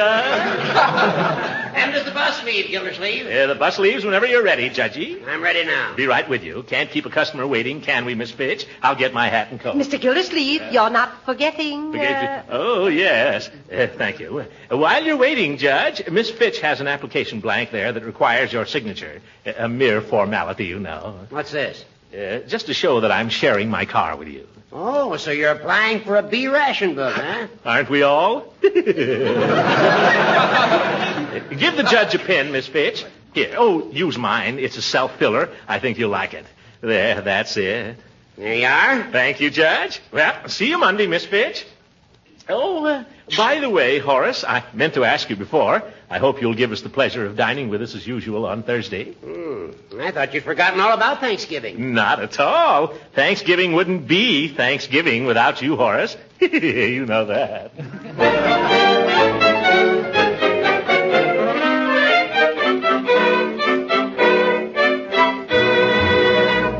Stand still, Leroy, now while I fit this. I feel like a sissy in this fool outfit. This is the kind of clothes the Pilgrims wore, and they were no sissies. Yeah, but they didn't have to wear them in front of a whole auditorium full of people. Stand still, will you, before I jab you with this pin? Courtship of Miles Standish. Why don't you speak for yourself, John? Yeah. Oh! Told you you'd get stuck. I think you're going to look real cute when I get this down. That's just what I'm afraid of. That's what the whole school is going to think. Leroy, will you stand still? It wouldn't have been so bad if I was Miles Standish. I'd get to wear a helmet. But John Alden, that panty waist. I'm lucky the teacher didn't make me play Priscilla. I don't see why you feel that way. John Alden is a hero. Remember, it's John Alden who gets the girl. Yeah, Ethel Hammerschlag, he can have her.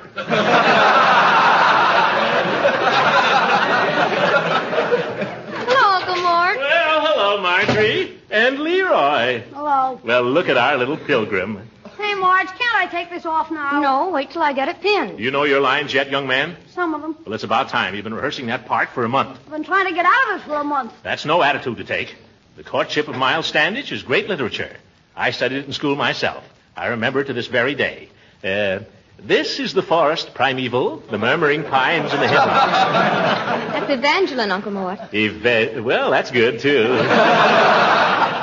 Let's hear you recite that speech you were having trouble with last night, Leroy. No, I don't want it. Come on now. I want to see if you've learned it. Some other time, Unc. No, right now. I'd like to hear it. We both would. Wouldn't we, Marjorie? We'd love to. No, I won't do it. Not if she's going to listen. Young man, you'll recite that speech or you'll go right upstairs to your room. Okay. We're waiting. Let's see. Prithee, Mistress Priscilla, turn not a deaf ear to the suit of one who, though absent Yet loves thee with a noble and undying passion. Go back and try it again. Do I have to? Yes. If you don't keep at it, you'll never learn the part. If I don't learn the part, maybe we won't have to do it. You'll do it or I'll know the reason why. Come on now, once more. Prithee, Mistress Priscilla. I can't say it. You're not trying. Prithee, Mistress Priscilla. Now you got me doing it. Oh, Bertie, I want to talk to you. Leroy, you go up to your room and practice. Darn old Miles Standish anyway. Quiet, you. Bertie, I've invited Judge Hooker to Thanksgiving dinner. So that'll mean one more. That'll mean 5 more. What? Yes, I hope you don't mind, Uncle Mort. I invited 4 of the boys from Camp Fuller. Oh, well, fine. The more the merrier. Thanksgiving isn't Thanksgiving unless there are plenty around to enjoy the turkey. Speaking of turkey, Mr. Gildersleeve. Yes, Bertie? You wouldn't want to buy a chance on one, would you? I don't suppose. What do you mean, Bertie? Well, the ladies at my church is holding a turkey raffle. Again? All right, I'll buy a chance. How much are they? 25 cents. That's for one. One chance. There you are. There's a quarter. Thank you.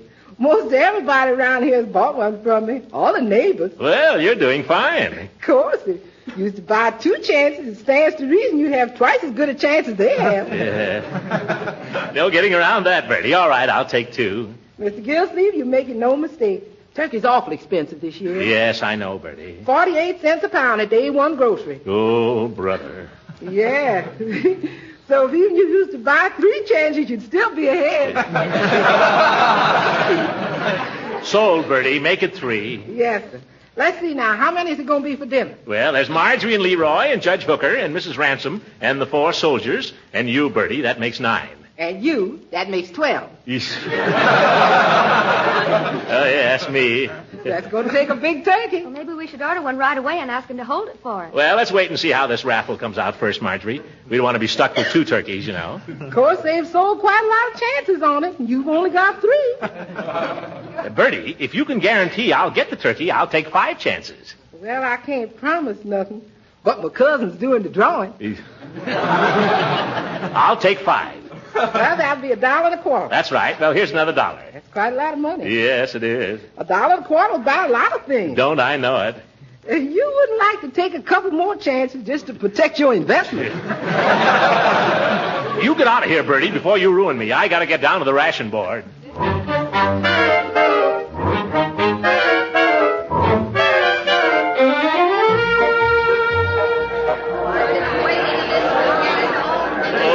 Look at that crowd. Pardon me, could somebody tell me whether this is where you get B ration books? No, this is where you don't get them. Yeah, wise guy. Madam, would you mind? You can't shove in here. I'm not trying to shove in. Try into the line. Into the line. I've been waiting here since 2 o'clock, and you come trying to shove in. Yeah. Madam, I was merely trying to ask a civil question. Try into the line, Bud. Just a minute. Who do you think you're pushing? Well, who do you think you're pushing? Well, who do you think you're pushing? Why, George, if you weren't wearing glasses... Well, I'll take them off. There. You look worse. Put them back on.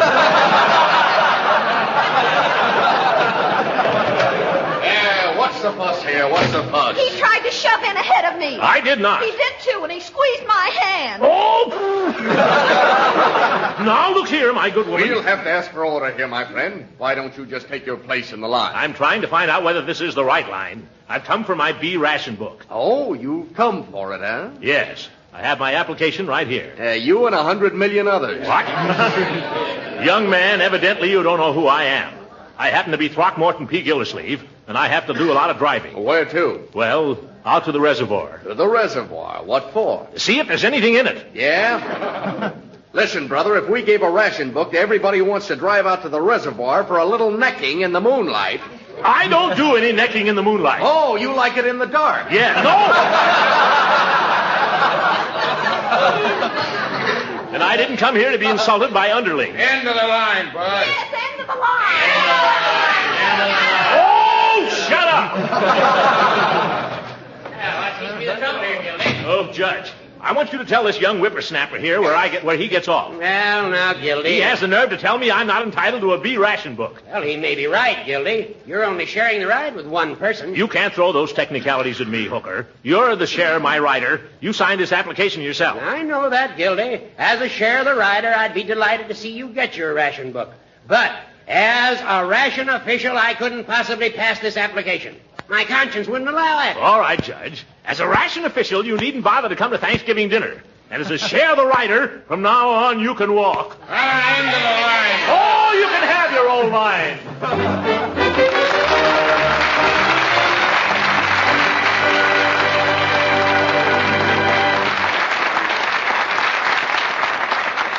The great Gildersleeve will be with us again in just a few seconds.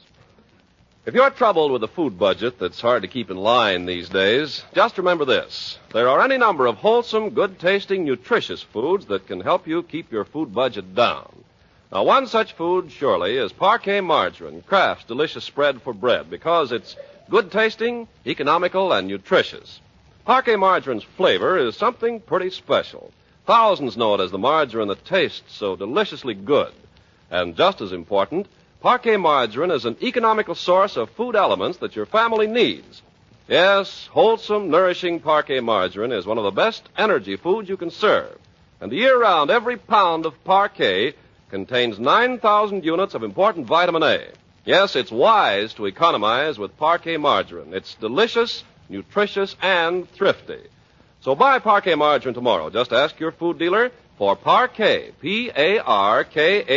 Parquet, the margarine that's made by Kraft.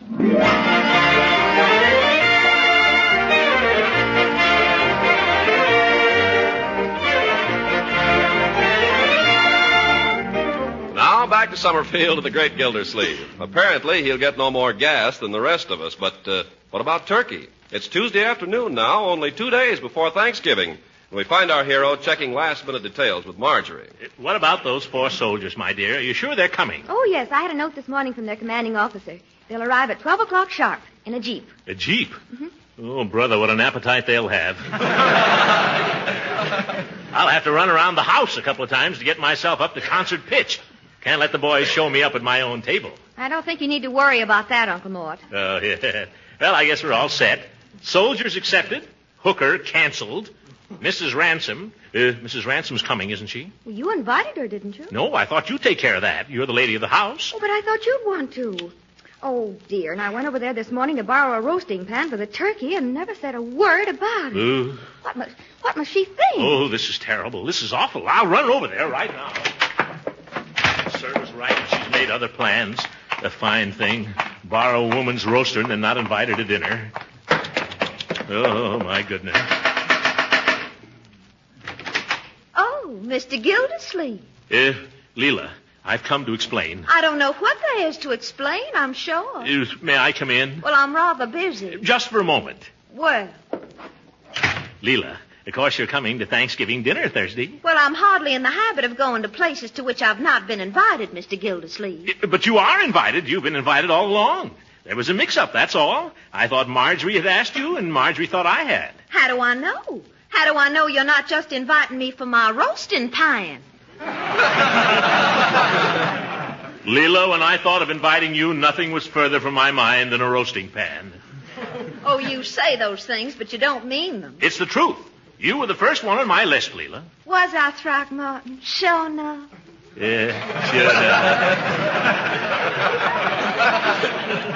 Oh, but I'm afraid I couldn't accept at this late date. You see, I've had all these other invitations. Oh. If I turned them down now, I know they'd be heartbroken, much as I'd like to have dinner with you. We're having a 20-pound turkey. Well, I love turkey, but I'm afraid I can't. I'll save you the white meat. No, don't tempt me now. I'll save you the wishbone. We can make a wish on it. What would you wish, Throckmorton?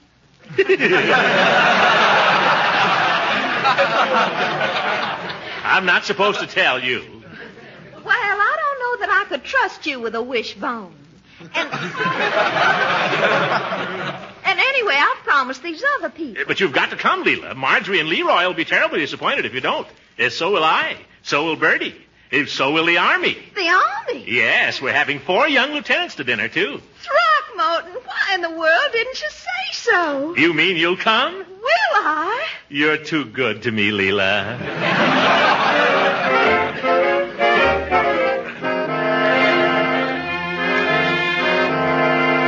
What did she say, Uncle Mort? She's coming with bells on. I wouldn't put it past her. Huh? Uncle Mort, can I borrow your shotgun? No, Leroy, certainly not. Why? I'm supposed to bring a gun to school tomorrow. What kind of a school are they running? A reform school? No, Miles Standish has got to have a blunderbuss. A blunderbuss. Here's your pilgrim suit, Leroy. I pressed the collar, so don't mess it up. Oh, put it on, Leroy, and show Uncle Mort how nice it looks, not finished. Oh, no. Go ahead. You look real nice in it. I look like a sissy in it. You look better than you do in that Mickey Mouse sweatshirt you wear all the time. Yeah, and cleaner, too. Put on the pilgrim suit, Leroy. Oh, Your sister worked hard on it. It won't do you any harm to put it on once. Go ahead. Okay. I'd like to meet that guy Longfellow. Yeah. Well, Bertie, you think we're going to have enough turkey for all these people Thursday? I don't know, Mr. Gildersleeve. Let's see now. We've got 4 soldiers, and the 4 of us here, and Mrs. Ransom. What about Judge Hooker? Judge Hooker is an ungrateful old goat. Never mention his name in this house. Excuse me. I didn't know it was like that again. There'll be 8 of us at dinner. And you know the way soldiers eat. You think we ought to figure on 2 turkeys? I don't know, Mr. Gildersleeve. I don't know what we ought to do. What's the matter, Bertie? You seem to be sort of dragging today. I don't know. I don't guess I feel so good. Out a little late last night? No, sir. No later than usual. I just got a feeling, that's all. What kind of a feeling? Like things wasn't going to work out somehow. Oh, well, don't let it get you down. By the way, when are they going to raffle off that turkey I bought all those chances on? Yes, we can't wait much longer to find out about that. Thanksgiving's only 2 days off. I was thinking, Mr. Gildersleeve, how would it be if we had a nice ham instead of a turkey? Bertie, are you hiding something from us? No, sir, I ain't hiding nothing. Except they had that raffle last night. Oh. You came close, Mr. Gildersleeve. You came mighty close. The winning number was 61, and you had 62. Eesh. But it still leaves us without a turkey. Well, sort of. Oh, well, if you gamble, you have to expect those things. We better order a turkey right away, though. Yes, we can't invite all those soldiers to come 20 miles for Thanksgiving dinner and have no Thanksgiving dinner. Well, I'll go call up the market and reserve one. That's just the trouble. What do you mean? I called up the market, and all the turkeys is reserved. You mean they won't sell us one? Butcher says there ain't a turkey left in Summerfield. I don't know what's the matter. Last week, no pot roast. This week, no turkey. We've got to have a turkey. We've invited all these soldiers. We've invited Mrs. Ransom. We've got to find one. But where? Don't ask me. All right, Unc. How do you like it? Like what? The pilgrim suit. Oh, forget the pilgrim suit. We've just lost our turkey. No turkey? No turkey. How do you like that? Well, it looks like we'll all wind up eating turkey sandwiches at the drugstore. Yeah. Some Thanksgiving. The drugstore. Maybe Peavy's got a turkey. Hold everything, kids. I'll be right back. I'm going to the drugstore.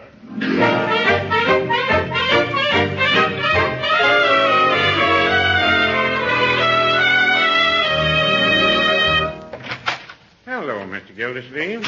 Peavy. Peavy, you've got to help me out. Well, I'm always glad to do customer service. Good. Have you got a turkey? What was that again? Have you got a turkey? A turkey? Well, now, I've had people come in here and ask for some strange things, but this is the first time I've ever had a request for a turkey. But never mind that. Have you got one? No, Mr. Gildersleeve. Turkeys are one thing that I don't carry. I'm sorry. Have you tried the meat market? Of course I've tried the meat market. Why do you think I came in here? I wondered. Now, just a minute, Peavy. You serve turkey sandwiches at your soda fountain, don't you? Yes, we do serve a turkey sandwich. You can't make a turkey sandwich without a turkey, can you? Well, now, I wouldn't say that.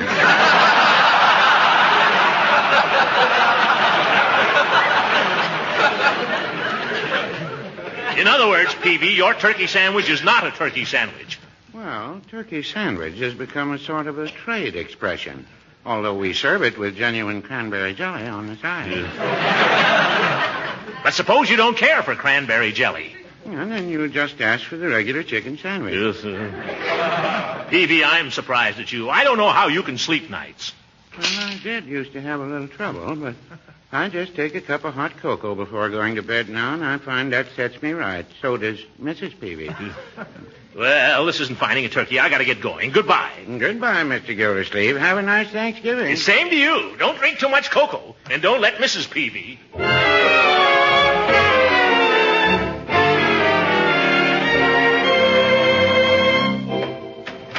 Any luck, Uncle Mort? Not a bit, my dear. I've been everywhere. It's no use. The Army's picked the place clean. There's not a single turkey left. Maybe I should warn those boys at camp. They'll do better if they stay there. Yes. Wait. There's just one chance left. What's that? If we can find out who won the turkey in Bertie's raffle, we might be able to buy it from him. Bertie! Yes, Mr. Gildersleeve? Would you mind coming in here? Yes, sir? Bertie, do you know who won that turkey in your raffle? No, sir. Do you think you could find out? Well, sir, I might be able to, and then again I might not. What do you mean by that? Well, if I was to find out who won, you might not like it. Come clean, Bertie. What bush are you beating about now? Do you know who won the turkey? Yes. Well, why didn't you say so? Who is it? Well, you said never to mention Judge Hooker's name. Oh! I told you wasn't going to like it. Well, there goes our only chance. Uncle Mort, don't you think Judge Hooker would be willing to let you have it? After what I told him down at the ration board? No, my dear, I really gave him a piece of my mind there. But if you took it all back and invited him to dinner again... When he's got the turkey, he'd just laugh at me. Wait a minute. Bertie. Yeah? Does Judge Hooker know yet that he's won the turkey? No, sir. I'm supposed to deliver it to him this evening.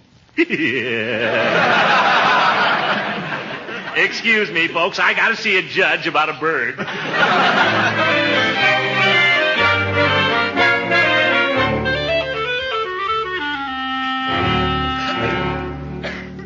Horace, I've come to ask your forgiveness. You come to the wrong place, Gildersleeve. That's a cruel attitude, Judge, but I don't blame you for taking it. You behave like a boor, Gildersleeve. You're right, a big boor. In front of a whole lot of people, too. Yeah. I could kick myself when I think of it. Well, we all fly off the handle sometimes. There was no excuse for it, doing a thing like that to my old friend. Well, guilty of... Horace, you may think me a sentimental old fool, but we've been pals for a good many years now, haven't we? Off and on. Yes, Gildy, we have. Off and on. And we've always had Thanksgiving dinner together, haven't we? Yeah, I guess that's right. Well, I want you to have it with us again this year. You really mean that? Horace, I've said it before, and I mean it now more than ever. If you don't come to Thanksgiving dinner, it just won't be Thanksgiving dinner. Well, then, I'll certainly be delighted to come. Good. Don't forget now. I won't. We'll be counting on you. I'll be there. What time would you like to have me come? Oh, come early, Judge. Come about 9 o'clock in the morning. 9 o'clock? Yeah. And when you come, would you mind bringing that turkey you won in the raffle, Judge?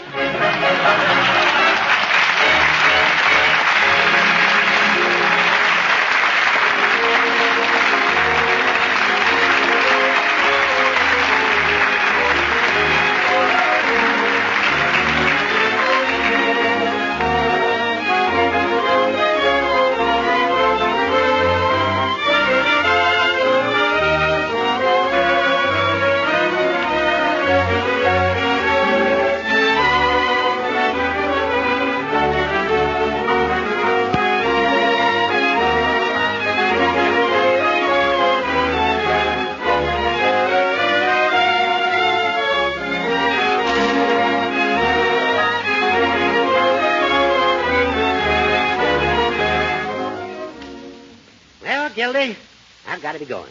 But it's been a mighty pleasant day. Oh, stick around, Judge. The evening's young yet. No, I've got to get an early start in the morning. But I don't know when I've had a finer Thanksgiving. Well, it was your turkey, Judge. Yeah, I share my turkey, you share your car. That's the spirit today. Yeah, and a good spirit, too. It brings people together, Judge. Yes, it does, Gildy. I'm sorry we had that misunderstanding down at the ration board. As a matter of fact, you're probably entitled to a B ration. You use your car for official business. Well, I don't want a B book. What? No, I've been thinking about it, Horace. It seems to me the spirit of rationing is to get along with as little as you can, instead of grabbing all you can get. You're absolutely right, Gildy. And I'm glad to hear you say it. You're a credit to the community. Well, thank you, Horace. And you may rest assured that even though I've only a humble A ration, my car will still be at your service at all times. You mean that, Gildy? I do indeed. That's fine. I've got to meet a train at Moore's Junction at 6 o'clock tomorrow morning. Good night, Gildy. Good night, everybody. Original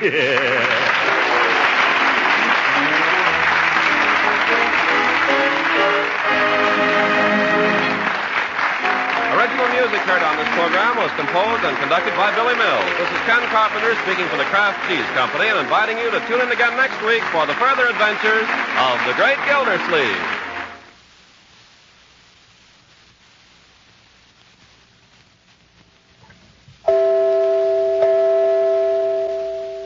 Ladies, when you want to make good macaroni and cheese, get a package of Kraft Dinner. This wonderful product is really an answer to a housewife's prayer for an easy and quick-to-make main dish. It takes only 7 minutes cooking time to fix delicious macaroni and cheese with Kraft Dinner. Put the macaroni that's in the package into boiling water and cook rapidly for 7 minutes. In just that short time, you have fluffy, tender macaroni all ready for the cheese goodness. So you take the package of Kraft Grated, which comes with Kraft Dinner, and sprinkle it on the macaroni, stirring the delicious cheese flavor through and through. That's all there is to it. Your macaroni and cheese is ready to be served. And once you've prepared it this way, you'll never want to go back to the old-fashioned way of baking it. Not when Kraft Dinner gives you such tempting macaroni and cheese in just 7 minutes. Why not try it tomorrow? Just ask your dealer for a package of Kraft Dinner. It's so convenient, so economical, and so good. This program reached you from Hollywood. This is the National Broadcasting Company.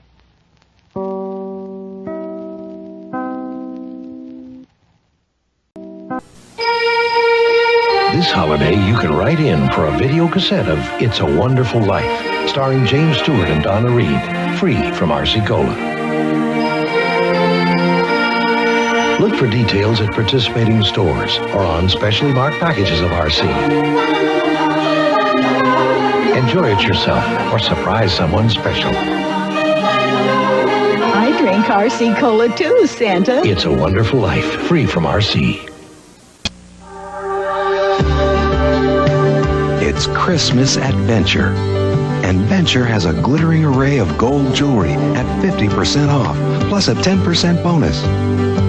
And save over 65% on birthstone earrings, now just $12.88. It's Christmas, Venture Christmas, family, friends, and memories. The gift best experts at JCPenney have been working day and night to bring you our night and day sale. From 5 p.m. to closing Friday and 7 a.m. to noon Saturday, we're marking down prices in every department. JCPenney, I love your style. Look, it's gone. Sounds like it.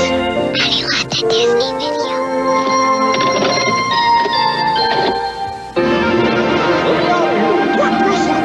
Hiya! Let me introduce my friends. Come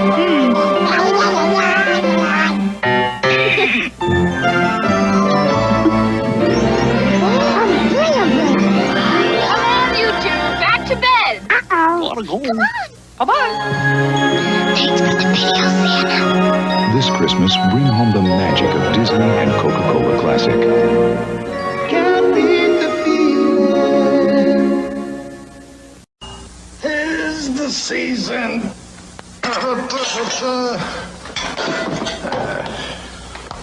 Butter.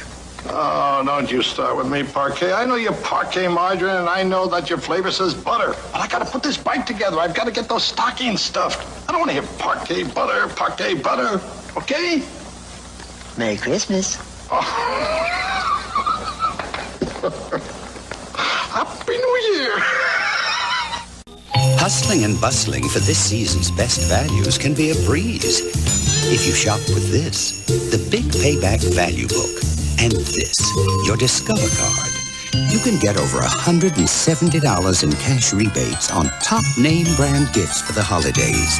Just send us your receipts, and you can wrap up big savings without all the runaround. It pays to Discover, the card with the big payback. Use it where you see the notice sign. It's an all-new Holiday Thursday. Ho, ho, ho. With an all-new Friends. I got you a little present. Can Ross win Rachel back? I'll open it. With his special gift? It's a Slinky. And on a new single guy, everyone's dropping in for the holidays. And you'll be seeing double over Seinfeld's all-new Christmas episode. Ooh, ba-boom, ba-ba-ba-boom. Plus, Dell dumps Caroline before Christmas. Time for cartoon revenge. How do you like my new dress? All-new holiday comedy, NBC Thursday. Add magic to your holiday display with Walgreens Chasing Lights. 6-function control for faster slow motion or steady burning, only $9.99. This beautiful 6-foot Scotch pine tree will be the center of attention, only $19.99. Top it with this unique Chasing Light plaque, just $9.99. And everyone will love the Great American Express train set. Through Saturday, it's only $29.99. For a lot more Christmas, shop Walgreens. By transcription. I've changed my mind. I'm not going on. Give 1950 credit. The old boy really tried. But this boy 51 will be brighter because he knows about wonderful tide. See, I didn't From Hollywood, Procter & Gamble's Tide, the wash day miracle that gives you a better washing job than any soap on earth, proudly presents the Red Skelton Show. With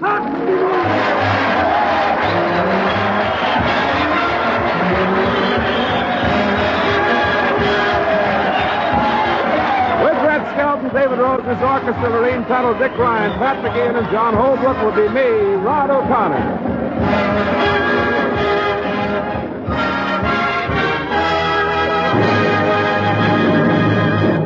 From the Skelton Scrapbook of Satire, a story entitled A New Year's Puzzle, and it stars Red Skelton.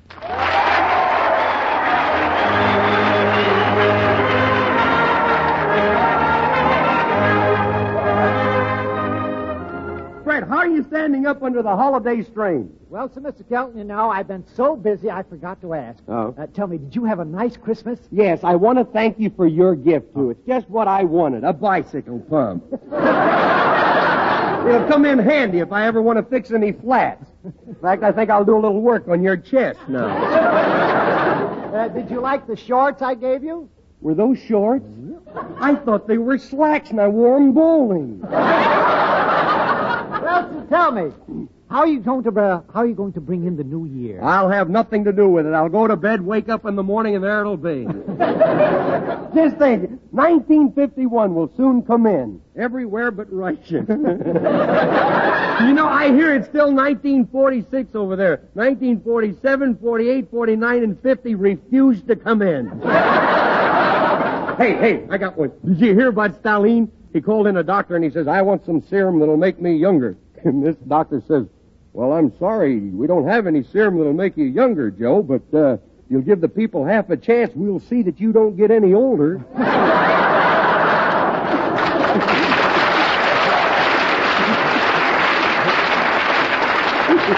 Hey, how are you going to celebrate the arrival of 1951? Oh, I don't drink and smoke or I have any lady friends, so I shall just retire early.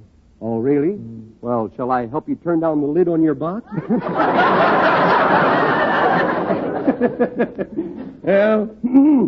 Well, then... How will you bring in the new year? Oh, just stay home and rinse out a few things. Oh, I see. Say, that reminds me, take it easy on the starch and the stuff Oh, yeah? Why, am I getting too much starch in your thing? Yeah, last night I fell out of bed and broke my pajamas. Hey, look, turn on the radio. Let's be sporty about this tonight, just for old time's sake. What do you say?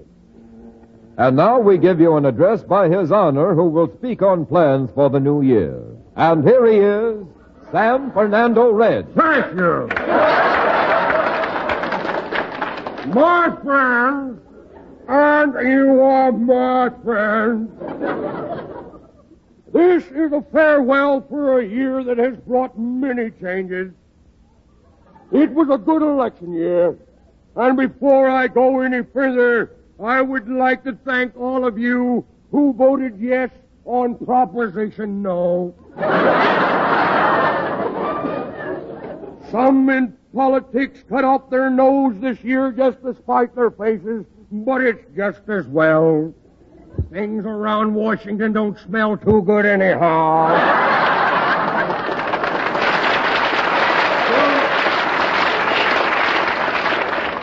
Some say that in 1950 that I yielded to crime, but I can prove that I've never done anything like that. In fact, since I've been in office, get this now, since I've been in office, I ain't done anything. And I don't intend to start now. I am an honest man. I came from an honest family. I have thousands of letters here to back up that statement. I'd like to read you some of these letters, praising me for my honesty. But my spelling is very bad, and I can't read my own writing. Let's talk about the future. There is a lottery there is a lot in store. How the present situations will affect the price of Lydia Pinkham can't be told yet. I have a prediction now for 1951. And perk up your ears. I'm about to make a prediction. So get this straight. I'll have mine straight, too, if you don't mind. Remember, when I predict something, it usually comes true, so I am about to predict something. Now, let's see, what was I going to predict? Well, we'll forget it and give a little toast to 1951. Of course, I don't drink hard liquor myself. I never touch it. But I will touch my tongue to it tonight in good fellowship.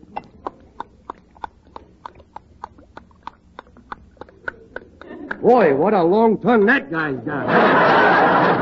Get another station, will you?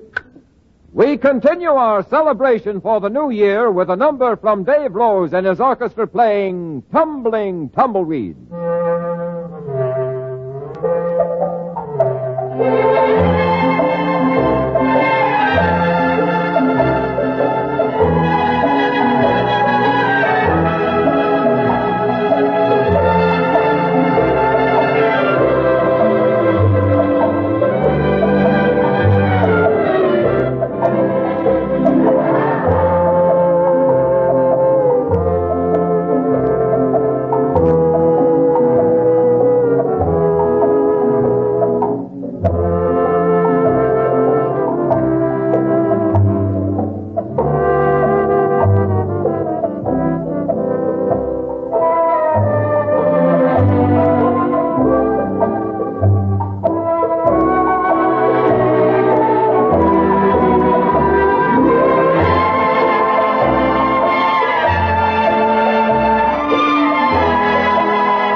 You know, these days, some women use the new no-rinse method of washing clothes. I do, and it works wonderfully with Tide. On the other hand, lots of women still rinse. Tide plus rinsing. I'll stick to that. Yes, one woman uses the no-rinse method, the other doesn't. But did you notice they both use Tide?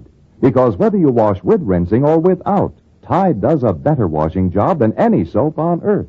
In short, you can wash whichever way suits you best. Either way, Tide gets clothes dazzling clean. Tide gets white shirts and sheets and table linen sparkling white. Tide makes washable colors look bright and fresh. And Tide washed clothes dry, so soft and fluffy. Smell so sweet and clean. And ironing them is so smooth and easy. Yes, Tide takes everything you wash. White things, colored things, light things, heavy things. Tide gets them all miracle clean. You see, Tide first gets the dirt out of clothes, then keeps that dirt suspended in the wash water. So you wring out the water and the dirt at the same time. Something else. Unlike soap, Tide never leaves dulling soap film. So you get a wash that's bright, fresh, and clean. Try Tide. And try it with whichever washing method you like best. With rinsing? Or without rinsing. Either way, Tide does a better washing job than any soap on earth. Tide in, dirt out, T-I-D-E, Tide. T-I-D-E, Tide. Now, leave it on. There may be some news on. Here is a recording of a meeting at the United Nations wishing everyone a Happy New Year.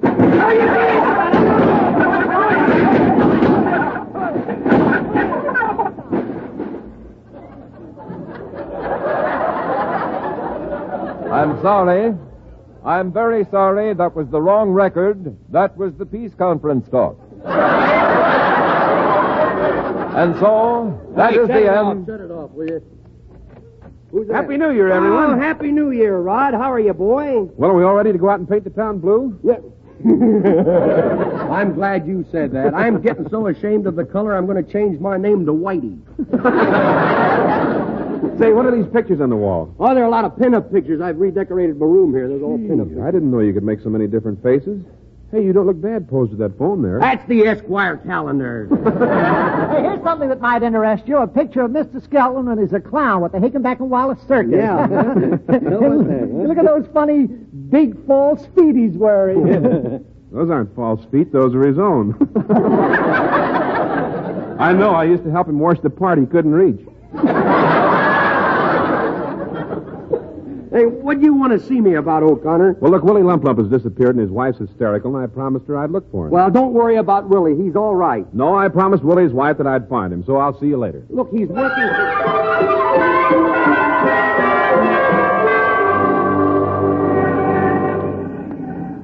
wonder where I should look for Willie first. Oh, here's Clem Cadiddlehopper's Fix-It shop. Maybe Clem has seen him. Oh, Clem! Yeah, here I am.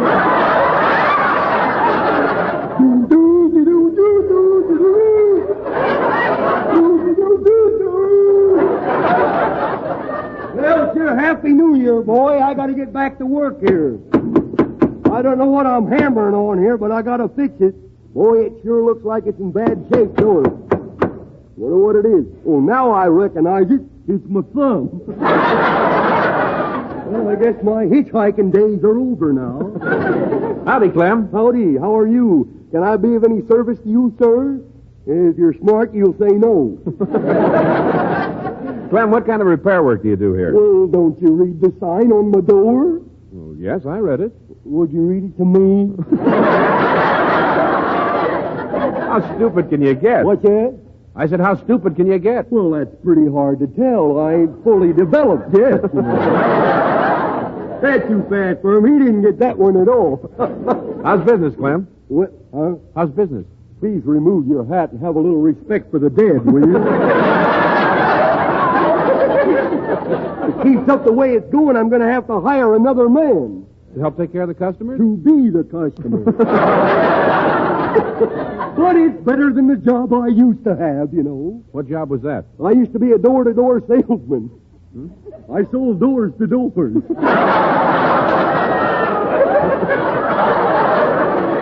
Say, look, Clem, I stopped in to ask if you'd seen Willie Lump Lump. He's disappeared. Well, no, I haven't seen Willie since he used my bathtub to whip up some concoction for New Year's celebration. He left a whole big jug of it back there. He makes his own stuff? Sure, he makes it himself and he drinks it himself. That way he cuts out the middleman. Well, look who's coming in the door. Somebody must have had a nasty accident. Yes? Howdy, Clem. Well, Daisy, you. How are you, lover girl? Well, Clem, I was hoping you'd take me out to some classy nightclub to bring in the new year. No, I don't care to go to them snooty restaurants. They always make me wear a necktie, and I look silly in a necktie. Especially without a shirt. Oh, Clem! Where did you get the new pot-belly stove? That ain't a pot-belly stove. That's Rod O'Connor. Hello, Daisy June. Oh, hello, Mr. O'Connor. How chumming to see you again. Oh, why don't you stop that stuff? Every time you meet a good-looking man, you start putting on airs. Which reminds me, I ought to open the window a little.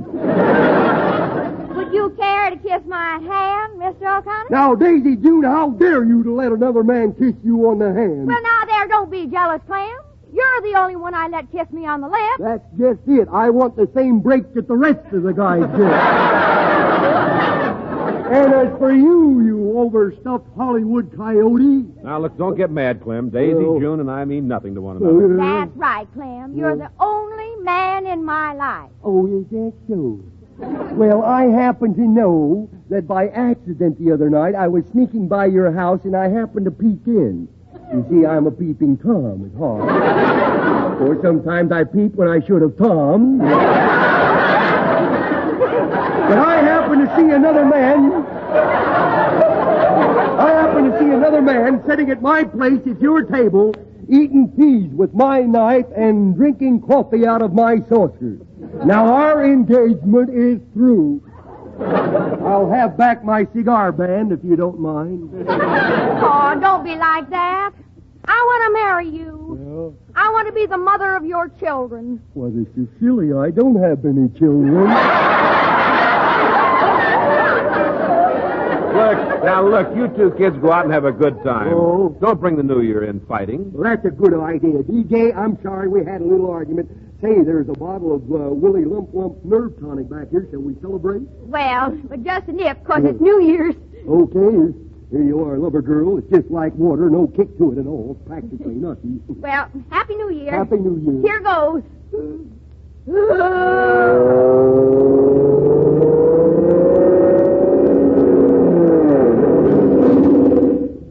She flew right out the window. How are you going to get her down? Well, do something. Well, don't get excited. I know what to do. Hello, operator. Give me the Fort MacArthur anti-aircraft battery, will you? I'll see you later. If you see Willie Lump Lump, ask him to call his wife. Happy New Year.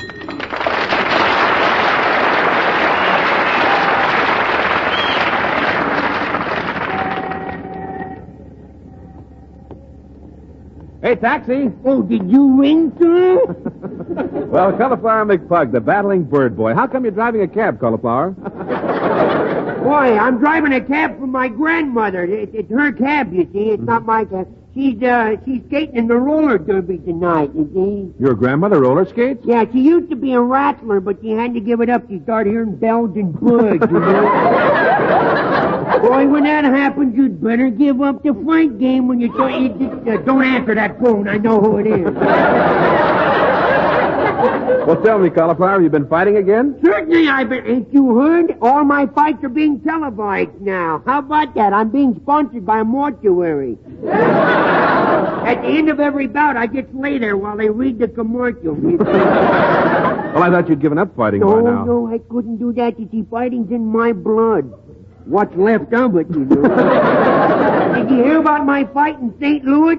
At the end of the first minute and a half, I was still on my feet, so they stopped the fight and gave me a saliva test. They thought I was doped, you know. I wanted to win that fight, too, for my kid that was born the day before. You and your wife have a new baby? Well, you don't think we got a second-hand one, do you? Boy, are you punchy. Oh, you think I sprung my mainspring, huh? You ought to see them rattlers down at that gymnasium. You know what they did this year? No. They all hung their stockings up on the mantel, see? And then one guy dressed like Santa Claus, a silly bum, and trying to slide down the chimney. Well, what's wrong with that? There's no fireplace in that gymnasium. I know. I carry out the ashes every week. Hey, Fellow, did you hear about Willie Lump Lump disappearing? Yeah, but nothing to worry about. I happen to know he's okay. How do you know? A little bird told me. In fact, there he is, blabbing off his mouth again. Hey, look, Bird Brain, can you drive me over to Junior's house? Oh, sure. You think maybe he's there, huh? Hop in. Fellow, you sure you know how to drive this cab? Sure. Whoop. I knew it. Now, why did you pull over to the curb and stop? Well, didn't you hear that police whistle? They're probably going to give me a ticket for not stopping at that railroad crossing. I heard the bell ringing, but I thought I could make it. You know? What railroad crossing? You can't hear it ringing, that bell back there? They must hide them things. I always stop for the train when I hear the bell ringing, but when I look around, it's never there. Oh, I give up. I'm going out and for a walk. Oh, okay. I'll see you later. Oh, that poor guy. It sure must be tough walking around conscious like that. Oh, there goes Santa Claus back to the North Pole. Bye, Santa Claus. Happy Jingle Bells.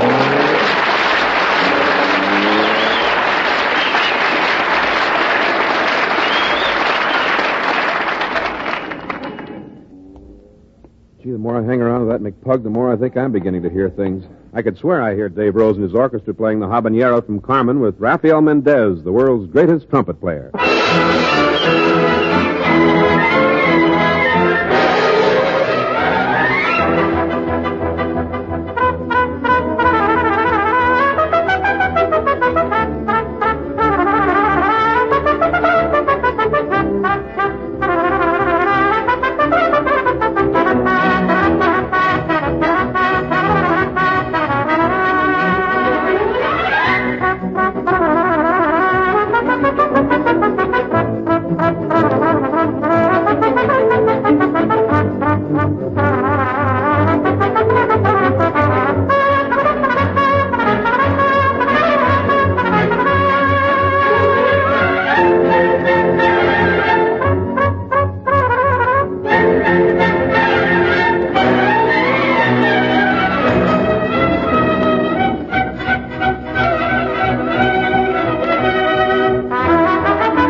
A new deal in the dishpan. That's Tide. Yes, Tide has really done things for dishwashing. That grease problem, for instance. Tide's death on grease not only cuts it amazingly, but actually seems to make it disappear completely. You work in water that feels fresh and clean, and you get such pleasant results. Why, dishes and glasses rinse and dry clear and bright. That's because Tide, unlike soap, leaves no dulling film. Dishes come out sparkling clean. Yes, cleaner than any soap will get them. And say, if hard water's your problem, forget it. Even in hardest water, Tide works amazingly. Gives oceans of suds that come fast and last long, really stay on the job, and are kind to your hands in the bargain. So try Tide for dishes. Get the new Giant Economy Size Package for more convenience, more economy, fewer shopping trips.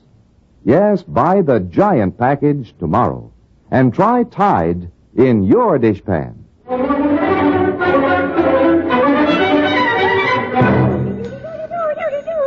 Boy, me tricycle sure can go fast since I make a hot one out of it. Boy, Junior! Stop riding your tricycle in the house. Now, what did you break? You know that vase with Whistler's mother on it? Yes. The old gal just had a nervous breakdown. Oh, for 2 cents, I'd make you stay home and not let you ride down to the store with me. Oh, you going to drive the car? Yes. Oh, good. Say, Pop must have done pretty well last night with those parked cars and that siphoning hose, huh? Junior, your father doesn't siphon gas. Oh, don't tell me he got those hollow cheeks from shipping spaghetti. Can I drive the car? How many times do I have to tell you you're too little? No, I know. You wouldn't know what to do if you had to stop real quick. Yes, I would. I would do the same as you and the California drivers does. Pick out something cheap and run into it. Hey, you know, Pop don't like the way you park that car. He Oh, don't. No, he don't. Well, at least I park better than he does. Well, don't I? Well, don't I?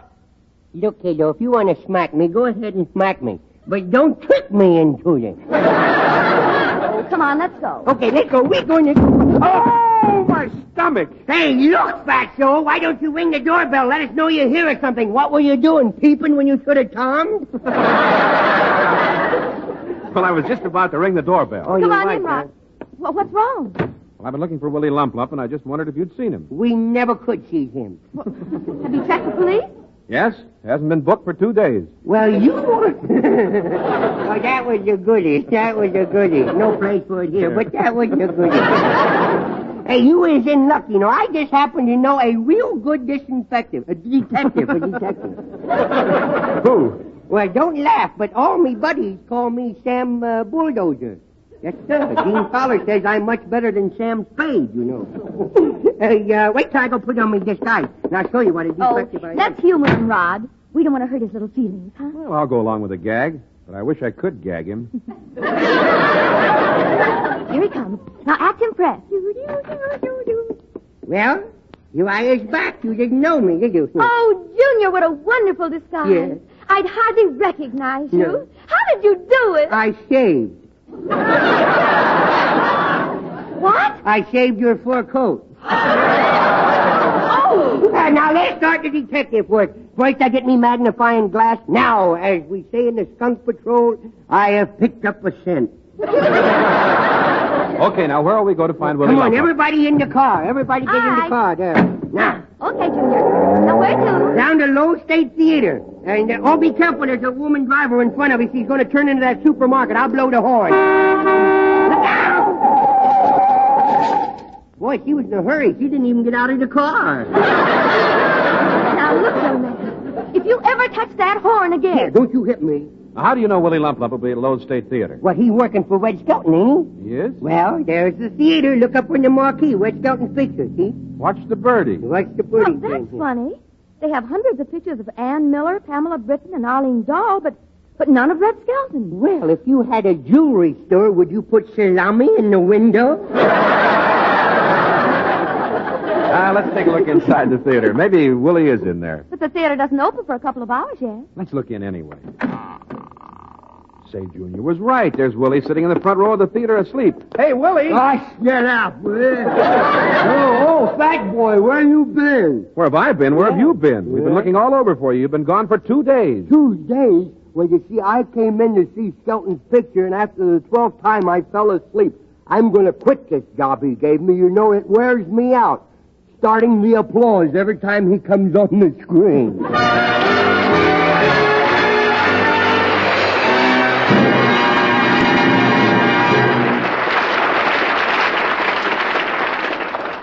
This is Rod O'Connor reminding you that whether you wash with rinsing or without, Tide does a better wash day job than any soap on earth. Tide is dirt out. T-I-D-E. Tide.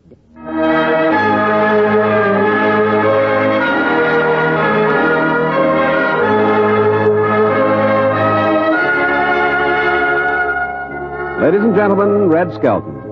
Ladies and gentlemen, on behalf of our sponsors, Procter & Gamble, and my entire cast, may we say Happy New Year, and we know that it will be because God is on our side. Join us again next Sunday for the Red Skelton Show. Red Skelton is heard in this program to the courtesy of Metro Goldwyn Mayer. This is a copyrighted feature.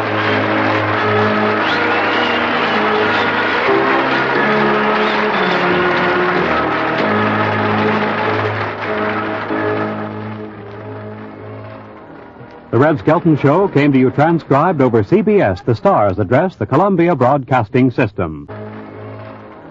The Red Skelton Show came to you transcribed over CBS, the Star's address, the Columbia Broadcasting System. The Star's address, the Columbia Broadcasting System. The Star's address, the Columbia Broadcasting System. The Star's address, the Columbia Broadcasting System. From Hollywood, the George Burns and Gracie Allen Show for Hormel and Spam.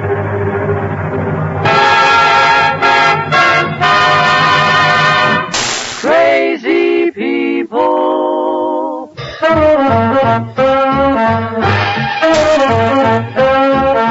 Spam, rebop, boom, spam. George Burns and Gracie Allen on the show where there's orchestra, singing glee with a smoothie street.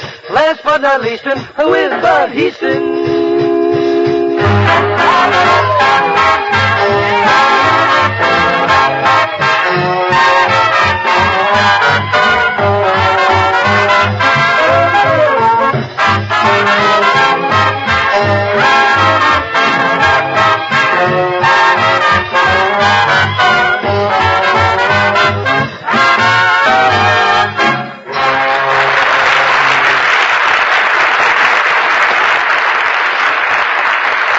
A quiz question, friends, and it will pay you to know the answer. Ready for the question? All right. What is an easy way to serve the family a swell main course for dinner that costs but a few cents? There's no magic about it. Just open a can of Spam, S-P-A-M, and bake according to the simple directions on the label. Takes only a jiffy, and you'll set before the family a delicious taste surprise that satisfies even the huskiest appetite.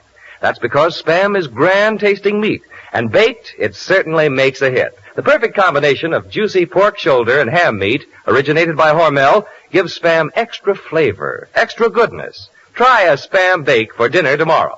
Just be sure you ask your food dealer for S-P-A-M Spam.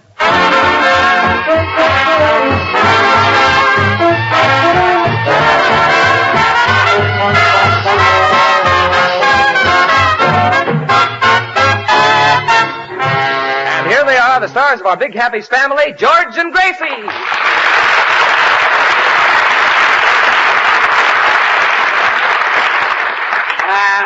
Thank you very, very much. Tonight, ladies and gentlemen... Oh, George, where's Gracie? She's not here. Tonight, ladies and gentlemen... George, can you do a show without Gracie? Certainly I can do a show without her. Do you think I need Gracie? Certainly, Bud. He needs Gracie about as much as Dorothy Lamour needs a sarong. Yeah. Oh, yeah? Well, listen, I happen to have a lot of talent, and... Well, I'll answer you later. Hello? This is Spam's meet. I'm Gracie Allen speaking. Gracie, where are you? We're doing a broadcast, and you're supposed to be here. I couldn't get down on account of my granddaddy's very sick. He was on the floor all last night, and we're awfully worried. He was on the floor? Yes. What about the bed? Well, we couldn't use that. We had a party here last night. Where could we put the hats and coats? Well, Gracie, where's your granddaddy now? He's down in the kitchen with a temperature of 105, and we're awfully He has worried. a temperature of 105? Yes, and we're... Well, why have you got him in the kitchen? Well, he's defrosting the icebox. Your granddaddy's in the Frigidaire? For 7 hours. Well, aren't you afraid he'll freeze? Oh, that's impossible. Every hour we open the Frigidaire and ask him if he's cold. He doesn't answer. Look, Gracie, we're doing a broadcast. Really? What station? I must listen in. Well, never mind. There's a smart idea, putting a man with a temperature in a Frigidaire. I suppose to cure him, they'll put an ice pack on his head and a hot water bottle on his feet. Oh, George, all they need to use is a can of Spam. Can of Spam? Sure, cold or hot, it hits the spot. Oh, yes. But you're a regular Dr. Kildare. Look, everybody, not that I need Gracie, but I think we ought to go over to Gracie's house and do the broadcast. Might make an old man happy. Well, if it's going to make you happy, George, let's go. Oh. Quiet. Bueno, podemos hacer una cosa. Yo tengo un carro nuevo. Si quieren, yo back again, puedo folks. llevar Yes, allá. guitar player, I know. What is it, Senor Lee? Why don't you drive down in my car? I just got a brand new rooster. A rooster? Si, senor. A car made by General Motors. And it's not General Motors, it's General Motors. Oh. A mother is, well, for example, when you were a baby, who combed your hair? That's what I'd like to know. The part isn't straight. Well, quiet. Come on, everybody. We got to get to Gracie's house.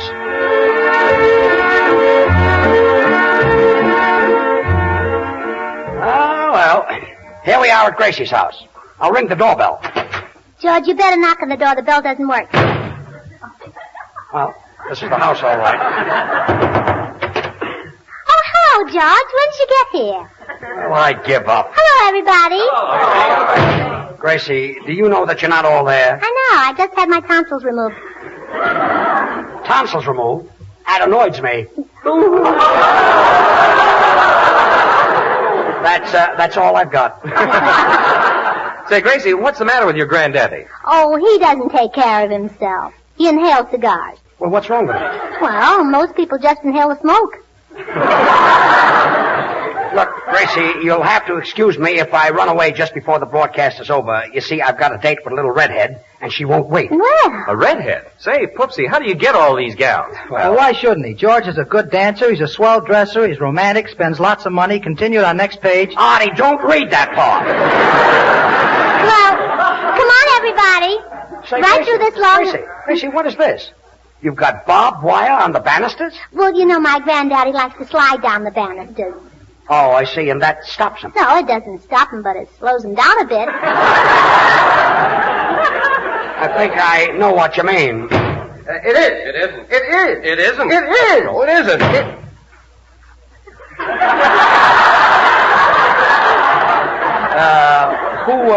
Who are they? Oh, they've been living here for over a year. Well, who are they? I don't know. Gracie, you know, this house is filled with imbeciles. Well, I better tell Granddaddy you're all here. Well, never mind that. We better start the broadcast. What's tonight's program about, George? It's about Thanksgiving. What's that? What's that? Look, Gracie, as far back as you can remember, what always happened in November? Roosevelt was elected.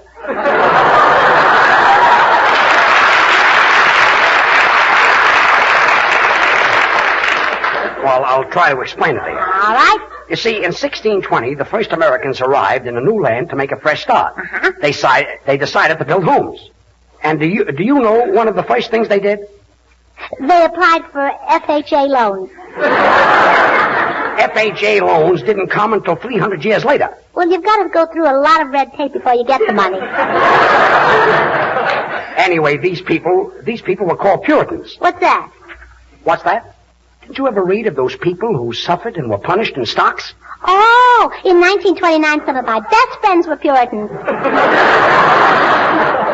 Well, anyway, these people were so grateful for finding a freedom in a new country that they killed a turkey and called it Thanksgiving. Oh, what a cute name for a turkey.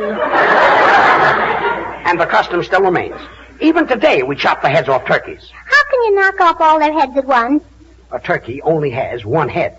Then where do all the necks come from? Last year, my sister got a neck, my brother got a neck, my uncle got a neck. Oh, well, this is the end. That's the part my daddy got.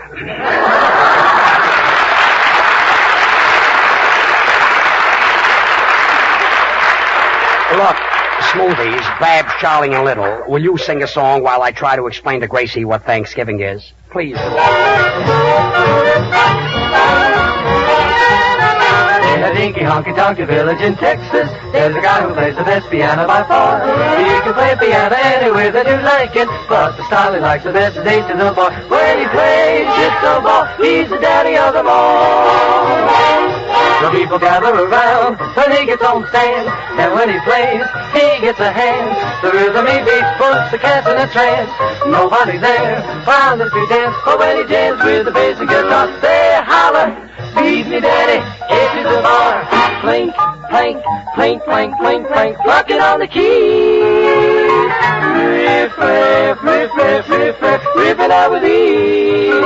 But when he jams with the bass and guitar, they holler, beat me daddy, into the bar, just beat me. Please beat me. Oh, beat me.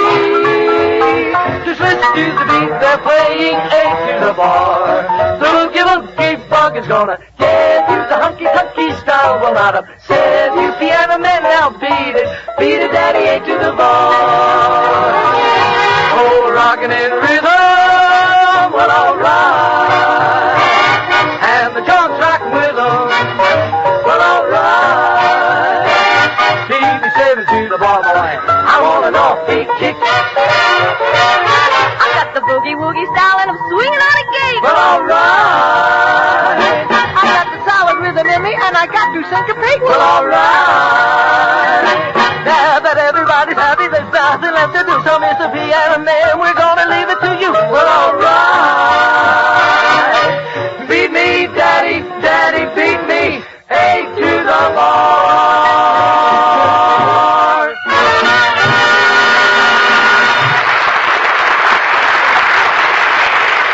Gracie, I've never seen a house like this. People walking around and nobody knowing them. And this furniture. What kind of furniture is this? Well, it comes from the Hollywood Furniture Company. Yeah, but what about the period? Oh, pardon me. It comes from the Hollywood Furniture Company, period. Yeah, that's what I meant. Oh, say, Gracie, where's your kitchen? I want to get a Spam one. Oh, Bud, we haven't got any Spam in the Frigidaire. No Spam in the Frigidaire? Not in the Frigidaire. Spam doesn't need any refrigeration. Oh, shucks. I forgot. I'll hate myself in the morning. Oh! Oh! No! Oh! What's that? That's my granddaddy. He's sliding down the banister. He's sliding down a barbed wire banister? Well, he does it 20 times a day, and the doctor told him to stop. Well, I imagine he would. Sure. It's bad for his heart. Well, I hope the kid makes a 3-point landing. It is. It isn't. It is. It isn't. It is. It isn't. Gracie, these fellas have been living in your house for over a year and you don't know who they are? That's right. Well, why don't you ask them? I don't talk to strangers. Well, this is some house. George, I better go and find Granddaddy and give him his medicine. You see, he hasn't got a nurse anymore. Oh, he had a nurse, huh? Yes. And the only way he'd take his medicine was when the nurse would kiss him after every teaspoonful. It was awful stuff. Bitter, huh? No, he has many teeth.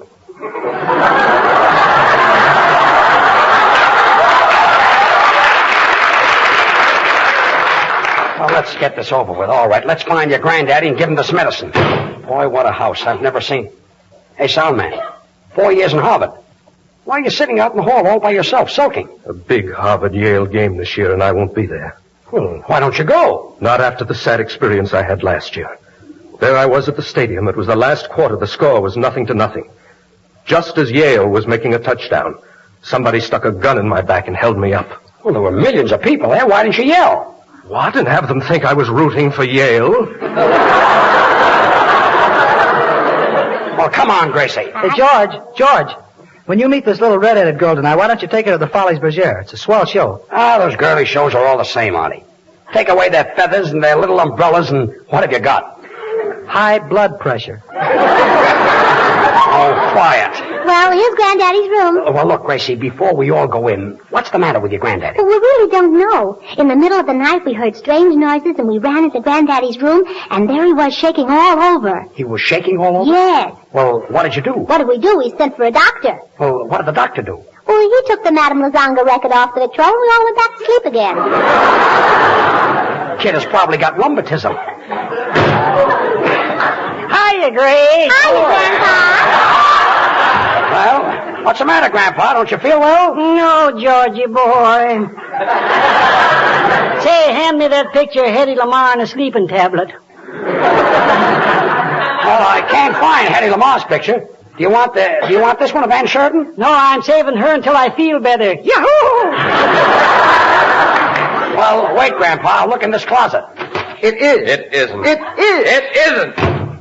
I can't say this. Gracie, can't somebody else in your family give him the medicine? I've got a date with that little redhead. Well, my mother's at her sewing club, and my daddy went downtown to vote, and my Your brother... daddy went downtown to vote? Yes, and my brother The went out- election was over 2 weeks ago. I know, but my daddy's a Republican, and he never gives up.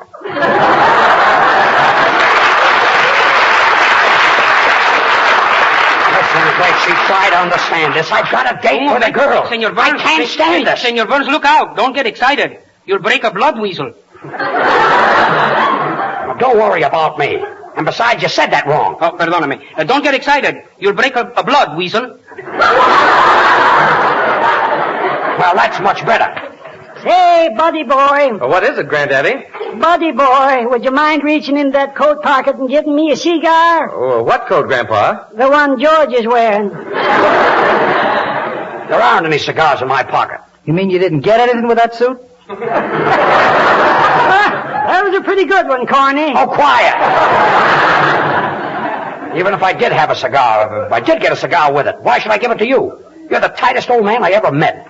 You never gave anybody anything. Oh, Judge, you shouldn't say that to my granddaddy when he's so sick. He gave you something. When did he ever give me something? Tonight. What did he give me? The measles. The measles? Now, Artie Shaw, his clarinet, and his boys will give us Sugar.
But if your granddaddy had the measles, he shouldn't have kept it a secret. He didn't. He's been spreading it all around. Why do they ever go into this crazy house? Oh, Gracie, what's that? She's practicing up in the attic. Who's practicing? My grandmother. Your grandmother? Gracie, will you tell your grandmother to stop? We can't continue talking if she's going to make all that noise upstairs. Why, this is the craziest house. Listen to that. Beat, beat, beat, beat, beat, beat. Meat, eat, meat. I say there, lady, when a shopping you go, here's some news that you should know. Help me out, George. I've gone this far. I'll beat it out, bud. A to the bar. Spam is the meat that you should buy. Spam is different, and here is why. We use pork shoulder to make Spam sweet, and the ham it takes for extra good meat. The extra good flavor that you get in Spam got there, folks, 'cause we added ham. Hormel started this new kind of meat, seasoned it better, made it grand to eat. I say, Senor Burns, serve Spam for lunch. This delicious meat is good to crunch. Look, Senor Lee, it's crunch, not crunch. Crunch, crunch. Crunch, crunch. You'll buy it all the time if you try it once. To get the real thing to put on your table, look for this sentence on the Spam can label. Pork shoulder meat with ham meat added. Proof that Spam is really different. My, that doesn't fit. Yeah, that's right, Gracie. That's the worst one yet. Nothing is just like Spam, my friend. And so with this, our poem ends. When a shopping you'd go tomorrow, ma'am, ask for S-P-A-M Spam. Slice it, dice it, fry it, bake it, cold or hot. Spam hits the spot.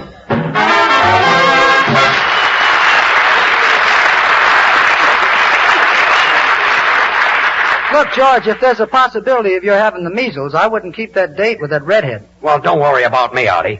I'm going out right now and get myself inoculated. Well, why do it tonight? Why don't you wait until New Year's Eve?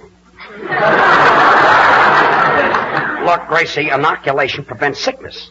You see, millions of germs can live on the head of a pin. How can they eat that stuff? They use a knife and fork. Oh. Well, I'm going to get out of this house before it's too late.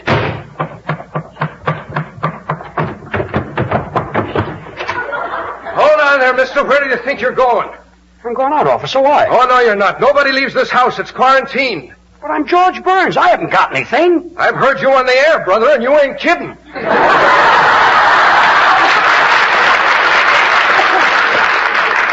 Let me tell you something. Get back in there. Well, this is a fine thing. And I've got myself... Oh, look who's here. Hello, George. Are you back from your date already? Did you meet that girl? Did you kiss her? Gracie, I was stopped by a cop. Oh, that's what always happens in those parked cars. I knew you'd understand me. Once I was in a parked car with the freshest fella, and you know what he said to me? Will you be reasonable? That's what he said to me. Oh, stop. That's what I said to him.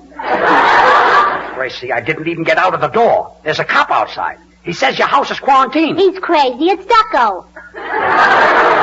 Well, never mind. I'll see you later. I've got to keep this date. I wonder where this door leads to. Oh, wrong door. Isn't that silly?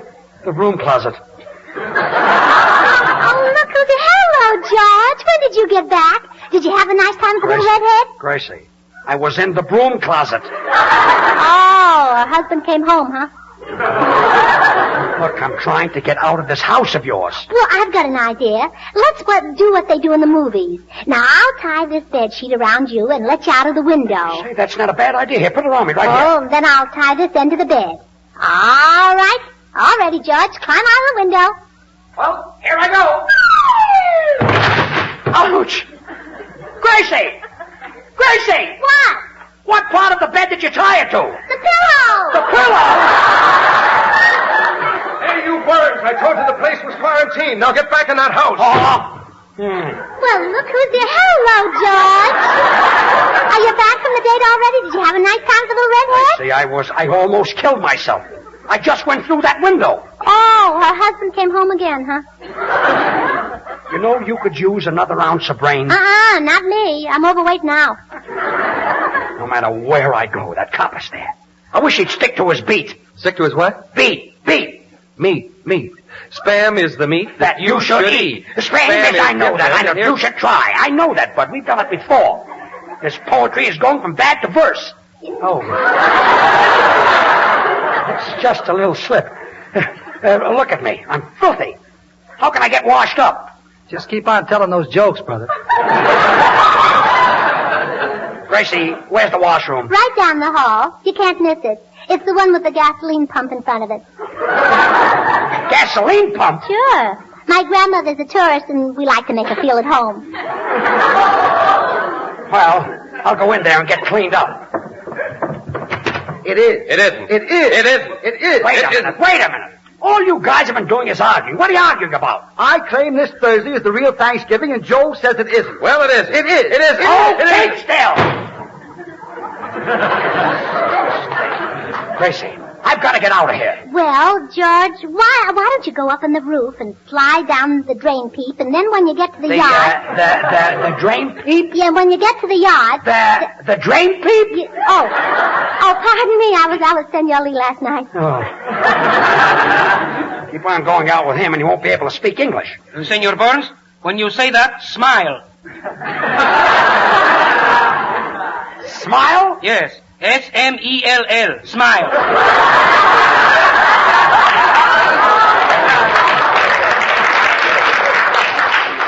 That smell. You're perfect? Oh, please, everything happens to me. Here I've got a date with a girl. I'm all messed up. I scrape my nose. Huh, what a pickle. Looks more like a banana. Oh, yeah? Well, my face happens to be all right. Doesn't bother me. Maybe that's on account of your standing behind it. Yeah, maybe. Well, I've just got to get out of here. Mr. Burns. What does it sound, man? Just look at this goldfish bowl. It's a rhapsody in glass. It's made of pure quartz silicate. Time like this, he's got to impress me with his education. There must be some way out. Say, Soundman, what happened to the goldfish that were in that bowl? Answer me, what did you do with those goldfish? Forgive me, Miss Allen, I couldn't help it. Once a Harvard man, always a Harvard man. Well, there must be some way out of here. Soundman, I don't mind your eating the goldfish, but Tom Harmon is going to get pretty angry. Why, Tom Harmon is that great Michigan football player. Well, it's also the name of our cat.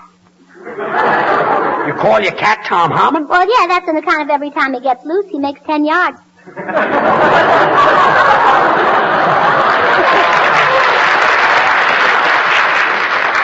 Hey, wait a minute. Why didn't I think of this before? Gracie, where's the chimney? Right there. Well, goodbye, everybody. I'm going up the chimney.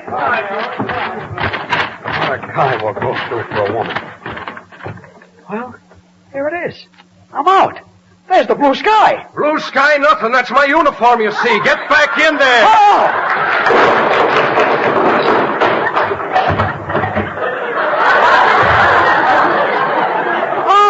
Oh, look who's here. Hello, George. You back Quiet, from the quiet, quiet!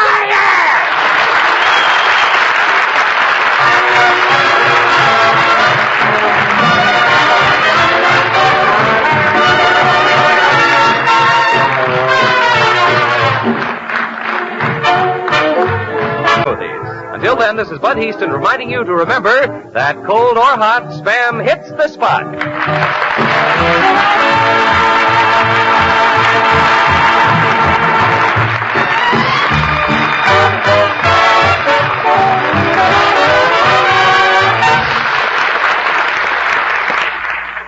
Have you tried Hormel chili con carne? Even those who think they don't like chili do like chili con carne the way Hormel makes it because it's different and everybody likes it. Double your money back if you don't like it. Try Hormel chili con carne tomorrow. This is the National Broadcasting Company.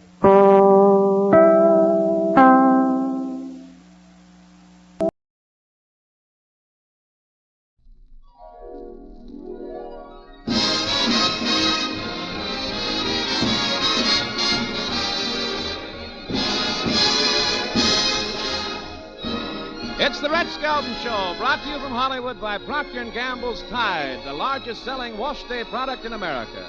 The Red Skelton Show with Dave Rose and his orchestra, our singing stars, the Four Knights, Lorene Tuttle, Pat McGee, and Dick Ryan, Martha Wentworth, and me, Rod O'Connor. Now from Metro-Goldwyn-Mayer, the star of our show, Red Skelton.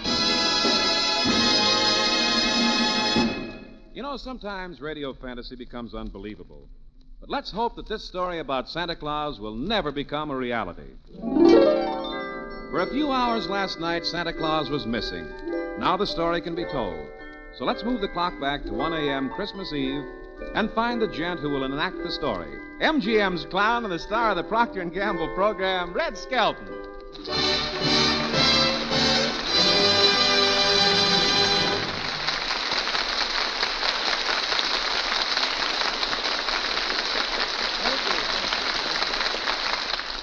Let him rest now, will you?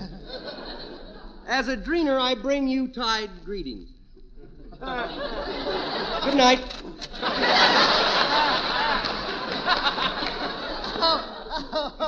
Oh, now that I see you sitting there, I know you're still up. There's a brilliant line, too, boy. Yeah, I'm looking over some of my Christmas cards. Here's one from Milton Berle. Well, how about that? It's got the same verse on it I sent him last year. That guy even steals from Christmas cards.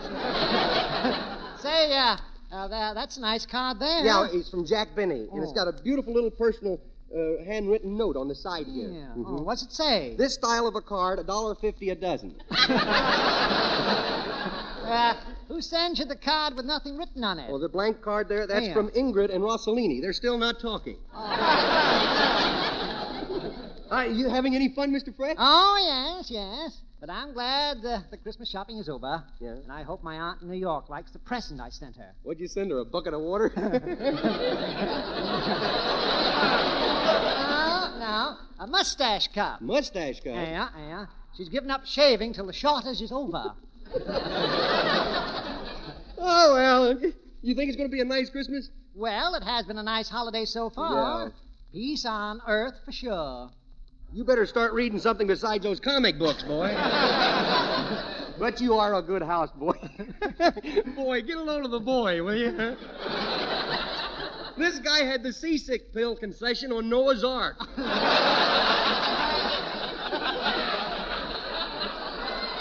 He's so old, he's his own ancestor. Should have left it alone. You'll pardon me for saying this. Yeah? I may be old, but I'm still young enough to hang my stockings over the fireplace with the children. Tell me, where's yours? Right there with the air wick. I had to put the other one on. My foot got cold. Besides, I asked Santa for something that'll fit better in the garage, you know. Oh, I see. You didn't ask him for a new Buick again. Why not? Last Christmas, I asked him for a Buick, and all he left me was 4 holes. Nothing I got. You open your presents yet? Oh, I know, sir. Santa hasn't come yet. Are you kidding? Santa Claus hasn't come. Why, it's 1:30. Yes, I know, and it's got me worried. Wonder what's happened to him. I don't know. Maybe he thought Los Angeles smog was one big chimney and got lost. Let's go outside and look around. You know how these flight conditions are now. My, it sure is dark out tonight. Yeah, that's because the sun's not out. Oh,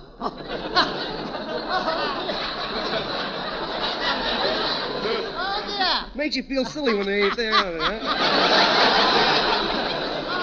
Well, look at the distance. Look at the distance there. A falling comet. Oh, that's an airplane. Stop worrying now. Oh, I've got a right to worry. That's a falling comet.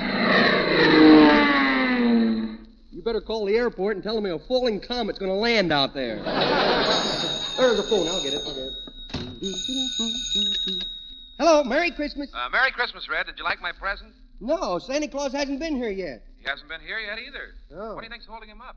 Well, I don't know. They don't make chimneys the way they did in the old days. Maybe he got stuck in somebody's unit heat. Hey,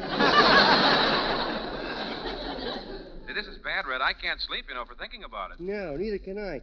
Tell you what, meet me down at the all-night coffee shop in 10 minutes, will you? Shall we drive down there? No, let's ride piggyback. Then everybody will think we're in the Christmas spirit, me carrying home a pedestrian.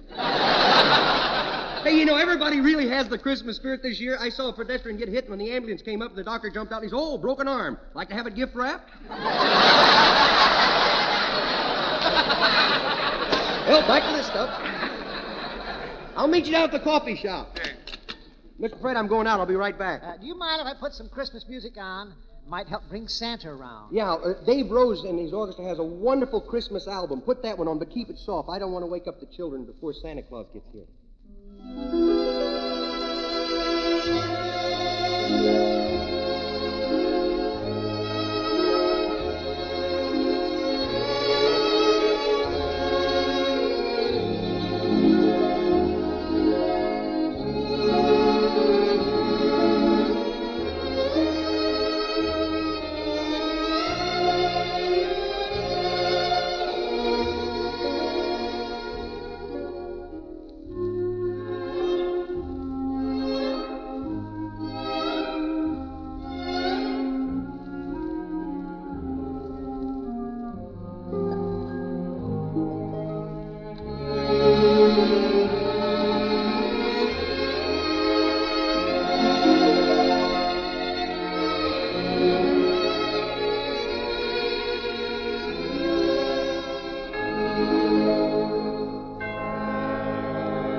Get a load of that jerk staggering down the middle of the street. Hey, what are you doing in the street? What did you like to know? Willie Lump. Get out of the street before you get run over. Yeah, well, that's the idea, Bub. That's the idea.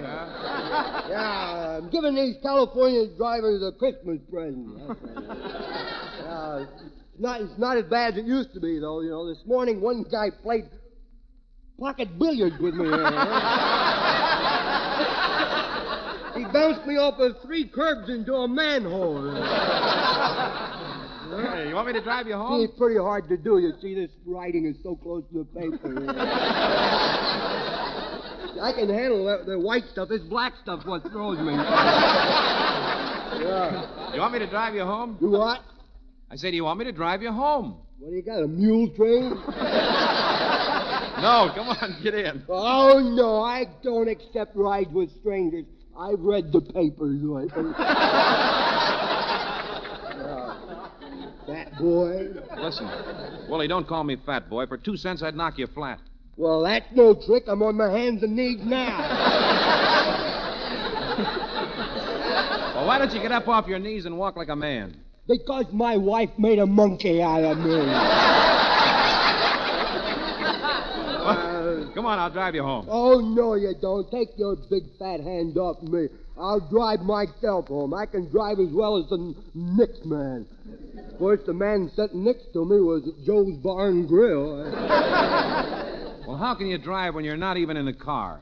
I'm not in a car? No. Well, since when? Last time I noticed I was sitting in a car. I got in it. Everything goes wrong. Well, I thought somebody stole my steering wheel. Really? Yeah, Why? you know where it was? No. In the front seat.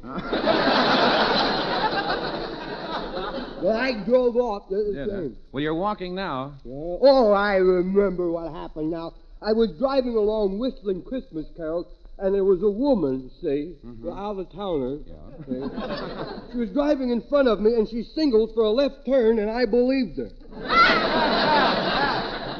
Well, that's my story, Mr. Anthony. Don't you know where your car is, Willie? Sure, I know where it's left here. Some of it's in my pocket here. You know anybody who wants to buy an old U-tub cat? Well, come on, Willie. Let me take you home. I got news for you, boy. I'm not riding in that car. You're liable to hit something because you don't look right to me, boy. You just don't look right to me. I've seen a lot of drivers in my day, boy, but you just don't look right to me. Willie, and that goes for your uncle, too. This is Christmas, Willie. Yeah. Now, why don't you go home to your wife? Yeah. She's probably worried about Worried about me. It's her fault that I'm like this. She says, Willie, dear, let's have an old-fashioned Christmas. So I says, why stop with one? I'm dreaming of a tight Christmas myself.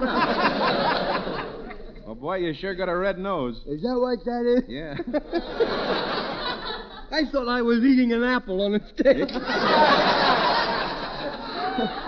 Now, look, Willie, I think you'd better go home. Why? I don't know if you've heard about it yet, but it's 2 a.m., and Santa Claus hasn't come yet. Well, I don't blame him. All the fighting and thieving that's going on, everybody yelling peace on earth and working on the atom bomb at the same time. People don't trust each other. You, poor old Dave Rose, he really got messed around that year. Really? What happened to Yeah, Dave? he went out and bought 36 neckties for the band, see? You know what they did? No. They all chipped in and bought him one.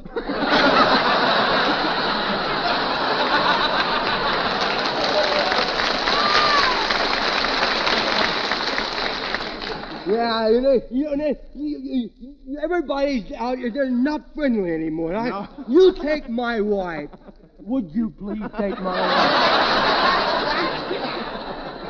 I'll go crawling in tonight. She'll be standing there with her tonsils flipping in the breeze, screaming, "Where have you been, Willie? Where have you been, Willie? Where have you been?" Yeah, and then I'll tell her where I've been, and she won't believe me. She'll think I've been out hoisting a few with the boys down at Joe's Bar and Grill. That's what she's going to think. Well, why don't you explain to her? Because it's rude to talk to people with a mouthful of pretzels. People just don't show up anymore. They just go. I don't blame Santa Claus for not coming. You ask me, boy. You just don't look right to me, boy. Oh, I wouldn't say that, Willie. Gosh, think of all the disappointed people there'll be if Santa Claus doesn't people. come. That's the point. A lot of people care about the Christmas spirit. Nobody's friendly anymore. Look at that guy standing over in the park. I said, "Hey, bud, Merry Christmas." Hey, boy, hey, Merry Christmas. See what I mean?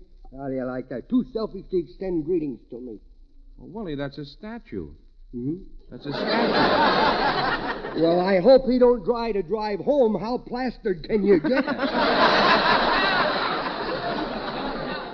Well, I can't stand here yapping with you all night. Merry Christmas, Willie. Yeah. You know, I got to go buy a few things for the kids just in case Santa Claus doesn't show up at all. Are you serious? Danny hasn't really come yet? Well, I've been telling you for 10 minutes something has happened to Santa Claus. Well, maybe the Teamsters Union's pulled off the reindeers until they investigate Rudolph, that red-nosed one.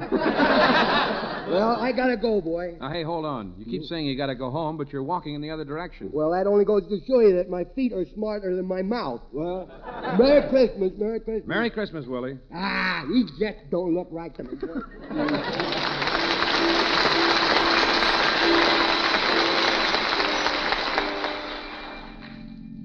Gosh, what's going to happen? There's a parking space. Guess I'll get the radio news while I'm waiting for Skelton.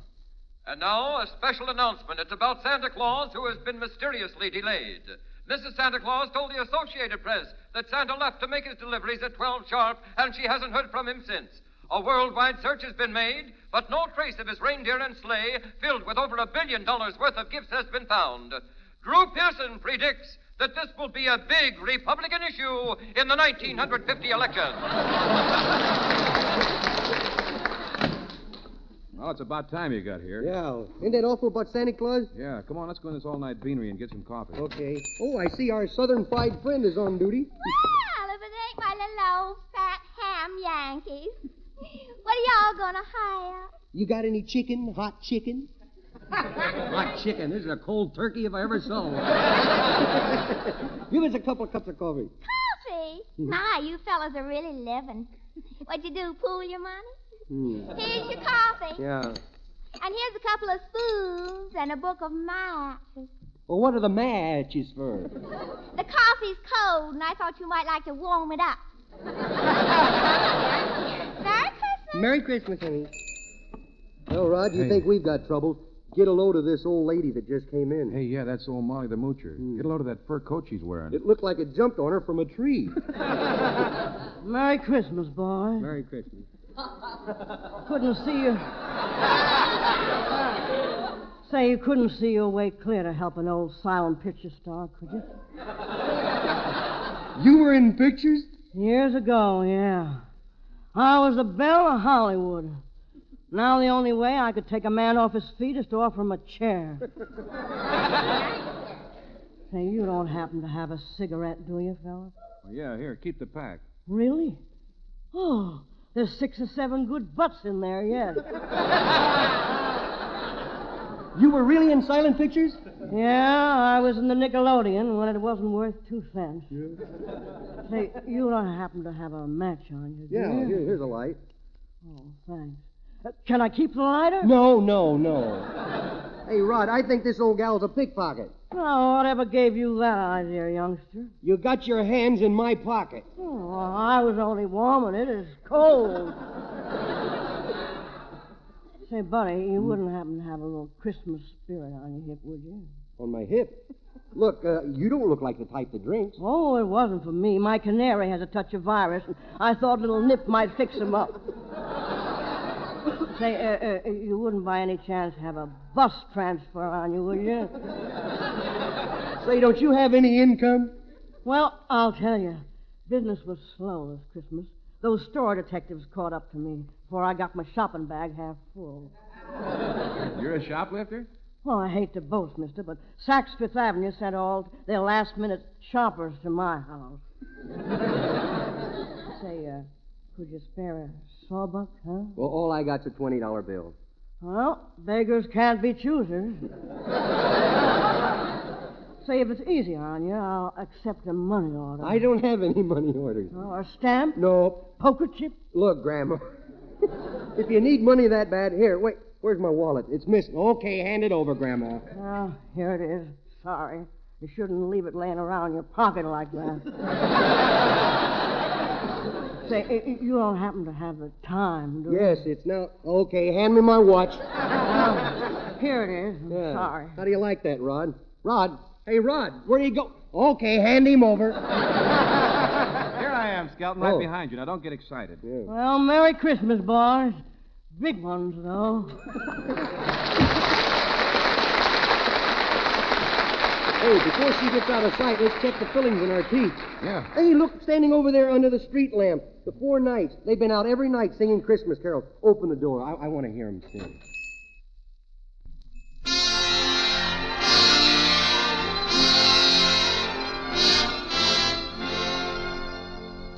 Deck the halls with boughs of holly, fa la la la la la la la la. 'Tis the season to be jolly, fa la la la la la la la la. Don we now our gay apparel, fa la la la la la la.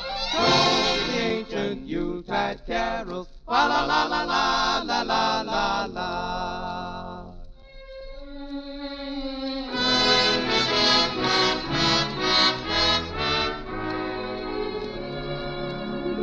See the blazing Yule before us. Strike the harp and join the chorus. Follow me in merry measure. Fa la la la la la la. While I tell of Yuletide treasures.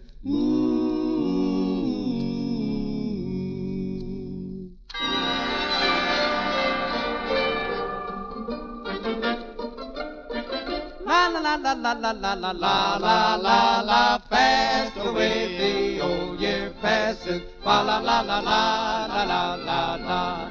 Hail the new ye lads and lasses. Fa la la la la la la la la. Sing we joyous all together. Fa la la la la la la. Heedless of the wind and weather. Fa la la la la la la. La, la.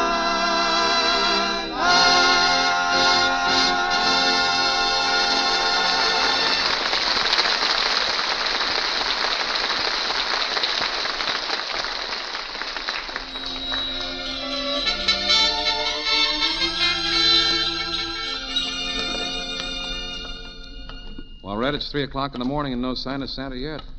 Boy, what are all the parents going to tell their kids when they wake up in the morning? Gee, I can't believe it. You know, we've always taken Santa Claus for granted. Now he doesn't show up.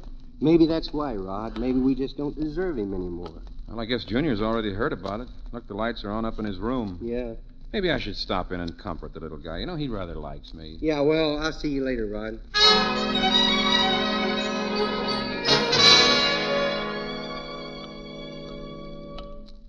Merry Christmas, Red. No, it can't be. Hey, Skelton, come on back. Skelton, look up on Junior's house. Yeah, Merry Christmas, Rod.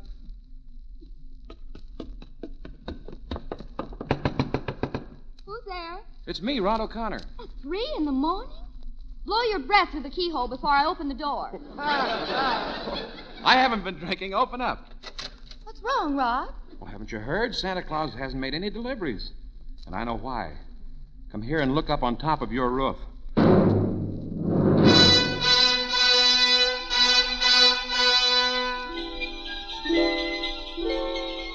for goodness sake.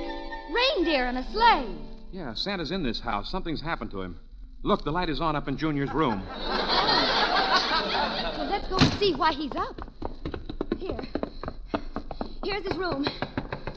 Junior, are you asleep? I'm sleeping like a little lamb, kiddo. Just laying him moseying around in my pillow. Junior, you open up. Santa Claus is in here and he wants to see you. You mean he got away? Where is that big red blimp? Where'd he go? That's what we want you to tell us. Here, now let go of me here. How would I know where Santa Claus is? I just a little kid. I've been asleep. By the way, Fatso, how is your little boy? Well, he's a chip off the old block. You mean a slice off of the old ham, don't you? Why do you call me a ham? I calls him the way I sees him. Rod, look here in Junior's Junior's room. Tricycles, dolls, electric trains, footballs. Yeah, boy, I loaded this year, boy. Junior, out with it. Where's Santa Claus? Yes, Junior, out with it. I ain't talking till I see me mouthpiece. I demand a habeas popsicle. A habeas ripiocorcus or something. Rod, do you realize what he's done? Yes, he's kidnapped Santa Claus. Yeah, that booby trap in the chimney really worked this time. Oh, there's just no end to your meanness. I got a feeling I'm going to wish there was no end to me, too. You know, I never thought I'd grow up to see a thing like this. Well, I got news for you, kiddo. You didn't grow up. You grew out. I don't know where he gets it from. Yeah? We never had such thoughts when we were children. Well, naturally, there wasn't so many people then, and they only had 13 states. Oh, come now. I'm not that old. Oh, no. Pop says you helped Paul reverse saddle he horse. I did not. Oh, no. The British is coming. Good luck, Paul. Drop me a card from Lexington. Hey, Junior! Junior, now this has gone far enough. Now, where is he? Yeah. Answer me. Where is Santa Claus? No, you don't, boy. I've cornered the market, and I aims to keep it that way, you know. Why can't you be good? I have been good. For the last few weeks, I've been so good it'd make a kid like me sick to think about it, you know. Look, all I would have gotten if I hadn't thought up this little scheme. Look what the little old boy was going to give me. Towels marked his, hers, and mine with a skull and crossbones on it. Well, that's no reason for kidnapping Santa. Why don't you act like other little kids and hang up your stocking? I did. Not only did I hang up every pair I own, but me high topped and a windsock from the airport. Will you stop chattering and tell me where he is? Closet door. Wait a minute. Somebody's banging on the closet door. No, that's the Moors. They've taken up tap dancing. I'll bet it's the moths. It's Santa Claus. Me skunk patrol training has failed me again. Well, here, I'll help untie you, Santa. Oh, Junior, how could you? Well, I'm not giving any of my secrets away, kiddo. Okay, Santa, there you are. You're all untied. Are you all right? Oh, yes. I'm fine. No broken bones, just a broken heart. Hmm? I never thought greed would enter a little child's head. What? Never thought I'd live to see such selfishness in this country. Well, maybe not, but from here on is I going to be the main boy. They have to come to me if they want any toys to play with. From now on, and they don't do what I says, they get nothing, boy. Mark that down in your little red book. Junior, old Santa Claus doesn't like to lecture, but he wants you to listen. I don't blame you for what you've done. You're just a child. And by observation, you're trying to follow the trend of the present-day thinking of the lazy get-something-for-nothing group. But this doesn't build a healthy world, nor will it bring peace. For once we turn the birthday of the Christ child into a holiday for the greedy, God's likeness in fellow man disappears and is replaced by a lust for power. Alexander the Great, Napoleon, the Kaiser, Hitler. They've all tried it, son. And all are dead, along with their principles. Think how you'll feel when your neighbors awaken and find that Santa, the symbol of unselfish giving, has disappeared. Think how lost they'll be when they find empty stockings, all because you, for 1 second, forgot and became greedy. That's how spiritual guidance is lost, by forgetting it for just 1 second. Well, I'll be going now. I'll leave the presents here and go back to the North Pole and hope and pray that I can come again next year. Well, Merry Christmas, everybody. Goodbye, Santa. Oh, I'm sorry this happened. Well, There's nothing I can do. He has all the gifts. And it's like he says, if we don't obey, we get nothing. oh, I didn't mean you, Mummy. I'm sorry, Junior, but when you control men's thoughts, belittle their dignity and self-respect, and become a dictator, you do mean everyone, even your mummy. You're not to be trusted, for without faith, you're without understanding. Well, then take all the presents back. I don't want any of them. I'm sorry. I didn't realize what I was doing, Santa Claus. I love you. I love you ever since I've known about you, Santa Claus. Please take them back. I'll never be greedy again. Honest, I won't. Now, don't cry. That won't help matters. I can't help it. I'm bad. All I need now is a mustache, that's all. Darling, no, you're not really bad. Oh, bless his little heart. Yeah, bless his little heart. Well, Junior, hearing you talk like that makes me feel better. Oh, here, let me help you pack the well, bag fine. again. I've still got about 2 hours before Oh, daybreak. you can make it. Them reindeers Fine. is fast, you know. There won't be a disappointed child all grown up. Even if I do miss some of them, they'll still have a big present from old Santa. Freedom to believe. Oh, goodbye, Santa Claus. And I'll remember to be good. Away, Blitzen! Merry Come on. Christmas! Up, Merry Christmas, Santa Claus! Merry Christmas!